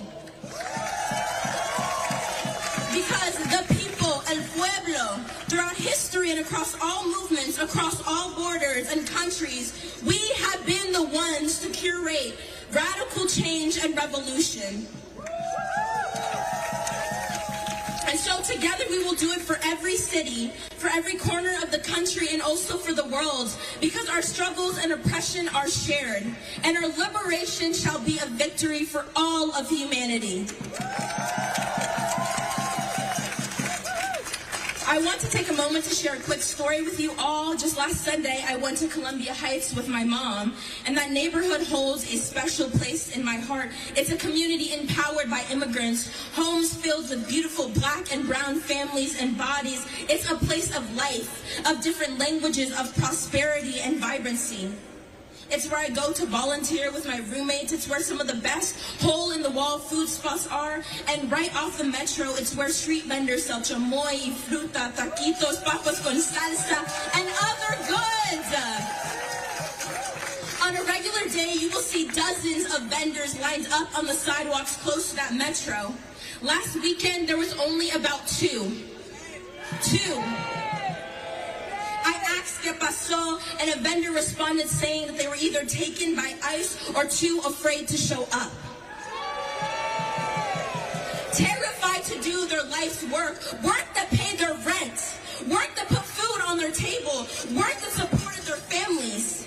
So when ICE descended into our city, it didn't scatter the criminals. They scattered innocent, hard-working people. This military occupation was never about safety. It was never about reducing crime. They don't give a damn about black and brown bodies. It was never about making the city safe for us. Safe cities don't have tanks. Safe cities don't have armed military vigilance. Safe cities don't have convicted felons as leaders. True safety and protection of our cities is brought through the love, empathy, and the collective liberation of our people. So I'm here to tell the administration that we are DC. Say that with me. We are DC. We are not just a situation of complete lawlessness. We are not a capital of just crime and bloodshed. We are immigrants, the children of immigrants, street vendors, restaurant owners, small business owners, Uber drivers, teachers, caretakers, workers, the youth. We are DC. Nosotros somos DC. Not your troops, not your tanks, not your federal agents, not your military parades, not any of your damn presents. And so today we stand, DC, stand united with Baltimore, with Chicago, with Seattle, with Palestine, because we and our people are worth fighting for. Our cities are worth fighting for. Our communities are worth fighting for. Our collective liberation across all people and countries and borders is worth fighting for. So I leave you with one final message. Look around. Take a look to your left. Take a look to your right. This is your community. This people, this collective, this city, this beautiful, beautiful city is what we're fighting for. Hold on to that and never let go. Thank you, Free DC. Thank you.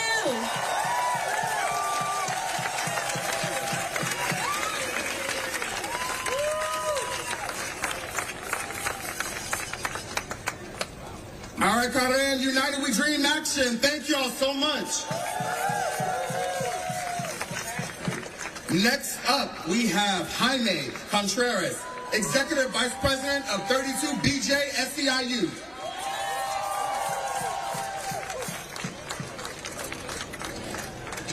When I say, what do we want? You say DC statehood. What do we want? DC statehood. What do we want? DC statehood. What do we want? DC statehood. And if we don't get it, and if we don't get it, and if we don't get it, all right, you guys still got it after a long, long march.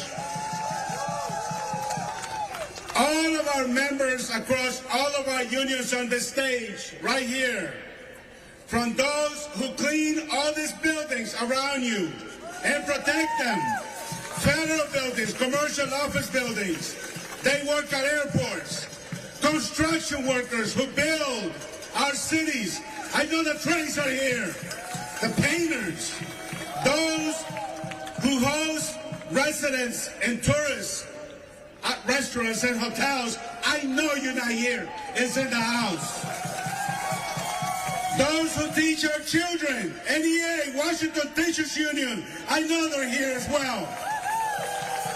And those who you usually don't see unless you go to a government building, those who are always committed to serving the public, behind the scenes, federal workers. I know I saw ASBI out here. I know I saw other public sector workers like NTEU in the house. There's all these unions out here today. All of our union members are united with one demand. We want this federal occupation to end, and we want it to end now. Todos los miembros de todos los sindicatos que estamos acá, estamos para demandar que se termine la ocupación de Washington y que dejen nuestra gente inmigrante vivir y trabajar en paz.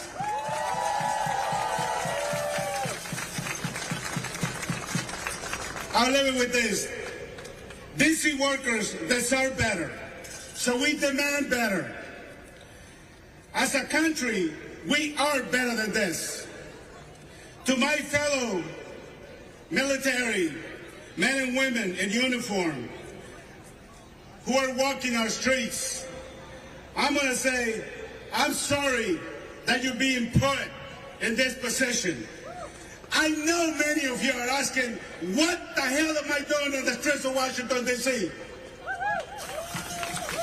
We will not be silenced. We will not stop raising our voices until the District of Columbia residents reclaim their rightful autonomy.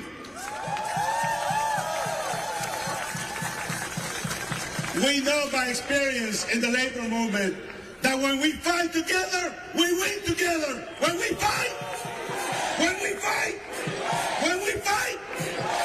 Lastly, I'm going to introduce a worker who's one of those impacted workers, many impacted workers, a member of Unite Here, a hotel and restaurant worker. Please welcome Leslie Ventura, who's going to say a few words. Leslie.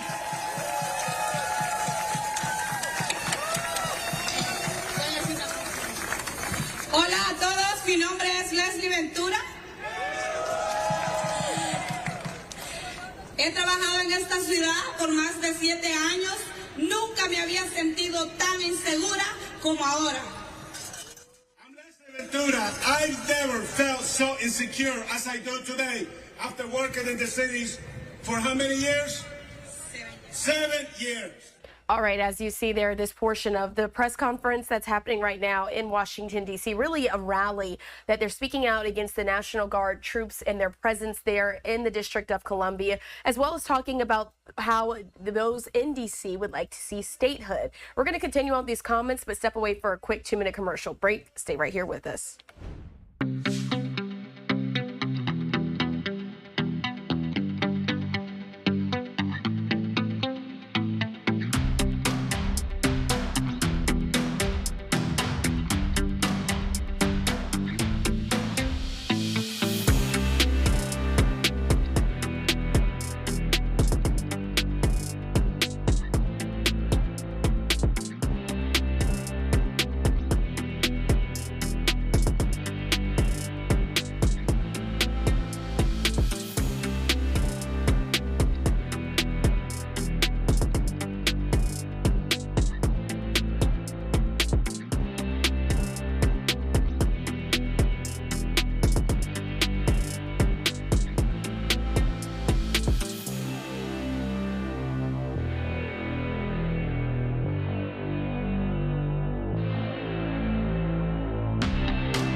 Thanks for being with us here on Live Now from Fox. Let's continue to listen in as this protest and rally is now currently ongoing in our nation's capital, speaking about the National Guard's involvement there in the city, as well as some D.C. residents now wanting statehood there. Let's listen. I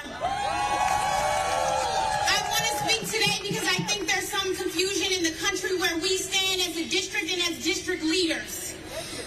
And so there's some things I want to make sure is clear to our elected leaders across this country.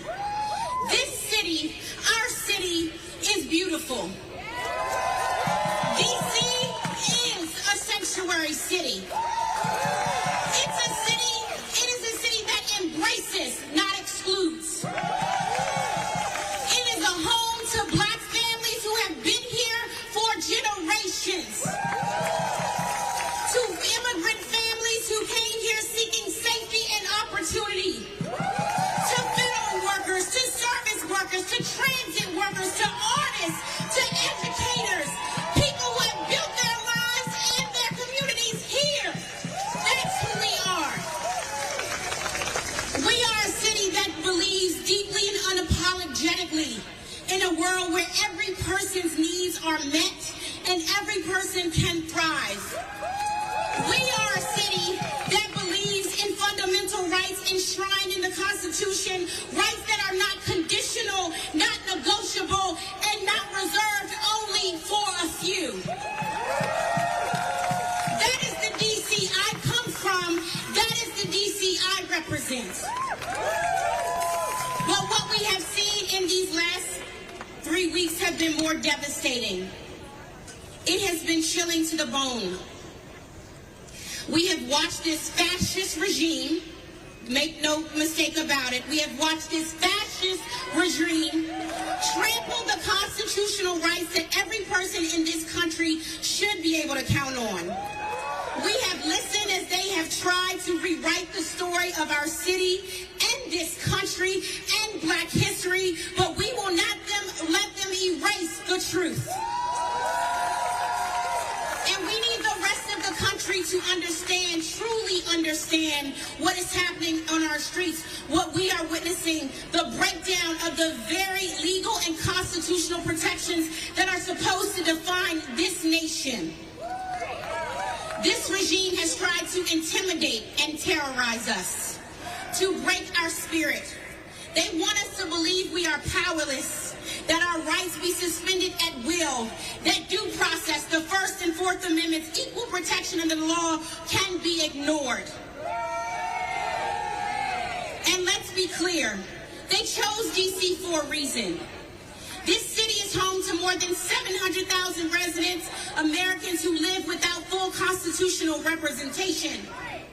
And without statehood, we are vulnerable to federal overreach. We've been sounding the alarms. My ancestors have been sounding the alarms. People who are sitting right here have been sounding the alarms for decades. We need statehood to protect our rights and our people. And that call has been ignored by both parties.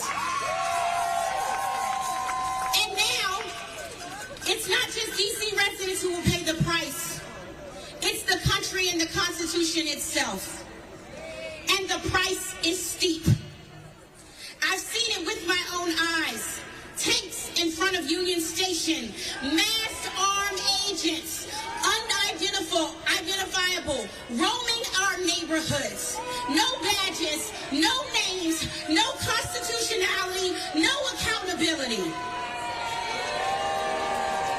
Every single day, our communities are being terrorized by federal forces on our streets in direct violation of the Constitution. And every day, my neighbors in Ward 4 are watching their rights shredded before their eyes.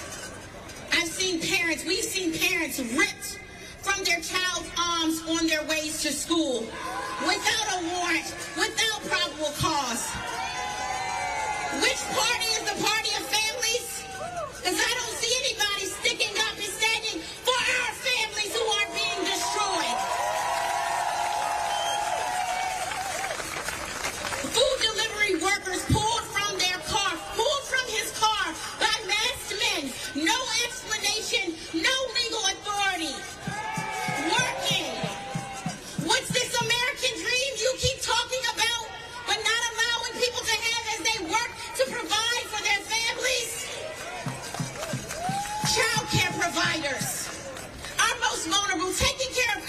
children, every single one of our children in this country who need our child care workers to survive and thrive. Being snatched, being taken, being approached while caring for our babies. That is what is happening on our streets in this country. Landscapers working, taken from jobs, no charges, no access to counsel. Federal officers targeting our beautiful black youth here in the District of Columbia. Violating their rights to safety, to movement, to simply exist in public space. That's what's happening to our black youth here in the District of Columbia. People, our people, being taken without cause, without legal justification, without explanation, snatched off the streets and disappeared. These are not isolated incidents, I want to be clear. They are systemic, intentional, unconstitutional, and cruelty is the point. American citizens being detained without cause. Permanent residents showing their valid documents and still being taken. Peaceful workers and parents and young people, people simply trying to live their lives, are being stripped of their constitutional rights. That is not what D.C. stands for. This is not what D.C. wants. This is not what D.C. welcomes. This is not what D.C. appreciates. This is not who D.C.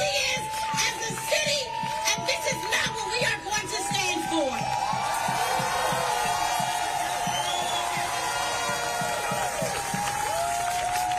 But if the last few weeks have taught us anything, it's what D.C. is made of. We don't cower. We organize. We resist. We know the value of our rights, and we will make that value known. And that is what we are going to continue to do. So as I said before, this is the capital city. If we fall, this country falls. This is not just D.C.'s fight. This is America's fight. So get in this fight with us and free D.C. When I say hands off, you say D.C. Hands off. Hands off. Hands off. Hands off. Thank you.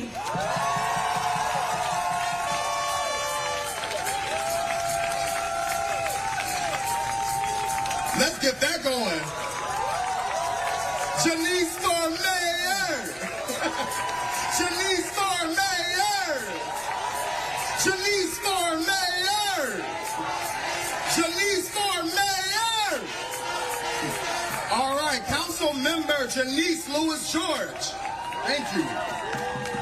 Next up, I am proud to introduce Amy Fisher and Cookie with DC Migrant Solidarity Mutual Aid.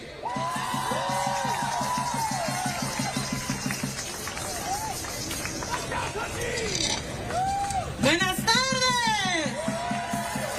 Good afternoon, everyone. My name is Cookie, and I am proud to be a core organizer with Colectivo de Familias Migrantes. Buenas tardes a todos. Es mi orgullo estar aquí y representar el Colectivo de Familias Migrantes. Colectivo is a multilingual and multicultural political home for migrant families across the district. For generations, immigrant communities have enriched the culture of Washington, D.C., from uptown to east of the river. Today, Muriel Bowser and the military occupation has tried erasing us from our home. Our vibrant culture is now of muffled worries, of silent prayers, and hopeful desires of reunification. The silence of our absence echoes through the corridors of our district. We see them creeping into our neighborhoods, silently tearing our families apart, instilling fear and muffling our voices. Yet here we are! Resilient and brave, our heads held high against the deportation monster created to disappear us. One thing is certain, Washington, D.C. sanctuary and home to millions of immigrants. Washington, D.C. is our home. El colectivo de familias migrantes es un hogar político, multilingüe y multicultural para familias migrantes en todo el distrito. Durante generaciones, las comunidades inmigrantes han enriquecido la cultura de Washington, D.C. Desde el norte de la ciudad hasta el este del río, hoy Muriel Bowser y la ocupación militar. All right, as you see, they're speaking in Spanish for this portion of this rally, but really what we're watching there is what's unfolding in Washington, D.C. as the We Are All D.C. rally happening right now, talking about the presence of the National Guard there in the District of Columbia. Also, though, speaking about what they expect to see and what they hope for as far as statehood there in the District of Columbia as well. So we'll continue to listen into this here on Live Now from Fox. What we're going to do, though, as this is going into the Spanish portion, slide away for a quick 2-minute commercial break. We'll return in 2 minutes.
All right, thanks for staying with us here on Live Now from Fox, taking another live vantage point there in Chicago, in the Windy City, as so many protesters are now also speaking out. We carried that protest live as we watched them as they spoke and then went on a march to protest ICE operations that are set to happen there in the city. And of course, we've been looking at some of those images as well as listening into this live rally that's also happening there in Washington, D.C. Take a look at your screen here. We've been listening in and watching as those ralliers for the Free DC movement have been speaking out about some of what they expect to see as the National Guard has been deployed in DC for the last few weeks. Of course, we know this happened back in August as President Trump sent the National Guard into D.C., as he said, to rescue our nation's capital from crime, neglect, and chaos, vowing to take the capital back. Because it does appear that we've lost our shot here on Live Now. That happens from time to time as we are getting in some of these feeds from our partners. So in the meantime, as we were just looking at that live vantage point in Chicago, let's head back to the city to get an update there on some of those operations that are set to happen as well. We have heard the governor of Illinois be very vocal about what he expects to happen after a separate gathering. He answered questions from the press this week on the possibility of ICE beginning some of those operations in Chicago. Let's listen into that here on Live Now from Fox.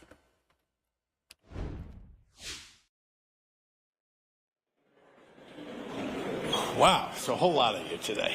Nice to see everybody and happy to take any questions. Governor, are you working on canceling the 26th Street parade Mexican Independence Day? No. What preparations have you made for ICE? You've been permitted from the National Guard. Could you talk a little bit about that, please? Yeah. So first thing is we're trying to get information. We want to know what day they're actually going to be going into action, what day they'll be completed assembling. We have an idea, and I talked about that yesterday. It looks like they're going to be fully assembled on Friday. It doesn't mean they're going to be in action on Friday, although that could happen. I also don't want to tell you that I know absolutely because they haven't confirmed any of that to us. But what we're hearing is that they'll be assembled, ready to go on Friday, and that they would begin actions on Saturday. Over the weekend. So that's all we know. And what we're doing is, of course, making sure that the CPD and local law enforcement are aware of what they're doing, so they can, one, make sure they're not standing anywhere near those actions or assisting in those actions, but also being ready for protests that might occur.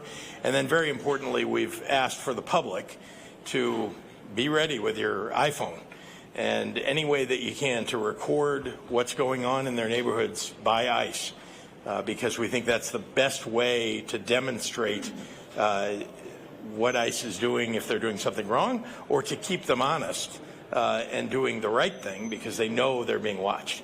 What type of protection are you offering the community outside of getting upset?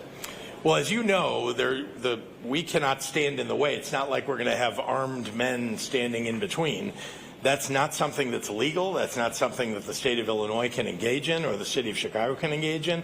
What we're trying to do is to get them to follow the law.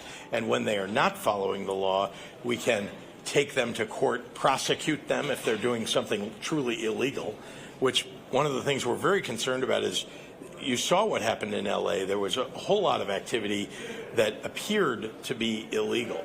And so some of that went to court in California. Some decisions have already been made, at least about National Guard, and some of those court cases are still ongoing. So we're going to do everything we can to protect people's safety. That is something that the Chicago Police Department, Illinois State Police, and other local law enforcement are responsible for, but can't stand in the way of the execution of, for example, a warrant that ICE is trying to execute.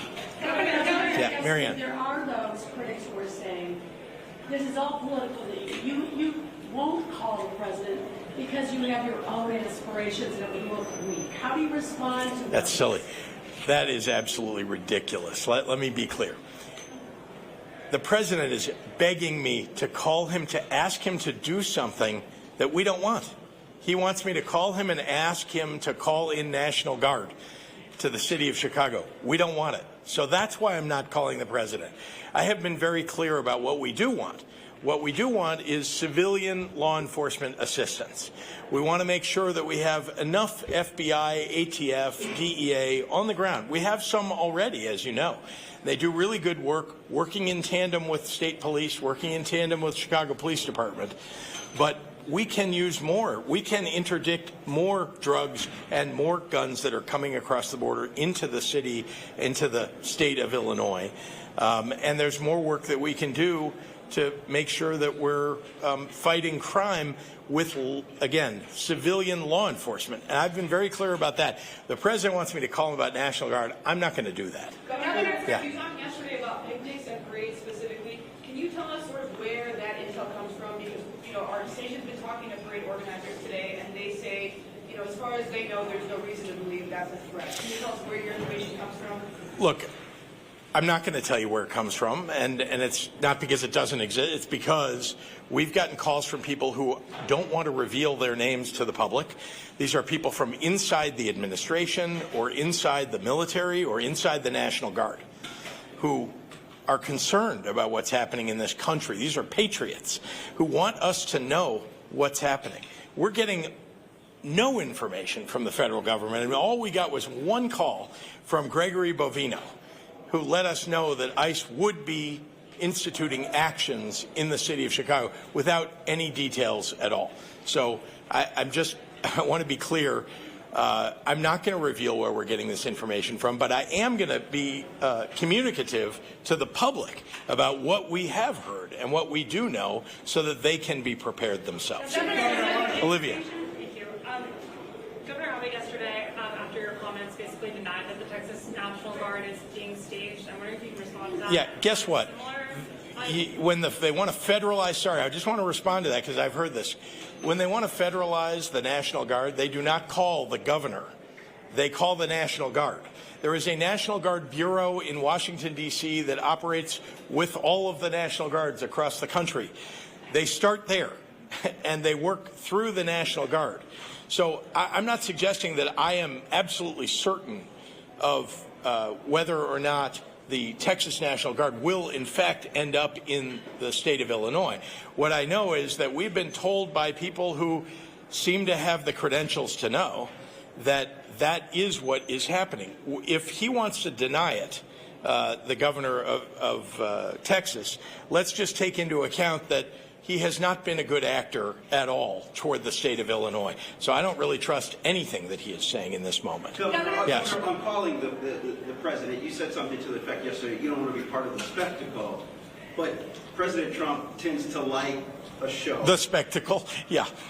Don't you think if you maybe called him, you could lower the temperature in all of this and you could ask for the civilian resources, the law enforcement, non-military resources that you just talked about? For example, sir, if you were president and you wanted someone to call you, wouldn't you want them to call you? No, I would pick up the phone and call them. I don't understand why everybody doesn't understand this. It's as if he's begging me to call him because he wants me to ask him for National Guard. That is what he is trying to do. There's a second reason, and you should pay close attention to this. He wants to set into the fact pattern that the governor called him to ask for help. Why? Because he's going to end up in court. He's going to end up in court. And that will be a fact that they will use in court, that the governor called to ask for help. And I'm sorry, I'm not going to provide him with evidence to support his desire to have the court rule in his favor. I'm just not going to do that. Last question. Shia. This morning, Trump said, maybe listening to you, he said he wants to go to states where the governors do want him and that they might go to New Orleans. And it's not clear whether he meant instead of Chicago or in addition to Chicago. Are you hearing anything about that?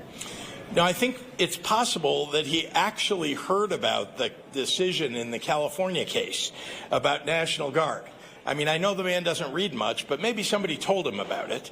And that decision was that, no, you cannot create a nationalized police force out of the National Guard and send them in wherever you want to. That is illegal. Posse comitatus.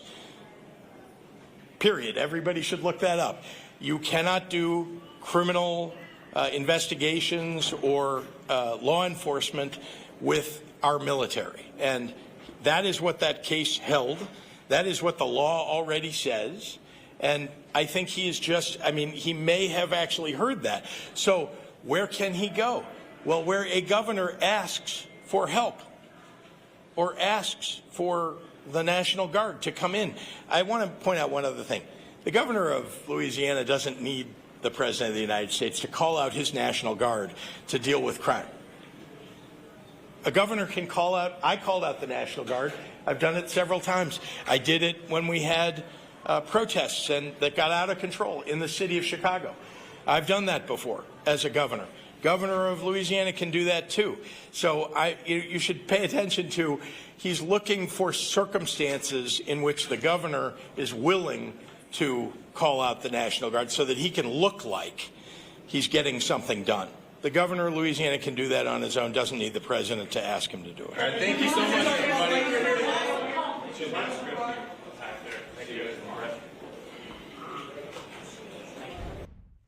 As you see there, just listening into some of those remarks that we heard from the Illinois governor as he answered questions as these ICE operations are set to happen there in Chicago. Also wanted to keep a live vantage point of the city up on your screen. Let's take this time to slide away for our final 2-minute commercial break of the hour. On the other side, we'll be diving into more of today's headlines. Stay with us.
Thanks for being with us here on Live Now from Fox. I'm your host, Christina Evans. We do want to continue on with our coverage of some of this week's top stories, showing you this live vantage point that we have there of the White House.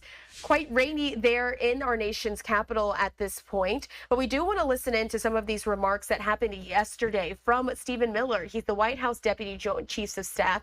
I do want to listen in to what he had to say as he was answering questions from reporters.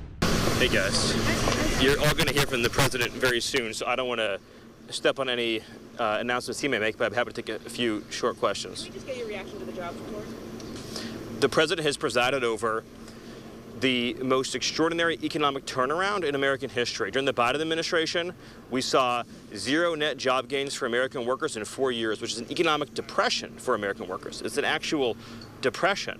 Since President Trump has came into office, 100% of job gains have gone to American workers, as millions of foreign workers who are here illegally have left the country. So this is the biggest economic turnaround in American history. On top of that, you have $4 trillion from the CBO. It's going to be much more than that coming into the Treasury from the tariffs, the historic trade policy.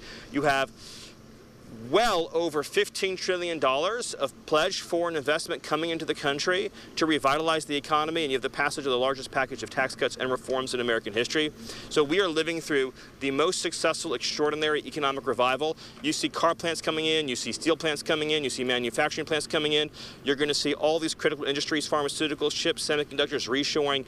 It is truly the great American revival that President Trump has unleashed. And of course, we're also going to, and we have seen the most extraordinary job growth for American workers and American citizens that we've seen in recent history, coming off a period of 4 years where every single job went to a foreign worker.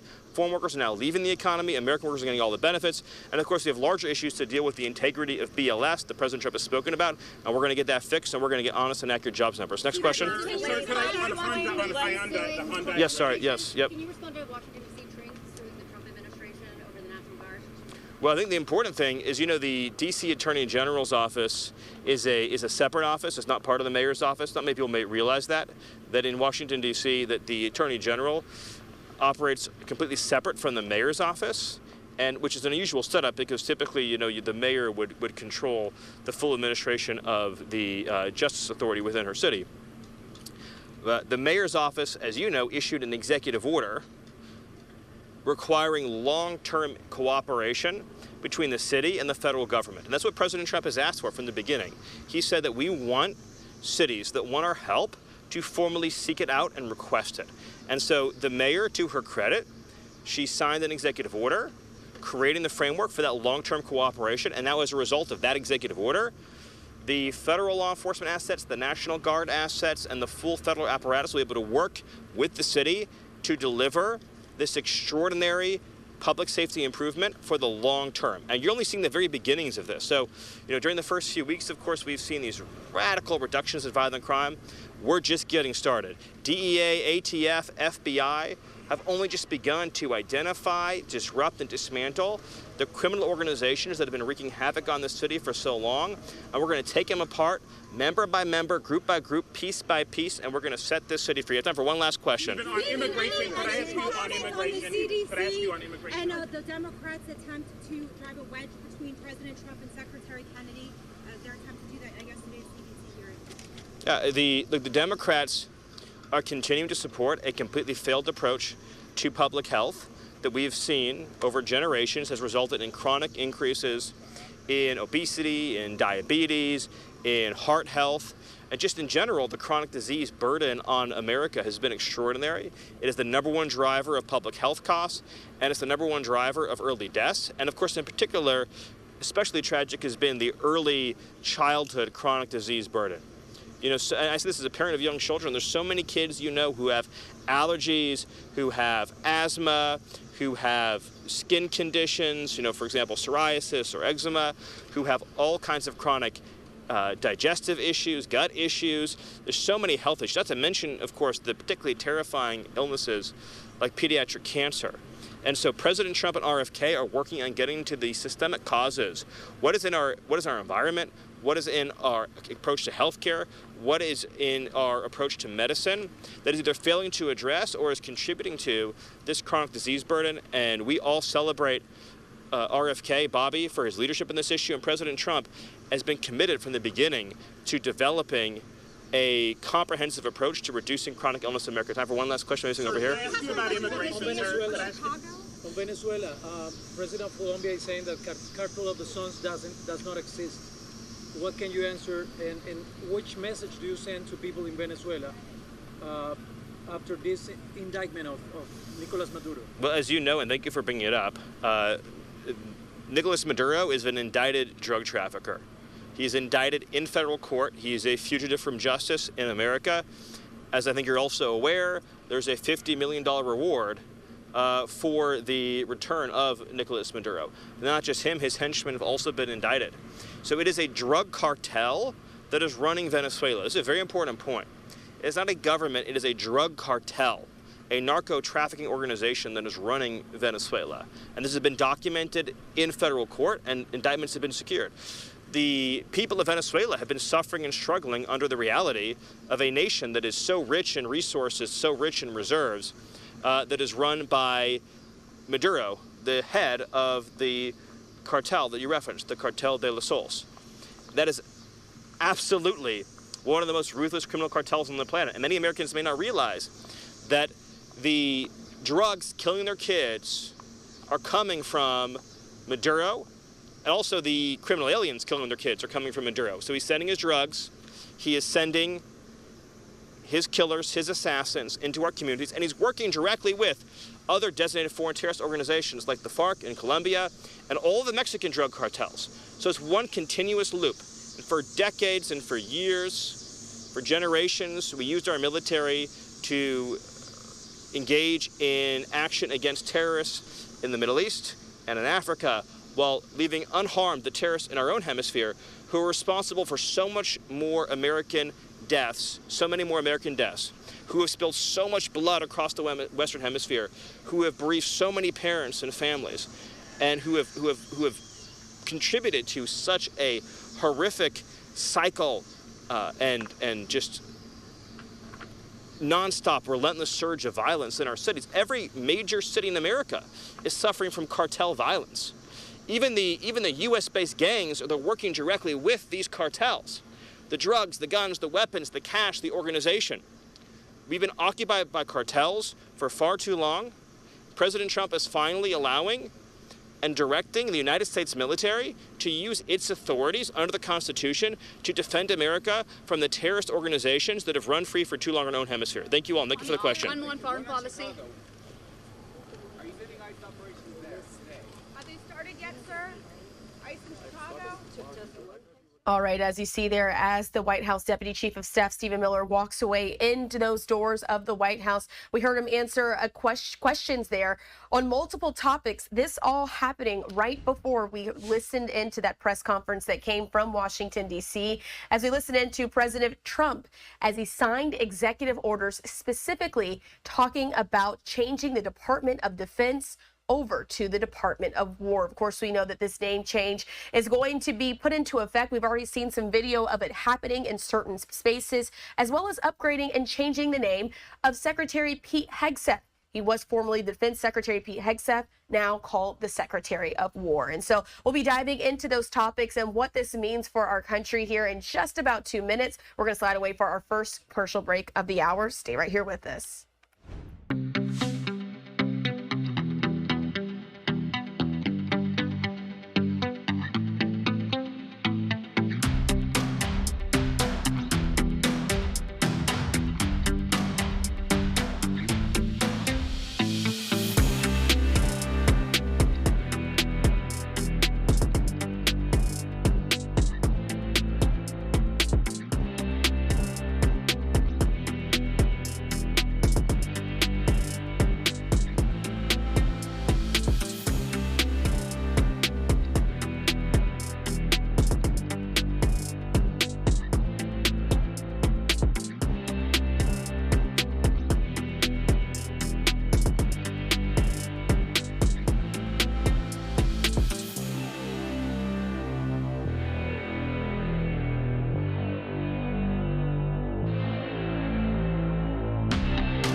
Thanks for being with us here on Live Now from Fox. I'm your host, Christina Evans. As we teased ahead before that 2-minute commercial break, we're going to be going to one of the top stories that we've been following as it broke yesterday.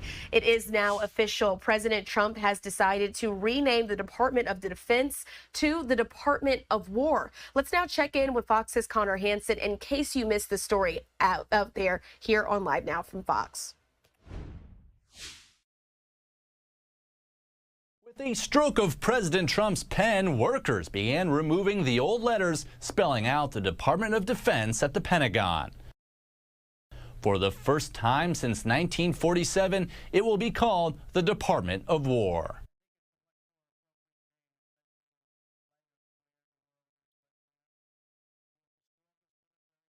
The Department of War was first established in 1789 before the name was changed by President Truman after World War II. Changing it back is meant to project power and military toughness around the world. Mr. President, we haven't won a major war since, and that's not to disparage our warfighters, whether it's the Korean War, or the Vietnam War, or our generation of Iraq and Afghanistan. That's to recognize that this name change is not just about renaming, it's about restoring. The name change comes as the White House faces criticism for taking out a boat it says carried 11 Venezuelan drug smugglers and their cargo in the Caribbean. Navy ships have moved into the area, and now F-35 fighter jets are being moved to Puerto Rico. President Trump calls the smuggling of dangerous drugs into the U.S. an imminent threat. I just think it's strong. We're strong on drugs. We don't want drugs killing our people. When asked if Congress has to sign off on the name change, President Trump said he's sure they will go along with it if it's needed. In New York, Connor Hansen, Fox News. Our thanks to Connor Hansen for that update. And again, one of the biggest stories that we've been following as those U.S. military operations will now be run underneath the name Department of War. This is an old name for the Department of Defense that President Trump is attempting to revive. I want to put up this tweet as well that we have there from their new X account saying we are the War Department. And so to talk a lot more about this name change, I want to bring into the conversation now Brian Sobel, political analyst. Brian, thanks so much for being with us here on Live Now from Fox. Of course, we know we've been tracking a lot of what's happening there, but let's start with the very basics. In case some folks aren't familiar with the War Department, Department of War, where did this all initially stem from here in our country? Well, as the package that was just shown indicates, this was a bill signed into law by George Washington and 158 years ago. Or rather, 158 years ago until today, it was the War Department up until 1947, when President Harry Truman, changed it over to the Defense Department. And I think if one goes back into history, which I'm wont to do, you see that that was in the aftermath of the most catastrophic world war in history. Any war in history, and I think it was to try to begin a process of not focusing on war, but more focusing on peace. And I think the current president, Donald Trump, who believes in peace through strength, believes that the name War Department needs to be brought back. So again, it's been Department of Defense since 1947, but previous to that, going back to George Washington, it was the Department of War. And so it's interesting to see how some of these changes might potentially be made. But we heard there one of those critical points. They were talking about the fact that whether or not this will be done, it takes an act of Congress. Can you speak to that a bit, Brian? Yes. Yes, it does take an act of Congress. The question of whether the votes are there, I think because there are a lot of Republicans in Congress, and not many would object probably to a rebranding, which I think this really is, of the department. I think they'll go along with it, and that's essentially what the president said.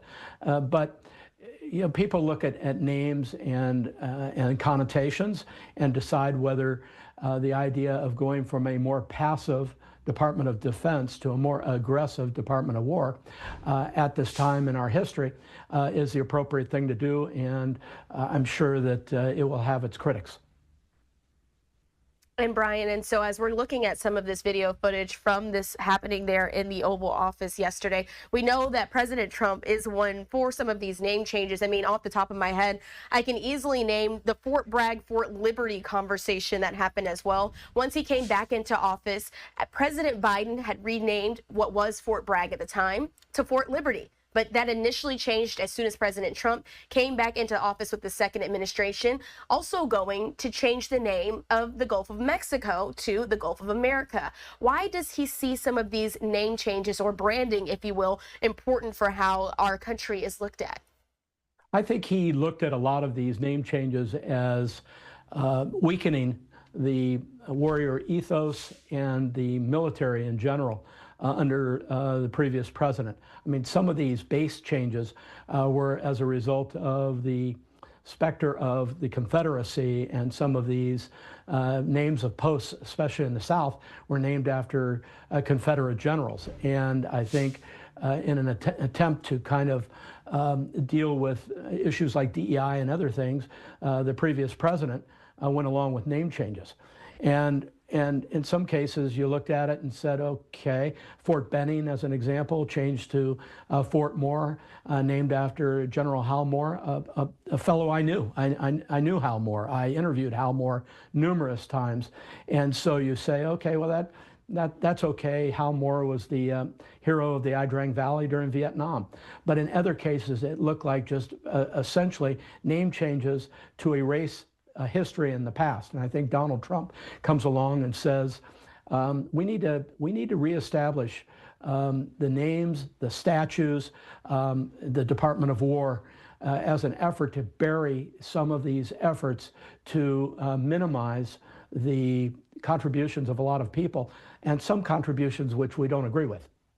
And so I'm going to put this up on the screen as well as we're looking at that video footage. This was happening, Brian, simultaneously as the announcement was being made. They had these folks, or at least showed and released the video of these folks taking down those letters there, showing the Department of Defense, then changing it to the Department of War. I want to put this up from the Secretary, Pete Hegseth, as well. He put this on his X account saying, the motto of my 1st Infantry Platoon was, those who long for peace must prepare for war. The War Department will be prepared every day and in every way to ensure our citizens live in peace through strength. That's one of those things that you already have brought up in this conversation. But I have to ask you, Brian, when we're looking ahead, do we think that anything will fundamentally change within how the department goes about its activities? Or is it going to be the same as what we're seeing, just underneath a different name?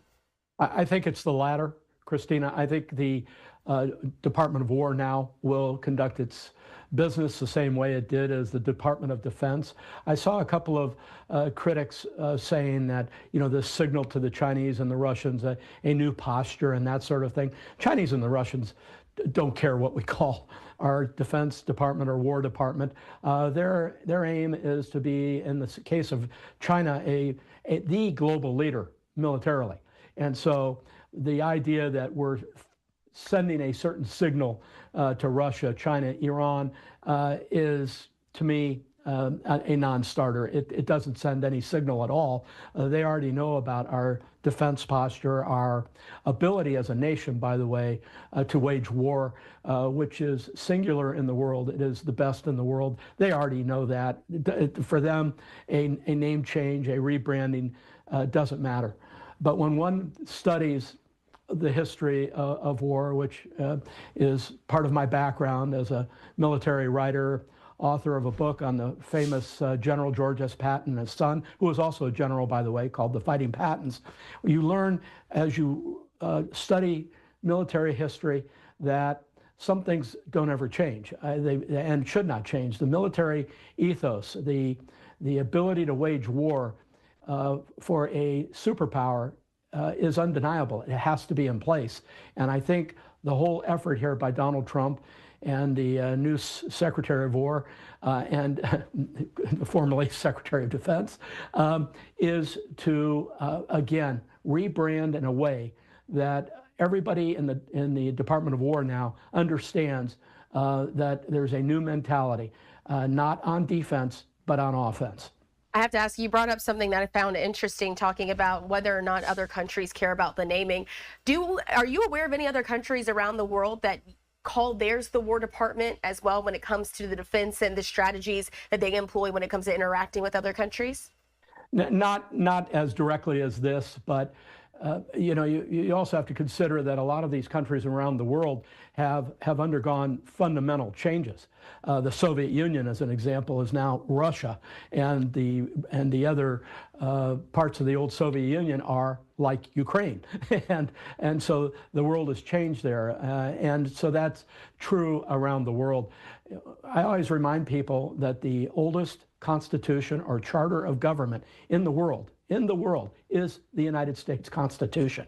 So we have 250 years of continuity. A lot of these other countries around the world, and certainly in the aftermath of World War II and World War I, changed dramatically. The geography, the topography, even the languages that were imposed upon people in certain regions during World War II changed the complexion of those countries. And so we've had a long and successful run. And so again, I wouldn't make too much of what is being done here today, but it is a rebranding by the president to remind our military and the American people that, again, we want to not be defensive in this very troubled world, but we want to remain on the offense. And it'll be interesting to see how all of this plays out. Those moments happening yesterday in the Oval Office, as the camera pans there, you can see the top three of those military leaders, of course, with the president being the commander-in-chief, but the new Secretary of War standing next to him, Pete Hegseth. We'll continue to watch as this unfolds. We appreciate, as always, Brian Sobel, our political analyst that we talk to often here, for breaking down the very latest. My pleasure, Christina. Have a great rest of your Saturday. You too. Have a great weekend. And so I want to put up this on the screen one last time here, a live look there at the White House. What we're going to do now is slide away for a quick 2-minute commercial break. Stay right here with us.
Thanks for being with us here on Live Now from Fox. We do want to continue on with our coverage of today's live events.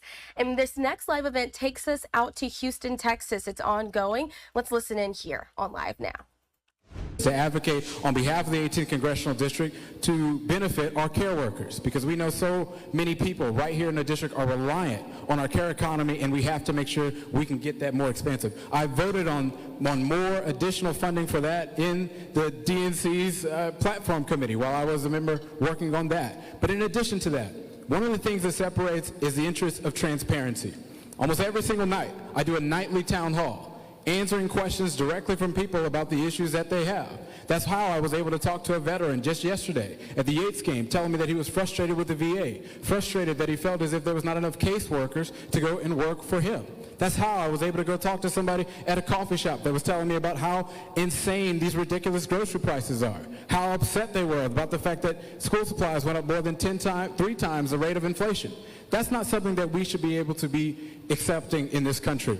So when I'm in Congress, I'm going to be working, yes, to continue those town halls to make sure that we're going out and listening to people directly, but I'm also going to be going to the community events, going to the football games, going to the coffee shops, listening to concerns directly. I think that's what's going to be important in this next era, to make sure that we can communicate to people about the issues of today.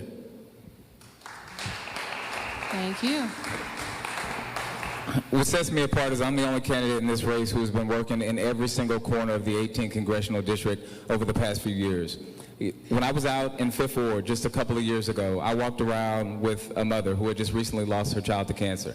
And she walked me through the neighborhood and pointed me to the different houses and said, in this house, there were 2 grandparents who died from cancer. In this house, it was 2 kids who had cancer. In this house, it was an aunt and an uncle who had cancer. I went out there with no cameras, with no fanfare, but just working to help those folks. And working together with the late then Mayor Sylvester Turner, with Congresswoman Sheila Jackson-Lee, we were able to get the EPA to start investigating the cancer cluster in a real way. There's still much more work to be done, but we did that in that neighborhood. Out in Carverdale, a historically black community, when folks were trying to expand a landfill more deeply into this community to harm folks who live there, I worked with folks in the community to file lawsuits to block that large corporation from doing that. We have been to every single corner of this community because the service in the 18th Congressional District is not about the person who's running for office. It's not about getting congressperson in front of your title. It's not about trying to be a D-list celebrity. It's about doing the real work each and every day for the people who are in these communities. That's how I've been as a county attorney, and that's exactly how I'll be as a member of Congress.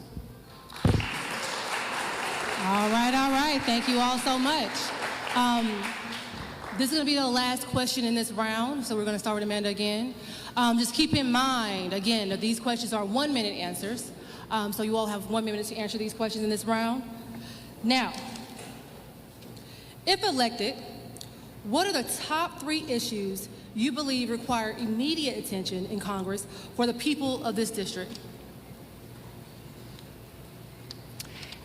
8 years ago, something called Harvey hit our community, and it was 51 inches of rainfall, and I don't have to give you the details because you all lived that experience.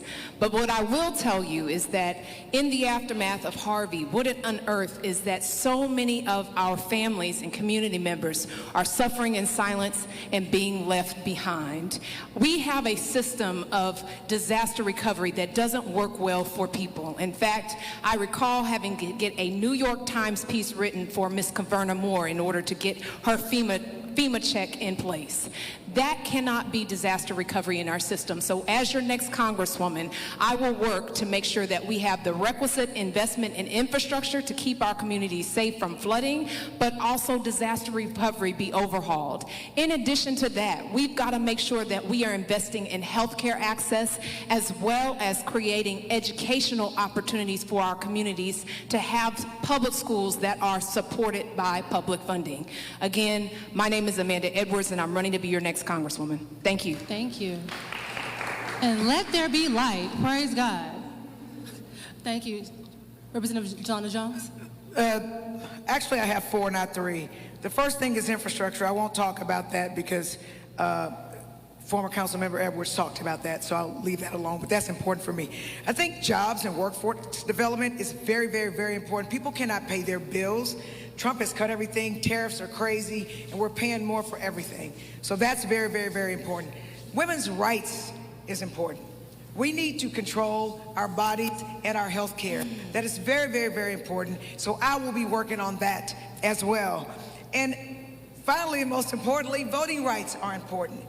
With this racist maps that changed, black people and brown people literally are being erased from the political process. And it is important that we have representatives who look like us, who can be voted by us to fight for our rights, because not everyone understands what we go through. So I will say again, jobs and workforce development, women's rights, voting rights, and infrastructure are the things that I believe need immediate attention. Thank you.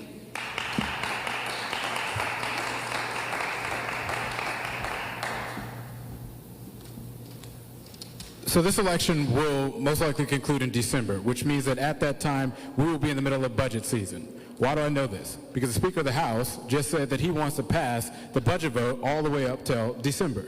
So number 1, I will vote against any ridiculous Medicaid cuts that is inside of that budget. I absolutely am going to stand against that.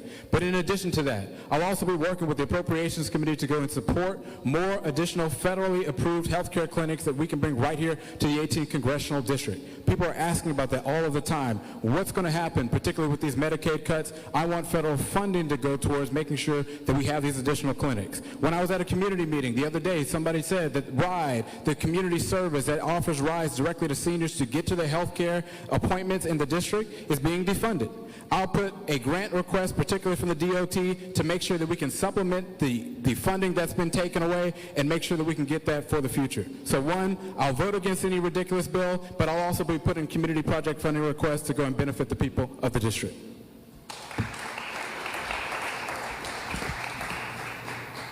I think the most important thing is ensuring that the folks in this district are able to make money, to spend it on necessities, and to keep their money. There used to be a time in this country where you could work 40 hours a week, you would have the house, the 2 cars, you could send your kid off to do better than you did, and you could retire at a reasonable age. But for so many folks in our community, that is not the case. That's why in Harris County we worked hard to push a living wage policy that ensured that the lowest amount anybody would be paid is $20 an hour, but people need to make way more than that. In Congress, I will push for workforce development programs to ensure that we're giving people access to skilled trades so that they can make more money and thrive in this economy. But they also need to be able to spend their money on necessities, and that means fighting hard for attainable housing throughout the district. I'm a huge proponent of down payment assistance. Kamala Harris pushed for that. I will push for that in Congress as well. But making sure that folks aren't having to get caught up in debt for the rest of their lives that buries them. So that means ensuring that medical debt is not on people's credit report and doing every single thing we can to forgive student loan debt so that we can have fair access to the American dream. All right, thank you so much. Now we're moving on to the next round. So as I mentioned that each round will start with a different person. So this round will start with Representative Jolanda Jones. So, as we all know, and as Representative Sophronia Thompson, Ms. T, talked about redistricting a lot. And redistricting will reshape CD18 in the near future, and that's on the minds of every voter here, including myself. I'm part of CD18. So, with redistricting reshaping CD18 and possibly leading to a new map in 2026, how will you ensure our community's voice, especially black voters, is not weakened in Washington? So how, with redistricting happening for CD18 and possibly leading to a new map in 2026, how will you ensure our community's voice, especially black voters, are not weakened in Washington? So the first thing that I'm going to do is educate people on what the new maps look like and actually what the current maps look like. Because we have to know that. And we're going to have to energize voters because we've got to vote like we've never voted before to try to overcome what they've done with the dilution of power for black and brown people. And so I will have town halls, I will have teletown halls, and I will find out what your issues are so that I can go and I can advocate for that. But the bottom line is, if those maps are not stricken down by the courts, there's only going to be one black district in Houston. So I can't stop that. We can't stop that because of the racist redistricting. But I'm hopeful that that LULAC and the NAACP can get these maps stricken so that we will not have to face the consequences of the racist redistricting. But I will continue to speak with the constituents of the current CD18, of the future CD18, to find out what issues are important, and I will advocate for those issues. Thank you. Isaiah Martin. Well, for one, I support the lawsuit from Jasmine Crockett and the NAACP and others, and I'm going to make sure that I work to advocate that more people know about what's going on with there.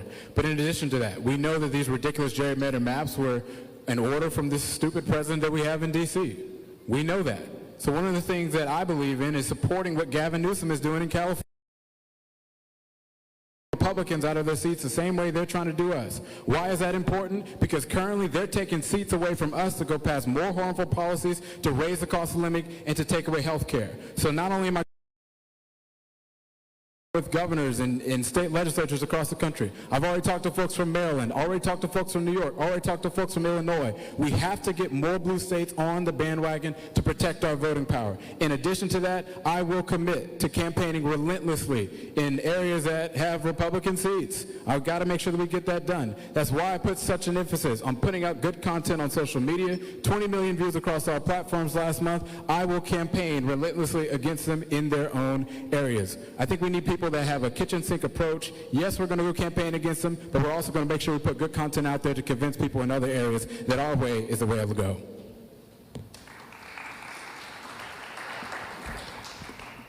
The first thing I'll do is support legislation to end gerrymandering. Across this country, we see that politicians are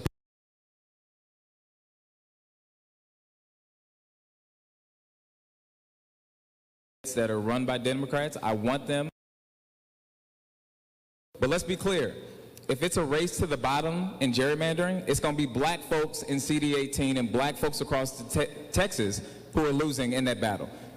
The last time that there was legislation up to end gerrymandering in this country, not a single Republican voted in support of that bill. I will fight as hard as I can for legislation that would end gerrymandering because I think that voters should be picking politicians, not the other way around. The second thing I'll do is work hard to elect Democrats across the state of Texas. I got involved in politics in 2016 because Donald Trump won the Republican primary, and I knew that I had to do more to ensure the democracy that I wanted to see would be protected. My parents were in the military. They fought for our country, and my way of fighting for my country is ensuring that the democracy that I want to see is out there. Since that time, I have taken not a single cycle off. Every single cycle, I have worked as hard as I can to elect Democrats across the state of Texas, across the country, to ensure that we're in positions of leadership and power to be able to enact the policies we want to see. So I'm going to do every single thing I can to flip the state of Texas, as I've been doing for the past decade that I've been in politics.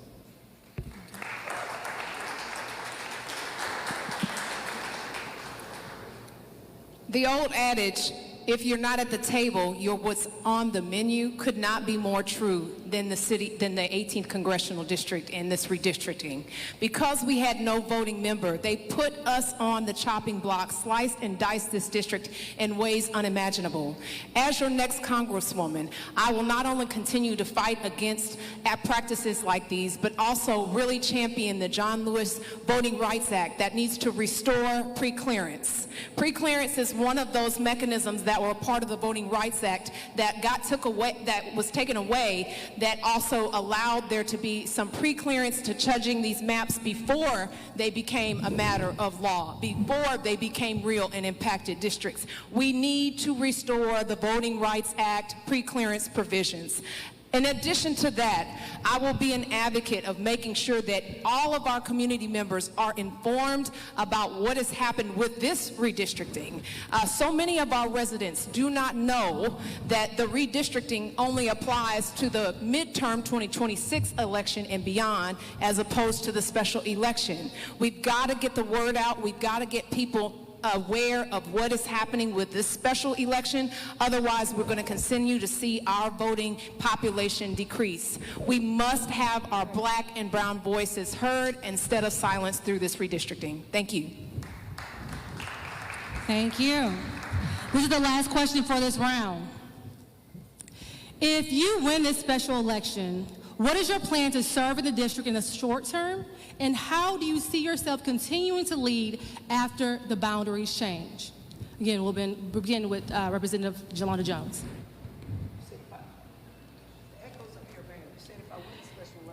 What is your plan to serve in the district in the short term? And how do you see yourself continue to lead after the boundaries change? I plan on serving the district for the short term. I'm going to talk to the current lines, the constituents in the current lines, and I'm going to address those issues and advocate.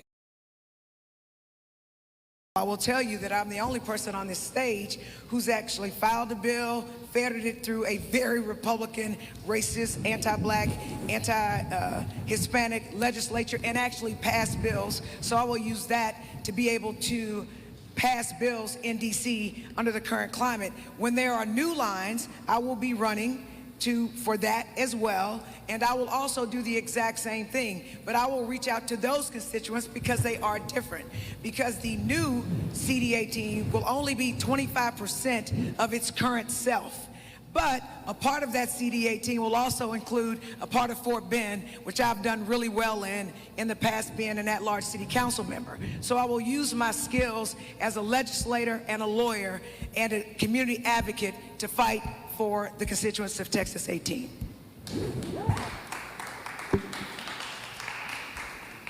Well, one, we have a very expansive district. So I'm going to work to open up more additional community satellite offices all around the district. I know that we definitely need to get one on the north side. We definitely need to get one in 5th Ward. We definitely need to get one as well in the 3rd Ward. I'm going to be working very relentlessly to not only make sure that we can do that, but again, transparency is very important. That is why I commit to nightly town halls, to allow anybody who has a question about what's going on to come in and ask me a question directly. If they have an issue with a piece of legislation that's been filed, they can come up to me and ask me, say, Isaiah, I don't like that legislation, or Isaiah, I want to go and edit something in there. I believe in being directly accountable to people. Another thing, so one of the things that was pioneered last Congress that a lot of people were working on was text message casework, in which members of Congress could effectively take a lot of case requests directly by text message. I'm going to work to expand that. Congresswoman Jackson was working on that towards the end of her life. I'm going to implement that process so that people can know that they can go and contact our office directly with a text message and we can solve their issues.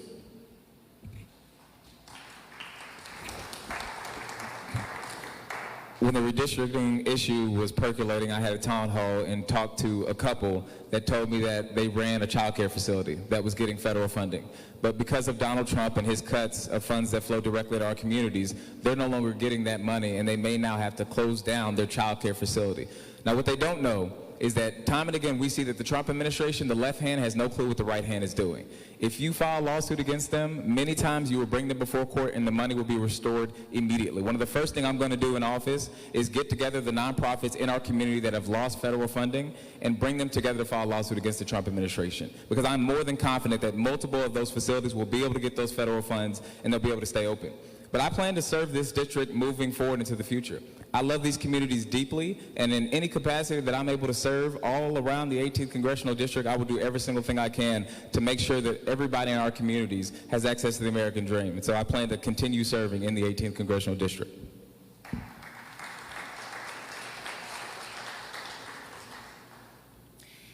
"18 months. If you count the time from when Congresswoman Sheila Jackson Lee got sick and was unable to vote and passed away, and the time that Congressman Turner passed away, and the time that our governor decided to play politics with people's lives and not call this special election, in addition to this runoff, we're talking about a period of 18 months that the 800,000 people who live in this district have had no voice, have had no vote, have had no ability to get their federal funding into this community. That is why I am laser focused on making sure that we make up for that lost time in terms of the infrastructure investment that is needed, in terms of the grant dollars that are needed. But in addition to that, we've got to focus on how to forge a path for our future that gets wins for our community as well. I am focused on the special election at this time because of the amount of need that exists in our community. And of course, when the maps do change, we'll focus on my attention on that at that current time. Thank you. Thank you, thank you. All right, for this round, we're going to start with Isaiah Martin. So public safety. All right, as you see, they're listening into this live debate that's happening there in the Houston, Texas area. Of course, this is all about those candidates who are running in this special election for the Texas 18th Congressional District. Of course, we know that it was Sylvester Turner, the Democrat, who held the seat after being elected late last year. He died in March 2025 of this year. There will now be a special election to fill that. So we're going to slide away for a quick 2-minute commercial break. Stay right here with us on Live Now.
Thanks for being with us here on Live Now from Fox. I'm your host, Christina Evans. We're going to listen back into that live congressional debate there for the Texas 18th Congressional District. They're having this debate for this special election that is set to happen this year. Let's continue to listen in here on Live Now. Our family experienced gun violence, which resulted in my cousin's murder in the street.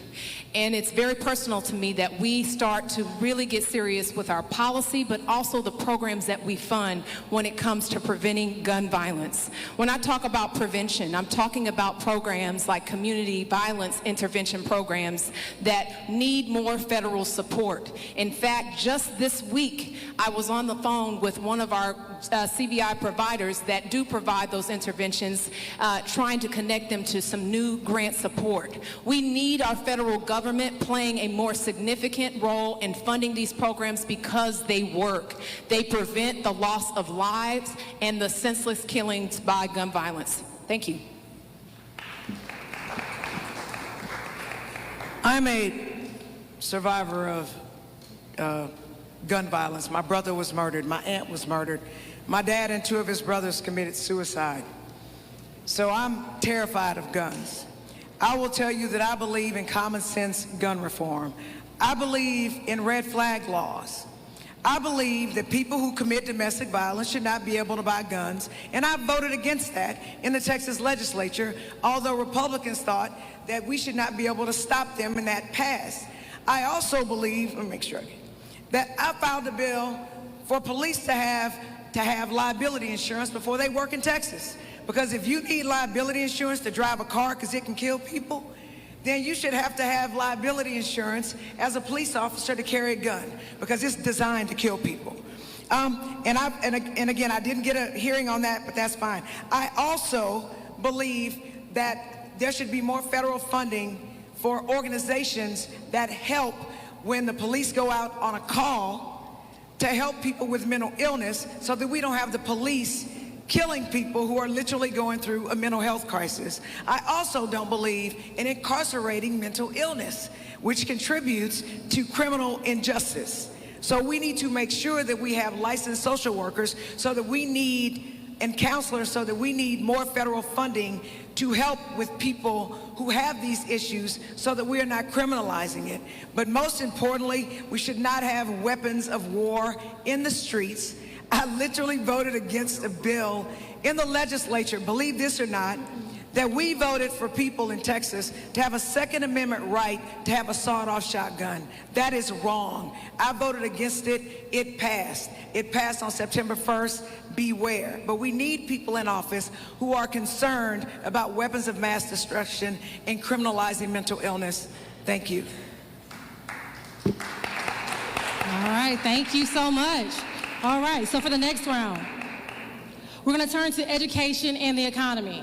These are areas that deeply affect the quality of life here in CD18. Now keep in mind, remember, the answers are 1 minute.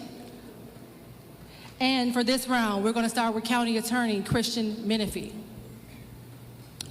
So, education and opportunity are closely linked. What challenges like automation, AI, custom program, and reduce DEI initiatives, how will you fight for students and workers in CD18? My grandfather worked at the Port of Houston. He was a longshoreman, and he went out there every single day to do what he can, to do that work, to provide for a better family out in the Fifth Ward area. In the early 80s, he passed away in an on-the-job accident. We see so many folks who are the victims of in a dangerous workplace, and we're not doing all that we can to protect them in that space. At the county, I championed a worker safety policy that ensures that every single person is getting OSHA 10 and OSHA 30 is going to be actively protected on the job. But we've also pushed very hard on workforce development and apprenticeship programs. I'm a firm believer that we have to stop telling our kids, you either go to college or you're going to be unsuccessful. We have so many skilled trades out there, like plumbers, like electricians, like folks who work in marine life, where if you work at a job like that for 10 to 15 years, you can make $150,000, $200,000 and take care of your family. I want to increase the amount of federal funding that we send to workforce development programs so that our kids have a choice. Some can go to college, some can go into skilled trades, but they can thrive in our economy either way. I'll repeat the question. Education and opportunity are closely linked. With challenges like automation, AI, custom programs, and reduced DEI initiatives, how will you fight for students and workers in CD18? When I served on city council and I found out that Houston had struggles when it came to investing in our startup community, I started the task force for technology and innovation. It resulted in increasing the access to resources for our startups by over tenfold, and it resulted in the creation of our innovation district anchored by our ION. But I also noticed at the very same time as those conversations were happening that the conversation around equity was not. And when we talk about being the most diverse city in the nation, what good is it to be the most diverse if we're not solving the challenges that our diverse communities face? And so we have got to bridge the disconnect in terms of education of our community for the jobs of tomorrow. That is what the work of leaders in government is supposed to be charged to do. And so as your next Congresswoman, not only will I use the experience that I've had in supporting small businesses of color and women-owned small businesses, accessing capital and scaling their businesses, but I'll also make sure the education pipeline will support them as well. I'm a dues-paying member of the Texas State Employees Union. My mother was a union steward for the post office. And I learned a long time ago they will be crushed by management. I know that I went out and I marched with ILA in October of 2024 when they literally were trying to replace humans with robots. Robots should not replace humans. And so I fought against that. And that strike worked. But I will tell you, we need to train people coming up to be able to work with that kind of technology so that they are first in line to be able to get those jobs. That is very important. When I was on HISD, I worked with the building trades to get an apprentice program. In the courts, I've gotten judges to work with the apprentice programs with unions so that people who have criminal records can get good jobs, because the best deterrent to crime is a good job. I've done it as an elected official. I will do it as your congressperson. Thank you. Well, first off, Trump is stupid, because he's running around here talking about the fact that AI poses no real threat to jobs. Really? Look at the unemployment rate continuing to go up. Look at the 20,000 jobs we just lost from Chevron. It's apparent that this is something that's real and is happening directly to us. That's why one of the first pieces of legislation that I'm going to co-sponsor is the Jobs Act from Senator Tim Kaine. It is what will allow for Pell Grants, not just to be used at college campuses, but also be used directly at our community colleges to go and train people for job trainings. So we can use that to go and train people for apprenticeship programs. We can use that for IT programs. We can use that for welding. We can use that for all of these things with the Jobs Act. And when you look at it, so many students will be able to go and get so many of these programs completely free of charge without any tuition. I think that'll be really important to get people, so as the economy is changing, jobs are training, we can get new methods to train people for additional avenues to get them in the jobs of the future. The Jobs Act is going to get done, and I'm going to sign on to that when I'm in Congress. All right. Okay. So the last question for this round, and the last question that's going to be directly for me as the moderator, and we will again start with County Attorney Christian Menifee. So Houston powers the nation, but many families here struggle to make ends meet. How will you create pathways to good jobs while balancing clean energy growth and protecting our economy? All right, as you see there, just listening into this live event that's coming to us from the Houston, Texas area, as the candidates there are debating. This is all over the 18th Congressional District there. We do know that there's a special election to be held this year to fill the seat of Sylvester Turner, the Democrat who died back in March of 2025 after getting elected late last year in 2024. We wanted to bring this to you here on Live Now from Fox, as we like to bring some of these live events as they're coming into our newsroom. But that's going to do it for my time here on the Live Now desk. We're going to slide away for our final 2-minute commercial break of the hour. On the other side, you'll be joined by my colleague, Mike Pace. Stay right here with us.